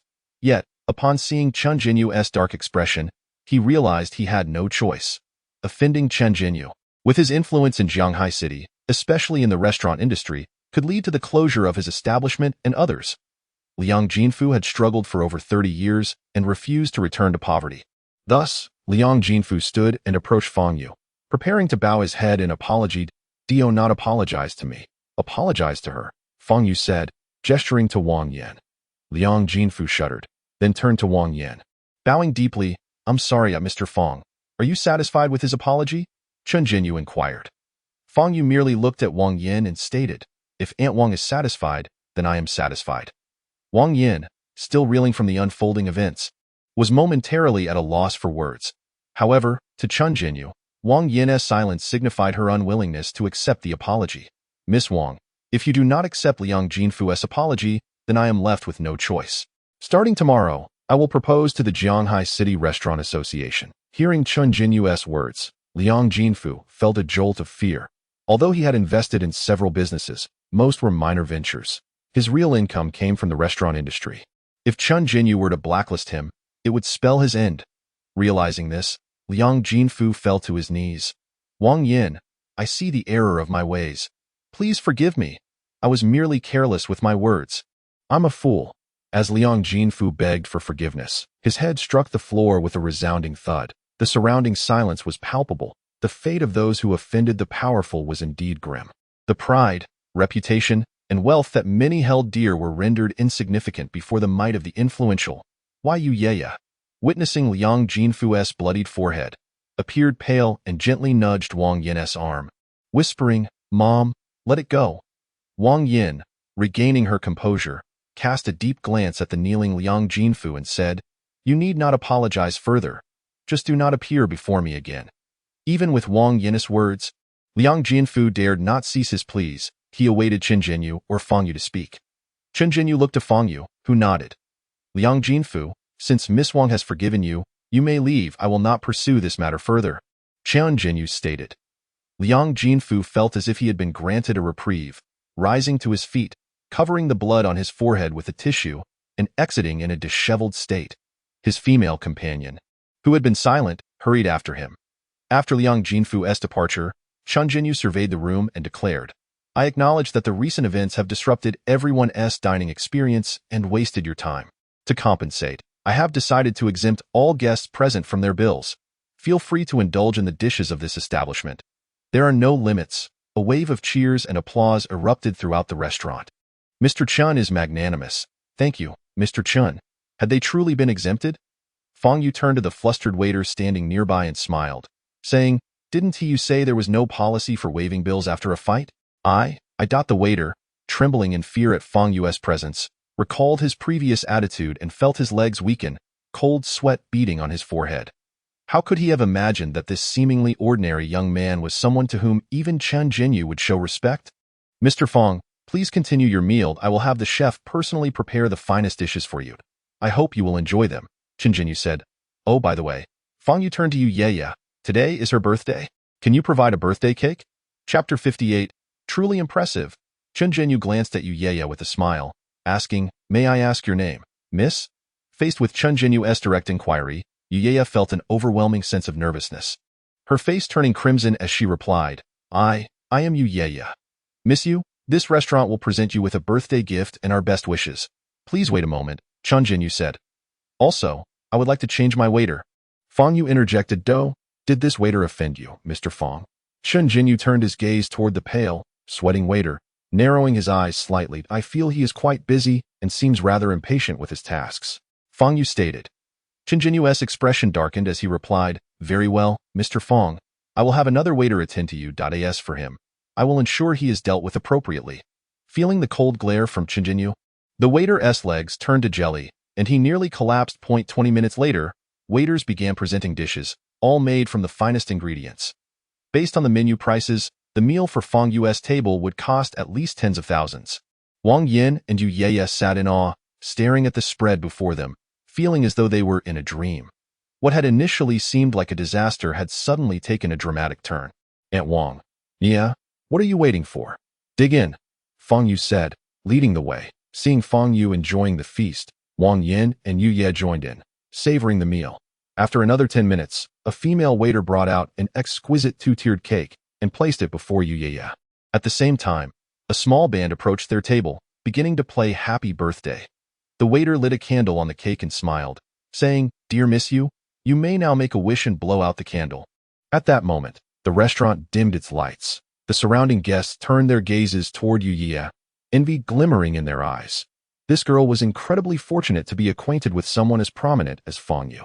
Yu Ye gazed at the Happy Birthday, Yu Ye inscription on the cake, the band performing for her, and her mother, who wore a radiant smile, tears welling in her eyes. Having just turned 19, this was her first grand birthday celebration. Even the surrounding guests began to sing happy birthday to her. Why Yu Ye glanced at Fang Yu, who encouraged her, blow out the candle. Closing her eyes, Yu Ye counted a few seconds before extinguishing the flame. The room erupted in applause as the lights brightened. At that moment, tears streamed down Yu Ye's cheeks, unable to hold back her emotions. She turned to her mother, noticing the same tears of joy glistening in Wang Yin's eyes. By the time they left the Yandexi restaurant, it was already 9 o'clock in the evening. Fang Yu and the mother-daughter duo boarded a luxury car sent by Chen Jinyu, heading back to Lijiang community. Before their departure, Chen Jinyu exchanged contact information with Fang Yu. Fang Yu understood Chen Jinyu's intentions, but felt no aversion. It was human nature. After all, as they sat in the car, Yu Ye looked at Fang Yu and gratefully said, "Brother Fang Yu, thank you. This has been the happiest night of my life." Fang Yu shook his head, replying, "What is there to thank? I did nothing." Wang Yin, seated beside Fang Yu, regarded him with a complex expression. As time passed, she sensed that Fang Yu harbored more secrets. From the moment he lent her 100,000 in cash, to discovering his incredible skills and healing abilities, tonight, Chen Jinyu's abrupt change in demeanor upon meeting Fang Yu left Wang Yin astounded. Fang Yu was far more than just a student. What was his true identity? Yet, she knew better than to pry. She would treat Fang Yu as she always had. 20 minutes later, Fang Yu and the mother-daughter pair disembarked at Lijiang Community's entrance. Nearby, a black van idled on the roadside, housing 6 muscular henchmen clad in black shirts. Spotting Fang Yu in his uniform at the community's entrance, the driver glanced down at his phone, comparing Fang Yu's face to a surveillance snapshot. "Brothers, get ready. That's Fang Yu," the driver announced. "I'll call the others." The passenger swiftly reached for a walkie-talkie, summoning all the brothers on duty that night. In an instant, they armed themselves and rushed toward Fang Yu. Hearing the commotion, Fang Yu turned to see the 6 henchmen charging at him. Wang Yin and Yu Ye turned back, frightened and screaming. "You two go upstairs first. I'll follow shortly," Fang Yu instructed the mother and daughter. "That's out of the question. There are too many," Wang Yin replied, her face pale. "I'll go call the security." She dashed toward the nearby security booth. Fang Yu faced the advancing henchman, demanding, "Who sent you?" "You'll find out soon enough," the leading henchman sneered, brandishing his weapon, swinging it with all his might toward Fang Yu's head. "Brother Fang," Yu Ye screamed. Yet Fang Yu didn't flinch, simply waving his hand forward. With a crack, the henchman's weapon shattered. The henchman's expression changed as he attempted to retreat, but Fang Yu had already lifted his foot, delivering a powerful kick to his abdomen. With a thud, the henchman, along with 3 others behind him, was sent sprawling to the ground. The remaining 2 henchmen stood frozen, unable to comprehend what had just transpired. "Oh, I see now. You must be sent by that Li Zixuan, right?" Fang Yu remarked, picking up a st. 2 henchmen shouted, rallying their courage, and charged at Fang Yu. Fang Yu responded with a direct strike. 1 henchman clutched his left knee while the other held his right, both collapsing to the ground in agony. At that moment, Wang Yin, accompanied by a security guard from the booth, rushed over. Upon seeing 6 henchmen sprawled on the ground, wailing in pain, they were momentarily stunned. "Miss, is this what you meant by a critical situation?" the security guard inquired, glancing at Wang Yin. She, too, covered her mouth in disbelief as she watched Fang Yu. She was aware of his extraordinary skills but never anticipated he could be so formidable. Just moments ago, the 6 henchmen had stormed in brandishing weapons, yet in the blink of an eye, they lay defeated. Suddenly, the roar of engines echoed as several vans rounded the corner nearby and surrounded Fang Yu. Doors flung open, and a throng of men in black shirts poured out. Upon seeing their fallen companions, their faces contorted with rage as they surged towards Fang Yu. Witnessing this scene, Wang Yin and her daughter, Yu Yeye, turned pale. We should back away a bit to avoid being caught in the crossfire, the security guard warned. But what about brother Fang Yu? Yu Yeye exclaimed, on the brink of tears. The security guard, his expression serious, responded, he must have offended a powerful figure. This situation is beyond our control. All we can do is report it. Wang Yan's eyes reddened as she looked at Fang Yu, now encircled by a dense crowd. No matter how skilled he was still human. How could he withstand such an onslaught? Even if they called for help, it would take time for the patrol to arrive, and in that interval, this mob could easily cripple him. What to do? She had to devise another plan. But soon, her expression shifted to one of shock, her eyes widening as she fixated on Fang Yu. Bang, bang, bang. Surrounded, Fang Yu remained expressionless, moving with the swiftness of lightning, striking with thunderous force. Each blow elicited cries of anguish from the crowd. Approximately a minute later, Fang Yu ceased his assault. The ground around him was littered with bodies. The henchmen were either unconscious or groaning in pain. Those who witnessed this scene were left in utter astonishment, especially the security guard, whose mouth hung agape and eyes widened in disbelief. He had been ready to make a call for help, but before he could dial, all the henchmen had already been incapacitated. Passers-by, upon seeing the multitude sprawled at the entrance of Lijiang community, exchanged nervous glances and hurried away, fearing it was a clash between powerful factions. No one suspected that the fallen men were all part of the same group, and that the one who had brought them down was the expressionless Fang Yu. Were it not for his intent to engage in a bit of physical activity after a meal, he could have dispatched them all with a single punch. Noticing that Wang Yin and Yu Yeye had not left, Fang Yu approached them and said to the still-stunned duo, "Shall we head upstairs?" That evening, news spread like wildfire, igniting the underground world of Zhanghai City. Li Zhengrong's cherished son, Li Zixuan, had been severely injured, prompting Li Zhengrong to dispatch his men to seek retribution, only for them to be rushed to the hospital instead. This news circulated rapidly, reaching every corner of Zhanghai City within mere hours. Li Zhengrong, a significant figure with vast influence, was well known. Few were unaware of him. Now, having suffered such a setback, many were shocked, but even more reveled in his misfortune. Li Zhengrong, who often strutted about with an air of superiority, had finally been dealt a blow. In a room at a five-star hotel, a tattooed bald man was enjoying a moment of intimacy with a voluptuous woman when his phone rang. The man's face darkened as he picked up the device and cursed, "Damn it, don't you know what I'm busy with right now?"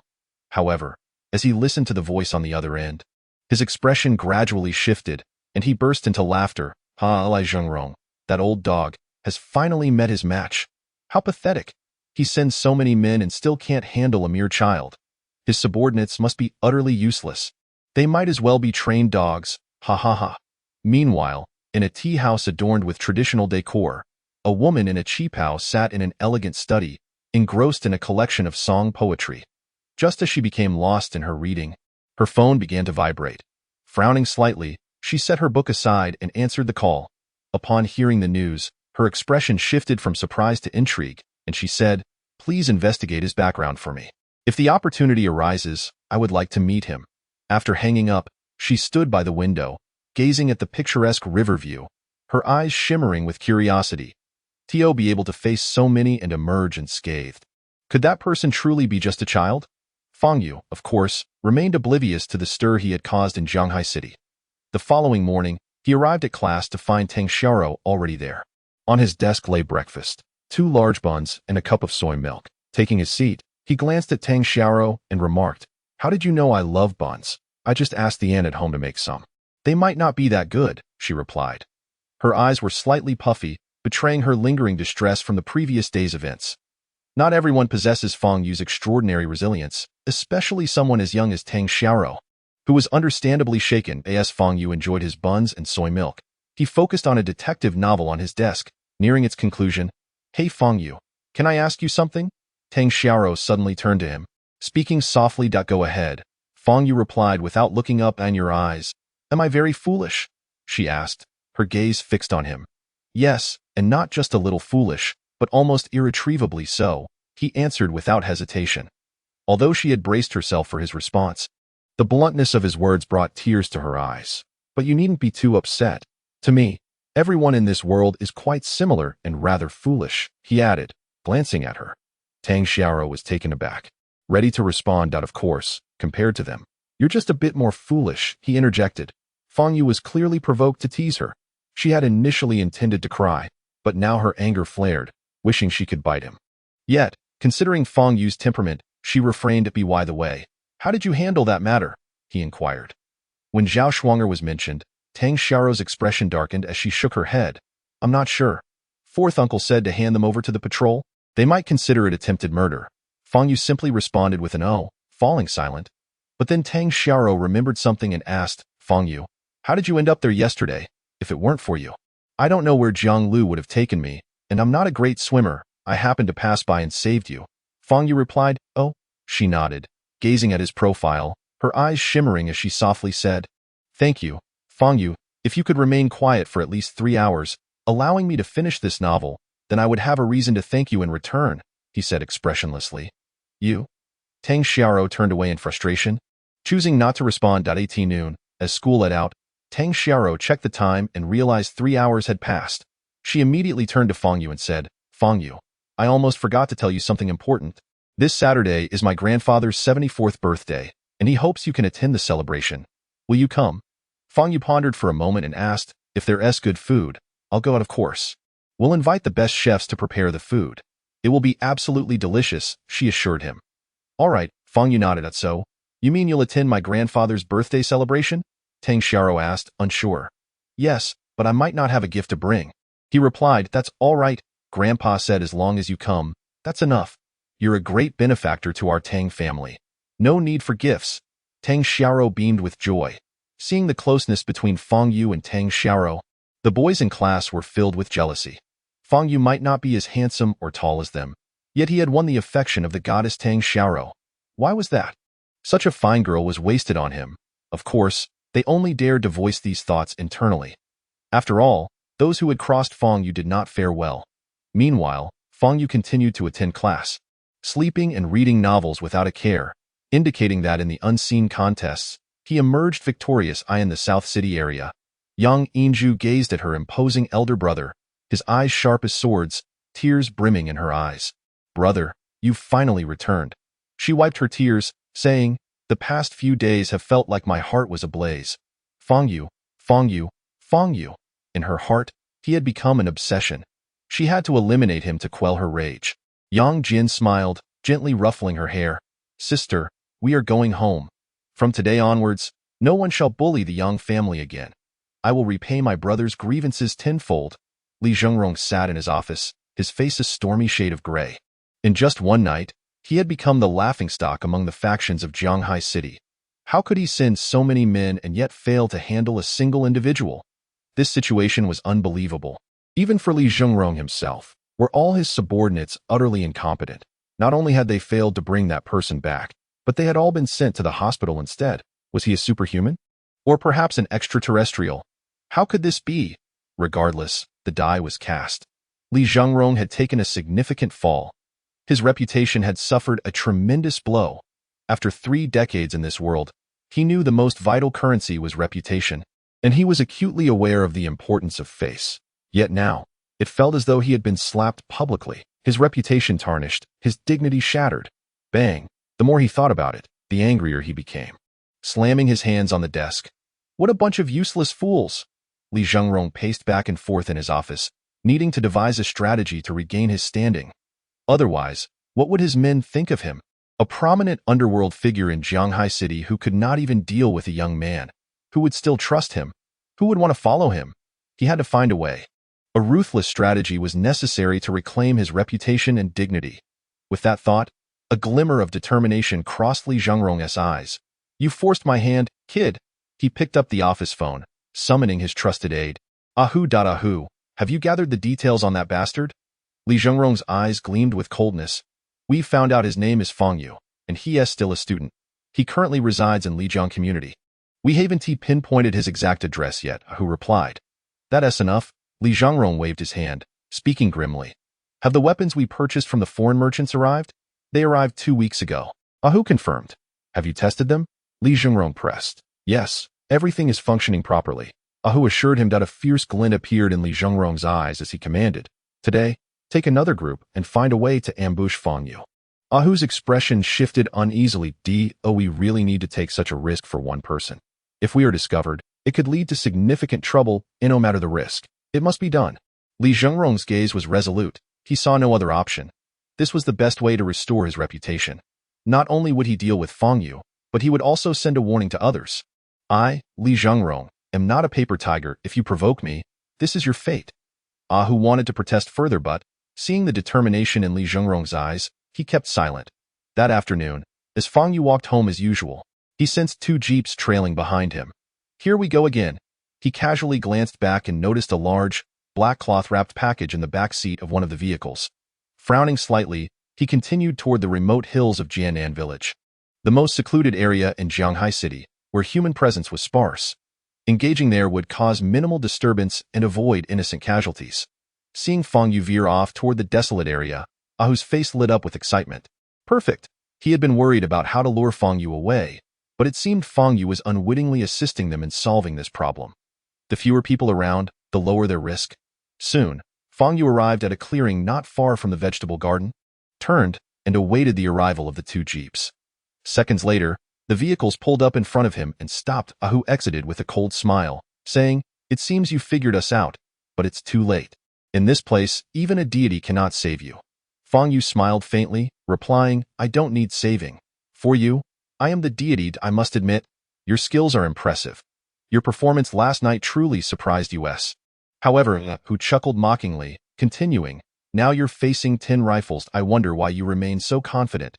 At that moment, everyone from the jeeps disembarked, brandishing black automatic rifles, high-priced weapons Li Zhengrong had procured from foreign merchants, initially intended for emergencies but now put to immediate use. "Kid, angering our boss leads to this outcome." Ahu sneered, "We wouldn't need so many to kill you, but Big Brother insisted on making sure you were turned into a pincushion."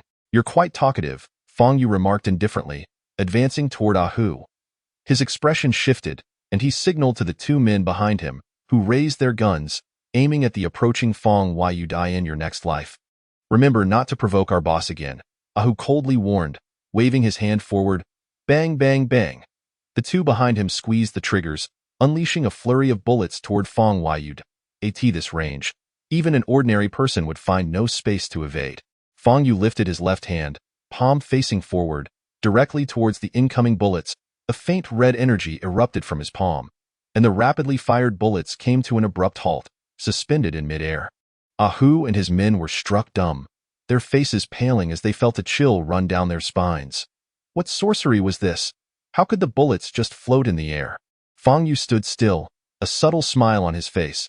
Ahu was the first to regain his composure, shouting, "Continue the attack. Everyone, fire at once." Realizing the gravity of the situation, the men stepped forward and pulled the triggers again, aiming at Fang Yu. This time, they unleashed every bullet in their magazines. After a while, everyone had emptied their chambers. Yet, Fang Yu remained steadfast in his position, with hundreds of copper-brown bullets suspended in the air before him. At that moment, Ahu and his companions were expressions of horror, their mouths agape, rendered speechless. The scene before them felt surreal. How could this be possible? How could the bullets remain suspended in midair? "I have already told you. Before you, I am akin to a deity," Fang Yu stated calmly. Upon hearing his voice, Ahu felt a jolt of realization surge through his body.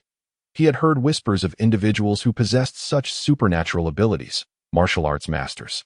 Could it be that this Fang Yu was one such master? They had to flee quickly. Once back, he must inform the boss that Fang Yu was a martial arts master. They could no longer provoke him. Just as Ahu turned to make his escape, Fang Yu tilted his hand forward. The bullets hovering in the air shot towards Ahu and his group at breakneck speed. The chilling sound of bullets piercing flesh echoed, accompanied by anguished screams. In mere seconds, Ahu and the 10 gunmen collapsed to the ground, none escaping the carnage. The very bullets they had fired had turned against them. Fang Yu surveyed the scene of bodies before him. His gaze unperturbed, he stepped forward, retrieved Ahu's phone from his pocket, and dialed the police. "I wish to report a shooting incident at the back mountain of Jiannan village." Chapter 61. The Tang family birthday banquet. Fang Yu's actions served 2 purposes: to avoid the hassle of dealing with the corpses and to create complications for Li Zhengrong. The firearms were clearly acquired illegally, and the authorities would undoubtedly trace their origins and the identities of the shooters. In such a case, Li Zhengrong would surely be implicated. That night was interminably long for Li Zhengrong. The individuals he had dispatched, including Hu, had yet to return. This group could not afford to encounter any mishaps. They were armed with the newly purchased weapons. What had transpired? They had not returned so late. And he could not reach them. Li Zhengrong paced anxiously in his office, regret gnawing at him. His earlier decision had been impulsive. Even if he intended to deal with Fang Yu, there was no need to send so many men. If a problem arose and the police took notice, the repercussions would be endless. Just as Li Zhengrong sank deeper into anxiety, a phone call came through. He quickly answered. Boss, I've just received news. Hu and the others. They are all dead. Their weapons have also been confiscated. Upon hearing this, Li Zhengrong could no longer bear it. Everything went black before his eyes, and he fainted on the spot. The next day was Saturday. Tang Xiaoro called Fang Yu early, informing him that a car would come to pick him up at 10 in the morning, urging him to prepare. However, Fang Yu had little to prepare. He simply donned a shirt and casual pants and headed downstairs. Around 20 past 10, he arrived at the Tang family's entrance, where an array of luxury cars was parked, each valued at no less than $1 million, with top-tier models such as Maybachs and Rolls-Royce Phantoms exceeding $10 million. A long red carpet led from the entrance to the villa's living room. Fang Yu walked directly into the villa. Inside, the atmosphere was bustling, filled with people. Among them, aside from the direct descendants of the Tang family, many were representatives from allied families attending the birthday banquet. Most were unfamiliar to Fang Yu. He had only one purpose for attending the banquet, to indulge in delectable food. Thus, he made his way to the buffet table in the corner of the living room. Ready to partake of tea that moment, Tang Xiaoro emerged from the inner hall. Today, her face bore a light touch of makeup, appearing impeccably refined, dressed in a sky-blue dress that revealed her delicate, fair arms and slender legs. The moment she appeared, all eyes in the room were drawn to her. This was the Tang family's precious daughter, a true princess. The Tang family, one of the top aristocratic clans in the Jiangnan region, boasted assets exceeding 10 billion. Currently, the family patriarch, Tang Mingde, had only one daughter, Tang Xiaoyu. At today's banquet, most families had brought along their finest youth, all scheming to have their talented young men approach Tang Xiaoro and win her favor. Marrying Tang Xiaoro would bring immense glory to their families. While everyone's gaze was fixed on Tang Xiaoro, she anxiously searched the crowd for another individual. Where could he be? Scanning left and right. She still could not locate Fang Yu. Suddenly, she spotted him in the distance, seated at the buffet table. There he is! Tang Xiaoro dashed towards Fang Yu. Just as Fang Yu was about to take some food, he felt 2 heavy pats on his shoulder. Fang Yu, I thought you weren't coming, Tang Xiaoro exclaimed, her eyes sparkling. Dio, you need something? Fang Yu asked, slightly impatient. Wait a moment before eating. Come with me to the inner hall. Grandpa, along with Dad and brother, are waiting for you, Tang Xiaoro replied. Your family is inside. What purpose do I have to go in? Fang Yu furrowed his brow. Why grandfather wishes to meet you and let the family get acquainted with you. Tang Xiaoro explained. After a moment's contemplation, Fang Yu decided to rise. After all, today was the celebration for the elder Tang, and it was only respectful to offer him some recognition. In full view of the gathering, Fang Yu followed Tang Xiaoro into the inner hall. Everyone was taken aback. How could the Tang family's princess be so close to a young man who wasn't even dressed properly? She was bringing him into the inner hall. The inner hall was a place reserved for the direct descendants of the Tang family. Could it be that this young man was Tang Xiaoro's? No way. As Fang Yu followed Tang Xiaoro into the inner hall, he found 2 rows of Tang family members seated on either side, with Elder Tang positioned prominently at the center. Dr. Fang, you've arrived, Tang Mingde greeted, standing to welcome him. The others seated nearby regarded Fang Yu with curiosity. This ordinary-looking young man was the so-called Dr. Fang mentioned by Tang Mingde, the one who successfully improved Elder Tang's condition. He appeared far too youthful. There was no way he could be a skilled physician. Yet, no one dared voice such thoughts. Most merely held their tongues in disbelief. Dr. Fang, a handsome young man, approached. Fang Yu recognized him as Tang Feng, whom he had encountered outside the herbalist's residence. At this moment, Tang Feng looked at Fang Yu with utmost respect. He was aware of Fang Yu's deeds, having not only saved Elder Tang but also Tang Xiaoro. Therefore, in Tang Feng's eyes, this seemingly younger Fang Yu was akin to a benefactor. Fang Yu nodded in acknowledgement, then turned to Elder Tang, saying, Elder, may you celebrate many more birthdays. As he uttered these words, Fang Yu felt a peculiar sensation within. After all, He was the only one capable of making such a wish come true. Elder Tang smiled warmly. Dr. Fang, please sit here. He gestured to a seat beside him. At this, the faces of the surrounding Tang family members shifted. The seating arrangement in the inner hall was significant. The higher a person's status, the closer they sat to Elder Tang. Thus, Tang Mingda occupied the foremost position, while Tang Wenyuan, Elder Tang's eldest son, sat at the head of the opposite row. However, Elder Tang had prepared a seat for Fang Yu not far from him, a departure from previous years. Many had speculated about who that seat was intended for. Now it was clear. It was a special seat designated for Fang Yu, an outsider, yet his seat was closer to Elder Tang than either Tang Mingda or Tang Wenyuan. This indicated just how highly Elder Tang regarded this young man. Come, your grandfather beckons you to sit. Tang Xiao gently tugged at Fang Yu's hand. Fang Yu was reluctant to take a seat, as he sensed numerous peculiar gazes upon him. He despised entanglements and did not wish to become embroiled in the internal strife of the Tang family. However, leaving at this moment would be inappropriate. So he made his way to the seat and sat down. I would like to formally introduce our great benefactor, Fang Yu. Elder Tang beamed. The reason I can sit here and converse with you all is entirely thanks to him. Otherwise, I would not have been able to celebrate my birthday this year. Do not let his youth fool you. Dr. Fang is a disciple of the legendary healer, Xia Xiuji, the medical knowledge he possesses. Listening to Elder Tang's introduction, Fang Yu felt somewhat exasperated. He had stated numerous times that he was not Xia Xiuji's disciple, yet no one believed him. After Elder Tang finished introducing Fang Yu, he exchanged pleasantries with the Tang family members before heading upstairs to change clothes and prepare for the upcoming reception. Some guests have arrived for the birthday banquet without even bringing gifts. They truly look down on our Tang family, Elder Tang remarked as he ascended the stairs. Once Elder Tang left, Liang Rong, seated across from him, scoffed, her tone laden with insinuation. Clearly, she was referring to Fang Yu. Tang Mingda's expression darkened as he retorted, Dr. Fang is a benefactor to our Tang family.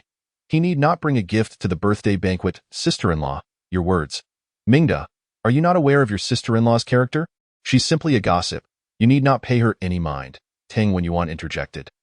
Tang Wenyuan bore a resemblance to Tang Mingda, but with a pair of golden-rimmed glasses that lent him a more delicate demeanor. Tang Mingda shot a glance at Liang Rong but chose not to respond further.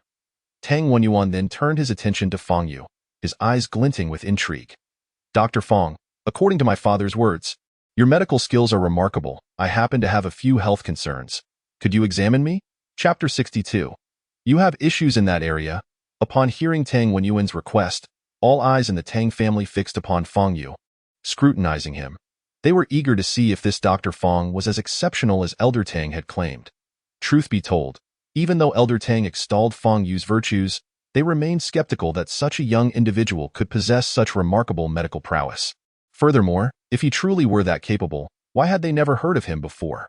Fang Yu regarded Tang Wenyuan and shook his head, replying, I cannot. Tang Wenyuan chuckled, is it a matter of payment? I can pay you whatever you wish. Fang Yu shook his head again. Payment will not suffice either. I can see some are merely afraid of being exposed and thus hesitate to help. Liang Rong sneered as this couple exchanged barbs. Tang Mingda's face turned a shade of stormy gray, his temper flaring. In his youth, Tang Mingda had enjoyed a good rapport with Tang Wenyuan.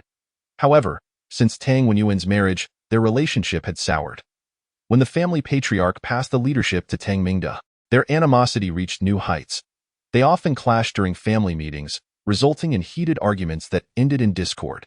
To mitigate tensions, Elder Tang had dispatched Tang Wenyuan to a branch office far away in Jiangyuan City, which somewhat reduced the animosity within the family. In the months leading up to this birthday banquet, Tang Mingda had not seen Tang Wenyuan. He had hoped for some change in behavior, but instead, it had only escalated. As a benefactor to the Tang family, held in high esteem by Elder Tang, how could Tang Wenyuan and his wife dare to speak so disrespectfully? This was wholly intolerable. Tang Mingda stood, fixing his gaze on Tang Wenyuan. Brother, I expect you to show respect to Dr. Fang. Mingda, when have I disrespected Dr. Fang? I genuinely have some health issues and wish to consult him. Is that a problem? Tang Wenyuan frowned, retorting, I see you are simply looking for trouble. Tang Mingda's hands clenched tightly, his complexion a deep shade of anger. Were it not for the birthday banquet, he would have unleashed a torrent of curses. Usually, he was a composed and courteous individual, but in the presence of Tang Wenyuan, His temper was like a powder keg, ready to explode. Alas, Wan Yuan, cease your words. Some merely wish to target you. What can you do? As for this so-called divine physician, I doubt his abilities. Perhaps he was just fortunate in treating the elder. Liang Rong chimed in, her tone dripping with sarcasm. In truth, whether Fang Yu had genuine skills was of little concern to Tang Yuan and his wife. They were aware that Fang Yu currently held significant favor in Elder Tang's eyes and was closely associated with Tang Mingda. For this reason, they felt compelled to attack. Otherwise, their standing within the Tang family would diminish further. I have never heard of the medicine god Xiaoxioji having a disciple. Regardless of whether he is a disciple of the medicine god, if his skills are as formidable as claimed, why has he remained obscure? Look at his attire. It likely costs less than 100 yuan. He arrives at a birthday banquet without bringing a gift. You think he is poor or merely stingy? The Tang family members seated with Tang Yuan whispered among themselves. Their voices were low enough that Tang Mingda's side could not hear, but Fang Yu heard every word clearly. However, he was not angered. Instead, he found it amusing. It appeared that the Tang family was divided into two factions. One led by Tang Mingda, the other by Tang Yuan and his wife, neatly split into two rows. Tang Xiaorou's expression soured as she approached Fang Yu, whispering, Fang Yu, let me take you to the living room. At that moment, Liang Rong shot a glance at Tang Xiaorou, her eyes filled with mockery. Mingda, I wonder if inviting this so-called divine physician will cost you your daughter as well? That would indeed be a hefty price. Aunt, Tang Feng, whose temper was already fiery, could no longer contain himself and stepped up to Liang Rong. What are you trying to do? Do you think someone of your generation can interrupt our elders? Liang Rong stood her ground, glaring at Tang Feng defiantly. Tang Feng gritted his teeth in frustration but dared not act against her, as she was, after all, his aunt. Tang Mingda's expression grew increasingly grim. As the family patriarch, he was supposed to wield absolute authority within the clan. Yet, Tang Yuan and his wife behaved like shameless flies, persistently opposing him in public, offering him no respect whatsoever. Especially in recent years, their actions had become increasingly outrageous. Were it not for Elder Tang's displeasure, Tang Mingda would have expelled them from the family long ago. Make way for me. I must go meet the guests, Liang Rong declared, forcefully pushing past Tang Feng as she headed outside. Tang Yuan also cast a disdainful glance at Fang Yu and Tang Mingda before turning to leave. At that moment, Fang Yu interjected. Very well, I can take a look at you. As he spoke, Fang Yu rose and approached Tang Yuan. You have more than one issue. There are quite a few. I will mention one that concerns you the most. Tang Yuan's expression shifted, his gaze fixed intently on Fang Yu. The other Tang family members also turned their attention to him. You suffer from severe kidney deficiency. You often feel fatigued, experience lower back pain, and are prone to hair loss and insomnia. Fang Yu continued, a smile gracing his face. The most serious issue is that your health is compromised. You likely haven't been able to enjoy a normal intimate life for quite some time now. At Fang Yu's words, Tang Yuan and his wife both paled. Especially Tang Yuan, whose eyes widened in shock. Fang Yu's description of his symptoms hit alarmingly close to home. The other Tang family members exchanged glances, astonished. Tang Yuan had issues in that regard. For a man, this elevated the matter to one of dignity. Some men in the room exchanged knowing smirks. Liang Rong's expression soured as she glared at Fang Yu, exclaiming, What nonsense are you spouting? Not a single one hit. When Yuan had no issues whatsoever. However, Liang Rong's demeanor only served to highlight her guilt, akin to a thief caught red-handed. The spectators' gazes turned increasingly mocking. As for the lack of vitality, it is quite simple. In your youth, you lacked restraint. During that period, your vitality was severely depleted. Fang Yu continued, his words piercing through the air. Tang Yuan's complexion shifted to a shade of deep purple. Every word Fang Yu uttered was undeniably correct. In his younger days, he indulged excessively, often lost in the allure of women, unable to extricate himself. Of course, the most grievous error lay not in his youthful excess, but in his continued lack of moderation after the age of 35, which fundamentally led to his current predicament, Fang Yu added.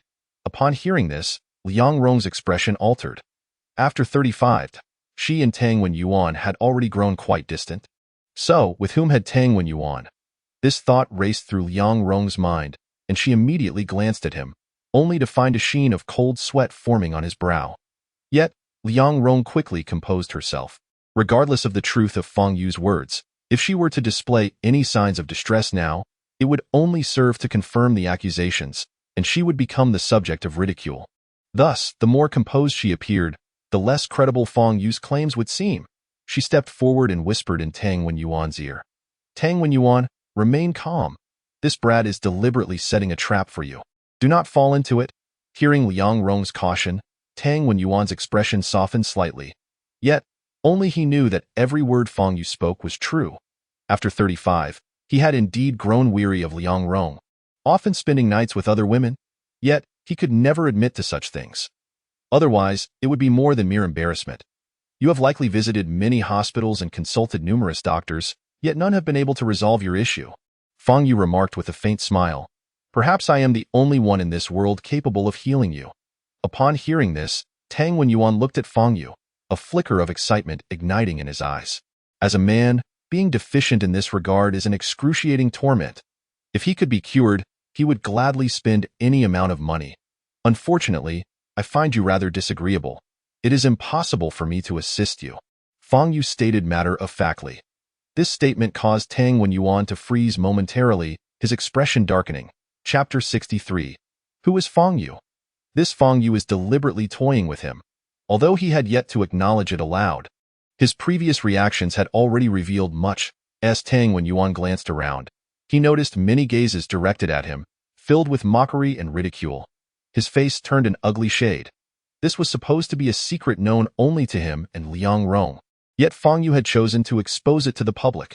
Some might believe it, others might not, but regardless, a seed of doubt had been sown in the minds of the Tang family. In the future, whenever they saw Tang Wenyuan, they would inevitably recall these insinuations. Damn it, that damned Fang Yu and the Tang Mingda family. Tang Wenyuan shot a fierce glare at Fang Yu before turning towards the hall. Brat, your words are slanderous. Expect a lawyer's letter, Liang Rong uttered before exiting. Fang Yu, we should also leave. The birthday banquet is about to commence. Tang Xiaoyu felt a surge of joy upon witnessing Tang Wenyuan and his wife's embarrassment. Her smile radiant. Tang Mingda turned to Fang Yu, an apologetic expression on his face. Dr. Fang, I apologize, my elder brother, and no worries. I take no offense, Fang Yu replied. As the old Master Tang entered the hall, guests hurried forward to present their birthday gifts. Old Tang, I am from the Huang family in Guanglong City. Huang Xiaofeng.my grandfather, Huang Tianrong, is unwell, so he could not attend in person. Please accept our gift. A middle-aged man stepped forward, presenting a gift wrapped in a ceremonial box, his demeanor respectful. That old fellow Huang Tianrong has always been in good health. He will recover soon. I will make sure he comes over to drink with me then. Old Master Tang chuckled. The guests were astonished to see Old Master Tang so lively, as rumors had circulated in Jiangnan that he was gravely ill and on the verge of death. However, upon seeing him in person, he appeared remarkably healthy and full of vigor, dispelling the rumors as mere gossip. One by one, families approached to present their gifts. Fang Yu intended to retreat to a corner buffet to grab a bite, but was halted by Tang Xiaoyu. Could you stay with me for a while? It's rather dull and awkward to stand here alone, but it's even more awkward for me. This is your family's space. Fang Yu replied. Many had already noticed Fang Yu standing beside Tang Xiaoyu. His presence in the welcoming position, typically reserved for the Tang family's direct descendants, suggested he might be her boyfriend or fiancé. Yet, if Tang Xiaoyu truly had a fiancé or boyfriend, the news would have spread throughout Jiangnan. How could there be no whispers at all, especially since this man seemed unfamiliar, not appearing to be from any prominent family? Feeling the multitude of gazes upon him, Fang Yu furrowed his brows. Indeed, he should not be standing here. A casual glance around revealed Qi Refinement among the guests, who was also looking at him with a charming smile. Fang Yu quickly averted his gaze. She bore an uncanny resemblance to someone from his past. Turning to the side, he spotted another familiar face. Qin Yimo. What was she doing here? The Qin family was rooted in Yanqing, with little connection to the Jiangnan elite. Shortly thereafter, Qi Refinement stepped forward to present her gift, respectfully stating, Old Tang, may you enjoy longevity as vast as the Eastern Sea, and may you celebrate this day year after year. This is a golden peach of longevity we prepared for you. I must visit your family soon to play chess with your elder. Old Master Tang laughed heartily. Qi Refinement's appearance sparked a wave of astonishment among the crowd. Aside from her stunning beauty, what shocked everyone was her presence at Old Master Tang's birthday banquet. The Qi family held a status in Jiangnan equivalent to that of the Tang family, both being top-tier aristocratic clans. Their previous relations could only be considered average, with little interaction. Yet now, the daughter of the Qi family graced the banquet of Old Master Tang. Did this signify a potential alliance between the Tang and Qi families? If these two colossal families truly united, which family in Jiangnan could withstand them? A tremor coursed through the attendees, their eyes wide with disbelief. Qin Yimo was the last to step forward with her gift, her arrival causing a stir. She was breathtakingly beautiful, possessing flawless features, snow-white skin, and a figure that left many men envious. Although she wore a simple work uniform, she outshone 90% of the women present. Only Ji Rumei and Tang Xiaoyu could rival her beauty. However, in terms of presence, Qin Yimo surpassed both. She stood there, exuding an air of aloofness and superiority. "Old Tang, this is a jade Buddha statue my grandfather instructed me to bring to wish you health and longevity," Qin Yimo said politely. Old Master Tang rose to receive the gift, expressing his gratitude. "Thank you for your grandfather's generous gift. I have not seen him in quite some time and miss him dearly. Once I recover, I will certainly visit Yinqing to express my thanks." While Old Master Tang had been seated to accept gifts, he stood up with utmost respect for Qin Yimo, even mentioning Yinqing. Could it be that this beautiful woman hailed from a prominent family in Yinqing? Realizing this, the crowd's gaze toward Qin Yimo shifted to one of reverence. Families from Yinqing possessed deep-rooted backgrounds that were not to be trifled with. After presenting her gift, Qin Yimo caught a glimpse of Fang Yu standing nearby. What was he doing here? A flicker of surprise crossed her beautiful eyes. Out of courtesy, she considered approaching him to greet him. However, at that moment, Old Master Tang began his speech. "Thank you to all the guests for your gifts. Today marks my 74th birthday." As he spoke, a sudden commotion arose outside the hall. Were there still guests arriving? Everyone turned to look. Moments later, four figures entered the hall. A man and a woman led the way, followed by two men dressed in black martial robes. The woman at the forefront was stunningly beautiful. Her lips painted a vibrant red, her face radiating allure yet exuding a fierce demeanor. Beside her stood an imposing man, his brows like swords and his gaze sharp, emanating an undeniable presence. As these four entered the hall, a profound silence enveloped the room.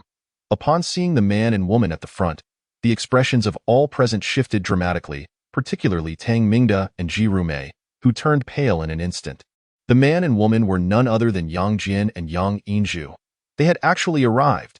The Yang family had gained a notorious reputation in Jiangnan for their ruthless and unconventional methods.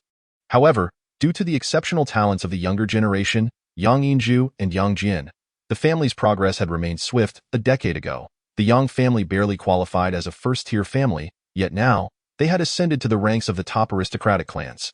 "Old Tang, how could you hold a birthday banquet without inviting us from the Yang family? After all, we have collaborated in the past," Yang Yinzhu remarked, a cold smile gracing her lips as she gazed at Old Master Tang. Tang Mingda's expression darkened as he stepped forward, saying, "Yang Yinzhu, what do you intend to do?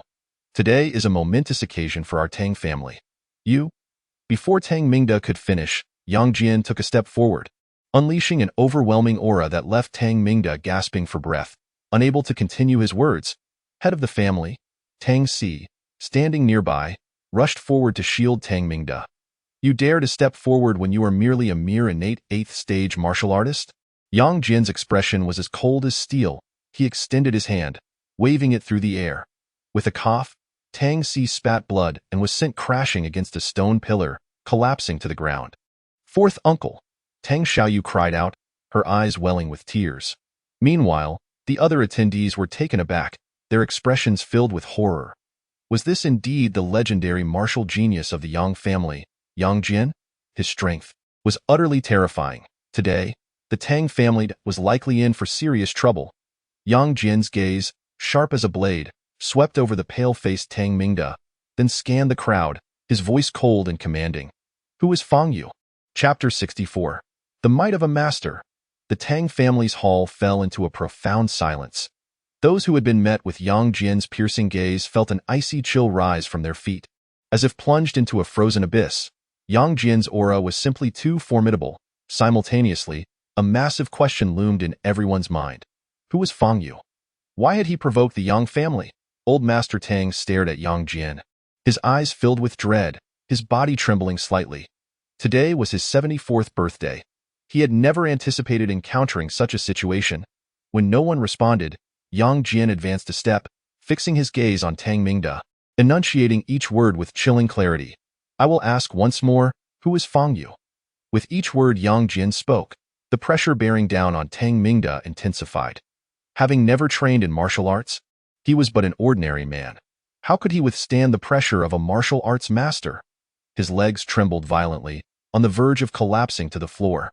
Standing beside Yang Jian, Yang Yinju looked at Tang Mingda with disdain, saying, "Head of the Tang family, hand him over and I assure you, no harm will come to you." Tang Mingda's forehead was lined with veins, sweat pouring down, yet he remained silent, his lips sealed. Yang Jian stepped forward once more, his voice icy. "Your Tang family cannot protect him." Tang Mingda could no longer bear the weight, collapsing to one knee with a pained cry, his teeth chattering as he trembled uncontrollably. Yang Jian's gaze roamed the room, a cruel smile creeping onto his face as he said, "Head of the Tang family, I truly do not wish to resort to violence against you." As he spoke, Yang Jian's right hand began to rise. "I am here. You seek me?" A languid male voice emerged from the crowd. Upon hearing the voice, Yang Jian turned his gaze to Fang Yu's position, feeling the icy chill emanating from Yang Jian's stare. Those shielding Fang Yu quickly stepped aside, leaving only Fang Yu and Tang Xiaoyu standing together. Tang Xiaoyu's face turned pale, her body quaking uncontrollably, with Yang Su having been so thoroughly defeated by Fang Yu. Yang Jian would undoubtedly not let him off easily today. That moment, Fang Yu and Yang Jian's eyes locked in a tense exchange. Yang Jian's gaze was frigid and sharp, akin to a blade capable of piercing one's heart, while Fang Yu's expression remained unfazed, even somewhat vacant, devoid of significant emotional depth. A foundation-building practitioner, had been quite some time since Fang Yu had engaged with a foundation-building practitioner. Yang Jian had entered the foundation stage before the age of 30, a prodigious talent in contemporary society. Yet, having lived nearly 5,000 years, Fang Yu had encountered countless geniuses. 4,000 years ago, the earth was rich in spiritual energy, and the realm of cultivation was rife with prodigies, each more astonishing than the last. Throughout various epochs, new prodigies emerged continuously. Some achieved the foundation stage within a year, others grasped the ability to absorb the world's spiritual energy at the age of 3, and some ascended to immortality within a millennium. Having witnessed such an era, Fang Yu naturally regarded Yang Jian with indifference. In truth, it wasn't merely Yang Jian he looked down upon, but all practitioners of this era. "You are Fang Yu?" Yang Jian asked, narrowing his eyes at Fang Yu.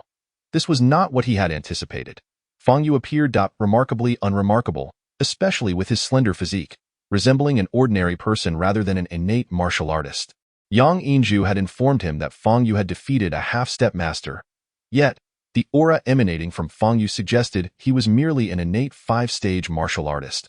How could an innate 5-stage martial artist possibly defeat a half-step master when the gap in their realms was so vast? Had he mistaken the identity? Yang Jian glanced at Yang Yinju, only to find her glaring at Fang Yu with resentment.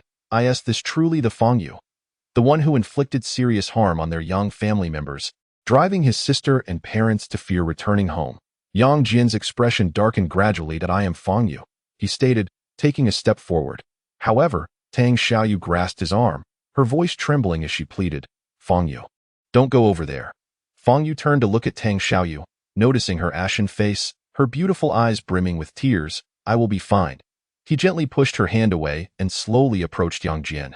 Ji, standing a distance away, watched Fang Yu advance toward Yang Jian, her complexion pale and eyes filled with concern. Given Yang Jian's formidable presence, he had likely already broken through to the master realm. If Fang Yu were to confront him head-on, the consequences could be dire. Meanwhile, Qin Yimo, positioned in another direction, furrowed her brows. Having grown up in the Qin family, she had encountered numerous martial arts masters.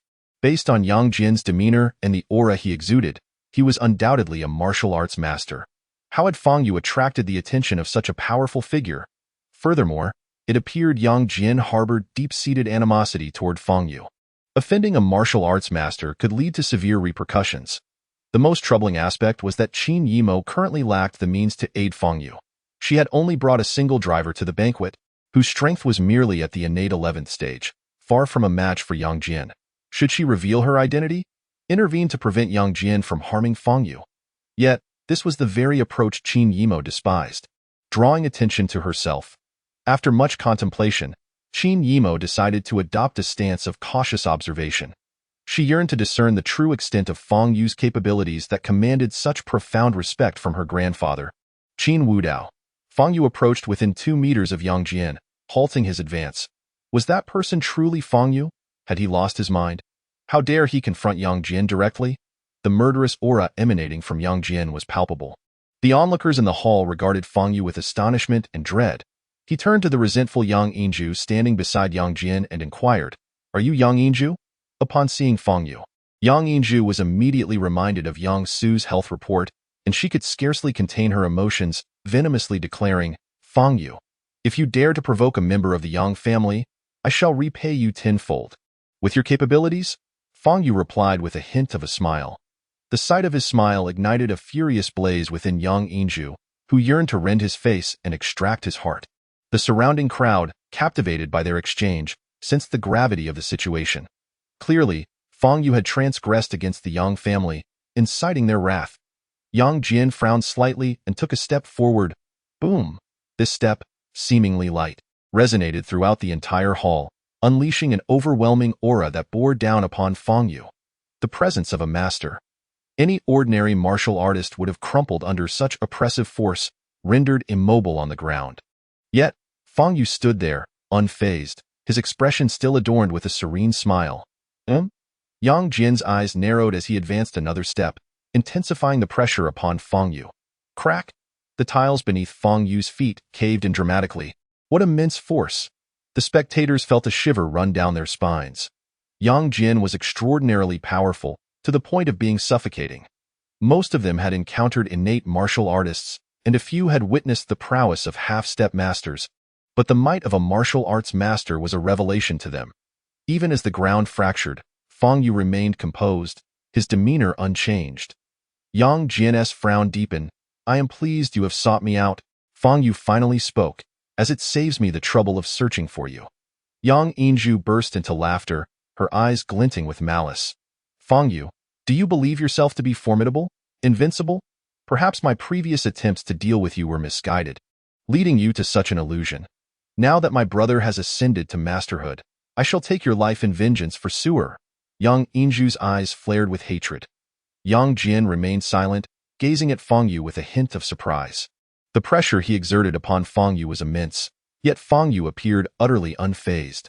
Chapter 65. The Duel. Yang Jian withdrew his oppressive energy, his gaze flickering as he stated, "This afternoon at 3 o'clock, at the Martial Arts Association's arena in Shanghai City, I challenge you to a fair duel in the presence of the association. Will you accept? The Martial Arts Association? A duel?" Fang Yu narrowed his eyes at Yang Jian. It had been many years since he last stood upon a competition stage, and he found himself somewhat nostalgic for the experience. "Very well," he replied. Yang Jian scrutinized Fang Yu intensely before coldly asserting, "I trust you will arrive punctually at the arena this afternoon." With that, he turned to leave. "Wait," Fang Yu interjected suddenly. Yang Jian halted, inquiring, "What is your question? You injured Tang Satio ensure fairness. You ought to allow me to injure one of your people as well," Fang Yu stated. Yang Jian remained unfazed, but many around them gasped at Fang Yu's audacity. Was he courting death? Yang Jian was about to depart, yet here was Fang Yu, brazenly provoking him. Injuring Tang Si was trivial. He was merely a subordinate. Yang Jian donned a cold smile, replying, "If you can accomplish that, feel free." The two individuals behind him were his disciples, both of whom hailed from Longmen and were students of Master Gu Rulong. Their strength far exceeded that of ordinary half-step masters, and Fang Yu would gain no advantage against them. Yang Jian turned to Fang Yu, his confidence radiating. "Very well." Before he could finish, Fang Yu vanished from sight. In the blink of an eye, he materialized before one of Yang Jian's disciples and delivered a swift kick. The half-step master had no time to react. His mind couldn't process Fang Yu's speed. Spurt! The disciple spat blood, propelled backward 30 meters before collapsing, unable to rise again. Witnessing this, many in attendance gasped in disbelief. Fang Yu had dared to strike. Not only had he acted, but the force of his kick was formidable. Yang Jian observed Fang Yu with heightened astonishment. He had initially dismissed Fang Yu, Yet it was evident now that Fang Yu's power exceeded his expectations. Nonetheless, Yang Jian maintained unwavering confidence. Though there existed only a single layer of distinction between martial arts masters and half-step masters, the disparity in strength was monumental. In the current martial arts realm, a martial arts master was worth more than 20 half-step masters combined. This was an undeniable advantage, and no matter how strong Fang Yu was, he remained merely an innate martial artist. Were he in Yang Jian's position, he could have effortlessly deflected that kick. His two disciples were simply too weak.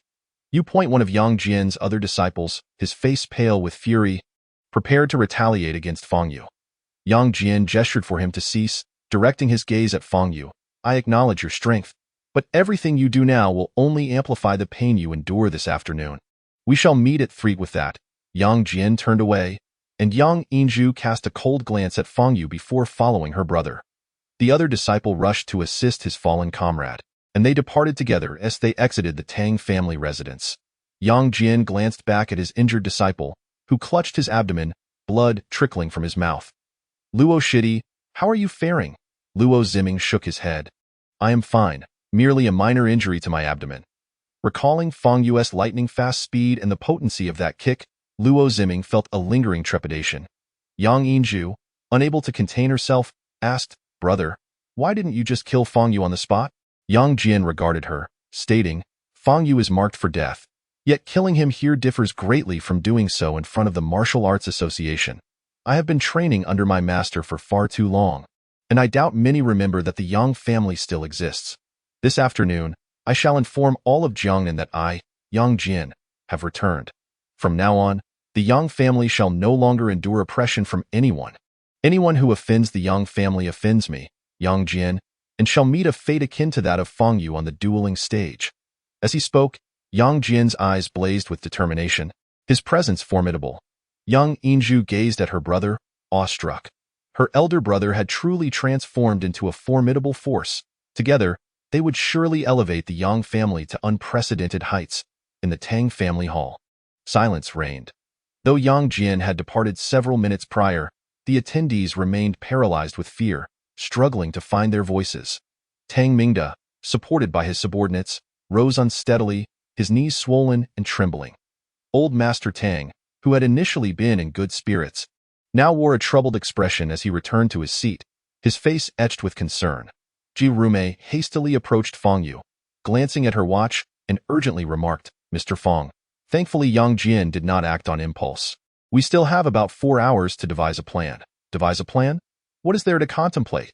We merely need to eliminate Yang Jian, Fang Yu replied nonchalantly. The Yang family owed him a significant debt, and Yang Jian's approach was a fortuitous opportunity for Fang Yu to settle the score. This afternoon, he would seize the moment to dismantle the Yang family entirely.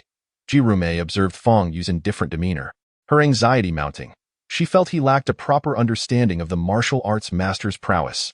Yet, she dared not speak further, fearing Fang Yu might misconstrue her intentions. Fang Yu turned his attention to the unconscious Tang Si. Stepping forward, Tang Xiaoro rushed over, her eyes glistening with concern. Fang Yu, Uncle Si. Fang Yu knelt beside Tang Si, grasping his arm and channeling a surge of energy through his meridians. His meridians are intact. He will recover in due time with rest, Fang Yu assured. Standing up, he noticed the spectators regarding him with a mix of astonishment and unease. The hall was enveloped in an awkward silence. Why not continue the birthday celebration? Fang Yu inquired. As others remained nonplussed, Liang Rong stepped forward, glaring at Fang Yu, exclaiming, How can you even ask that? If not for your interference, this would not have transpired. How can we possibly continue the celebration now? Tang Wenyuan promptly restrained Liang Rong, preventing her from continuing. Fang Yu's earlier display of strength had been extraordinary. Provoking him further could lead to dire consequences. Why are you stopping me? Am I not speaking the truth? His recklessness brought Yang Jian to our doorstep, endangering us all. Liang Rong fearlessly pressed on. Enough. Silence. Old Master Tang admonished. Liang Rong's expression shifted, and she fell silent. Old Master Tang turned to Fang Yu. Dr. Fang, please step into the inner hall. He then addressed the guests. An unexpected incident occurred today, causing alarm. I apologize on behalf of my family. The celebration shall continue. Please feel free to enjoy yourselves while I attend to some matters in the inner hall. With old Master Tang's words, the guests were compelled to show deference, and the atmosphere grew slightly more lively. However, beneath their cheerful facades, many felt inclined to withdraw.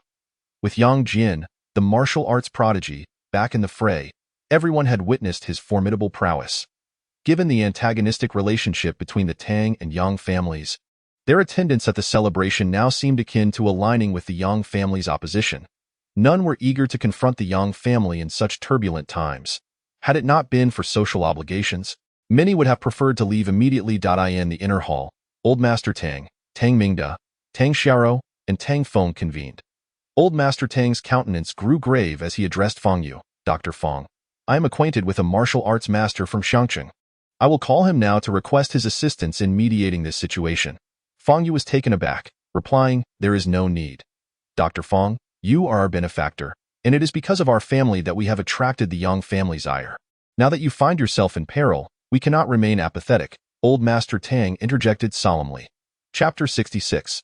Anticipated by all, Old Master Tang dialed a number and, after a brief conversation, hung up with a grim expression.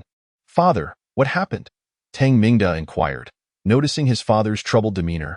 Master Lin.is in seclusion and will not emerge for some time, Old Master Tang stated gravely. Upon hearing this, Tang Mingda's expression darkened. Father, is there no other way?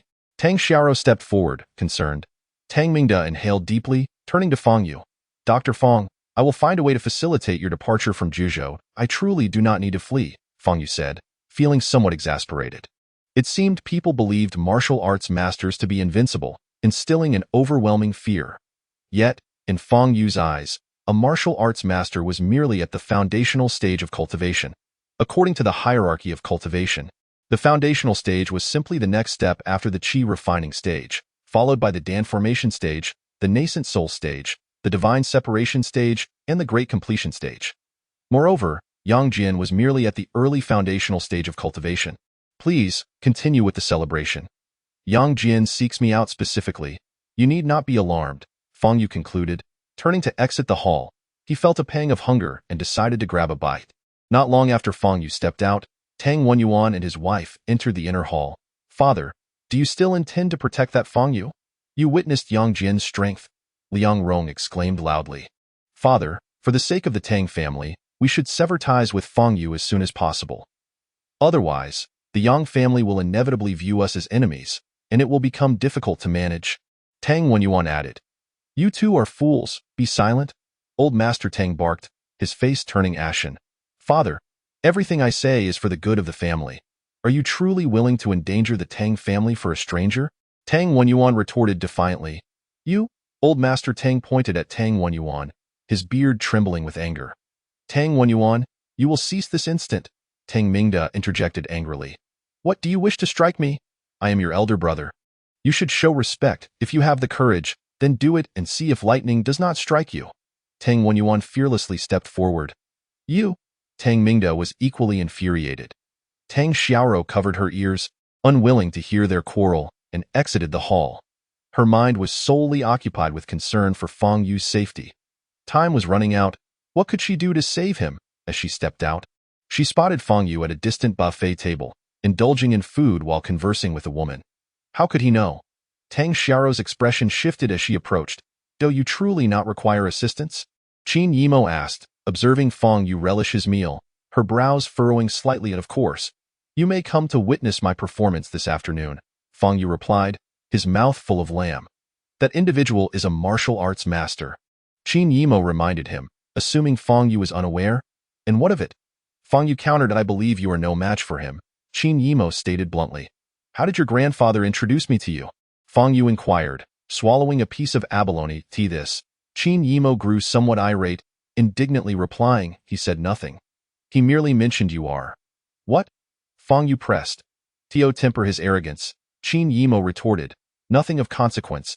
He ought to have mentioned that I am a great benefactor to the Qin family. Fang Yu smiled. Qin Yimo bit her lip, finding him exceedingly vexatious. Your grandfather was correct. I am indeed a great benefactor to your Qin family. Without me, there would be no grandfather, and thus no Qin family as you know it. Fang Yu sipped his wine and continued, even your grandfather's name was bestowed by me, Wu Dao, which signifies. Hearing this, Qin Yimo's expression soured, and she finally snapped. Could you refrain from spouting such nonsense? What you deem amusing is, to me, a profound disrespect to my grandfather and our Qin family. I am not fabricating tales. Fang Yu began, but he suddenly noticed Tang Xiaoro approaching. Fang Yu, so this is where you are. Tang Xiaoro glanced at Qin Yimo and said, I was hungry. Fang Yu's response was succinct. Miss Tang, greetings, Qin Yimo offered. Tang Xiaoro regarded Qin Yimo, feeling a rare sense of inferiority before this woman. Hello, Miss Qin. Tang Xiaoro was unaware of who Qin Yimo was. She only knew that even her grandfather held Qin Yimo in high regard. However, upon witnessing Qin Yimo sharing laughter with Fang Yu, she felt an unsettling discomfort. I will still ask my grandfather. If he says there's no need for assistance, then I will not help. After speaking, Qin Yimo gave Tang Xiaoro a gentle smile and turned to leave. Fang Yu, how do you know Miss Qin? Tang Xiaoro inquired, puzzled. She is the granddaughter of an old friend of mine, Fang Yu replied. The granddaughter of an old friend. Tang Xiaoro was slightly bewildered, but soon realized Fang Yu was teasing her. Wiping his mouth with a napkin, Fang Yu stood up and said, I'm going home for a nap. You all carry on. Fang Yu, are you really going to? Tang Xiaoro wanted to say more, but Fang Yu had already left without looking back. The martial arts prodigy Yang Jian had returned, and this afternoon he was set to duel a man named Fang Yu at the Zhanghai Martial Arts Association.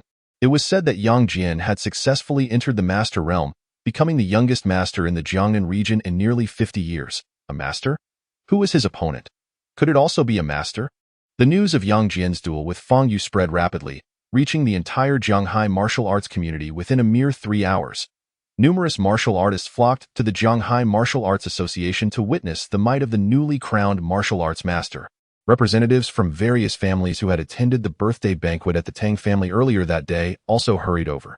This battle was of great significance, primarily to assess Yang Jian's true level and whether he had genuinely attained the status of a martial arts master. If so, these families would need to re-evaluate their relationships with the Yang family. By 2:30 p.m., the audience seats in the Martial Arts Association were almost filled to capacity, with everyone eagerly awaiting Yang Jian's appearance. As for Fang Yu, his opponent, no one seemed to care. The vast majority had never heard of him.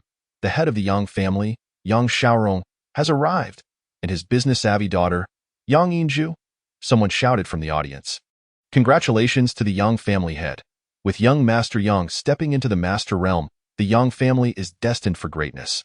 Many representatives from various families approached Yang Xiaorong to curry favor. Yang Xiaorong smiled and nodded in response, taking a seat in the front row with Yang Yinju. The head of the Tang family, Tang Mingda, has arrived, and the head of the Ji family, Ji Dongshan, along with his daughter Ji Rume. Oh my, how many big shots are coming today? Someone exclaimed. As Tang Mingda and Ji Dongshan conversed, they paused when passing Yang Xiaorong. Ji Dongshan's expression darkened upon seeing Yang Yinju. This woman had repeatedly sent people to attempt to kill Ji Rume, and in the last incident, even targeted him. The enmity between the two families had long surpassed mere commercial rivalry. Tang family head, I didn't expect you to align with the Ji family so quickly. We were still on good terms just 2 weeks ago, Yang Xiaorong remarked, smiling at Tang Mingda. Mr. Yang, it was your family that acted unreasonably first. Your son Yang Su even attempted to. Tang Mingda's expression soured, leaving his sentence unfinished. The mention of Yang Su darkened the faces of both Yang Xiaorong and Yang Yinju. Tang Mingda, Fang Yu is your man.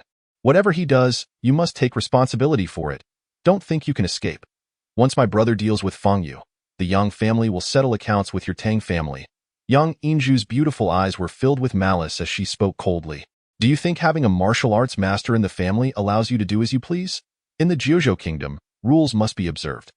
Tang Mingda's face turned ashen. However, before he could finish, Yang Yinju slammed her hand on the table and said through gritted teeth, Our Yang family never abides by rules. Chapter 67. I apologize for my tardiness. Yang Yinju, do not be so arrogant. Ji Dongshan's face darkened as he spoke in a deep voice. What is the matter? Just then, a cold voice emerged from behind. Tang Mingda and the others' expressions changed as they turned to see Yang Jian, dressed in a black martial robe, standing behind them.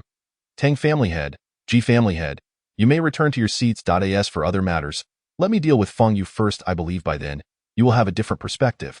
Yang Jian said coldly, his expression devoid of emotion. Tang Mingda and Ji Dongshan's faces changed, and they fell silent. Yang Yinju looked at them with a mocking smile, A few minutes later, Tang Wenyuan and his wife, along with Tang Xiaoro and Tang Feng, helped the elderly Tang patriarch into the hall. Tang Mingda had initially wished to prevent their attendance, but he could not resist Tang Xiaoro's persistent pleas and allowed her to come along. A few moments later, Qin Yimo also arrived. Having called her grandfather, she learned of Fang Yu's duel with the martial arts master, prompting her grandfather to laugh heartily and insist she attend in person. Qin Yimo was filled with doubt. Could it be that Fang Yu truly possessed the strength to rival a martial arts master? Time swiftly passed to 2:55 p.m. Yang Jin stepped onto the arena, inciting a wave of heated discussions among the audience. That is Yang Jin, the one rumored to have entered the master realm. The aura he emitted was distinctly unique. Is this the aura of a martial arts master? Indeed, his presence was unlike that of an innate martial artist. This was the aura of a master. Yang Jin stood on the arena with his hands clasped behind his back, eyes closed. As time ticked by, no one else ascended the arena. At 2:59 p.m. Why had Yang Jin's opponent still not arrived? Right? I can hardly wait. I've never seen a martial arts master before and truly wish to witness their strength. Could it be that Fang Yu has fled? Discontent erupted from the audience. Soon, the clock struck 3, yet still, no one stood on the arena and no one entered the hall. What does this mean? Is Fang Yu really not coming? Among the seats beside the arena sat 3 and 8 10-stage martial artists, serving as witnesses and effectively judges for this duel. One of the witnesses stood and looked at Yang Jin, questioning whether they should continue waiting. Let us wait another 5 minutes, Yang Jin calmly replied. 3 minutes passed, yet Fang Yu still did not appear, causing unrest among the audience. This Fang Yu is too cowardly. We have all gathered here, and he dares not show up. I received news at noon and drove for over 2 hours from another city just to see this, only to find I can't. What kind of pathetic opponent did Yang Jin choose? Yang Xiaorong and Yang Yinju in the front row also wore grim expressions. They had intended to announce Yang Jin's return with this duel and showcase the Yang family's power. However, Fang Yu's absence disrupted their plans. Damn it! I should have dealt with Fang Yu this morning at the Tang family. Yang Yinju gritted her teeth, fists clenched. Meanwhile, Tang Mingda and Ji Dongshan's group wore looks of relief. Their greatest fear had been Yang Jin defeating Fang Yu on the arena or even killing him outright. With Fang Yu skipping the duel, they felt a sense of relief. Time quickly reached 3:05 p.m. The witness stood to announce the cancellation of the duel. The audience erupted in curses, all denouncing Fang Yu as a coward. Just then, a figure appeared at the entrance of the hall. It was Fang Yu. I'm sorry, I overslept, he called out to Yang Jin. The audience fell silent, all eyes scrutinizing Fang Yu. Who was this person that Yang Jin had specifically called out for a duel? Many martial artists, after observing him closely, expressed disappointment. Based on his aura, Fang Yu was clearly not a martial arts master, merely an innate 5-stage martial artist. A duel between a martial arts master and an innate 5-stage martial artist? What kind of duel was this? It was a one-sided massacre. Fang Yu surveyed the nearly full audience with a hint of surprise. So many had come. It was evident that the Yang family had spread the news. Their intention was likely to set an example, using Fang Yu as a warning to the other martial artists and family representatives present. Fang Yu narrowed his eyes, just as he was about to step onto the arena, when he was stopped by one of the witnesses. Before ascending the stage, please sign this life and death agreement. Master Yang has already signed. The witness informed Fang Yu. Fang Yu replied without hesitation, signing his name on the agreement laid out on the table. Upon seeing Fang Yu's signature, a cold smile crept onto Yang Jin's lips. This meant he could now ruthlessly annihilate Fang Yu without reservation. Under the gaze of the entire audience, Fang Yu ascended the arena, prompting a wave of cheers. Regardless of Fang Yu being merely an innate 5-stage martial artist, his courage to stand on the arena was commendable. Any other innate martial artist facing a martial arts master would be fortunate to remain standing. I thought you wouldn't dare to come up, Yang Jin remarked. Fang Yu smiled slightly. He had faced the immortal slaying platform multiple times. How could he fear such a minor arena? Yang Jin glanced at Fang Yu before turning to the audience, stating, I am sure you are all curious as to why I proposed this duel with Fang Yu. It is because this man turned my brother Yang Su into a cripple. The statement sent shockwaves through the crowd. The Yang family had previously kept this matter under wraps, and not many were aware. This man, with only the cultivation of an innate 5-stage martial artist, dared to cripple Yang Su. His audacity was astounding. Did he not realize that the Yang family was the most untouchable among all the top families in Jiangnan? Today, I am challenging him to avenge my brother Yang Su, and Tu.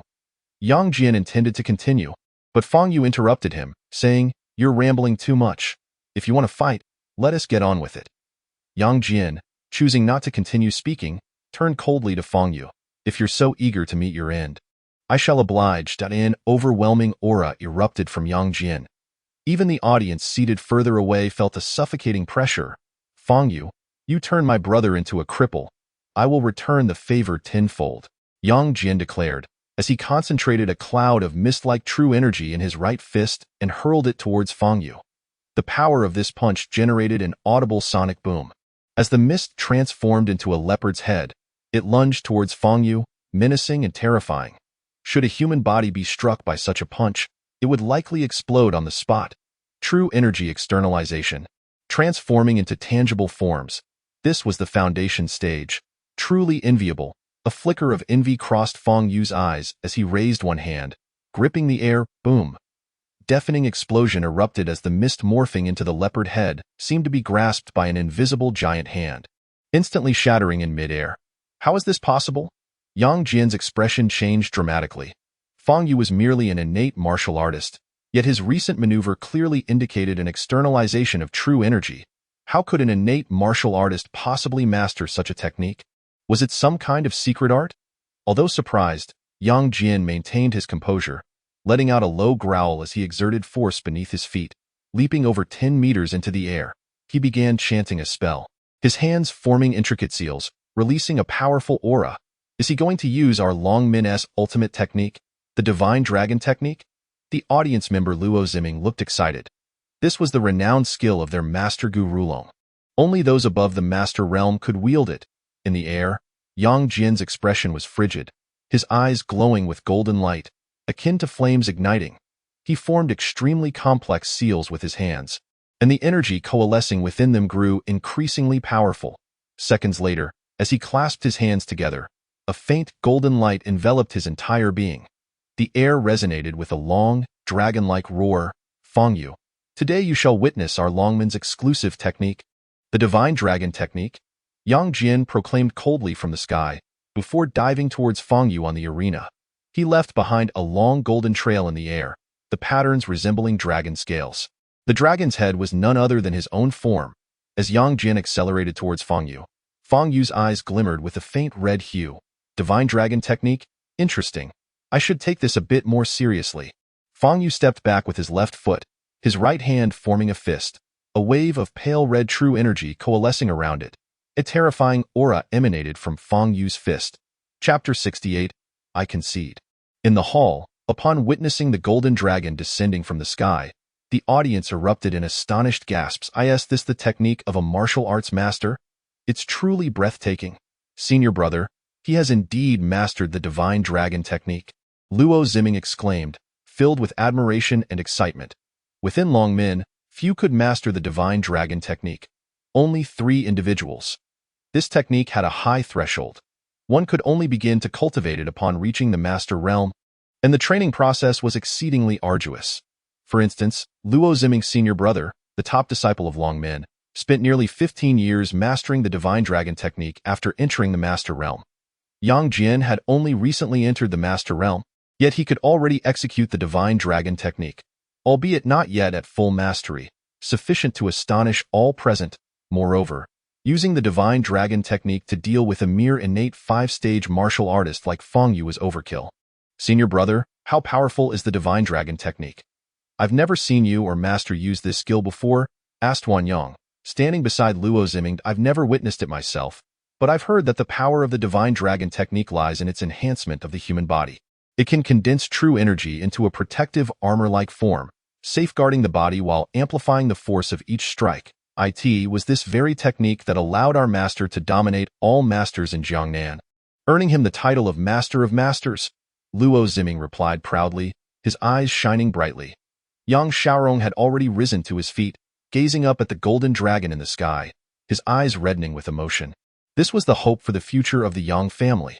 In this generation of the Yang family, a dragon and a phoenix, one martial and one scholarly, were indeed blessed by the heavens. Yang Xiaorong himself possessed no great talent, but his children were nearly monstrous in their gifts. At that moment, he recalled young Su, who lay in a hospital bed abroad. Sewer, rest assured. Once the duel concludes, I will bring Fang Yu's corpse to see you. A glint of hatred flickered in Yang Xiaorong's eyes. On the arena, as Yang Jian swooped down to within a meter of Fang Yu, he unleashed a punch. You wish to clash head-on? Fang Yu's lips curled into a slight smile as he raised his fist, enveloped in pale red true energy, to meet Yang Jian's oncoming strike. The two fists collided mid-air. Yang Jian wore a cold smirk, fully aware that with the empowerment of the divine dragon technique, his physical form was nearly invincible. Fang Yu's attempt to match him in a fistfight was tantamount to seeking death. Yet, in the instant their fists made contact, Yang Jian's expression changed drastically, but he had no time to react. Boom! A deafening roar erupted, and the arena was engulfed in an intensely brilliant light. A powerful force radiated from the arena, rippling outward. The three witnesses seated closest to the arena were instantly blown away by the force. Even the martial artists in the audience felt the violent energy crashing towards them, eliciting gasps of astonishment. Those seated in the front row were slammed backward, crashing heavily to the ground. What terrifying power is this? Why goodness, with this strike, Fang Yu will probably be left as nothing but ashes. This is a master. This is a master. No wonder so many martial artists dedicate their lives to attaining this realm. It's simply overwhelming.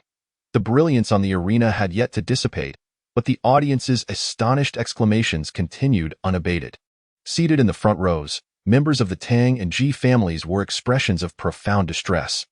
Under the impact of such overwhelming force, the likelihood of Fang Yu withstanding it was almost non-existent. Tang Xiaoro, having been thrown to the ground by the earlier might, rose with reddened eyes, not from pain, but from the realization that Fang Yu might have already. Father, Fang Yu surely won't come to harm. Will he? She inquired, glancing at Tang Mingda, only to find his own eyes brimming with tears and his face ashen. Old Master Tang sighed deeply, lamenting, Our Tang family, we owe an apology to the divine physician Fang. With his innate talent, given another decade or so, he would undoubtedly have become a paragon of his generation. Alas, it is our Tang family that has proven inadequate, failing to safeguard him. Beside them, Ji Dongshan and Ji Rumei remained silent, their faces paled. In the corner of the audience, Qin Yimo furrowed her brows, intently observing the brilliance on the duel stage. Since her grandfather had instructed her not to intervene on Fang Yu's behalf, it indicated that his strength was sufficient to contend with Yang Jian. Thus, she believed Yang Jian could not possibly defeat Fang Yu in a single blow. In the front rows of the audience, Yang Xiaorong and his daughter, still reeling from the previous shock, had regained their composure. They exchanged glances filled with astonishment and unrestrained joy. Astonished by the earlier display of power, elated by the certainty of Fang Yu's demise. Moreover, Yang Jian had perfectly showcased his prowess. It was easy to imagine that after today's duel, Yang Jian would achieve fame throughout Jianghaishi and even the entire Jiangnan region. In that case, the Yang family would truly embark on a path to greatness. The brilliance on the duel stage gradually dissipated, revealing a sizable crater on the marble arena, from which thick clouds of dust swirled. This was the testament to Yang Jian's earlier strike, a sight both striking and alarming. For those unfamiliar with the might of a martial arts master, this scene was utterly shocking. As the dust cleared, all eyes were fixated on the crater, and soon they beheld a figure standing within it. It was over. Yang Jian had triumphed. By heavens, has Fang Yu truly been obliterated to the point of vanishing? Someone murmured in disbelief. Yes, it's so surprising. That strike from Yang Jian, anyone would be reduced to nothingness. Murmurs erupted among the martial artists in the audience. Many stood to leave, while representatives from various families sought out Yang Xiaorong to extend their congratulations. Father, from today onward, our Yang family will be invincible. Reigning supreme over Jiangnan, Yang Yinju exclaimed, her eyes gleaming with excitement. Yang Xiaorong, his eyes reddening, replied, At last, we have avenged our grievances. As the dust slowly settled, a sudden gasp rippled through the audience. Wait, that figure standing there is Fang Yu, not Yang Jian. The revelation struck like a detonating bomb. All eyes turned to the duel stage, where indeed they saw Fang Yu standing amidst the crater, his expression calm, his clothing slightly tattered, yet not a single wound marred his body. How can this be? The one standing there is actually Fang Yu. Where is Yang Jian? The crowd began to search for Yang Jian's figure on the stage. Then, sharp-eyed observers noticed a figure sprawled on the ground beneath the arena, a person whose right arm had completely vanished, blood pooling around them. The attire made it evident it was Yang Jian. My heavens! The one collapsed beneath the duel stage is indeed Yang Jian. A wave of astonishment swept through the audience, disbelief etched on every face. In the front rows, Yang Xiaorong and Yang Yinju were still processing the shocking turn of events. Senior brother, Luo Ziming and Wanyang immediately recognized Yang Jian and shouted, rushing forward. But just then, Yang Jian stirred. Pushing himself up with his left hand, struggling to stand in that moment, everyone realized. The individual missing his right arm was none other than Yang Jian. Big brother? Jianer. Yang Yinju and Yang Xiaorong, witnessing this scene, felt their hearts shatter. Yang Jian's right shoulder was a hollow void, revealing nothing but a gaping wound, blood oozing from it. He gazed at Fang Yu, his expression devoid of color, fear evident in his eyes. He could scarcely fathom that Fang Yu's punch had been so devastating. The true energy armor he had fortified himself with using the divine dragon technique had been shattered almost instantaneously by Fang Yu's blow. Fang Yu was certainly not merely at the 5th stage of innate power. His strength surpassed the realm of innate martial artists by leagues. Yang Jian even imagined that only his master, Gu Rulong, could possibly defeat Fang Yu. Who exactly are you? Yang Jian trembled, his voice quaking as he posed the question to Fang Yu. I am Fang Yu, merely a practitioner of the Qi refining stage, came Fang Yu's calm response as he approached Yang Jian. I concede. As Fang Yu drew nearer, Yang Jian's fear took over, and he shouted, I concede. Chapter 69. Exhausting all cultivation, Yang Jian concedes. A profound silence enveloped the audience. The turnaround had occurred too swiftly for them to comprehend. Just 20 seconds prior, they had believed Yang Jian had claimed victory and that Fang Yu was surely no more. Yet the reality was that Yang Jian had lost his right arm and was now surrendering. Most terrifying of all was that Fang Yu, aside from his tattered clothing, bore no visible injuries. This indicated that Fang Yu's strength was likely far beyond Yang Jian's. Yang Jian had only just ascended to the ranks of the martial arts masters. What level of power could Fang Yu possess, exceeding him so greatly? As this realization dawned, expressions of shock washed over the crowd as they regarded Fang Yu with awe. Meanwhile, the Tang and Ji families were engulfed in elation. Tang Xiaoro, tears mingling with her smile, proclaimed, I knew Fang Yu would be fine. This is the Fang Yu I know, always capable of surprises. Ji Rumei gazed at the figure on the duel stage, her eyes sparkling with admiration.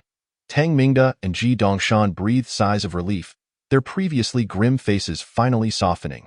After Yang Jian called for his concession, Fang Yu did not pause his advance.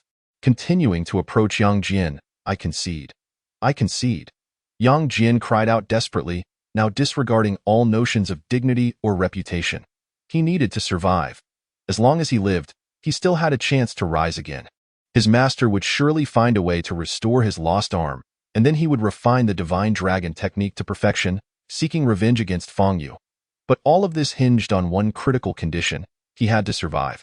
Seeing Fang Yu's unrelenting approach, Luo Ziming and Wanyang glanced at the 3 witnesses, who were still in shock, and shouted, Our senior brother has conceded. Why aren't you urging Fang Yu to halt? One of the witnesses, snapping back to reality, shouted towards Fang Yu, Master Fang, young master has conceded. Please cease your actions, do not. However, before he could finish, he was struck silent by Fang Yu's cold stare. A death contract was signed. Is there room for concession? Fang Yu inquired. Indeed, according to the Martial Arts Association's regulations, during a duel, the witness stammered, attempting to maintain his composure. That is your regulation. Here, once a death contract is signed, life and death are no longer in one's hands, Fang Yu stated nonchalantly, disregarding the so-called witness as he continued toward Yang Jian. Yang Jian's face was ashen, his body trembling. Having lost excessive blood, he had lost much of his strength, and now even attempting to flee was a futile endeavor. Junior brother, save me. Yang Jian called out to Luo Ziming and Wanyang. I will distract Fang Yu. You go rescue our senior brother and escape. Luo Ziming instructed Wanyang. Wanyang, pale-faced, nodded. The two bolted forward, with Luo Ziming unleashing his full aura as he charged at Fang Yu. As a half-step master, Luo Ziming was no slouch. standing out among the younger generation of the Jiangnan martial arts community. "What do you intend to use to entangle me?" Fang Yu asked, raising his hand to strike the air. Before Luo Ziming could close the distance, he felt an overwhelming force surge toward him. He was sent flying to the side, rolling several times on the ground before losing consciousness. At this moment, Wanyang had yet to reach Yang Jian. Witnessing Luo Ziming's fate, Wanyang turned pale, feeling his legs weaken as all courage fled him. "Fang Yu, if you kill me, my master will never forgive you. He is the venerable master of Jiangnan, Gu Rulong." Yang Jian shouted hoarsely, his eyes filled with dread. Fang Yu had reached him, seizing Yang Jian by the throat and lifting him off the ground. "Fang Yu, cease this." Yang Xiaorong could no longer contain himself, his eyes reddening as he cried out. Fang Yu regarded Yang Xiaorong and the trembling Yang Yinzhu beside him, calmly stating, "Your Yang family owes me a debt, which must be repaid." Yang Yinzhu looked at Fang Yu, her eyes reflecting not just fear but boundless resentment. Why could Fang Yu never be vanquished? Even her brother, who had ascended to the realm of masters, was no match for him. Just a minute ago, she had envisioned a bright future for their sibling alliance. Yet now, everything lay in ruins. "That I refuse to accept this. I refuse to accept this. Every member of our Yang family is a genius.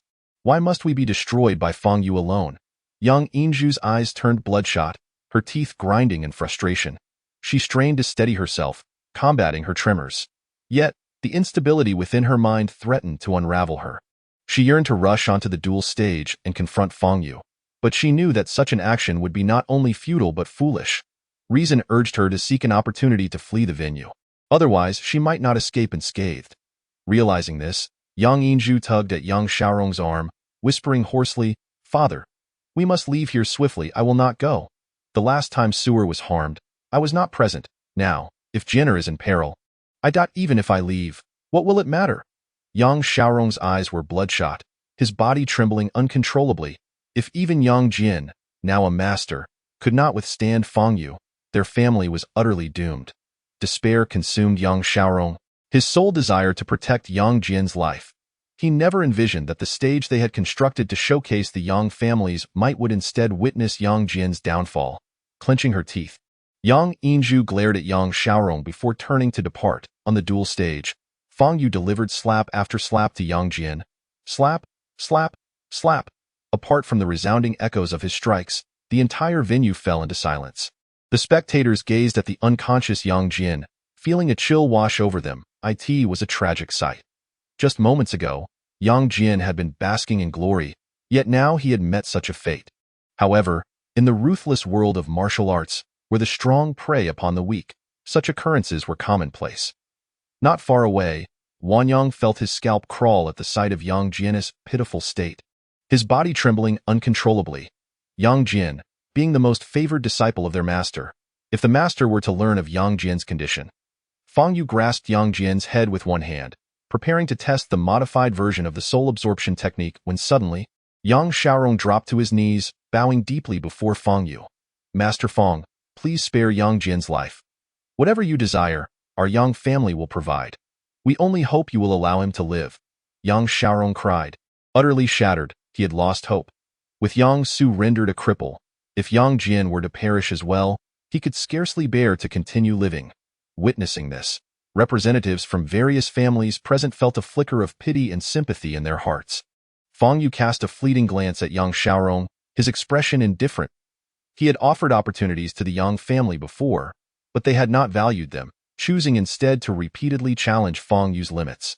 At long last, those limits had been breached. From the moment Yu Yaya was harmed, Fang Yu had sentenced the Yang family to death in his heart. Ignoring Yang Xiaorong, he held on to Yang Jian's head. Silently reciting the incantation, a soft crimson aura emanated from his palm. The true energy within Yang Jian began to converge into his dantian, transforming into spiritual energy. Fang Yu then commenced the process of slowly absorbing the spiritual energy from his dantian.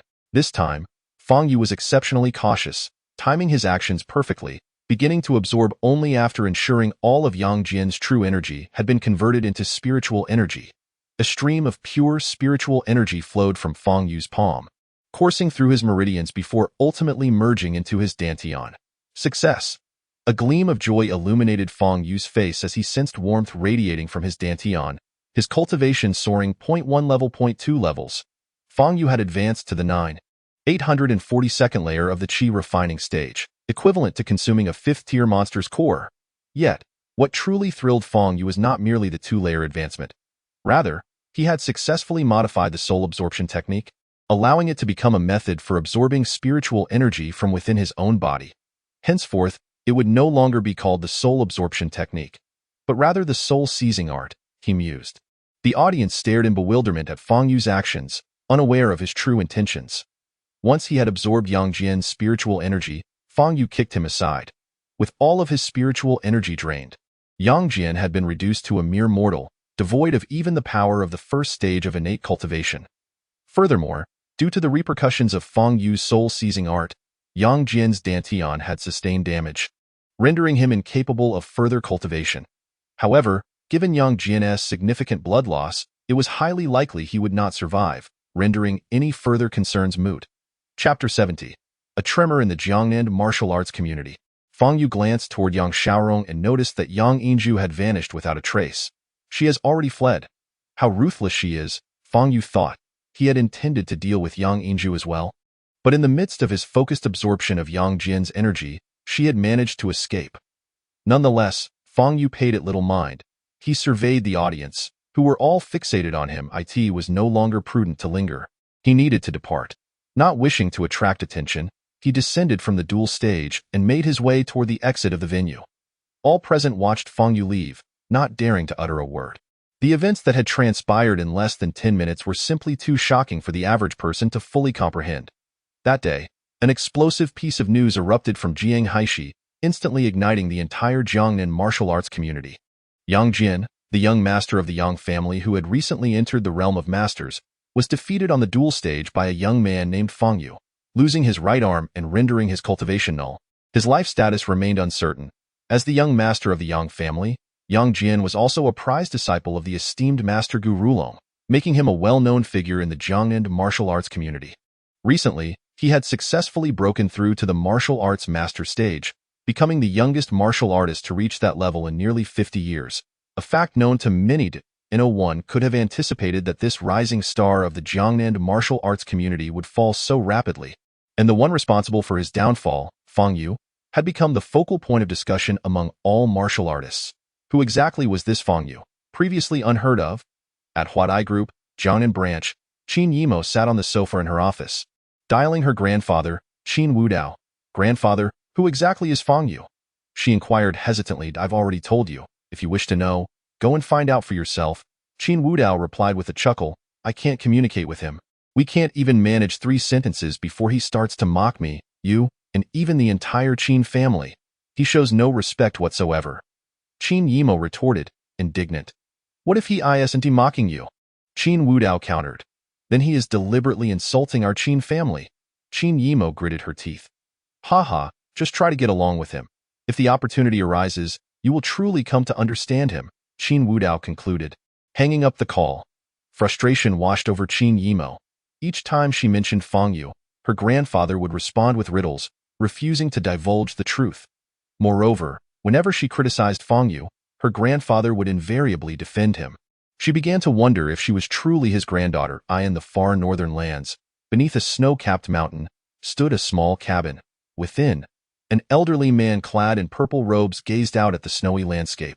A peculiar black bird soared from the heavens, alighting before the window of a small hut occupied by an elderly man clad in purple robes. Beneath the bird's feet was a scroll of parchment, which the old man, furrowing his brow, retrieved and unfurled. Upon reading its contents, his countenance shifted, and a glimmer of sharp intelligence ignited in his eyes. Yet, as he finished the letter, his expression darkened. The parchment spontaneously ignited in flames, reducing itself to ashes. Stepping out of the thatched abode, he propelled himself into the air, darting swiftly in a singular direction. In a desolate expanse, a brawny man was engaged in a fierce struggle with a pack of polar bears, fighting bare-chested. With a single punch, he sent a bear, weighing several tons, hurtling backward over 10 meters. The purple-robed elder arrived at the wasteland, observing the man. Noticing the elder's presence amidst the chaotic battle, the man inquired. Master, have you come seeking me for something? Yang Jin is in trouble, the elder replied gravely. What has transpired? The muscular man, having kicked a charging bear aside, turned to face the elder. A man named Fang Yu has incapacitated him. The elder's gaze turned steely, his voice frigid at that moment. Another polar bear charged toward him. The strong man seized it, letting out a deep roar as he unleashed a punishing blow. A terrible wail echoed across the barren land as the bear collapsed instantly. What formidable strength, he exclaimed, glancing at the elder. Where is he? In Jiangnan, Jianghai City, the elder responded. Upon returning home, Fang Yu locked himself in his room, unable to contain his exhilaration.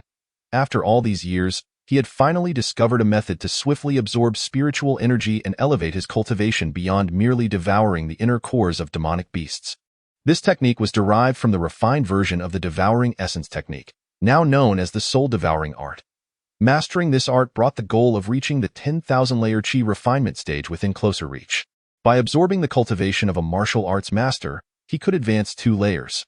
Thus, by absorbing the essence of 100 martial arts masters, he could achieve his aim.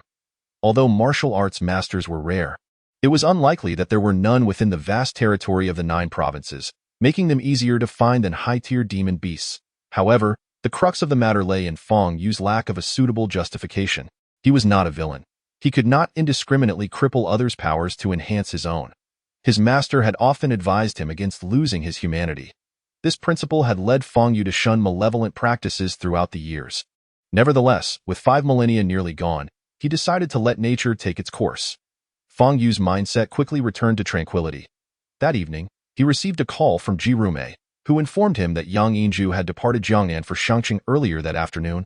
Though her exact destination remained uncertain, as for Yang Jin, he had been rushed to the hospital, where he was currently stable but still in critical condition due to significant blood loss. Fang Yu said nothing. The Yang family's affairs had reached a conclusion. With Yang Jin dealt with, he believed the Yang family would no longer pose a threat. Early on Sunday, Fang Yu left the Lijiang community, intending to jog and grab breakfast. He followed the pedestrian path beside the Lijiang River, running forward at a leisurely pace.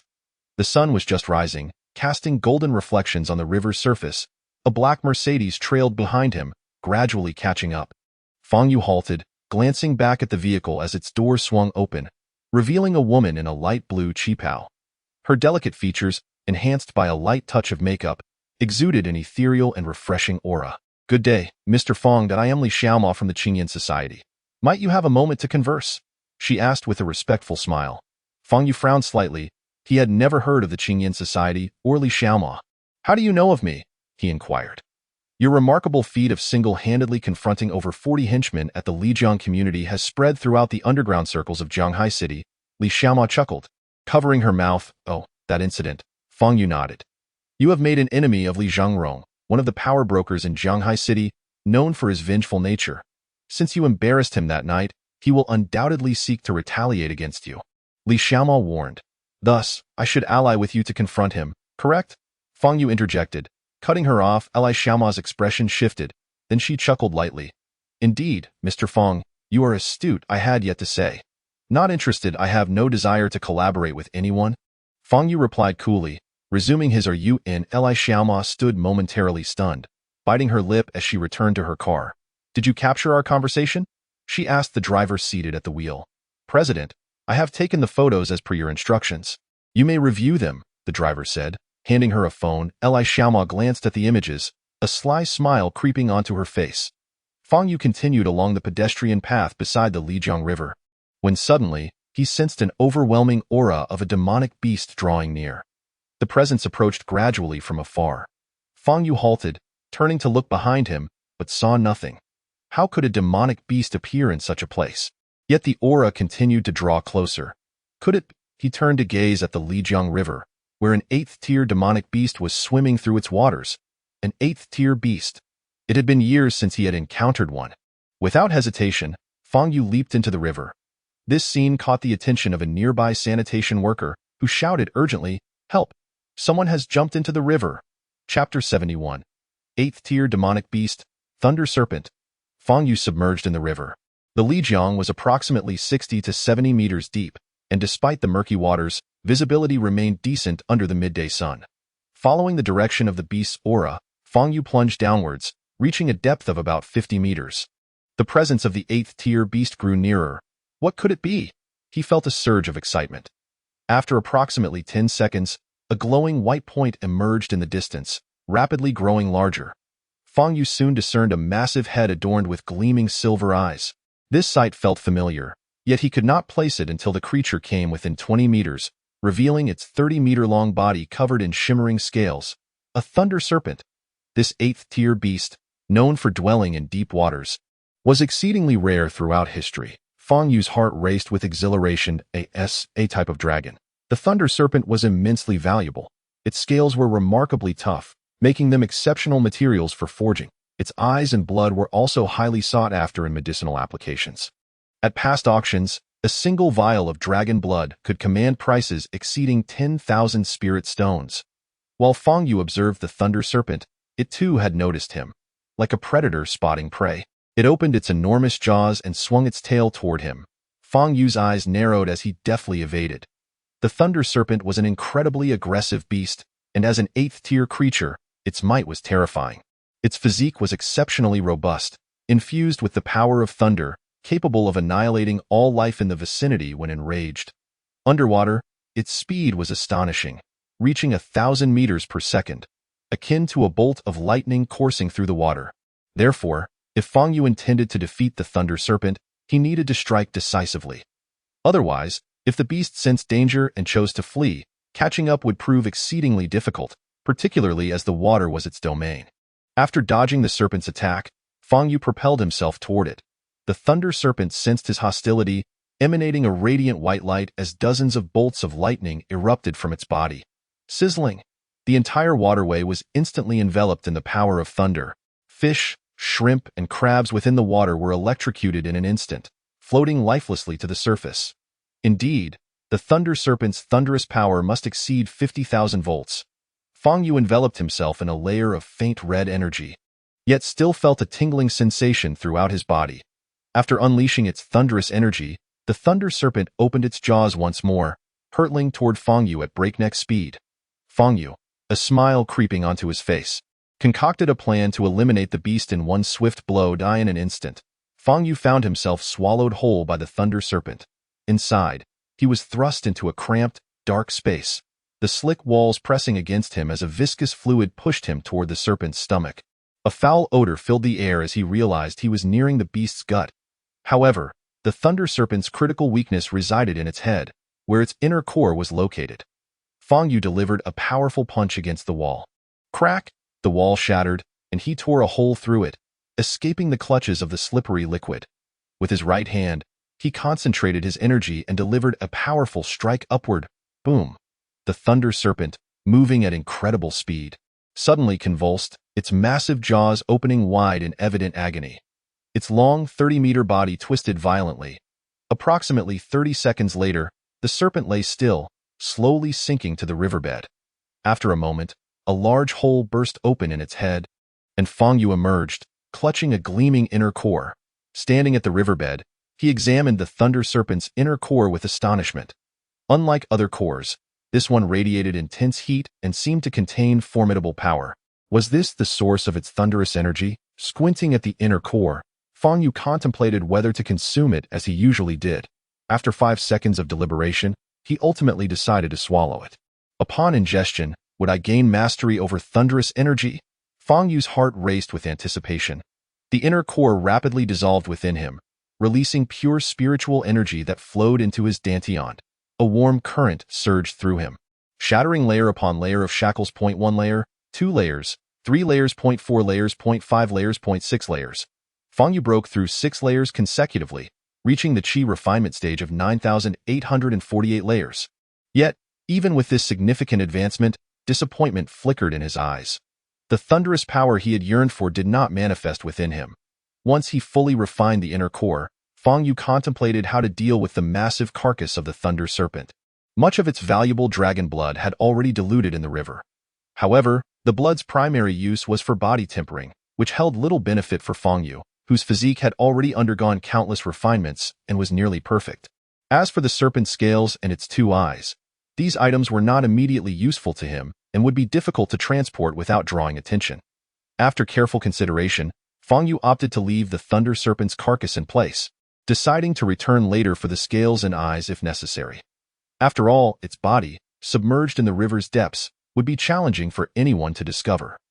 Thus, Fang Yu ascended toward the surface, by the banks of the Lijiang River. An elderly man in traditional attire sat quietly on a bamboo chair, fishing.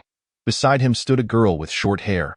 With striking features and defined brows, she exuded a spirited aura, distinctly contrasting with the delicacy typically associated with young women.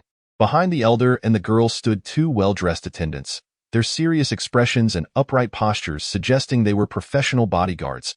"Grandfather, you've been fishing here for half an hour without a single bite. There must be no fish in this area. Let us head back," the girl said impatiently to Yu. "The reason I brought you here to fish is to train your patience. It has only been 30 minutes. Must you grow impatient so soon?" The elderly man replied with a smile, "I'm not impatient. I simply believe you're wasting your time. The river is so calm. Hardly a bubble has surfaced." Xiao Yu pouted, defending herself. "The essence of fishing lies in the weight, Yu," the elder chuckled, shaking his head. Before he could finish his sentence, Xiao Yu suddenly gasped, "Grandfather, look at the river." The elder turned to the water, noticing a multitude of belly-up dead fish floating. What is happening here? Even the seasoned elder stood dumbfounded. He had never witnessed such a scene in his many years. Rising from his seat, he intended to approach for a closer look, but his attendants quickly stepped forward to support him, saying, "Elder Xia, please be cautious. Fetch me a fish carcass." The elder ordered. One attendant promptly approached the riverbank, attempting to retrieve a dead fish. Splash! Suddenly, a massive wave erupted from the river, startling everyone present. "Elder, we should retreat. There may be danger," one attendant urged. The elder waved his hand, remaining silent as he focused intently on the river surface, which had returned to calm, yet a sea of dead fish continued to float. What could have transpired in the water? The elder's expression grew grave as he continued to watch. After a couple of minutes, a head surfaced nearby. Moments later, a young man emerged from the water, climbing onto the shore. Chapter 72. Mockery. Fang Yu, having reached the bank, cast a glance at the elder and his companions before turning to leave. "Young man, please wait," the elder called out loudly. Fang Yu turned to face him, asking, "Is there something you need? May I inquire why you emerged from the river?" The elder, visibly astonished, asked. "It was a bit warm, so I decided to take a swim," Fang Yu replied nonchalantly. The elder paused, taken aback by the answer.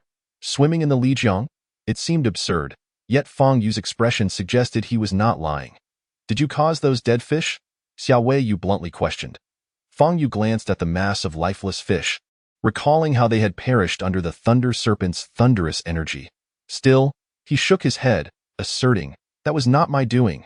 The elder scrutinized Fang Yu, suddenly noticing something that made his expression shift dramatically. He realized that the young man before him was entirely dry, not a trace of water on his clothes. He had witnessed this young man emerge from the river, yet his garments remained completely unaffected. How could this be possible? "If there is nothing else, I must take my leave," Fang Yu stated, turning to depart. "Wait, young man," the elder called out once more. Fang Yu frowned slightly, halting his steps. "What is your name?" the elder inquired. "Fang Yu," he answered. "I am Xia Higuang. If you have the time, I would like to invite you for tea at my residence," that the elder suggested. "Apologies, but I am unavailable," Fang Yu replied, swiftly jogging away. "You." Xiao Yu felt a surge of anger as she glared at Fang Yu's departing figure. Did this Fang Yu even comprehend the significance of the invitation to tea from her grandfather? How could he display such a lackluster attitude?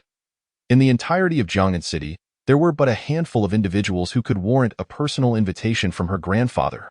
"Grandfather, why do you wish to invite this person for tea? Is it merely because he swam in Lijiang? Look at his demeanor." Xiao Yu exclaimed indignantly. "It was my oversight." "His refusal is, indeed, to be expected," the elder Xia remarked, still taken aback by Fang Yu's receding silhouette. Noticing her grandfather's expression, Xiao Yu's curiosity deepened. "Grandfather, please enlighten me as to why you wish to invite him for tea. Did you not observe?" The elder Xia redirected his gaze towards Xiao Yu. "Observe what?" she replied, her face a mask of confusion. "Wei Yu, you remain as heedless as ever," the elder Xia sighed, shaking his head. "Did you not notice that his attire was completely dry? Dry attire? Xiao Weiyu recalled, and her expression shifted dramatically. That detail had indeed escaped her notice. Yet, she distinctly remembered that Fang Yu's clothes were, without a doubt, dry. Even his hair, but he had just emerged from the river. Could it be? A chilling realization dawned upon Xiao Weiyu, rendering her pallid. What is it?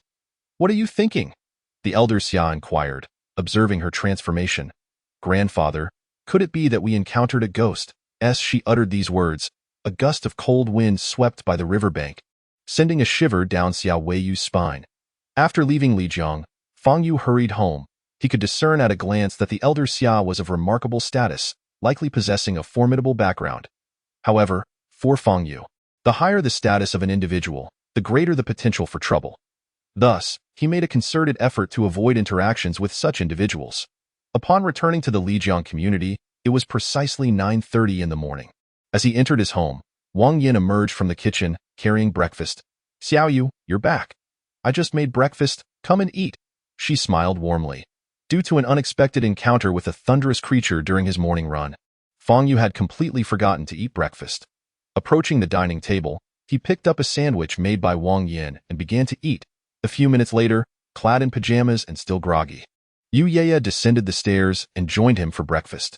Yaya, I have an interview at a restaurant later, so I won't be able to accompany you to the mall today. Why don't you ask Brother Fang Yu if he has time? If he does, he can take you. Wang Yin suggested to Yu Yaya. Why? Yu Yaya turned to Fang Yu, her large eyes brimming with anticipation. Fang Yu nodded, replying, I'm available. Wonderful. Yu Yaya's eyes sparkled with delight. Half an hour later, Yu Yaya emerged from upstairs, wearing a sky blue dress. Her previous clothes had been lost in a prior incident, and the dress she wore was a makeshift purchase from the market. Today, she planned to buy 2 more outfits she liked, as apart from her new school uniform and this inferior dress, she had nothing else to wear. Initially intending to leave immediately, Fang Yu reconsidered and returned to his room. He retrieved a black gold credit card from the drawer of his desk. This was a gift from Tang Mingda during his last visit to the Tang family. Previously, Tang Mingda had given Fang Yu a check, but he had yet to cash it, so Tang Mingda had insisted on giving him the credit card. After sliding the card into his pocket, Fang Yu exited his room and set out with Yu Yaya. Not far from the Lijiang community lay a vast shopping center, and on the second floor, various brand boutiques flourished. Brother Fang Yu, I feel that the clothes here are quite expensive. Perhaps we should opt for the wholesale market instead, where beautiful outfits can be purchased for just a few dozen yuan, Yu Yaya suggested after browsing for a while. Let us continue exploring, Fang Yu replied. As they strolled forward, Yu Yaya suddenly halted in front of a boutique display window. A mannequin inside showcased a snow blue skirt paired with an orange short jacket and a white shirt. This outfit is stunning, Yu Yaya exclaimed, her eyes shining. Let us go have a look, Fang Yu encouraged. They entered the boutique and approached the mannequin. A smiling female staff member greeted them. Excuse me, miss, are you interested in the outfit worn by the model? It's our brand's latest featured ensemble. Perfect for a girl with your tall, graceful figure. While Yu Yaya indeed adored the outfit, she was acutely aware of its likely exorbitant price. Wang Yin had given her 500 yuan that day, which was far from sufficient. Biting her lip, she hesitated to speak. Is this not our class flower, the goddess Yaya? A voice called from behind. Why? Yu Yaya's expression shifted at the sound, and she turned to see 2 girls and a boy approaching from the store entrance. Recognizing them, her countenance darkened. The girls, Huang Hui and Shi Fei, were known for their domineering presence among their peers, and Yu Yaya had always steered clear of them, but they seemed determined to target her. The boy, Li Bingyin, was a well-known rich heir, rumored to be the son of a coal magnate. Our goddess Yaya has a boyfriend now? Huang Hui feigned surprise upon noticing Fang Yu beside Yu Yaya. That is impossible. He must be some older brother or something. Our Yaya is so pure, like a fairy descended from the heavens. How could she be with a boy? Shi Fei chimed in with a mocking tone, while Li Bingyin stared intently at Yu Yaya, his gaze unwavering. Yaya, what brings you here to buy clothes? This brand is quite pricey. One outfit costs at least several thousand yuan. Huang Hui teased, well aware of Yu Yaya's modest background. What does it matter? Can't you see the person standing next to her? If they had no money, how could they possibly enter this store? Shi Fei interjected. Their taunts only deepened Yu Yaya's distress. Glancing at Fang Yu, she whispered, Brother Fang Yu, let us go. Yaya, didn't you come in to buy clothes? Why are you leaving so soon? Could it be that Huang Hui hit the nail on the head and you're short on cash? Fei jeered. Why Yu Yaya's face paled as she lowered her head, remaining silent. She could not fathom why Huang Hui and Fei were constantly harassing her when she had never provoked them. Seeing her distressed demeanor, Huang Hui and Fei exchanged triumphant glances. What does beauty matter if you have no money? You have no dignity. Yeah, here's an idea. Choose any outfit you like, and I'll pay for it as a gift for you. Li Bingyan suddenly spoke up. Why Yu froze, lifting her head to finally Bingyan's intense gaze fixed on her. Li Bingyan, what are you saying? Huang Hui and Fei exclaimed in unison. Incredulous, Li Bingyan had invited them out for shopping that day, yet upon encountering Yu he had completely shifted his attention. Recovering his composure, Li Bingyan chuckled. Whatever outfit you want, I can gift it to you too. To him, every opportunity to impress a girl was worth seizing, as he was affluent enough to do so. No, you cannot gift her anything. You can only gift us, Fei retorted angrily. She and Huang Hui had already conspired to enjoy their time with Li Bingyan, and the thought of sharing him with Yu was intolerable. Noticing their vehement reaction, Li Bingyan furrowed his brow, about to respond when Fang Yu interjected. Get that outfit the model is wearing and let her try it on. The staff member nodded and turned to fetch the clothing. Still trying it on? You're wasting the staff's time. Some people truly have no shame, Fei remarked, casting a glance at Fang Yu. Yeah, don't think Li Bingyan will pay for you. I assure you, that is impossible. Huang Hui glared at Yu. Hearing their taunts, Yu bit her lip, her eyes glistening. Fang Yu frowned slightly, intending to speak. Yeah, don't listen to them. I will definitely help you pay. Not just for this outfit, but if you see anything else you like, buy it all on my account, Li Bingyan declared grandly to Li Bingyan. There is a boy standing beside you. How can you shamelessly approach her? Huang Hui exclaimed, her words slightly slurred in anger. Li Bingyan shot a dismissive glance at Fang Yu, not regarding him as a financial rival, given his shabby attire. That moment, the staff member returned with the outfit and handed it to Yu. Go try it on, Fang Yu encouraged, patting Yu's shoulder. Why Yu nodded and took the outfit to the fitting room. Seeing the slightly intimate interaction between Fang Yu and Yu, Li Bingyan's expression shifted. How could this underachiever be so close to Yu? What is your name? Li Bingyan inquired, glaring at Fang Yu. Fang Yu, he replied succinctly. Fang Yu. Li Bingyan's expression changed slightly, the name ringing a bell, but he couldn't quite place where he had heard it. Are you from Zhanghai Middle School? Li Bingyan asked. Fang Yu nodded, disinterested in continuing the conversation, and headed toward the fitting room. Li Bingyan stood there, furrowing his brow, as the name lingered in his mind.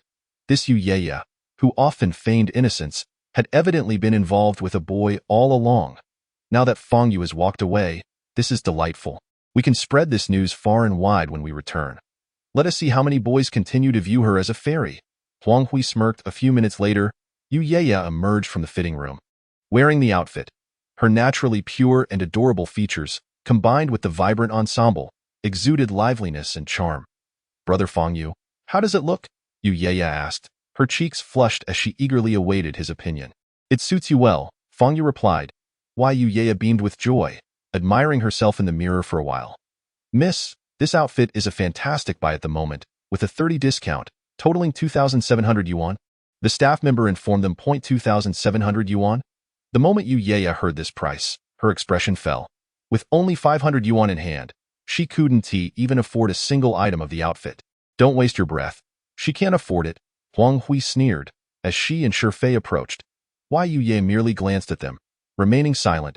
Yeah, if you dare to shamelessly accept Li Bingyan's offer, I will make sure to reveal this incident. Just imagine how others will speak of you. Fei threatened, her gaze menacing. At this moment, Li Bingyan stepped forward, addressing the staff member directly. How much for this outfit? Wrap it up for me. Why Yu's face shifted dramatically, shaking her head repeatedly. I don't need it. Just let her wear it out. Fang Yu interjected. At this statement, everyone present was momentarily taken aback. Fei burst into laughter, mockingly stating, Yu, it seems you truly are cut from the same cloth. This guy is even more shameless than you. He spoke before you could even respond. Oh, how amusing. I never knew such shamelessness existed, and from a man no less. Huang Hui joined in the laughter. Li Bingyan regarded Fang Yu with disdain, replying, Brother, I can gift this outfit, but you can't. Before he could finish, Fang Yu produced the black gold credit card from his pocket and handed it to the staff member. The instantly Bingyan saw the card, His expression shifted dramatically to a black gold card, and from the Jojo National Bank. This card not only allowed for infinite overdraft but also signified status and prestige. The Jojo National Bank issued only 100 of these cards annually. Those who possessed them were among the wealthiest in the country. Li Bingyin recalled his father's envious words about hoping to obtain such a card before he passed away. Yet here it was, in the hands of the seemingly unremarkable Fang Yu. Who exactly was Fang Yu? Noticing Li Bingyin's shock, Huang Hui felt compelled to speak up. It's just a credit card. What does that prove? She shook Li Bingyin's arm. Li Bingyin. What are you doing? Didn't you claim to have a gold card? Shi Fei chimed in. Yes, show them. Let them see. Be quiet. Li Bingyin snapped, his expression darkening. A gold card. What is that compared to a black gold card? You want me to bring it out? I have no face to do so. Seeing Li Bingyin's distress, Shi Fei and Huang Hui fell silent. Mr. Fang, Li Bingyin began, forcing a smile. I am Li Bingyin. My father Li Bingyin sought to ingratiate himself with Fang Yu. Now recognizing the significance of possessing a black gold card, Fang Yu cast a casual glance at him, uninterested in further interaction. 2 minutes later, Fang Yu and Yu Yeye, now clad in her new outfit, exited the boutique. Yu Yeye felt elated to have acquired something she loved. Yet guilt gnawed at her. Brother Fang Yu, I feel terrible for making you spend money on me. Rest assured, I am not short on funds, Fang Yu replied nonchalantly. Back inside the boutique, Shi Fei could no longer contain herself and asked, Li Bingyin, what on earth just happened? Do you realize what that black gold card Fang Yu just displayed signifies?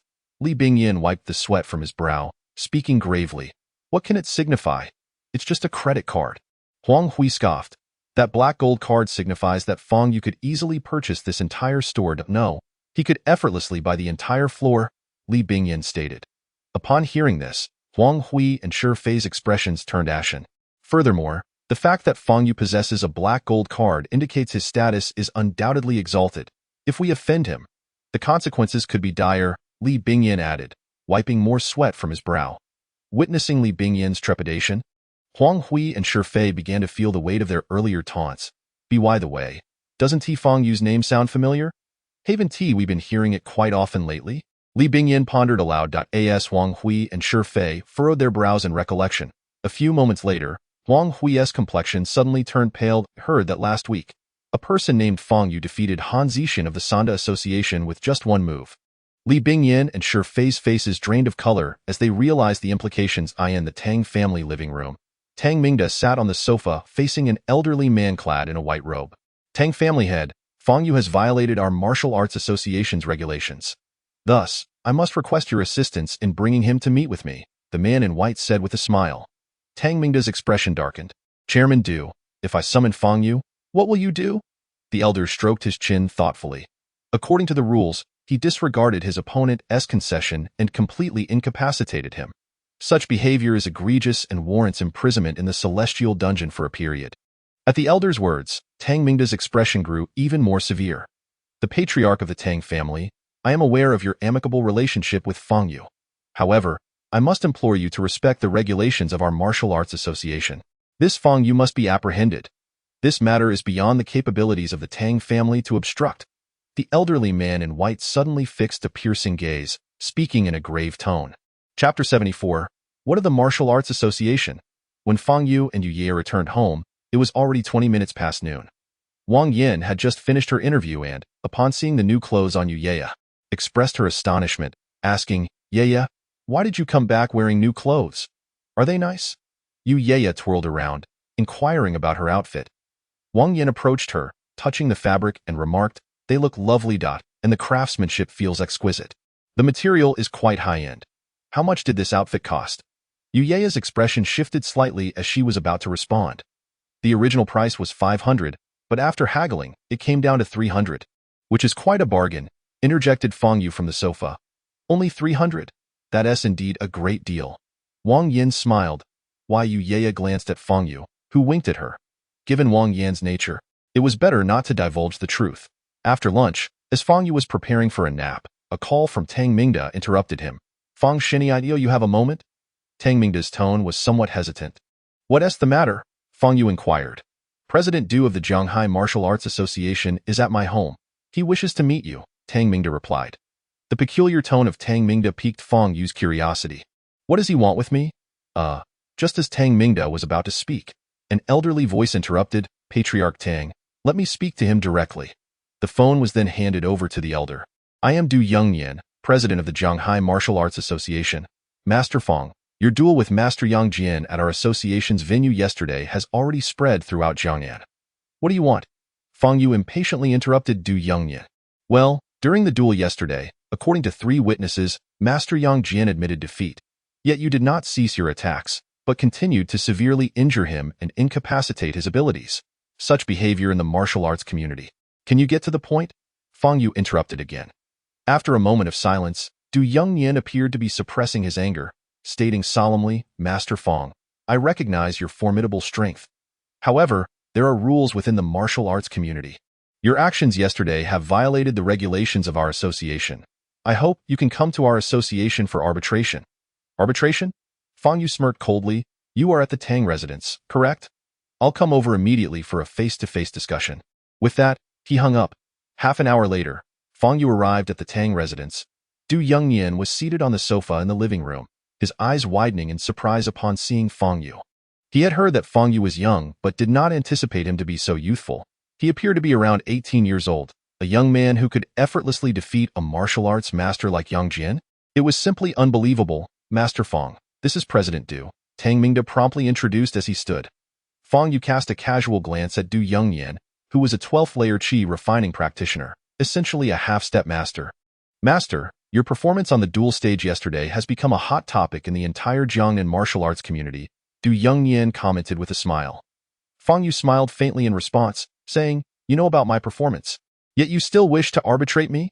Du Yongnian's expression shifted slightly as he replied, Master Fang, the purpose of the Martial Arts Association is to regulate the conduct of all practitioners, regardless of their strength. Even a revered master like Gu Rulong must adhere to the rules. Otherwise what? Fang Yu raised an eyebrow, questioning. Seeing Fang Yu's dismissive demeanor ignited Du Yongnian's anger, and he spoke with restrained fury.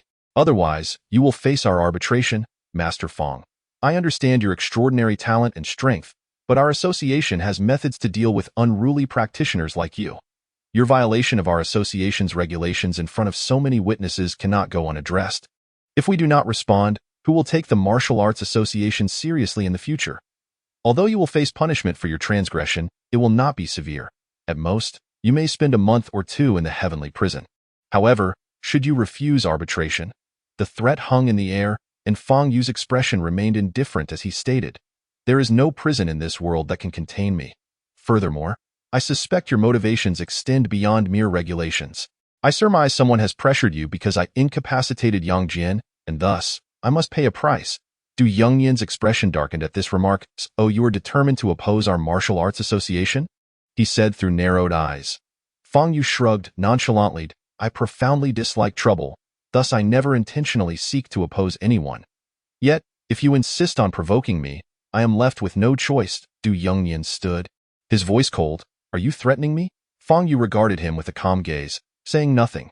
Tang Mingda, sensing the escalating tension, quickly intervened. Gentlemen, let us not escalate this further. We can. In truth, Tang Mingda anticipated such an outcome before Fang Yu arrived. Given Fang Yu's fearless nature, it was improbable for him to accept the so-called arbitration. However, completely severing ties with Du Yongnian was not a wise decision. The Martial Arts Association represented an immense power. Although Fang Yu was exceptionally strong with extraordinary talent, he was but one individual. To confront the colossal Martial Arts Association with sheer strength was akin to an ant standing against a chariot. Patriarch Tang, I have extended an opportunity to Fang Yu, but he has rebuffed my goodwill, leaving me no choice but to proceed according to regulations, Du Yongnian said grimly. Oh? Do you intend to act against me now? Fang Yu raised his gaze at Du Yongnian. I am aware I am not your match, so I have already summoned the enforcers from the heavenly prison. Du Yongnian chuckled coldly, glancing at his watch. They should be arriving shortly. Prepare to face justice. Fang Yu stood, approaching Du Yongnian, and calmly stated, so before they arrive, what should I do to pass the time? Sensing the coldness in Fang Yu's gaze, Du Yongnian's expression shifted dramatically. He did not expect Fang Yu to audaciously consider attacking him. Master Fang, do not act impulsively. Tang Mingda's face paled as he shouted, If Fang Yu truly attacked Du Yongnian, the consequences would be dire. After all, Du Yongnian was the president of the Jianghai Martial Arts Association, a figure of significant standing. Should Fang Yu strike him, he would undoubtedly offend the entire martial arts association. Yet Fang Yu paid no heed, swiftly closing the distance to Du Yongnian. Do you know who I am? Du Yongnian warned that if you dare lay a hand on me, you will not only offend me but also the Jianghai Martial Arts Association. And even the Jiangnan Martial Arts Association. The repercussions will be. Before he could finish, Fang Yu's fist struck his abdomen, sending him stumbling backward, blood spurting from his mouth as he collapsed onto the sofa. Observing this, Tang Mingda's complexion turned pale. This was disastrous. Fang Yu had indeed assaulted Du Yongnian. Consider this a lesson. In the future, it would be wise to keep your law enforcers close by, lest you summon me, Fang Yu stated. Du Yongnian clutched his abdomen, pointing at Fang Yu with trembling fingers, unable to articulate a word as blood trickled from his lips. Asked the president of the Jianghai Martial Arts Association. Du Yongnian was accustomed to being treated with utmost respect. He had never encountered someone who dared to offend him, let alone strike him. Fang Yu, Fang Yu. Du Yongnian glared at Fang Yu, his eyes filled with resentment. Master Fang, you must leave at once, Tang Mingda urged, stepping forward, his face ashen. No need to leave. They have already arrived, Fang Yu replied indifferently. Point 2. Formidable presences manifested at the entrance of the Tang residence. Your home is beautifully decorated. It would be best not to damage it. I will step outside to handle this, Fang Yu remarked, striding towards the door. Tang Mingda's expression shifted as he contemplated what to do, ultimately deciding to follow suit. Upon stepping into the courtyard, Fang Yu encountered two men clad in pure black martial robes, their expressions stern as they entered through the gate. Both men were at the half-step master level, yet their aura far surpassed that of ordinary half-step masters. One man held a small, dark bell-like object in his hands, exuding an unusual ancient energy. Law enforcers from the heavenly prison, we demand that Fang Yu submit himself for justice. The man with the small bell declared, stepping forward. I am Fang Yu, he replied. The man scrutinized him with an impassive gaze, his demeanor cold. Fang Yu, do you intend to resist the law? Chapter 75. The law enforcers from the heavenly prison. You law enforcers are merely an appendage of the Martial Arts Association. You cannot represent the law, Fang Yu retorted with a slight smile. There is no need for lengthy discourse. He dared to strike me. Take him to the heavenly prison immediately. Arbitration is no longer necessary. At that moment, Du Yongnian emerged from within the Tang residence, clutching his abdomen and calling out loudly. Upon witnessing the blood at the corner of Du Yongnian's mouth and his pale complexion, the two law enforcers exchanged glances, their expressions turning fierce. Du Yongnian was the president of the Jianghai Martial Arts Association. To lay hands on him was tantamount to slapping the Martial Arts Association in the face. The heavenly prison existed to serve the Martial Arts Association, and such actions were met with zero tolerance. In an instant, the two law enforcers sprang into action. One charged at Fang Yu while the other chanted a spell, lifting the small bell high.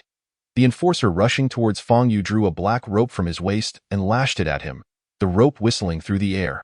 Fang Yu extended his hand, grasping the rope with ease. The law enforcer's face betrayed a sly smile as he began chanting incantations. Suddenly, a potent electric current surged through the rope. Yet for Fang Yu, this level of electricity paled in comparison to the thunderous might he had faced earlier that morning, failing to induce any sensation of paralysis in his body. Observing Fang Yu's nonchalant grip on the rope, the law enforcer's smile faltered. Fang Yu yanked the rope, pulling the enforcer towards him. As the enforcer flew through the air, he relinquished his hold on the rope, channeling his energy into his right fist and launching a strike at Fang Yu's chest. Standing firm, Fang Yu extended his palm. The fist and palm collided in midair with a resounding explosion. The law enforcer let out a pained scream as his right hand was shattered in an instant. Fang Yu stepped forward, seizing the law enforcer's left arm and twisting it violently. The enforcer spun through the air, attempting to mitigate the overwhelming force, but his left arm was forcibly broken. He collapsed to the ground, shrieking in agony as both of his arms lay mangled. Witnessing this, Du Yongnian, standing a short distance behind Fang Yu, was aghast. Although these two law enforcers were only half-step masters, they were not like ordinary practitioners. They were cultivated by the Martial Arts Association, trained in superior techniques and equipped with top-tier weapons and artifacts. Outside of a few prominent martial families, No one could provide better training conditions than the Martial Arts Association. Hence, even martial masters would struggle against the law enforcers. Yet Du Yongnian never expected Fang Yu to so easily dispatch one of the law enforcers. At that moment, the remaining law enforcer finished his incantation. The small bell emitted a dark aura. He aimed the bell at Fang Yu, declaring, "Not only have you resisted the law, but you have also injured a law enforcer. Your crimes are heinous. I now possess the authority to execute you on the spot." Fang Yu regarded the small bell, remaining silent as he pondered its potential effects. The law enforcer, with a cold gaze, struck the bell's body forcefully. A resounding chime reverberated, penetrating the air and echoing within the minds of those present. Du Yongnian, Tang Mingda, and the others were instantly ensnared in a state of stupor, their eyes vacant as their minds became clouded by the sound, rendering them incapable of thought. Only the law enforcer remained unaffected, his gaze sharp as he focused intently on Fang Yu, who also seemed entranced. A cold smile graced the law enforcer's face. This small bell was his trump card, and every time he employed it, regardless of how powerful his opponent was, they would inevitably falter. This bell held the capability of mind control. Yet after a brief moment of experiencing the bell's toll, Fang Yu's clarity returned. This artifact was quite impressive. He could take it back for further examination. With that thought in mind, he stepped forward. At that instant, the law enforcer wielding the bell had yet to regain his senses. Just moments earlier, Fang Yu had appeared vacant and motionless. How could he vanish in the blink of an eye? This artifact is quite remarkable. I will be taking it. Fang Yu's voice suddenly echoed in the law enforcer's ear. The enforcer's expression shifted dramatically as he turned to flee, only to feel excruciating pain in his knees. With a sharp crack, he screamed, collapsing to the ground as his kneecaps shattered. Fang Yu crouched down, effortlessly taking the small bell from the law enforcer's grasp. The enforcer's face turned pale as agony coursed through him, sweat pouring down his face. Yet what troubled him most was the loss of his precious bell, a special artifact provided by the Martial Arts Association for apprehending criminals, akin to a patrol officer's firearm. It must never be misplaced. You cannot take my death, the law enforcer struggled to articulate. Fang Yu cast a dispassionate glance his way, resting his hand on the enforcer's head as he silently recited a spell. A faint red energy emanated from Fang Yu's palm, drawing the enforcer's spiritual energy from his dantian, causing his cultivation to plummet. In a mere 10 seconds, he fell from a 12th-layer Qi refining practitioner to an untrained mortal. As the enforcer, now devoid of his dantian's energy, widened his eyes in terror and disbelief, he realized that the decades he had invested in his cultivation had vanished in an instant. Who was this expressionless young man before him? Fang Yu stood, walking towards the other law enforcer, who had succumbed to his injuries and fainted. Fang Yu employed the same technique on him. After absorbing the cultivation of both law enforcers, Fang Yu ascended to the 849th layer of Qi refining. The two 12th-layer practitioners had only enabled him to advance by 1 layer. It seemed he needed to seek out a true master. Fang Yu thought to himself as he turned to face Du Yongnian, who was just regaining consciousness from his stupor. Upon seeing the incapacitated law enforcers sprawled across the courtyard, one groaning in pain and the other unconscious, Du Yongnian's face drained of all color, trembling uncontrollably as he gazed at Fang Yu, who was approaching him. His legs buckled, and he sank to the ground. "You would do well to refrain from provoking me further, for I harbor a deep disdain for the terms arbitration and imprisonment," Fang Yu coldly declared as he gazed into the faintly glowing red eyes of Fang Yu. Du Yongnian felt an overwhelming sense of suffocation, rendering him utterly speechless. The man before him was truly terrifying. Fang Yu chose not to take further action against Du Yongnian, dismissing the notion of absorbing his meager cultivation. Today, he had exercised restraint. A millennium ago, had anyone dared to arbitrate against him or imprison him, he would have unhesitatingly raised his hand to annihilate them. This was a sore point for Fang Yu. He had once been confined in a mountain prison for 2 centuries. To him, those 2 centuries were insignificant. What mattered was that upon his release, he discovered that irrevocable events had transpired. This period was among the most profound and painfully etched memories of his long life. Tang Mingda sent his subordinates to escort Du Yongnian and the 2 severely injured law enforcers from the heavenly prison away. Fang Yu sat on the sofa in the hall, idly toying with a small bronze ding in his hands. This artifact was at least 1,000 years old, adorned with peculiar patterns, as he scrutinized it. He felt a strange familiarity with the designs. Could it be a product of the Lingxin sect from years past? No, that could not be right, for the Lingxin sect excelled in soul techniques rather than crafting treasures. Perhaps it was from the Guiyuan sect. Yet, upon closer inspection, these patterns bore no relation to the Guiyuan sect. After much contemplation, he still could not ascertain the origins of the small ding. What astonished him even more was that such a millennium-old artifact would be in the possession of a mere 12th-layer Qi Refinement cultivator. It seemed the Martial Arts Association possessed some hidden depth, Fang Yu mused.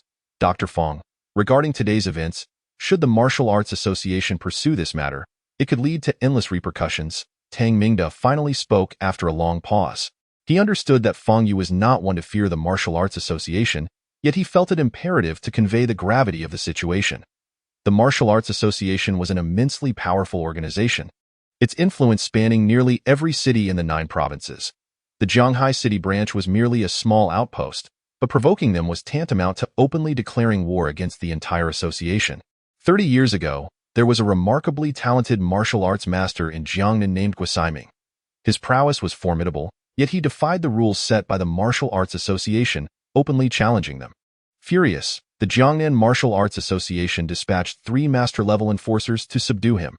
Ultimately, Qi was overpowered and imprisoned in the Heavenly Prison, where he remains to this day, Tang Mingda recounted.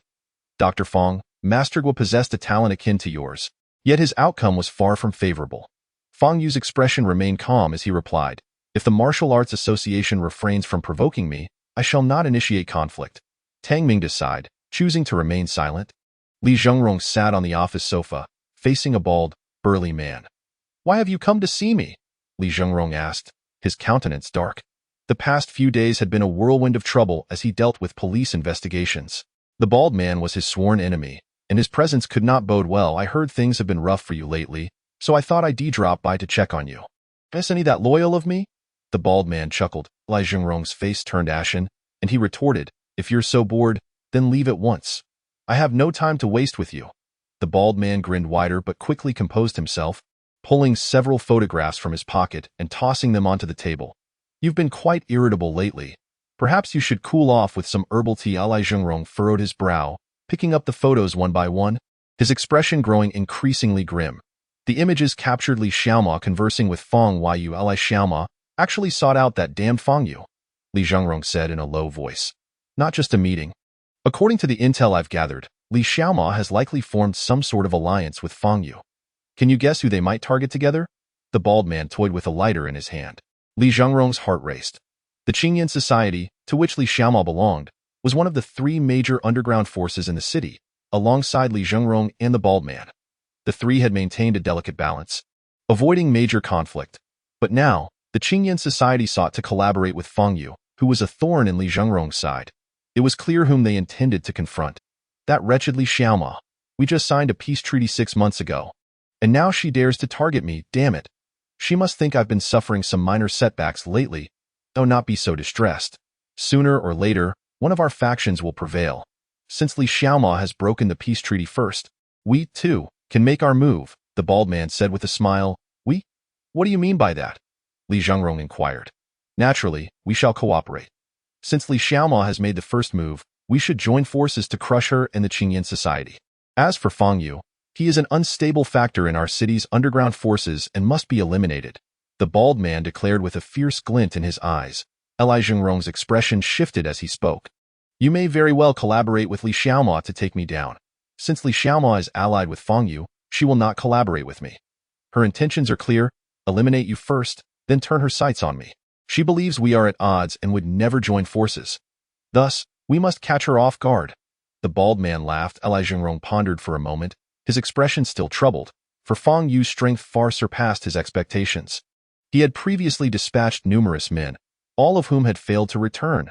To be honest, he now carried a psychological burden regarding Fang Yu. But the bald man was correct. He had no way out. With Li Xiaoma and Fang Yu collaborating, the first attack would undoubtedly be directed at him. How do we deal with Fang Yu? He asked. I have already identified someone capable of handling him. Tonight, I will take you to meet this person. The bald man grinned. Where is this person? Li Zhengrong inquired. At the Fight Club, the bald man replied. After leaving the Tang residence, Fang Yu returned briefly to the Lijiang community. rested for a few hours, and then made his way to the Qi family. Compared to the Tang family, the Qi family's intelligence-gathering capabilities were superior. He wished to enlist Qi Ruby's assistance in locating a formidable opponent, preferably one at the master level. Upon hearing Fang Yu's request, Qi Ruby displayed a peculiar expression. Any martial arts master holds a position of high esteem.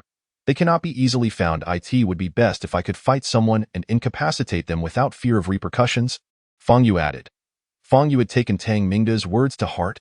However, his concern was not the Martial Arts Association's retaliation, but rather the incessant troubles that could arise. Such a place, isn't it just a fight club? Qi Ruby frowned slightly. I do have a friend who could take you there. Very well, Fang Yu replied.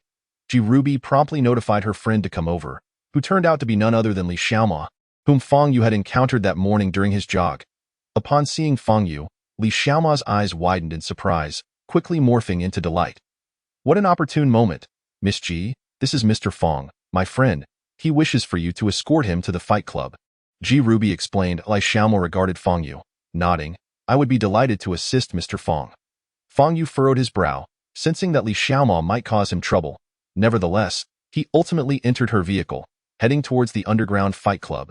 Mr. Fang, I didn't expect you to know Sister Qi. Had I known, I wouldn't have waited for you on the road this morning, Li Xiaoma remarked. Fang Yu replied, I only require you to take me to the underground fight club. I have no intention of collaborating with you. I understand, Mr. Fang. You already declined my offer this morning, so why bring it up again? Li Xiaoma feigned a sorrowful expression.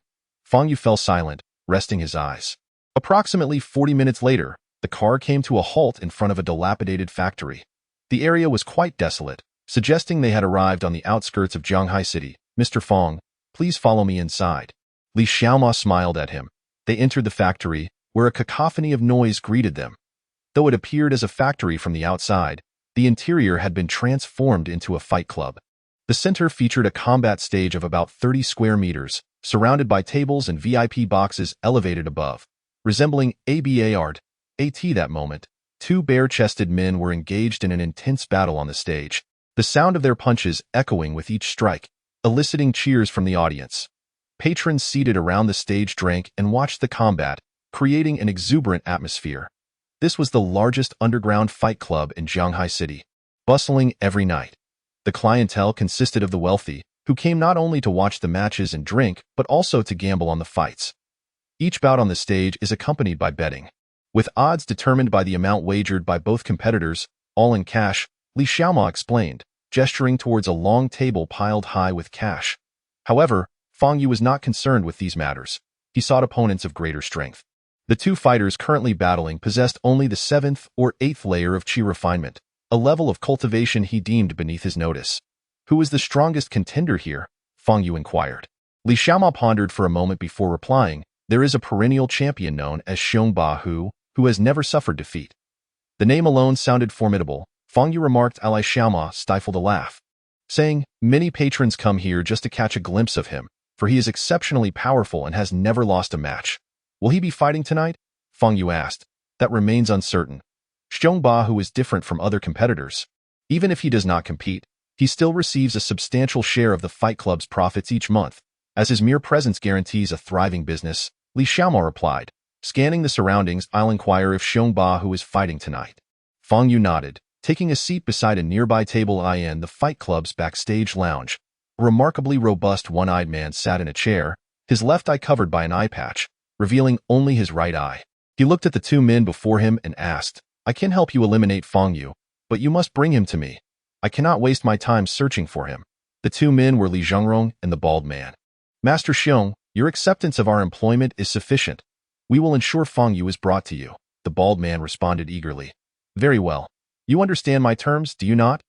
Half of the payment must be made up front. Xiongba replied sternly, we are prepared. Our men are waiting outside, the bald man said, opening the lounge door. 4 subordinates entered, each carrying 2 boxes. Master Xiong, one box contains 1 million in cash, totaling 8 million. You may count it, the bald man explained. Place it here. I trust you will not deceive me, Xiongba stated. Master Xiong, may I make a request? Li Zhengrong interjected. What request? Xiongba turned his gaze toward him. I would appreciate it if you could avoid killing Fang Yu outright. Just incapacitate him, I wish to avenge my son and my subordinates myself, Li Zhengrong articulated. Xiongba, who erupted into laughter. Ha, of course, you have paid. I will do my utmost to meet your expectations. Thank you, Master Xiong, Li Zhengrong replied, his expression brightening. Very well, I have a match to prepare for tonight.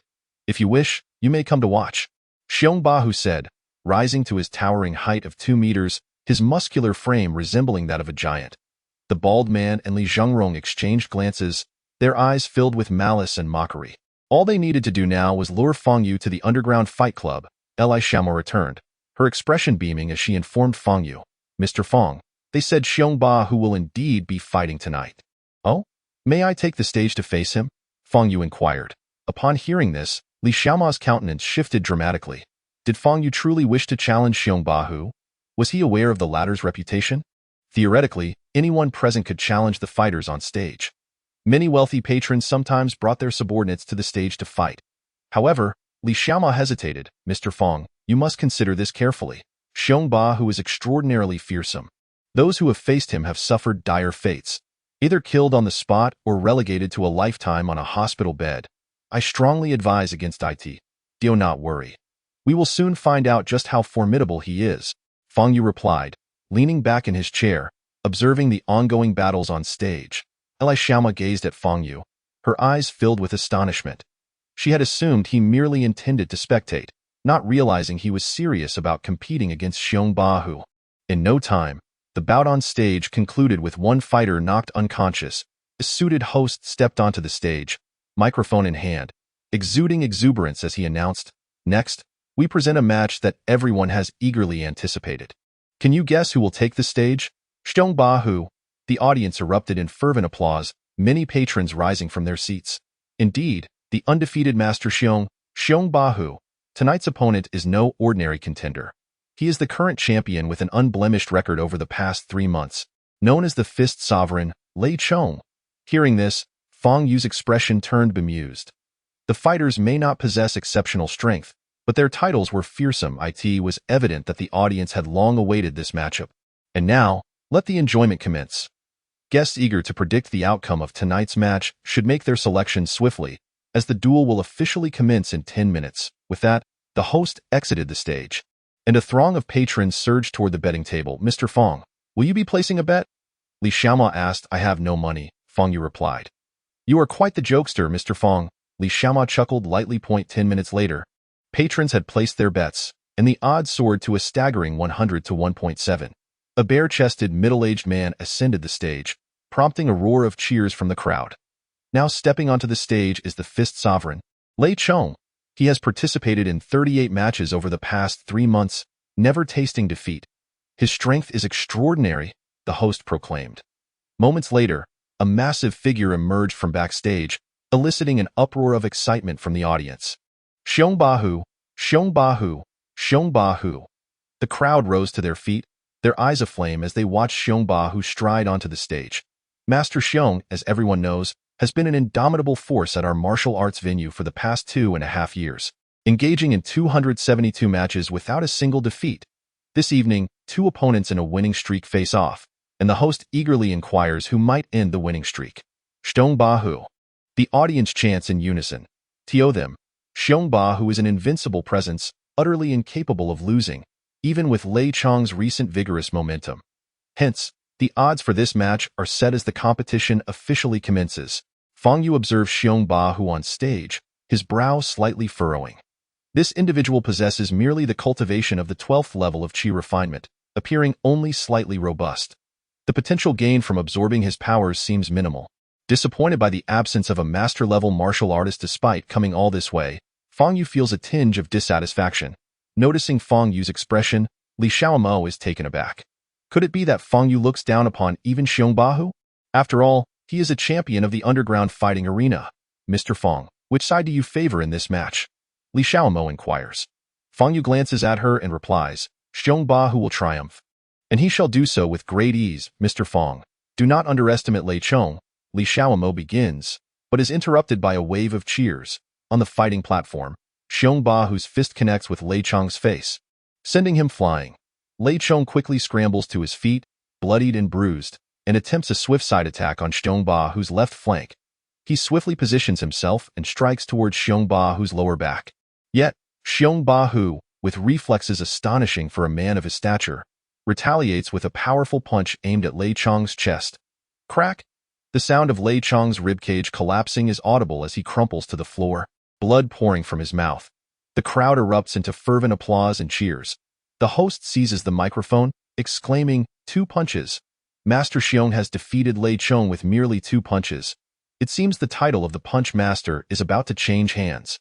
Xiongbahu roars defiantly to the audience, who respond with resounding applause and cheers. "Master Xiong is indeed formidable. You have chosen well," Li Zhangrong remarks to a nearby bald man, and of course, why else would we pay so much? It is because he is powerful, the bald man chuckles. At that moment, Li Zhangrong casually glances aside and his expression shifts. "Isn't that Fang Yu and Li Xiaomo? What are they doing here?" After a brief moment of shock, a sinister smile spreads across Li Zhangrong's face. "What is it?" The bald man queries. Li Zhangrong points towards Fang Yu's position, laughing uncontrollably. "Haha, this is splendid. Our luck is incredible. Fang Yu and Li Xiaomo have come to us willingly." The bald man, noticing Fang Yu and Li Xiaomo nearby, joins in the laughter. "Let us go. We must inform Master Xiong." With that, Li Zhangrong and the bald man ascend to the fighting platform. Below, Li Xiaomo's expression shifts dramatically upon seeing them approach Xiongbahu. What are these two doing here? And what will they say to Xiongbahu? Caught in a whirlwind of thoughts, Li Xiaomo notices Li Zhangrong and the bald man pointing towards her. Subsequently, Xiongbahu's gaze turns in her direction. Is it that young man sitting there? On the fighting platform, Xiongbahu, narrowing his eyes, inquires, "You, come up here." Chapter 78. Overwhelmed, the crowd is momentarily taken aback, puzzled by Xiongbahu's sudden summons of an audience member. Why would he call someone from the stands? Moreover, his expression is unusually serious. Fang Yu regards Xiongbahu, then glances at the 2 men behind him. "Who are those 2 behind you?" Fang Yu asks Li Xiaomo. "One is Li Zhangrong, and the other is the bald man. They are 2 of the strongest figures in the underground of Zhanghai City." Li Xiaomo replies. Li Zhangrong. Although Fang Yu has encountered Li Zhangrong's subordinates twice, this is his first meeting with the man himself. Li Zhangrong's presence here. "Xiongbahu is looking for me." Fang Yu furrows his brow, casting a sidelong glance at Li Xiaomo. Sensing his thoughts, Li Xiaomo urgently states, "Mr. Fang, I had no idea I would encounter Li Zhangrong and the bald man here." "You, get up here." Xiongbahu's fierce gaze is fixed upon Fang Yu. At this moment, the spectators regain their senses. Xiongbahu intends to duel with this man from the audience. All eyes shift to Fang Yu, who appears to be a slender, unremarkable young man. Is Xiongbahu really going to fight someone like him? This seems excessively unfair. "Master Xiong, may I ask?" the host interjects, rushing over. "I wish to fight again, and my opponent is this young man." Xiongbahu replies with a grin, pointing at Fang Yu. The host's expression shifts as he looks at Fang Yu, saying, "Master Xiong, we must seek this gentleman's consent." "Unnecessary. If I say he shall come to the stage, he must comply."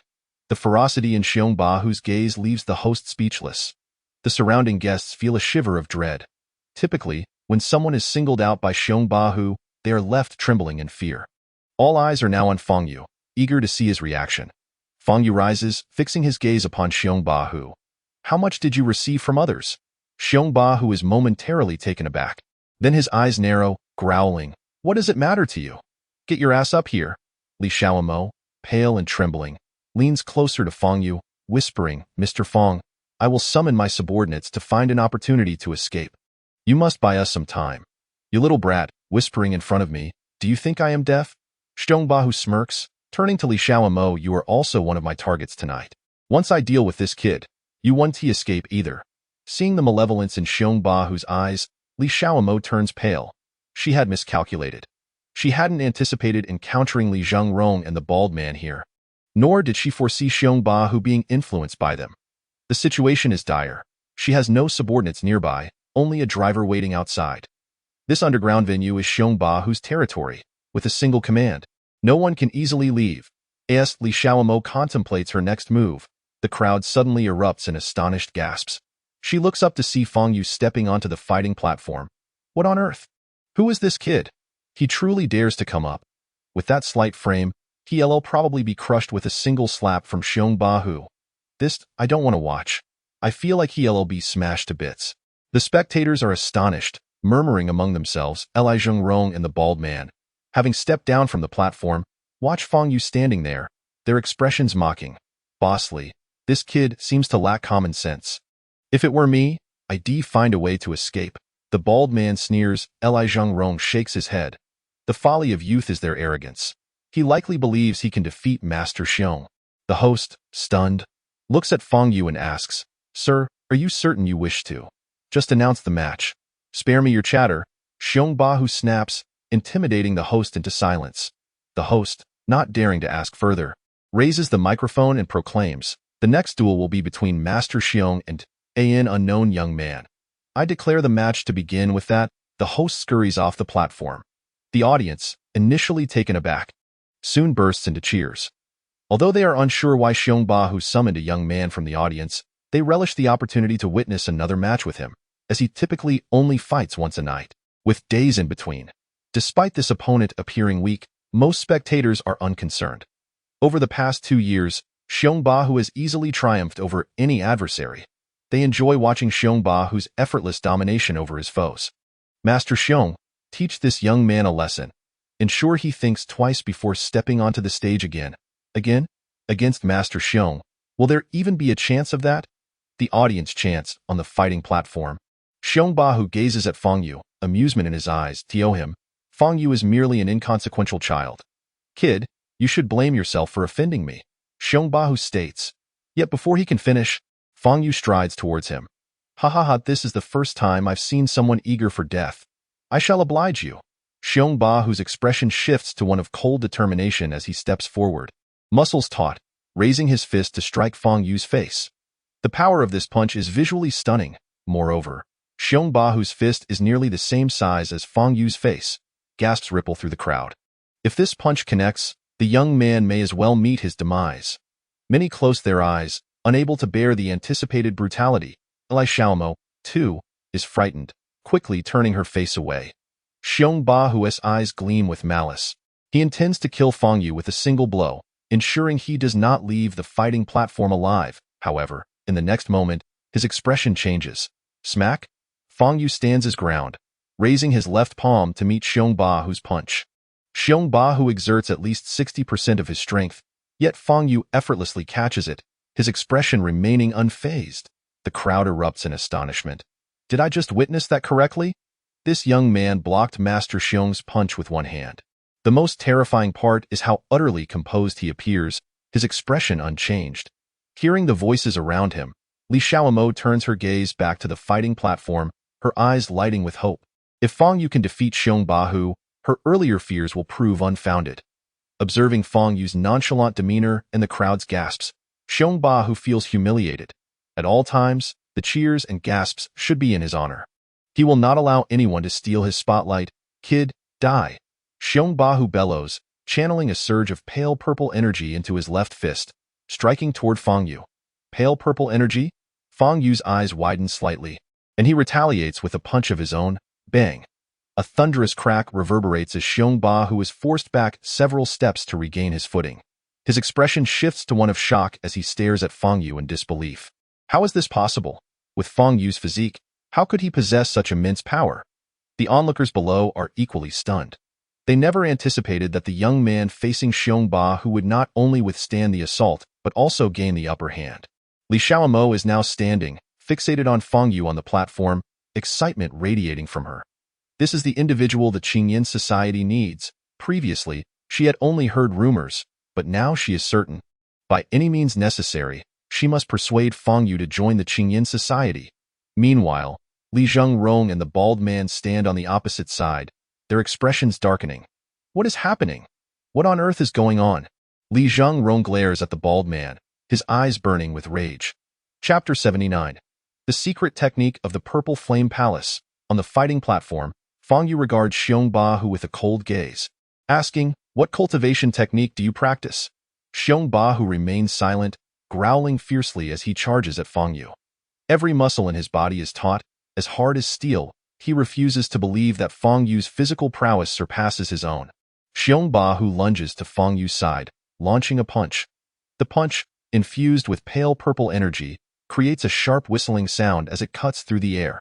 Although he possesses a formidable physique and presence, his strength has not reached the limits of his body, leading to his failure. Fang Yu remains indifferent, extending his palm forward. The motion appears light and effortless, yet to Xiong Ba, it feels as though a colossal mountain is crashing down upon him. Is this the externalization of true energy? Is he a master? Xiong Ba's face pales, and he attempts to withdraw his fist, but his size prevents him from evading the oncoming force. Bang! A resounding crash echoes as Xiong Ba spits blood, his massive frame flying backward like a kite severed from its string, crashing heavily against the ropes of the fighting platform. The steel core ropes snap upon impact. The audience gasps in shock, scattering in panic. Crack! Xiong Ba crashes onto a table, shattering it to pieces. What kind of strength is this? As they gaze at the downed Xiong Ba, the onlookers fix their astonished eyes on Fang Yu, whose expression remains impassive. They can hardly fathom what they are witnessing. In over 2 years of frequenting this underground fighting venue, they have never seen Xiong Ba so thoroughly defeated. Who is this young man on the platform? Xiong Ba, now sprawled on the ground, is equally astounded. Fang Yu's earlier strike was undeniably the externalization of true energy. This seemingly unremarkable young man is, in fact, a martial arts master. If Fang Yu truly is a master, then there is no need for further combat. In the face of a master, his pride and his strength is as fragile as paper, utterly incapable of withstanding a blow. Damn it. How did I end up with a master-level opponent? Xiong Ba curses internally. Yet with so many spectators watching, how can he gracefully withdraw? With no path of retreat, he resolves to employ that one technique. Xiong Ba's eyes blaze with determination as he rises from the ground. Fang Yu notes the surprise in Xiong Ba's demeanor. It seems Xiong Ba's physique is indeed superior to that of ordinary practitioners. Once upright, Xiong Ba's expression turns cold as he begins to chant an incantation. An overwhelming aura erupts from him, causing those nearby to stumble from their seats. Kid, I haven't used this move in many years. Each time I do, it requires a long recuperation period, Xiong Ba declares frostily. Fang Yu's brow furrows. He senses something familiar about Xiong Ba's aura. In swift strides, Xiong Ba leaps onto the fighting platform. He bellows, unleashing several streams of pale purple energy that swirl around him. Ignite! With a growl, Xiong Ba commands the energy to ignite, transforming it into several strands of violet flames. A cold, ruthless smile crosses his lips. These violet flames are no ordinary fire. They contain the power of annihilation. Any contact with them will instantly ignite a person, reducing them to ashes. The crowd erupts in astonishment. This is the first time they have witnessed such a dazzling technique. Yet at that moment, Fang Yu's aura suddenly shifts. Before the audience can feel the heat of the violet flames, they experience a drastic drop in temperature, as if plunged into an icy abyss. Fang Yu's gaze hardens as he locks eyes with Xiong Ba. Purple Flame Palace. The technique Xiong Ba employs is the secret art of the Purple Flame Palace. This sect, which Fang Yu personally eradicated 2,500 years ago, supposedly harbors remnants of its power. How is this possible? Fang Yu is utterly certain that he had completely eradicated the entirety of the Purple Flame Palace. Yet, why, after 2,500 years, did someone still possess the secret techniques of the Purple Flame Palace? Upon seeing the purple flames, memories long frozen within him surged forth. The turmoil within his heart erupted into a tempest of wrath and hatred. Damn it, damn it. Fang Yu stood his ground, yet an aura of malevolence emanated from him. The onlookers below felt an oppressive pressure, causing their breaths to become labored, as if they were on the verge of suffocation. Xiong Ba's heart raced. He thrust his hands forward. The swirling purple flames entwined around him surged towards Fang Yu. With a frigid gaze, Fang Yu extended his hand and, in an instant, dispersed the flames into the air. Xiong Ba's face turned ashen. As a semi-master, conjuring these flames was his utmost limit. Now, he had but a scant amount of true energy left. The malevolent aura and pressure emanating from Fang Yu nearly suffocated him. Escape. He had to escape. Xiong Ba could no longer afford to consider dignity or wealth. All he desired now was to survive. However, the moment he exerted himself, he discovered he could not move an inch. An invisible force pinned him down. Tell me, where did you learn the secret techniques of the Purple Flame Palace? Fang Yu approached Xiong Ba and inquired. Trembling all over, Xiong Ba stammered, I doubt my master taught me. Who was your master? Fang Yu's voice was cold as ice. I don't even know his name. I met him when I was very young and followed him for 8 years. Then he left, and I never saw him again. As he spoke, Xiong Ba, whose legs buckled, and he knelt before Fang Yu. Great master, I was blind to your greatness. Please spare me. Xiong Ba, who bowed his head and then pointed towards the spectators below, the pale-faced Li Zhengrong and the bald man, saying, they offered me a substantial sum to deal with you. I truly meant no offense. Fang Yu turned his gaze towards Li Zhengrong and the bald man. Upon meeting Fang Yu's icy glare, both trembled uncontrollably. Li Zhengrong collapsed to the ground, and the bald man stood, but his pants were already soaked. Fang Yu shifted his attention back to the kneeling Xiong Ba, he knew Xiong Ba who was likely not lying. However, for him, anyone who possessed the secret techniques of the Purple Flame Palace must perish. As Xiong Ba who continued to bow, he caught a glimpse of Fang Yu seemingly lost in thought. Gritting his teeth, he steeled himself, channeling the last remnants of true energy in his dantian into his left fist, and suddenly unleashed it. Li Xiaoma, who had been watching the match, screamed. Bang! Xiong Ba, whose left fist struck Fang Yu's abdomen with a resounding thud that sent chills through the crowd. Yet, when Xiong Ba looked up, he found Fang Yu still standing there, not having moved an inch. With an expression of indifference, Fang Yu delivered a palm strike to Xiong Ba, whose left chest. Blood erupted from Xiong Ba, whose chest as his eyes widened in horror. Retreating several steps, the crowd witnessed Xiong Ba, whose left chest drenched in crimson. He stumbled to the edge of the platform and fell to the ground, his face still reflecting shock, eyes wide open, yet his breathing had ceased. Seeing this scene, the onlookers turned pale. The notorious Xiong Ba, who had dominated the underground fighting arena for years, was dead. A profound silence enveloped the venue, and no one spoke, nor dared to utter a word. The young man on the platform had effortlessly extinguished the life of Xiong Ba, who, below, Li Zhengrong and the bald man felt their souls scatter, their courage shattered. Fang Yu was no mere human. He was a demon, an untouchable fiend. Li Xiaoma, gazing at Fang Yu's figure, felt a surge of excitement in her beautiful eyes. The host, trembling while holding the microphone, found himself at a loss for words. Fang Yu's expression remained cold, and the malevolent aura around him had yet to dissipate. Since encountering the secret techniques of the Purple Flame Palace, his once stable state of mind had been disrupted. His heart was now filled with animosity. Killing Xiong Ba, who had not assuaged it, Fang Yu turned his attention to Li Zhengrong and the bald man. Striding towards them as he approached, both men trembled violently. The bald man's legs gave way, and he collapsed to the ground. Are those two Li Zhengrong and the bald man? A voice in the crowd recognized them. Upon hearing this, the surrounding crowd's expressions shifted dramatically. Li Zhengrong and the bald man were infamous bosses in the underground of Jianghai City. Who would dare provoke them? Yet now, both were sprawled on the ground, especially Li Zhengrong, who was weeping profusely, devoid of any semblance of a powerful figure. Master Fang, please spare my life. I was coerced by Li Zhengrong to deal with you. The bald man trembled as he spoke. Chapter 80. Fang Yu's past. The bald man had initially brought a few subordinates along. However, witnessing Fang Yu's strength, those subordinates dared not approach. While the bald man continued to plead for mercy, Fang Yu suddenly raised his foot and kicked him under the chin. Bang! The bald man shrieked, flying backward, crashing to the ground, blood filling his mouth as he lost consciousness.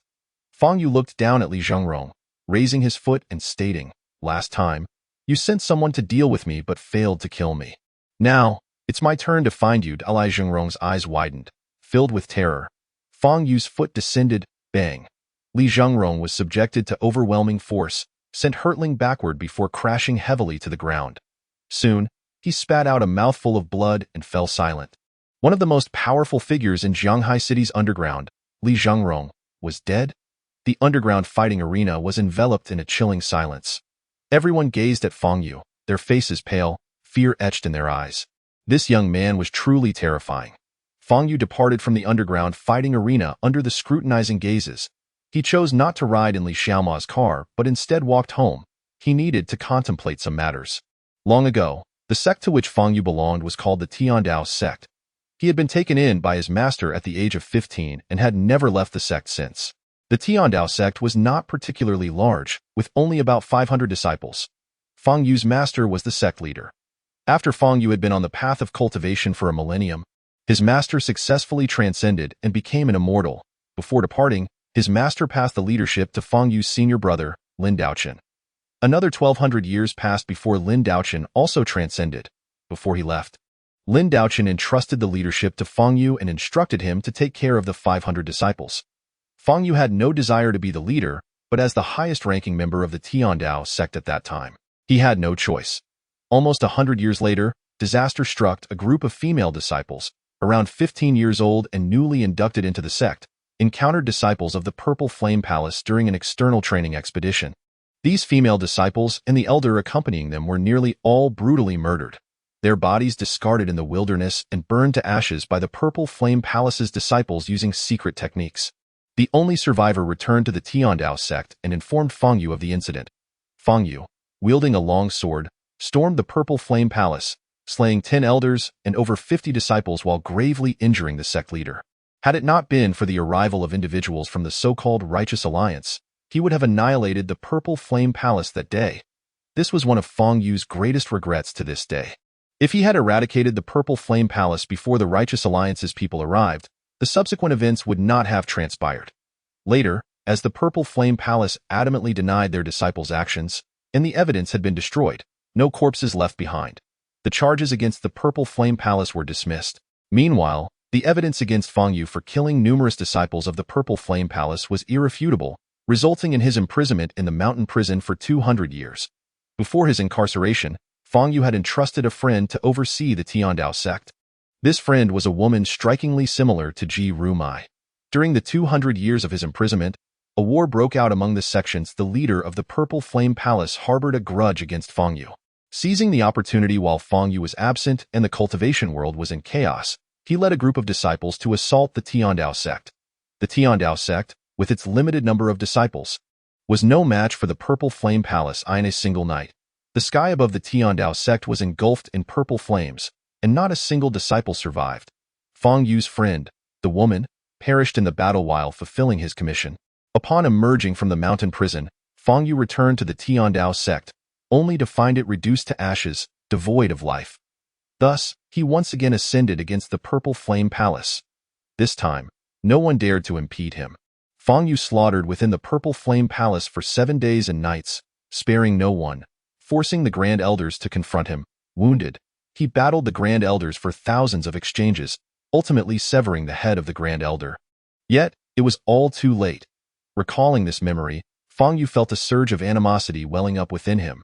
Especially after discovering that the Purple Flame Palace still had successors today, his rage was nearly uncontrollable. He vowed to root out every last successor of the Purple Flame Palace, to find one and slay another. Under the night sky, Fang Yu's eyes were as cold as ice.in Nandu, the Zheng residence. Zheng Xiuqing sat in his study, narrowing his eyes slightly as he gazed at Yang Yingzhu before him. Yang Yingzhu appeared somewhat haggard, her eyes slightly swollen.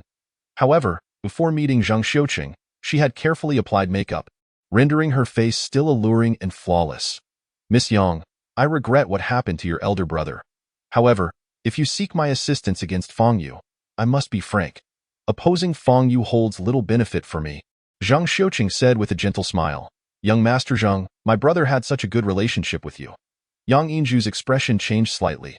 Zheng Xiuqing waved his hand, saying, Indeed, I consider your brother a friend. But in today's world, mere sentiment cannot suffice. Every action I take requires justification, and sentiment does not count as justification in my eyes. Yang Yingzhu bit her lip. She had long heard that the Zheng family's young master was exceptionally demanding and cold-hearted. Now, upon meeting him, her suspicions were confirmed. Young Master Zheng, if you agree to my request, I can make the Yang family a subsidiary of the Zheng family, providing a 15% share of profits annually. Yang Yingzhu gritted her teeth as she spoke. Becoming a subsidiary of another family was a challenging decision for someone as proud as Yang Yingzhu. Yet, she had no alternative. After Yang Jin was rendered incapacitated by Fang Yu, the Yang family was on the brink of collapse. As the head of the family, Yang Xiaorong was in a state of hysteria, utterly incapable of managing affairs. The Yang family was now leaderless, with all operations at a standstill. Only Yang Yingzhu's return could stabilize the situation. However, Yang Yingzhu dared not return, knowing Fang Yu would not easily let her off. Time was of the essence. and Yang Yinju had no choice but to offer substantial benefits to gain the Zheng family's support. 15% that I'm afraid that may not suffice. Our Zheng family has many subsidiary families, and they contribute no less than 25% of profits annually, Zheng Xiuqing replied with a hint of a smile. 25%? That's nothing short of extortion. Moreover, the term tribute deeply wounded Yang Yinju's pride. Her face turned grim, biting her lip tightly, her heart filled with frustration, and of course, considering it's Miss Yang, I can offer a discount. Your family need only contribute 20% of profits, Zhang Xiuqing said, gazing at Yang Yinju with unmasked eagerness. Realizing his intentions, Yang Yinju stood her ground, fists clenched, her breathing growing heavier. She had always been a proud person, believing herself to be exceptionally clever and intelligent, and indeed, throughout her life, she had not encountered many setbacks. She succeeded in all her endeavors. After taking over the Yang family's business, she had elevated the family's status within just a few years. However, since encountering Fang Yu, everything had changed. Yang Yinju had faced continual failure. Her self-proclaimed perfect plans were consistently thwarted by Fang Yu. Now, both of her brothers had been rendered incapable by him. Fang Yu was her nightmare.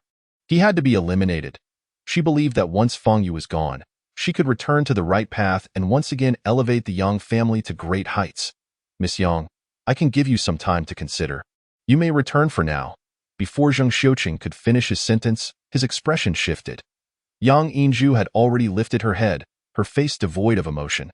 She placed her hands on her clothing buttons, beginning to unfasten them as she slowly approached Zheng Xiuqing. By the time Yang Yinju stood before Zheng Xiuqing, she had nearly finished undressing. Zheng Xiuqing looked at her with a wicked smile. Embracing her in the Shanghai City Central Hospital, in the intensive care unit, Yang Jian lay unconscious on the hospital bed. The examination report indicated that he had suffered severe blood loss and multiple injuries. It was highly likely that he would never awaken, remaining in a deep coma, commonly known as a vegetative state. Yang Xiaorong sat beside the bed, looking gaunt, his eyes bloodshot, his hair almost turning gray overnight. He had 2 sons, but now both had turned into vegetative states. Grasping his hair, Yang Xiaorong was in a frenzied state. His heart had completely shattered. He no longer wished to live. Bang, bang, banged at that moment. Someone knocked on the door of the ward. Yang Xiaorong raised his head and croaked, "Come in." The door swung open, revealing a tall man clad in a black martial robe, his physique remarkably robust, who strode directly to the bedside and grasped Yang Jian's left arm. "Who are you? What do you want?" Yang Xiaorong's expression changed as he questioned. The man ignored Yang Xiaorong, gripping Yang Jian's arm, his hand glowing with a dazzling golden light. After a moment, he released Yang Jian's hand, turned to Yang Xiaorong, and coldly declared, "I will avenge Yang Jian." Chapter 81. The mysterious the events that transpired in the fighting arena quickly spread throughout the underground world of Shanghai City. The dark forces of the city were in shock. Li Zhengrong was dead. The bald man was gravely injured and unconscious, his fate uncertain. These two were true bosses in Shanghai City, surrounded by followers wherever they went. Yet they had both encountered misfortune simultaneously. Who was responsible? Rumors circulated that it was the young man who had single-handedly taken on 40 opponents just days prior.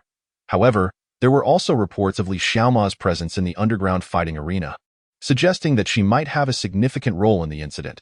Could she be the mastermind behind it all? This speculation seemed plausible. Originally, the dark forces of Shanghai City were in a state of tripartite balance.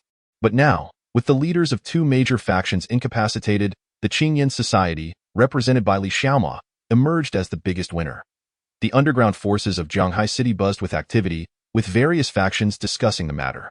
They understood that the landscape of the underground world in Shanghai City was about to undergo a dramatic transformation.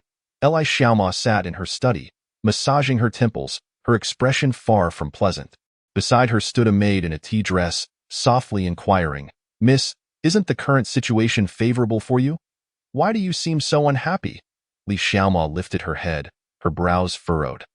"Many people think as you do, believing that with Li Zhengrong and the bald man gone, I am the greatest beneficiary. But in reality, the fall of just Li Zhengrong and the bald man will not significantly impact their factions. At most, there will be a brief period of internal chaos. They will soon elect new leaders. When that time comes, these new leaders will undoubtedly seek revenge to demonstrate their strength and resolve to their subordinates. Who will the targets of their vengeance be? According to the current public opinion, "It seems to be me in the Qingyan Society." Li Xiaoma gazed at her maid and said, "Do you still think I should be happy?" The maid furrowed her brows and replied, "But wasn't it that Mr. Fang Yu mentioned who actually took action?" Recalling Fang Yu's coldness and brutality from the previous night, a trace of fear flickered in Li Xiaoma's beautiful eyes as she smiled wryly. Mr. Fang could indeed be seen as a target for revenge, but he is just one person. Given his strength, there is no need to worry about any retaliation. However, the Qingyan Society and I have a significant objective. If we confront those two factions head-on, the losses will undoubtedly be substantial at that time. There may even be a fourth or fifth faction that will take advantage of the situation. Li Xiaomo refrained from continuing. The troubles she and the Qingyan Society faced were immense. It was perhaps a manifestation of karma. She initially intended to use the secretly taken photo of their conversation to coerce Fang Yu into making Li Zhengrong and the bald man believe that the Qingyan Society had recruited him, leveraging his reputation for some gain. Little did she expect that the current circumstances would turn the Qingyan Society into a target instead.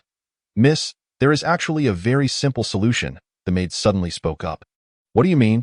Li Xiaoma inquired. "That Mr. Fang is so formidable.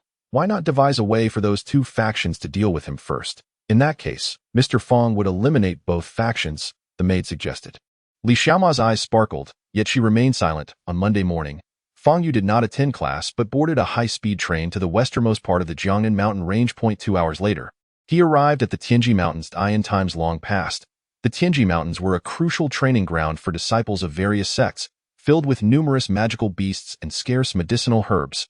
However, as time passed, the magical beasts gradually went extinct, and now, it seemed that not a single one remained. Moreover, the Tianji Mountains had transformed from a training ground into a level A tourist attraction in the Zheozhou nation. Upon reaching the entrance of the scenic area, Fang Yu surveyed the landscape, where a series of mountains lay shrouded in mist, exuding an air of mystery. Since it was not a holiday, there were not many visitors.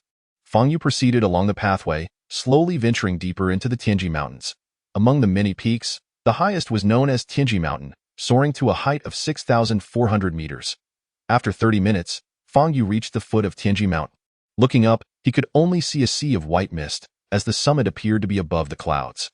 After the scenic area was developed, a pedestrian path was constructed for tourists to ascend Tianji Mountain.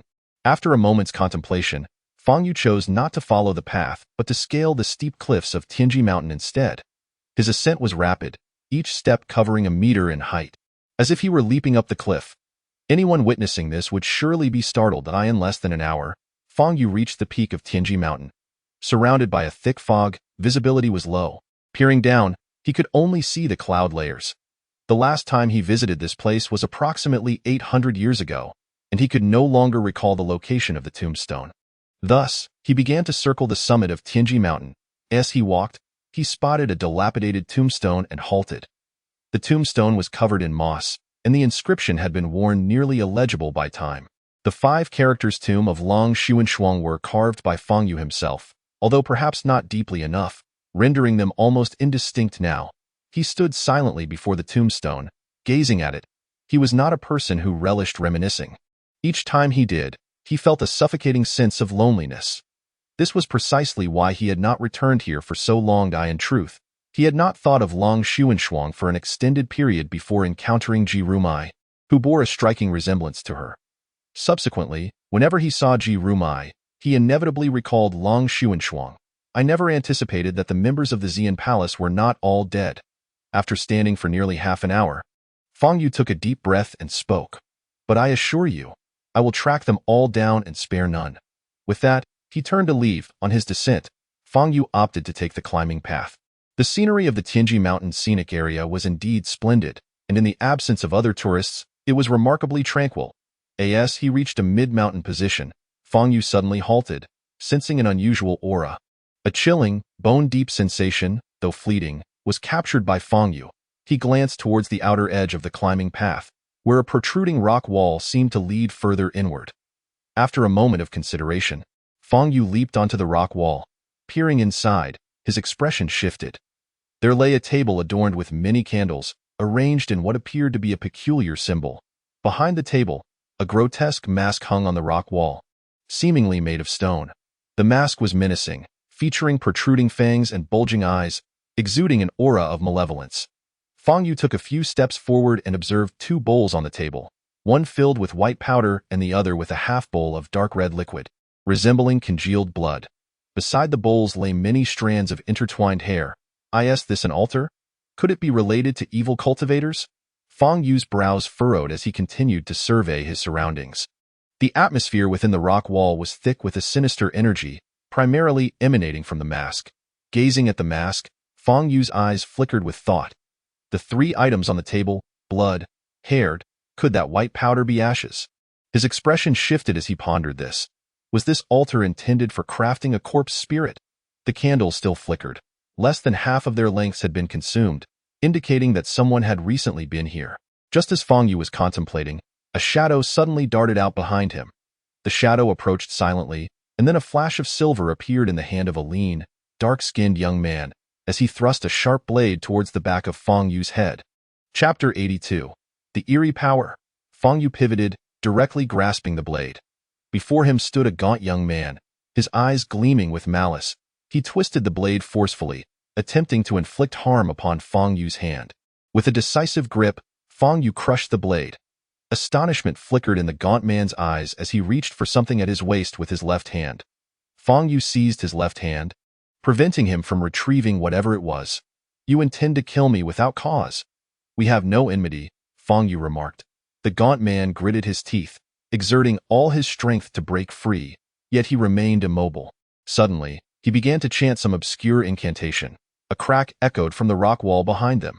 Fang Yu's eyes narrowed as he turned to see the mask on the wall quaking violently. With a whoosh, the mask detached from the wall and flew towards Fang Yu. Seizing the opportunity, the gaunt man shouted in fury and stepped aside. The mask landed squarely on his face. The eyes of the mask ignited with a dark glow, and an overwhelming aura erupted from the gaunt man's body. What kind of sorcery is this?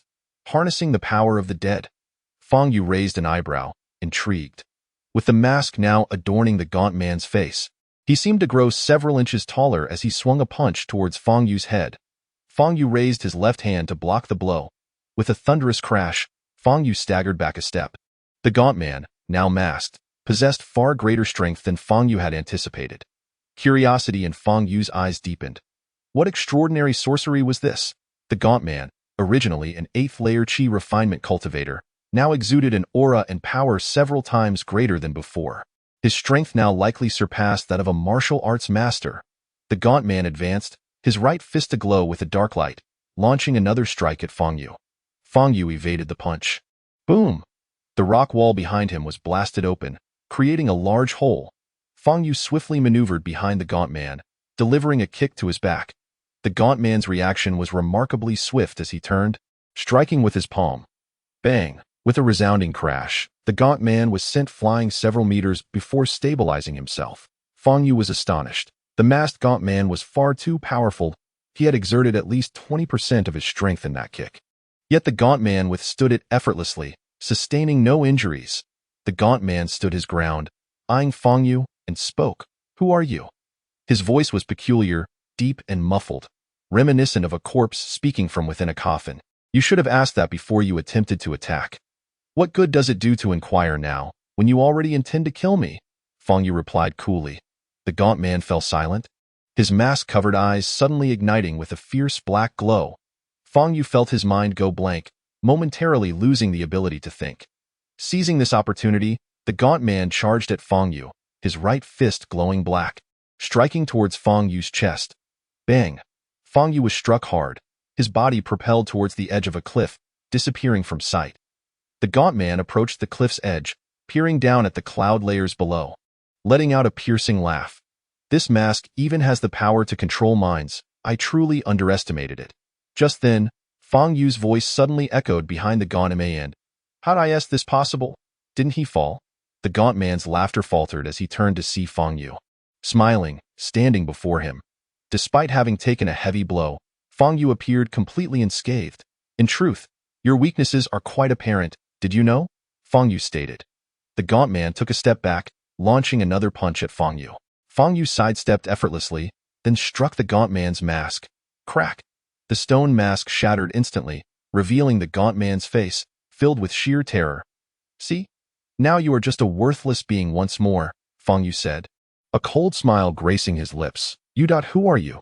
The gaunt man stammered, sweat beading on his forehead, overwhelmed by fear. Fang Yu remained silent, delivering a kick to the gaunt man's knee. Crack! The gaunt man screamed in agony. Stumbling back, losing his balance and teetering on the edge of the cliff, which plummeted over 3,000 meters. Just as he was about to fall, Fang Yu stepped on his hand. The gaunt man's body dangled above the abyss. Tell me, which sect do you serve as an evil cultivator? Fang Yu inquired. The gaunt man, trembling with fear, stammered, I am not an evil cultivator. I am a member of the Xinming clan. Xinming clan? Fang Yu frowned, having never heard of this group. However, the altar and the sorcery he employed were clearly linked to dark arts. If you kill me, my clan will surely seek vengeance. The gaunt man glared at Fang Yu, raising his voice. You initiated this attack against me. You should understand that, Fang Yu replied coolly.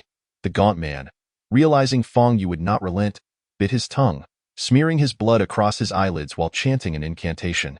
Elders, witness. This is the one who killed me. You must avenge me.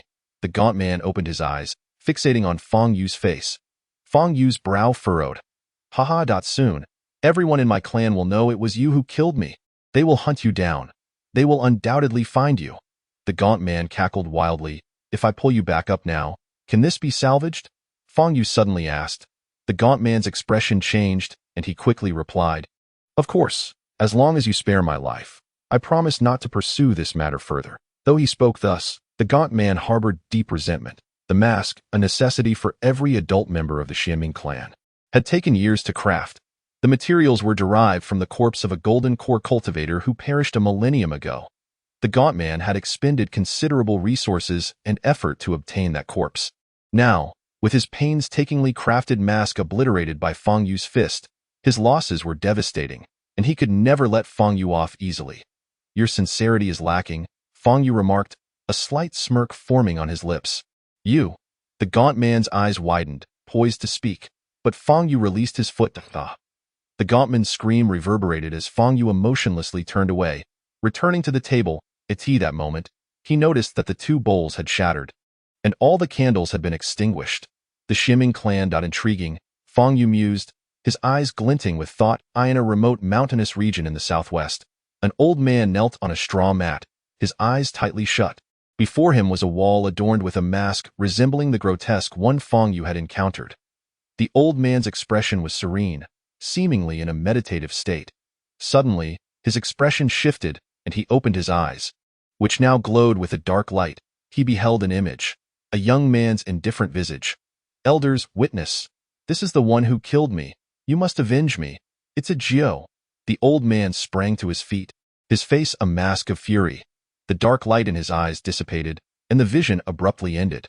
The old man's expression fluctuated as he quickly exited the grass. At that moment, others emerged from nearby huts. Did you all see? The old man demanded. Clan leader, we witnessed it. A Jiao was. The surrounding elders replied, their faces grim. A Jiao's soul altar is located in the Tianji Mountains. You must send someone to investigate and locate that young man in the vision. We must gather all information about him. We shall avenge a Jiao. The clan leader's gaze was sharp as he spoke firmly. Understood. The elders nodded in agreement. Chapter 83. Just you wait. In Jianghai City, the Tang family. After a long day's work, Tang Mingda sat on the sofa in the living room, facing his wheelchair-bound father, Old Master Tang. Mingda, your brother has been insisting on returning to work at the headquarters in Jianghai City. What do you think? Old Master Tang asked hesitantly. Tang Mingda's expression darkened. Father, you were the one who reassigned Tang Wenyuan. Do you truly believe he has changed? You should have seen it at the birthday banquet. He hasn't changed at all, still the same. How can I work if he returns? Old Master Tang sighed. Mingda, regardless of his flaws, he is still your brother. You cannot. Tang Mingda's expression soured further as he waved his hand. Father, there is no need to discuss this matter further. I am not defying you, but I absolutely will not approve of Tang Wenyuan's return. Seeing his son's demeanor and tone, Old Master Tang hesitated to voice any further objections. After a brief silence, Old Master Tang suddenly recalled something. Did Fang Sheni take action against the Martial Arts Association yesterday? Tang Mingda nodded. Yes, I couldn't dissuade him. He severely injured 2 enforcers of the Heavenly Prison, and the president of the Jianghai City Martial Arts Association, Du Yongyan, was also harmed. As the conversation unfolded, Tang Mingda sighed and remarked, Dr. Fang is indeed a bit too impulsive. Now he's landed himself in a great deal of trouble. However, Old Master Tang shook his head and responded, Mingda, I believe we have underestimated Dr. Fang. Time and again, he has exceeded our expectations. I think that despite his youth, he possesses a maturity within. Every action he takes is surely backed by his own reasoning and conviction. There is no need for excessive concern, nor should we obstruct him. Otherwise, it may only provoke his resentment. Just as Tang Mingda was about to speak, a cacophony erupted from outside. You cannot enter. The courtyard of the Tang family echoed with the sounds of clashes and screams. Tang Mingda's complexion changed instantly as he rose, intending to investigate. Yet, before he could step outside, a group of individuals surged through the Tang family's main entrance, led by Yang Xiaorong, accompanied by a burly man clad in a black martial robe. Behind them trailed a cadre of well-dressed subordinates. What do you intend, Yang Xiaorong? Tang Mingda's face darkened. Yang Xiaorong's expression was grim, his hair graying, eyes bloodshot, and beard unkempt. Yet upon seeing Tang Mingda, a maniacal grin spread across his face. Tang Mingda, I have come to avenge my son Sewer and Jinner today. Are you prepared? Tang Mingda's countenance soured. He had not anticipated Yang Xiaorong would dare to invade the Tang residence. The bodyguards outside had evidently been dealt with by Yang Xiaorong and his group. Even Old Master Tang, seated in his wheelchair, sensed the gravity of the situation. Glaring at Yang Xiaorong, he seethed, Yang Xiaorong, your actions are in violation of in violation of what? My son has been crippled. Today, I shall not only slay that scoundrel Fang Yu, but I will also burn your Tang family to the ground. Yang Xiaorong bellowed hysterically. Though Tang Mingda's expression was grim, he remained composed. Apart from the injured Tang Si, 3 bodyguards were on their way. Master, just as Tang Mingda contemplated this, a voice rang out from outside the Tang family gate. The 3 bodyguards burst into the residence, standing before Tang Mingda. These 3 were Tang Yi, Tang Er, and Tang San. Together with Tang Si, they formed the elite quartet of the Tang family's protectors. 2 were adopted sons of Old Master Tang, while the other 2 were talents recruited by Tang Mingda himself. Typically, Tang Si was tasked with safeguarding Tang Xiaorou's safety, while the other 3 seldom appeared unless summoned by Tang Mingda. Their prowess surpassed that of Tang Si. Tang Yi and Tang Er were innate martial artists at the 11th level, while Tang San was at the 10th. Upon their arrival, Tang Mingda felt a wave of relief wash over him. With Yang Jian already incapacitated, Yang Xiaorong's group was merely a disorganized rabble. Yang Xiaorong, I implore you to vacate the Tang residence at once, Tang Mingda declared solemnly. Yang Xiaorong laughed mockingly. Tang Mingda, do you truly believe a few bodyguards can withstand me? Do you know who stands beside me? Tang Mingda turned to the imposing man who had remained silent. At that moment, the man met his gaze, and upon encountering his icy stare, Tang Mingda trembled, feeling a constriction in his chest. Who is this man? He is Gu Huayan, the chief disciple of the esteemed Gu Rulong, here specifically to exact vengeance for Jinner, today. Neither your Tang family nor Fang Yu will escape. Yang Xiaorong hissed venomously. The mention of Gu Huayan sent Tang Mingda's face paling. A sense of dread enveloped him. He had not previously heard of Gu Huayan, yet he was acutely aware that no disciple of Gu Rulong was weak. This chief disciple's strength would undoubtedly surpass that of Yang Jian. Yet, Tang Yi and his companions exchanged puzzled glances, for they sensed no martial aura emanating from Gu Huayan. Is Yang Xiaorong merely bluffing? Contemplating this, Tang San exchanged glances with Tang Yi and Tang Er. They resolved to subdue this Gu Huayan first. With a shared nod, they charged at Gu Huayan. Tang Mingda attempted to call out to them, but it was too late. Gu Huayan remained unfazed, raising his right hand and delivering a punch directly to Tang San's chest. Crack! Tang San's chest caved in, and he was sent flying backward, crashing heavily against a table before collapsing to the ground. Motionless, Tang Yi and Tang Er flanked Gu Huayan, launching their own attacks. You are all woefully weak. A surge of energy erupted from Gu Huayan, instantly propelling Tang Yi and Tang Er away. How dare you, mere innate martial artists, lay hands on me? Gu Huayan's chilling gaze swept over the fallen Tang family protectors, his expression one of disdain. To him, those present were akin to insignificant ants. My target is Fang Yu. Others are of no concern to me. Tell me, where is Fang Yu? Gu Huayan demanded. Fixing his gaze on Tang Mingda. As he spoke, the pressure of his aura bore down on Tang Mingda. causing him to tremble uncontrollably. I don't know that Guyan remained silent, pointing at the struggling Tang Er, who was attempting to rise. The flash of golden light pierced through Tang Er's left chest. He scarcely had time to scream before collapsing, lifeless, blood pooling on the floor. I shall ask once more. Where is Fang Yu? Gu Yin's voice was icy. Tang Mingda's complexion drained of color. His body trembled uncontrollably. I only have his contact information, but I have been unable to reach him today. I do not know where he is. Unable to reach him? Gu Yin's eyes narrowed slightly. Tang Mingda retrieved his phone, dialing Fang Yu's number, only to find it going unanswered. He attempted 3 times, each time met with silence. Suddenly, a piercing scream erupted from the entrance of the Tang family. Tang Xiaoro, just returned from school, was seized by 2 of Yang Xiaorong's subordinates and dragged into the living room. Upon seeing her, Tang Mingda felt his heart nearly shattered. Oh, Xiaoro, it has been too long. Yang Xiaorong's expression was filled with mockery as he gazed at Tang Xiaoro. She stood pale and trembling, horrified by the chaos outside and the carnage within the hall. I once cherished you, wishing to welcome you into our family. Yet you chose that scoundrel Fang Yu instead. Yang Xiaorong slowly approached Tang Xiaoro. Yang Xiaorong, if you have grievances, direct them at me. Do not touch my daughter. Tang Mingda shouted in fury. In an instant, Yang Xiaorong lunged forward, striking Tang Mingda squarely in the face. Tang Mingda cried out in pain, collapsing to the ground. Yang Xiaorong raised his foot, pressing it forcefully against Tang Mingda's face, his eyes seething with hatred. Tang Mingda, do you think I have anything left to fear? I can do as I please, Dad, Tang Xiaoro cried, her eyes brimming with tears. Old Master Tang's face was ashen, trembling with rage but unable to utter a word. Yang Xiaorong kicked Tang Mingda again, then approached the weeping Tang Xiaoro. You wretched girl, I once thought to have you join my son in our family, yet now I remember your disdainful countenance. What is there for you to be proud of?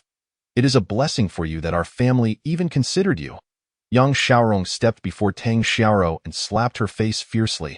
The sound echoed sharply, leaving her cheek swollen.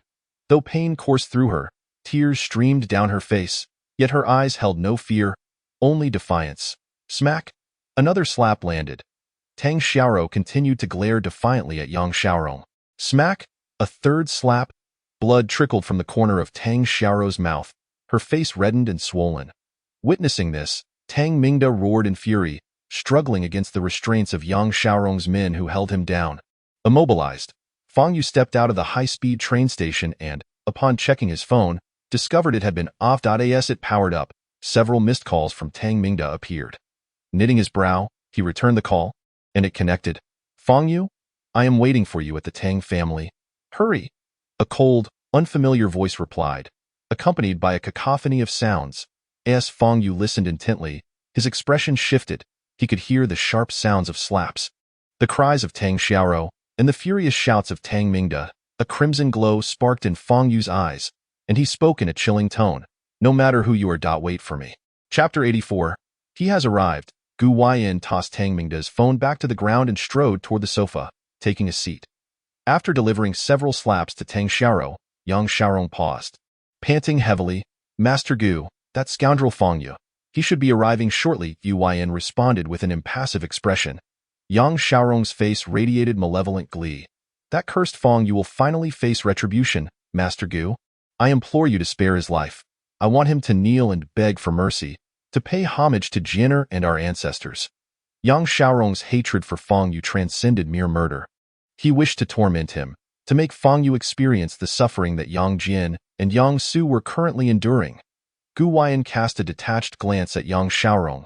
I am here for my junior brother, not for your young family. However, Fang Yu's remains may be left to your disposal.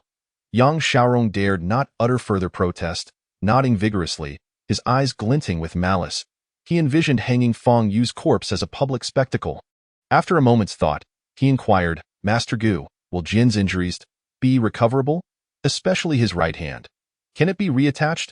Upon hearing this, Gu Yin narrowed his eyes slightly.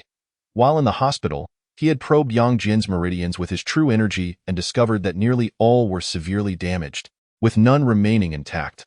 Furthermore, Yang Jin's dantian had suffered catastrophic damage, riddled with cracks that could not contain true energy. Such injuries were nearly fatal for a martial artist. Even Gu Rulong himself would likely struggle to rectify them. As for my junior brother's right hand, my master will surely find a way to reattach it. However, it is highly probable that he will never be able to cultivate again, Gu Huaiyan stated. Yang Xiaorong's hopes were utterly dashed upon hearing Gu Huaiyan's words, his countenance falling. Yang Jin was a once-in-a-generation martial arts prodigy, a paragon, and the future hope of the Yang family. Yet now, Yang Jin would be unable to cultivate. This was a devastating fall from grace. Yang Xiaorong could not accept this, nor could Yang Jin. It is all Fang Yu's fault, that accursed Fang Yu.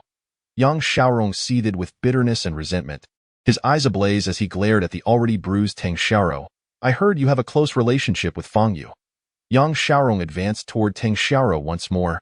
Yang Xiaorong, you beast! Cease this at once! Tang Mingda bellowed.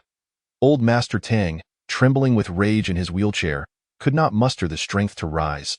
Fang Yu has ruined my two sons. What of destroying your daughter? You brought this upon yourselves by associating with him. Yang Xiaorong had completely lost his sanity, howling. You Tang family deserve to perish. As he spoke, he again approached Tang Xiaoro, continuing to rain slaps upon her already sore cheeks. Tang Xiaoro could scarcely muster a response. Her face bore bloodstains, and her mouth bled. Yet her gaze remained resolute, firmly believing that Fang Yu would come to her rescue, just as he had at the Deep Lawn Club. Tang Mingda's eyes blazed with fury as he struggled against his captors but remained firmly restrained. The sounds of slaps echoed throughout the hall. The Tang family's maids, witnessing Tang Xiaoro's plight, could only cover their mouths and weep silently. Old Master Tang's teeth ground together in frustration, yet he remained powerless. Gu Huaiyan sat dispassionately on the sofa, his eyes closed, indifferent to the suffering around him. Kill him. These people were mere insects, unworthy of his attention.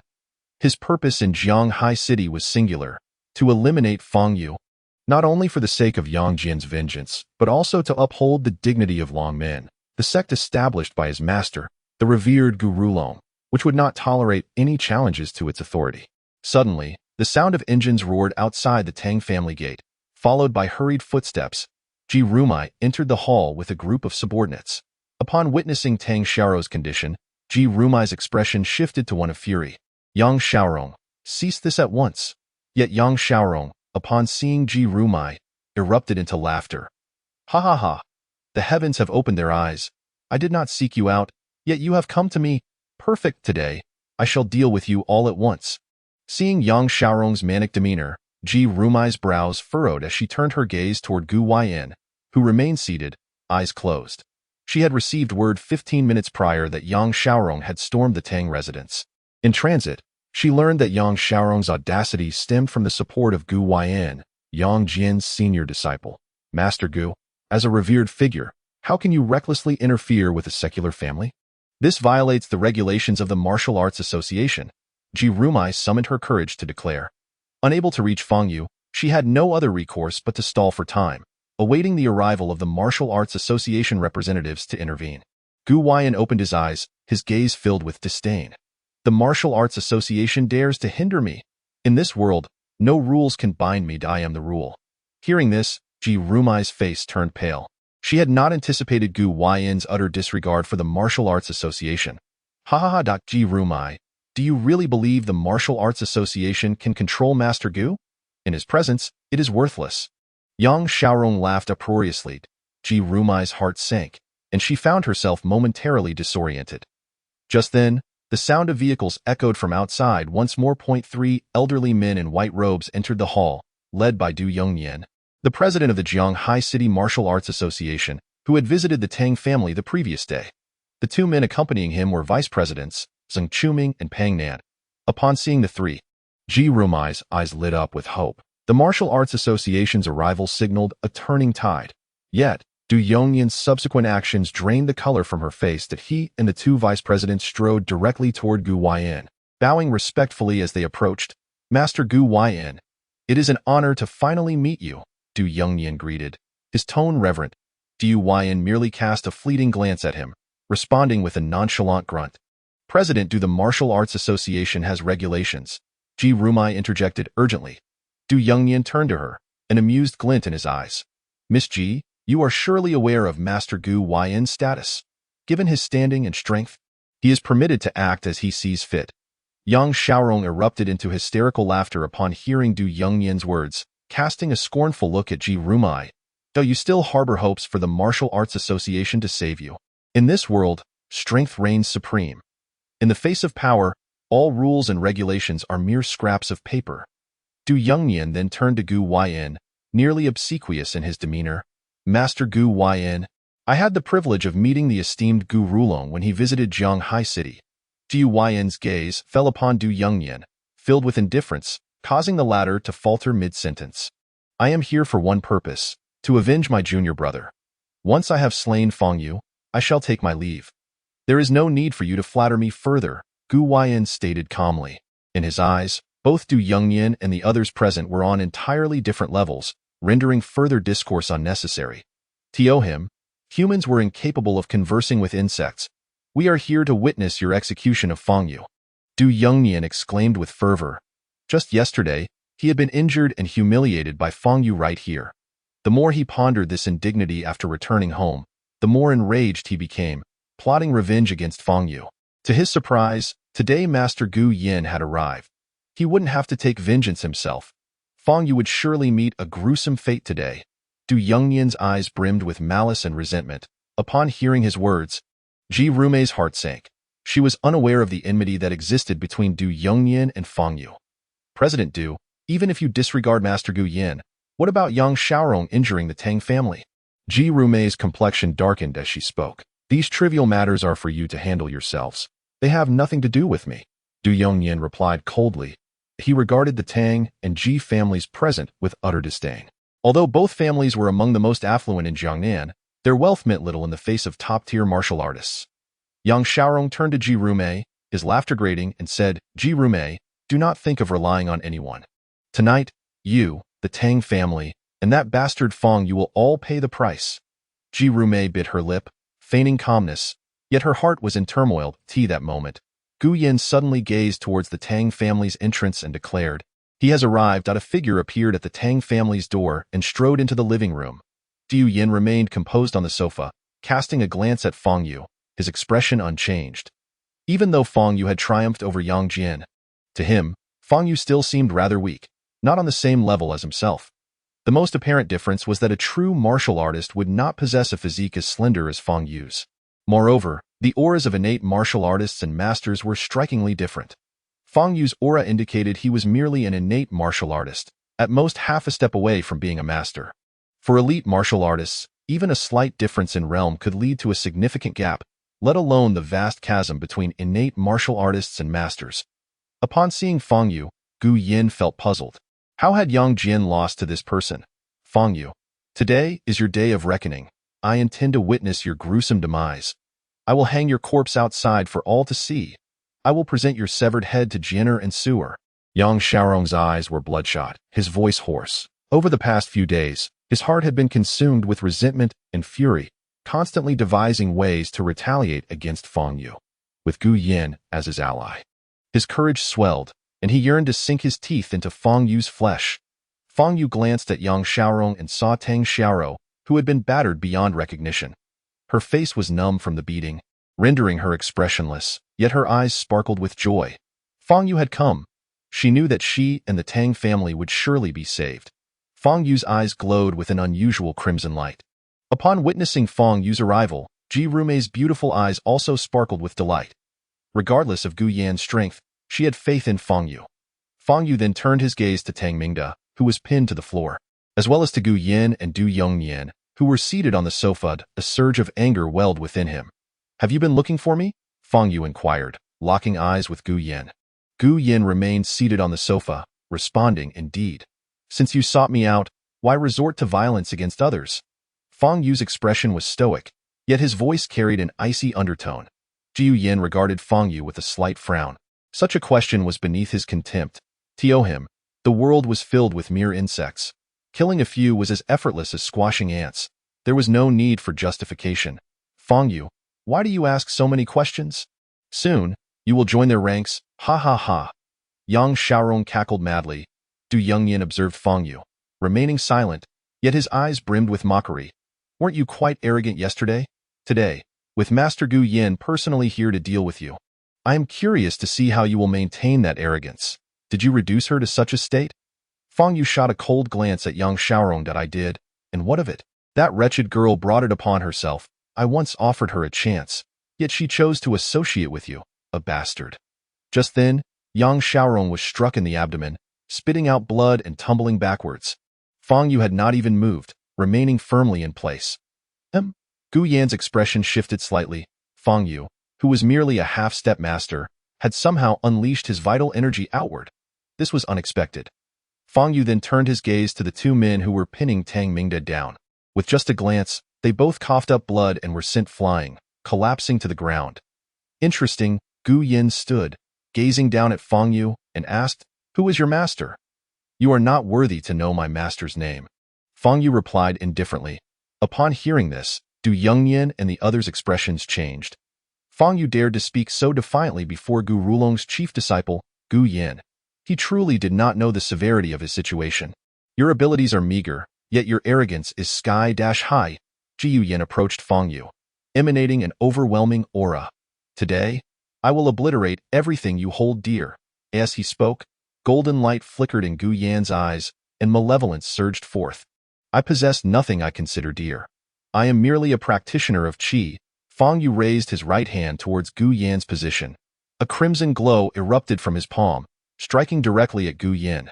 Upon sensing the terrifying power of the vital energy before him, Gu Yan's previously calm demeanor faltered that he roared, golden light enveloping him as he crossed his arms in front of himself. Boom! A tremendous explosion echoed as Gu Yan was sent flying, crashing through the wall behind him before finally coming to a stop. Golden light radiated from his body, and blood trickled from the corner of his mouth. The onlookers were left in shock.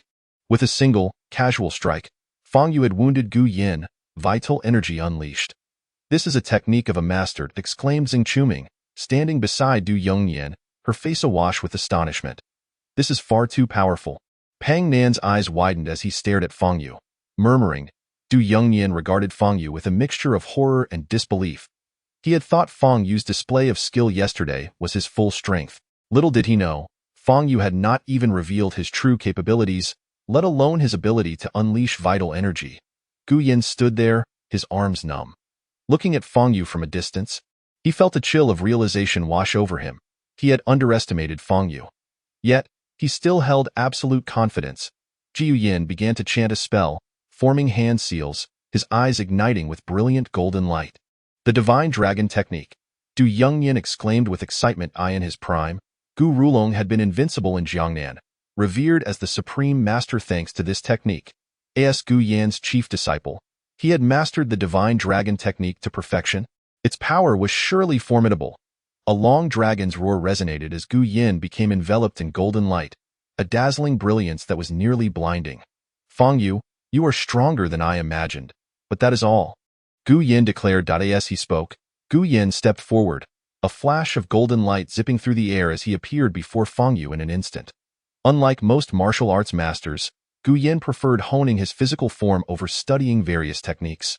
He spent most of his time in the far north, wrestling with polar bears to maintain his peak physical condition. Ji Rulong fully supported his approach, as the Divine Dragon Technique heavily relied on physical strength. The stronger the body, the greater the power of the technique. In terms of raw physical strength, Gu Yin was no less than Gu Rulong himself. Furthermore, having enhanced his power with the Divine Dragon Technique, Gu Yin believed himself to be the foremost close combat expert of his time. This was his greatest confidence. As long as he fought Fang Yu up close, he would surely win. Gu Yin raised his golden glowing right fist and roared, striking towards Fang Yu's head. The air crackled with a piercing sound. The force of this punch was terrifying. Yet, Fang Yu remained unfazed, simply raising his left hand to meet the blow. "Such arrogance," Zhang Chuming shouted. To her, it seemed that after this punch, Fang Yu would undoubtedly lose. Du Yongnian's face lit up with glee. "Fang Yu, you must surely be defeated now." Bang! A deafening roar erupted as the tremendous force radiated outward from the clash between Fang Yu and Gu Yin, sending nearby tables and chairs flying. Elder Tang and his wheelchair toppled to the ground. "Quick! Help the Elder Tang up, and the Tang family head and Miss Tang. Get them to safety," Ji Rumei commanded, gripping the wall tightly as she directed her subordinates. Meanwhile, Du Yongnian and his companions, who had been closely monitoring the confrontation between Fang Yu and Gu Yin, appeared dazed, their eyes wide with disbelief. Fang Yu remained standing, his left hand firmly grasping Gu Yan's right fist. Where their hands met, wisps of white smoke began to rise. He had indeed managed to block Gu Yan's full-force punch with just one hand. "How is this possible?" Xing Chuming muttered, her gaze toward Fang Yu resembling that of a deity. "Such meager power cannot sustain your arrogance," Fang Yu said coolly. Yu Yan's heart raced. He understood that this punch had nearly exhausted his strength. Yet Fang Yu had effortlessly received it. How could this be? Even his master, Gu Rulong, might not achieve such ease. "What are you?" Gu Yin stammered, staring at Fang Yu, feeling as though he had plunged into an abyss. "Your physical training is indeed impressive, yet it is far from its limit," Fang Yu stated indifferently. Yu Yan's expression darkened. Most martial artists undergo body refinement at most once, with a few achieving it twice. However, Gu Yin had undergone body refinement 9 times, reaching a state of physical perfection. Even Gu Rulong had declared that Gu Yin no longer needed further refinement. Yet here was Fang Yu, claiming that his physical form had yet to reach its limit. This was nothing short of humiliation. Rage surged within Gu Yin as he raised his left fist, striking at Fang Yu once more. Fang Yu easily sidestepped the blow. Yu Yin roared in fury, unleashing a rapid barrage of punches at Fang Yu, his fists leaving trails in the air. "This is the thunderous god fist, a signature technique of Lord Gu Rulong," Pang Nen exclaimed. The strength of the thunderous god fist lay in the perfect blend of speed and power. Its rapid strikes maintained their formidable impact, surpassing many other martial arts techniques. However, mastering the thunderous god fist required immense physical strength, which Gu Yin possessed in abundance. Yet even as Gu Yin executed his technique to its utmost, Fang Yu remained calm and collected. Showing no signs of panic, he effortlessly dodged, deflected, and evaded each of Gu Yan's punches. The thunderous god fist was exceptionally taxing on the user's stamina. Within a minute, Gu Yan's punches began to slow, his energy waning. More critically, Gu Yan's mentality was deteriorating with each failed strike. Despite exerting all his effort, he couldn't even graze a hair on Fang Yu. For someone who had always considered himself the world's foremost close combat specialist, this was an enormous blow to his pride. Fang Yu noticed Gu Yan's slowing punches and smirked, a hint of derision creeping onto his lips. He was intentionally holding back, intending to turn Gu Yan's own words against him, destroying everything he held dear. "What's the matter? Tired?" Fang Yu smiled. Yu Yin, panting heavily, glared at Fang Yu's smile, feeling utterly humiliated. He was Gu Rulong's chief disciple. How could he not even manage to injure Fang Yu? At that moment, Du Yongnian and his companions began to recognize Gu Yan's declining performance. "Master Gu Yan, if this continues, I fear." Pang Nen shook his head, speaking hesitantly. "He is lost. There is no hope left," Xing Chuming stated bluntly. Du Yongnian's expression shifted, but regardless of his willingness to believe it, Gu Yin indeed appeared to be at his wit's end. This Master Fang was utterly terrifying. He had only struck once throughout this encounter, while the rest of the time, he seemed to be toying with Master Gu Yin. Xing Chuming hesitated before uttering the word toying, at least from her perspective as an observer. Gu Yin had indeed resembled a headless fly, being toyed with by Fang Yu until he was utterly exhausted. The so-called divine dragon technique is merely a remnant of the true dragon sect's secret arts. I do not know where your master obtained it, but it certainly was not his own creation," Fang Yu stated, gazing at Gu Yin with indifference. "You dare insult my master?" Gu Yan's eyes blazed with fury as he gritted his teeth, continuing to throw punches at Fang Yu. Gu Rulong was not only his master, but also the benefactor who had raised him. He would not tolerate anyone insulting his master. Seeing Gu Yin in a frenzied state, Fang Yu smiled contemptuously. "Is this the level of today's cultivators? Utterly pathetic. In times past, a foundational cultivator like Gu Yin would have been considered among the lowest tiers." At least in Fang Yu's eyes, Gu Yin bore no difference from Yang Jian. Yu Yan's strike slowed, revealing countless openings in his defense. Observing the nearly deranged Gu Yin, Fang Yu realized his opponent's mental state was on the verge of collapse. "Allow me to teach you what true martial arts are," Fang Yu stated coolly as he spoke. Fang Yu stepped back, tightly clenched his right fist, which shimmered with a pale red aura, forming a swirling vortex of energy. A terrifying force emanated from his right fist. What is true martial arts? It is a single punch that obliterates all. Feeling the overwhelming power contained within Fang Yu's right fist, Gu Yan's face paled in alarm. He had no time to evade, forcing himself to channel the divine dragon technique to its utmost, his body enveloped in even more radiant golden light. With the armor of vital energy formed by the divine dragon technique, he could at least withstand one punch. Fang Yu's eyes glowed with a crimson hue as he hurled his fist towards Gu Yan. Boom! The entire Tang residence shook violently, the living room engulfed in blinding light, rendering everything invisible. Fall back! Du Yongnian shouted. An overwhelming force blasted outward from the center of the clash, sending everything in the Tang family's living room flying. Even those standing far away, like Qi Refinement and her subordinates, struggled to maintain their footing as the blinding light gradually dissipated. The Tang family's living room lay in ruins. The once beautiful tiled floor had turned into a pit of earth. Amidst the smoke, everyone spotted a solitary figure still standing, Fang Yu. Unscathed, Fang Yu wore a nonchalant expression, as if he had done nothing at all. Where did Gu Yan go? The onlookers searched for his figure. Suddenly, Du Yongnian noticed a body lying in the distance, his complexion changing drastically. There lay Gu Yan, lifeless, his chest pierced through. His eyes remained wide open, filled with terror and unwillingness. Blood pooled beneath him, forming a large puddle. Yang Xiaorong, who had been knocked unconscious by Fang Yu earlier, was just regaining consciousness when he spotted Gu Yan's corpse not far away. As Yang Xiaorong stood up, he beheld the tragic sight of Gu Yan.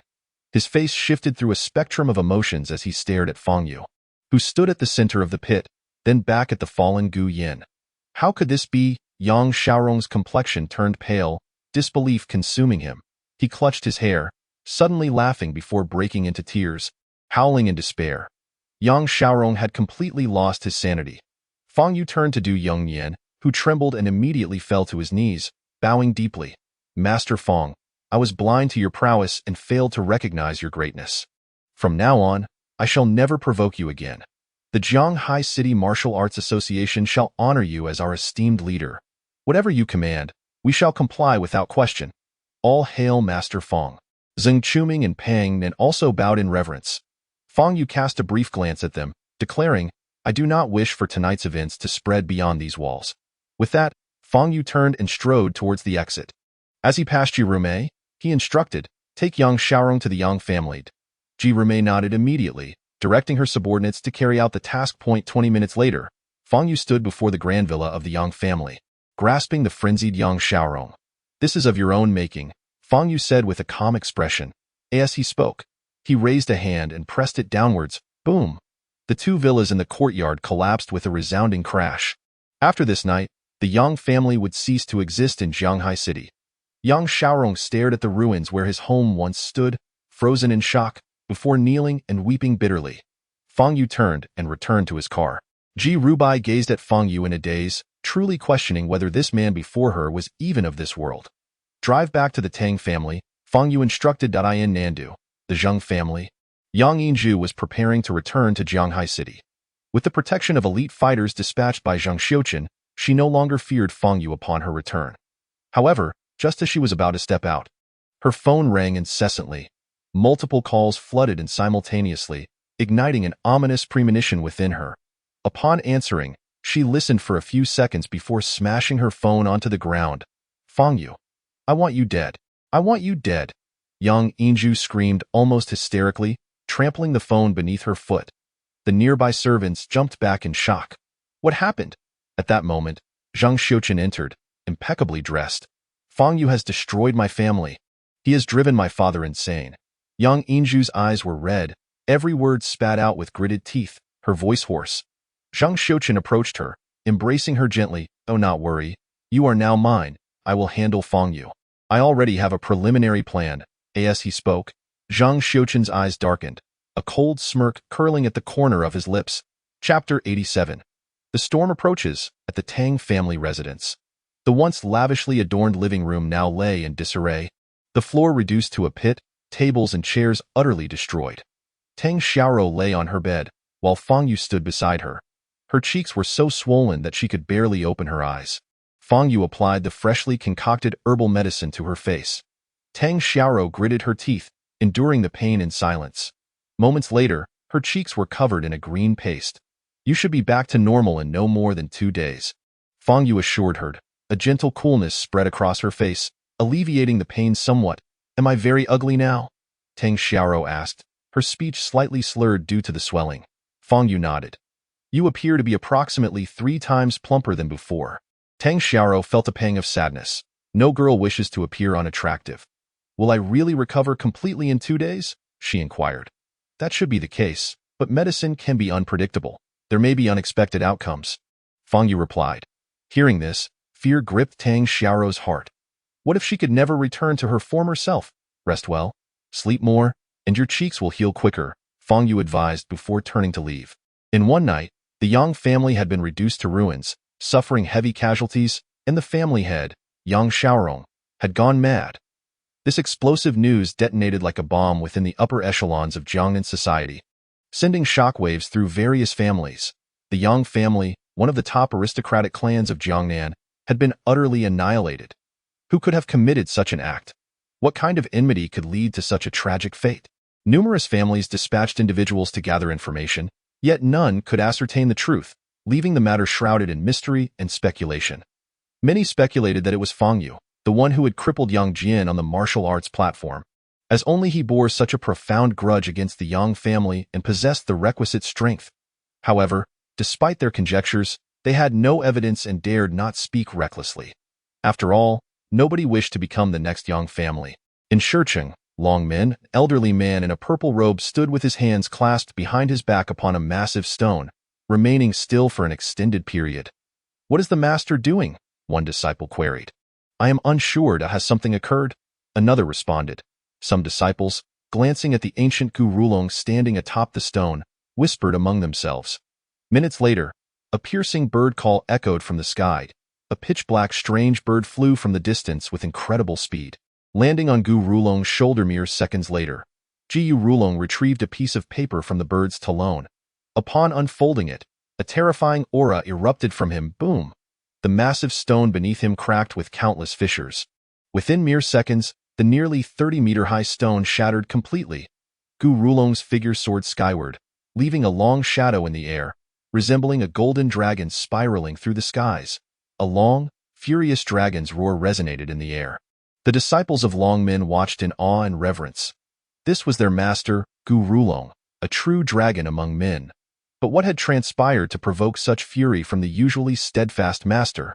Moments later, a disciple burst in from outside the sect, shouting, "Big brother has been killed." The faces of all the disciples changed instantly. Their big brother, Gu Yin, was a figure they could only look up to, possessing terrifying strength, second only to Gu Rulong within Long Min. Moreover, big brother Gu Yin was an orphan whom Gu Rulong had adopted. Their relationship transcended mere teacher-student. They were like father and son. But big brother was dead? Who could have done this? Who possessed such strength and audacity? In the sky, the golden dragon formed by Gu Rulong continued to spiral, dark clouds gathering and thunder rumbling ominously.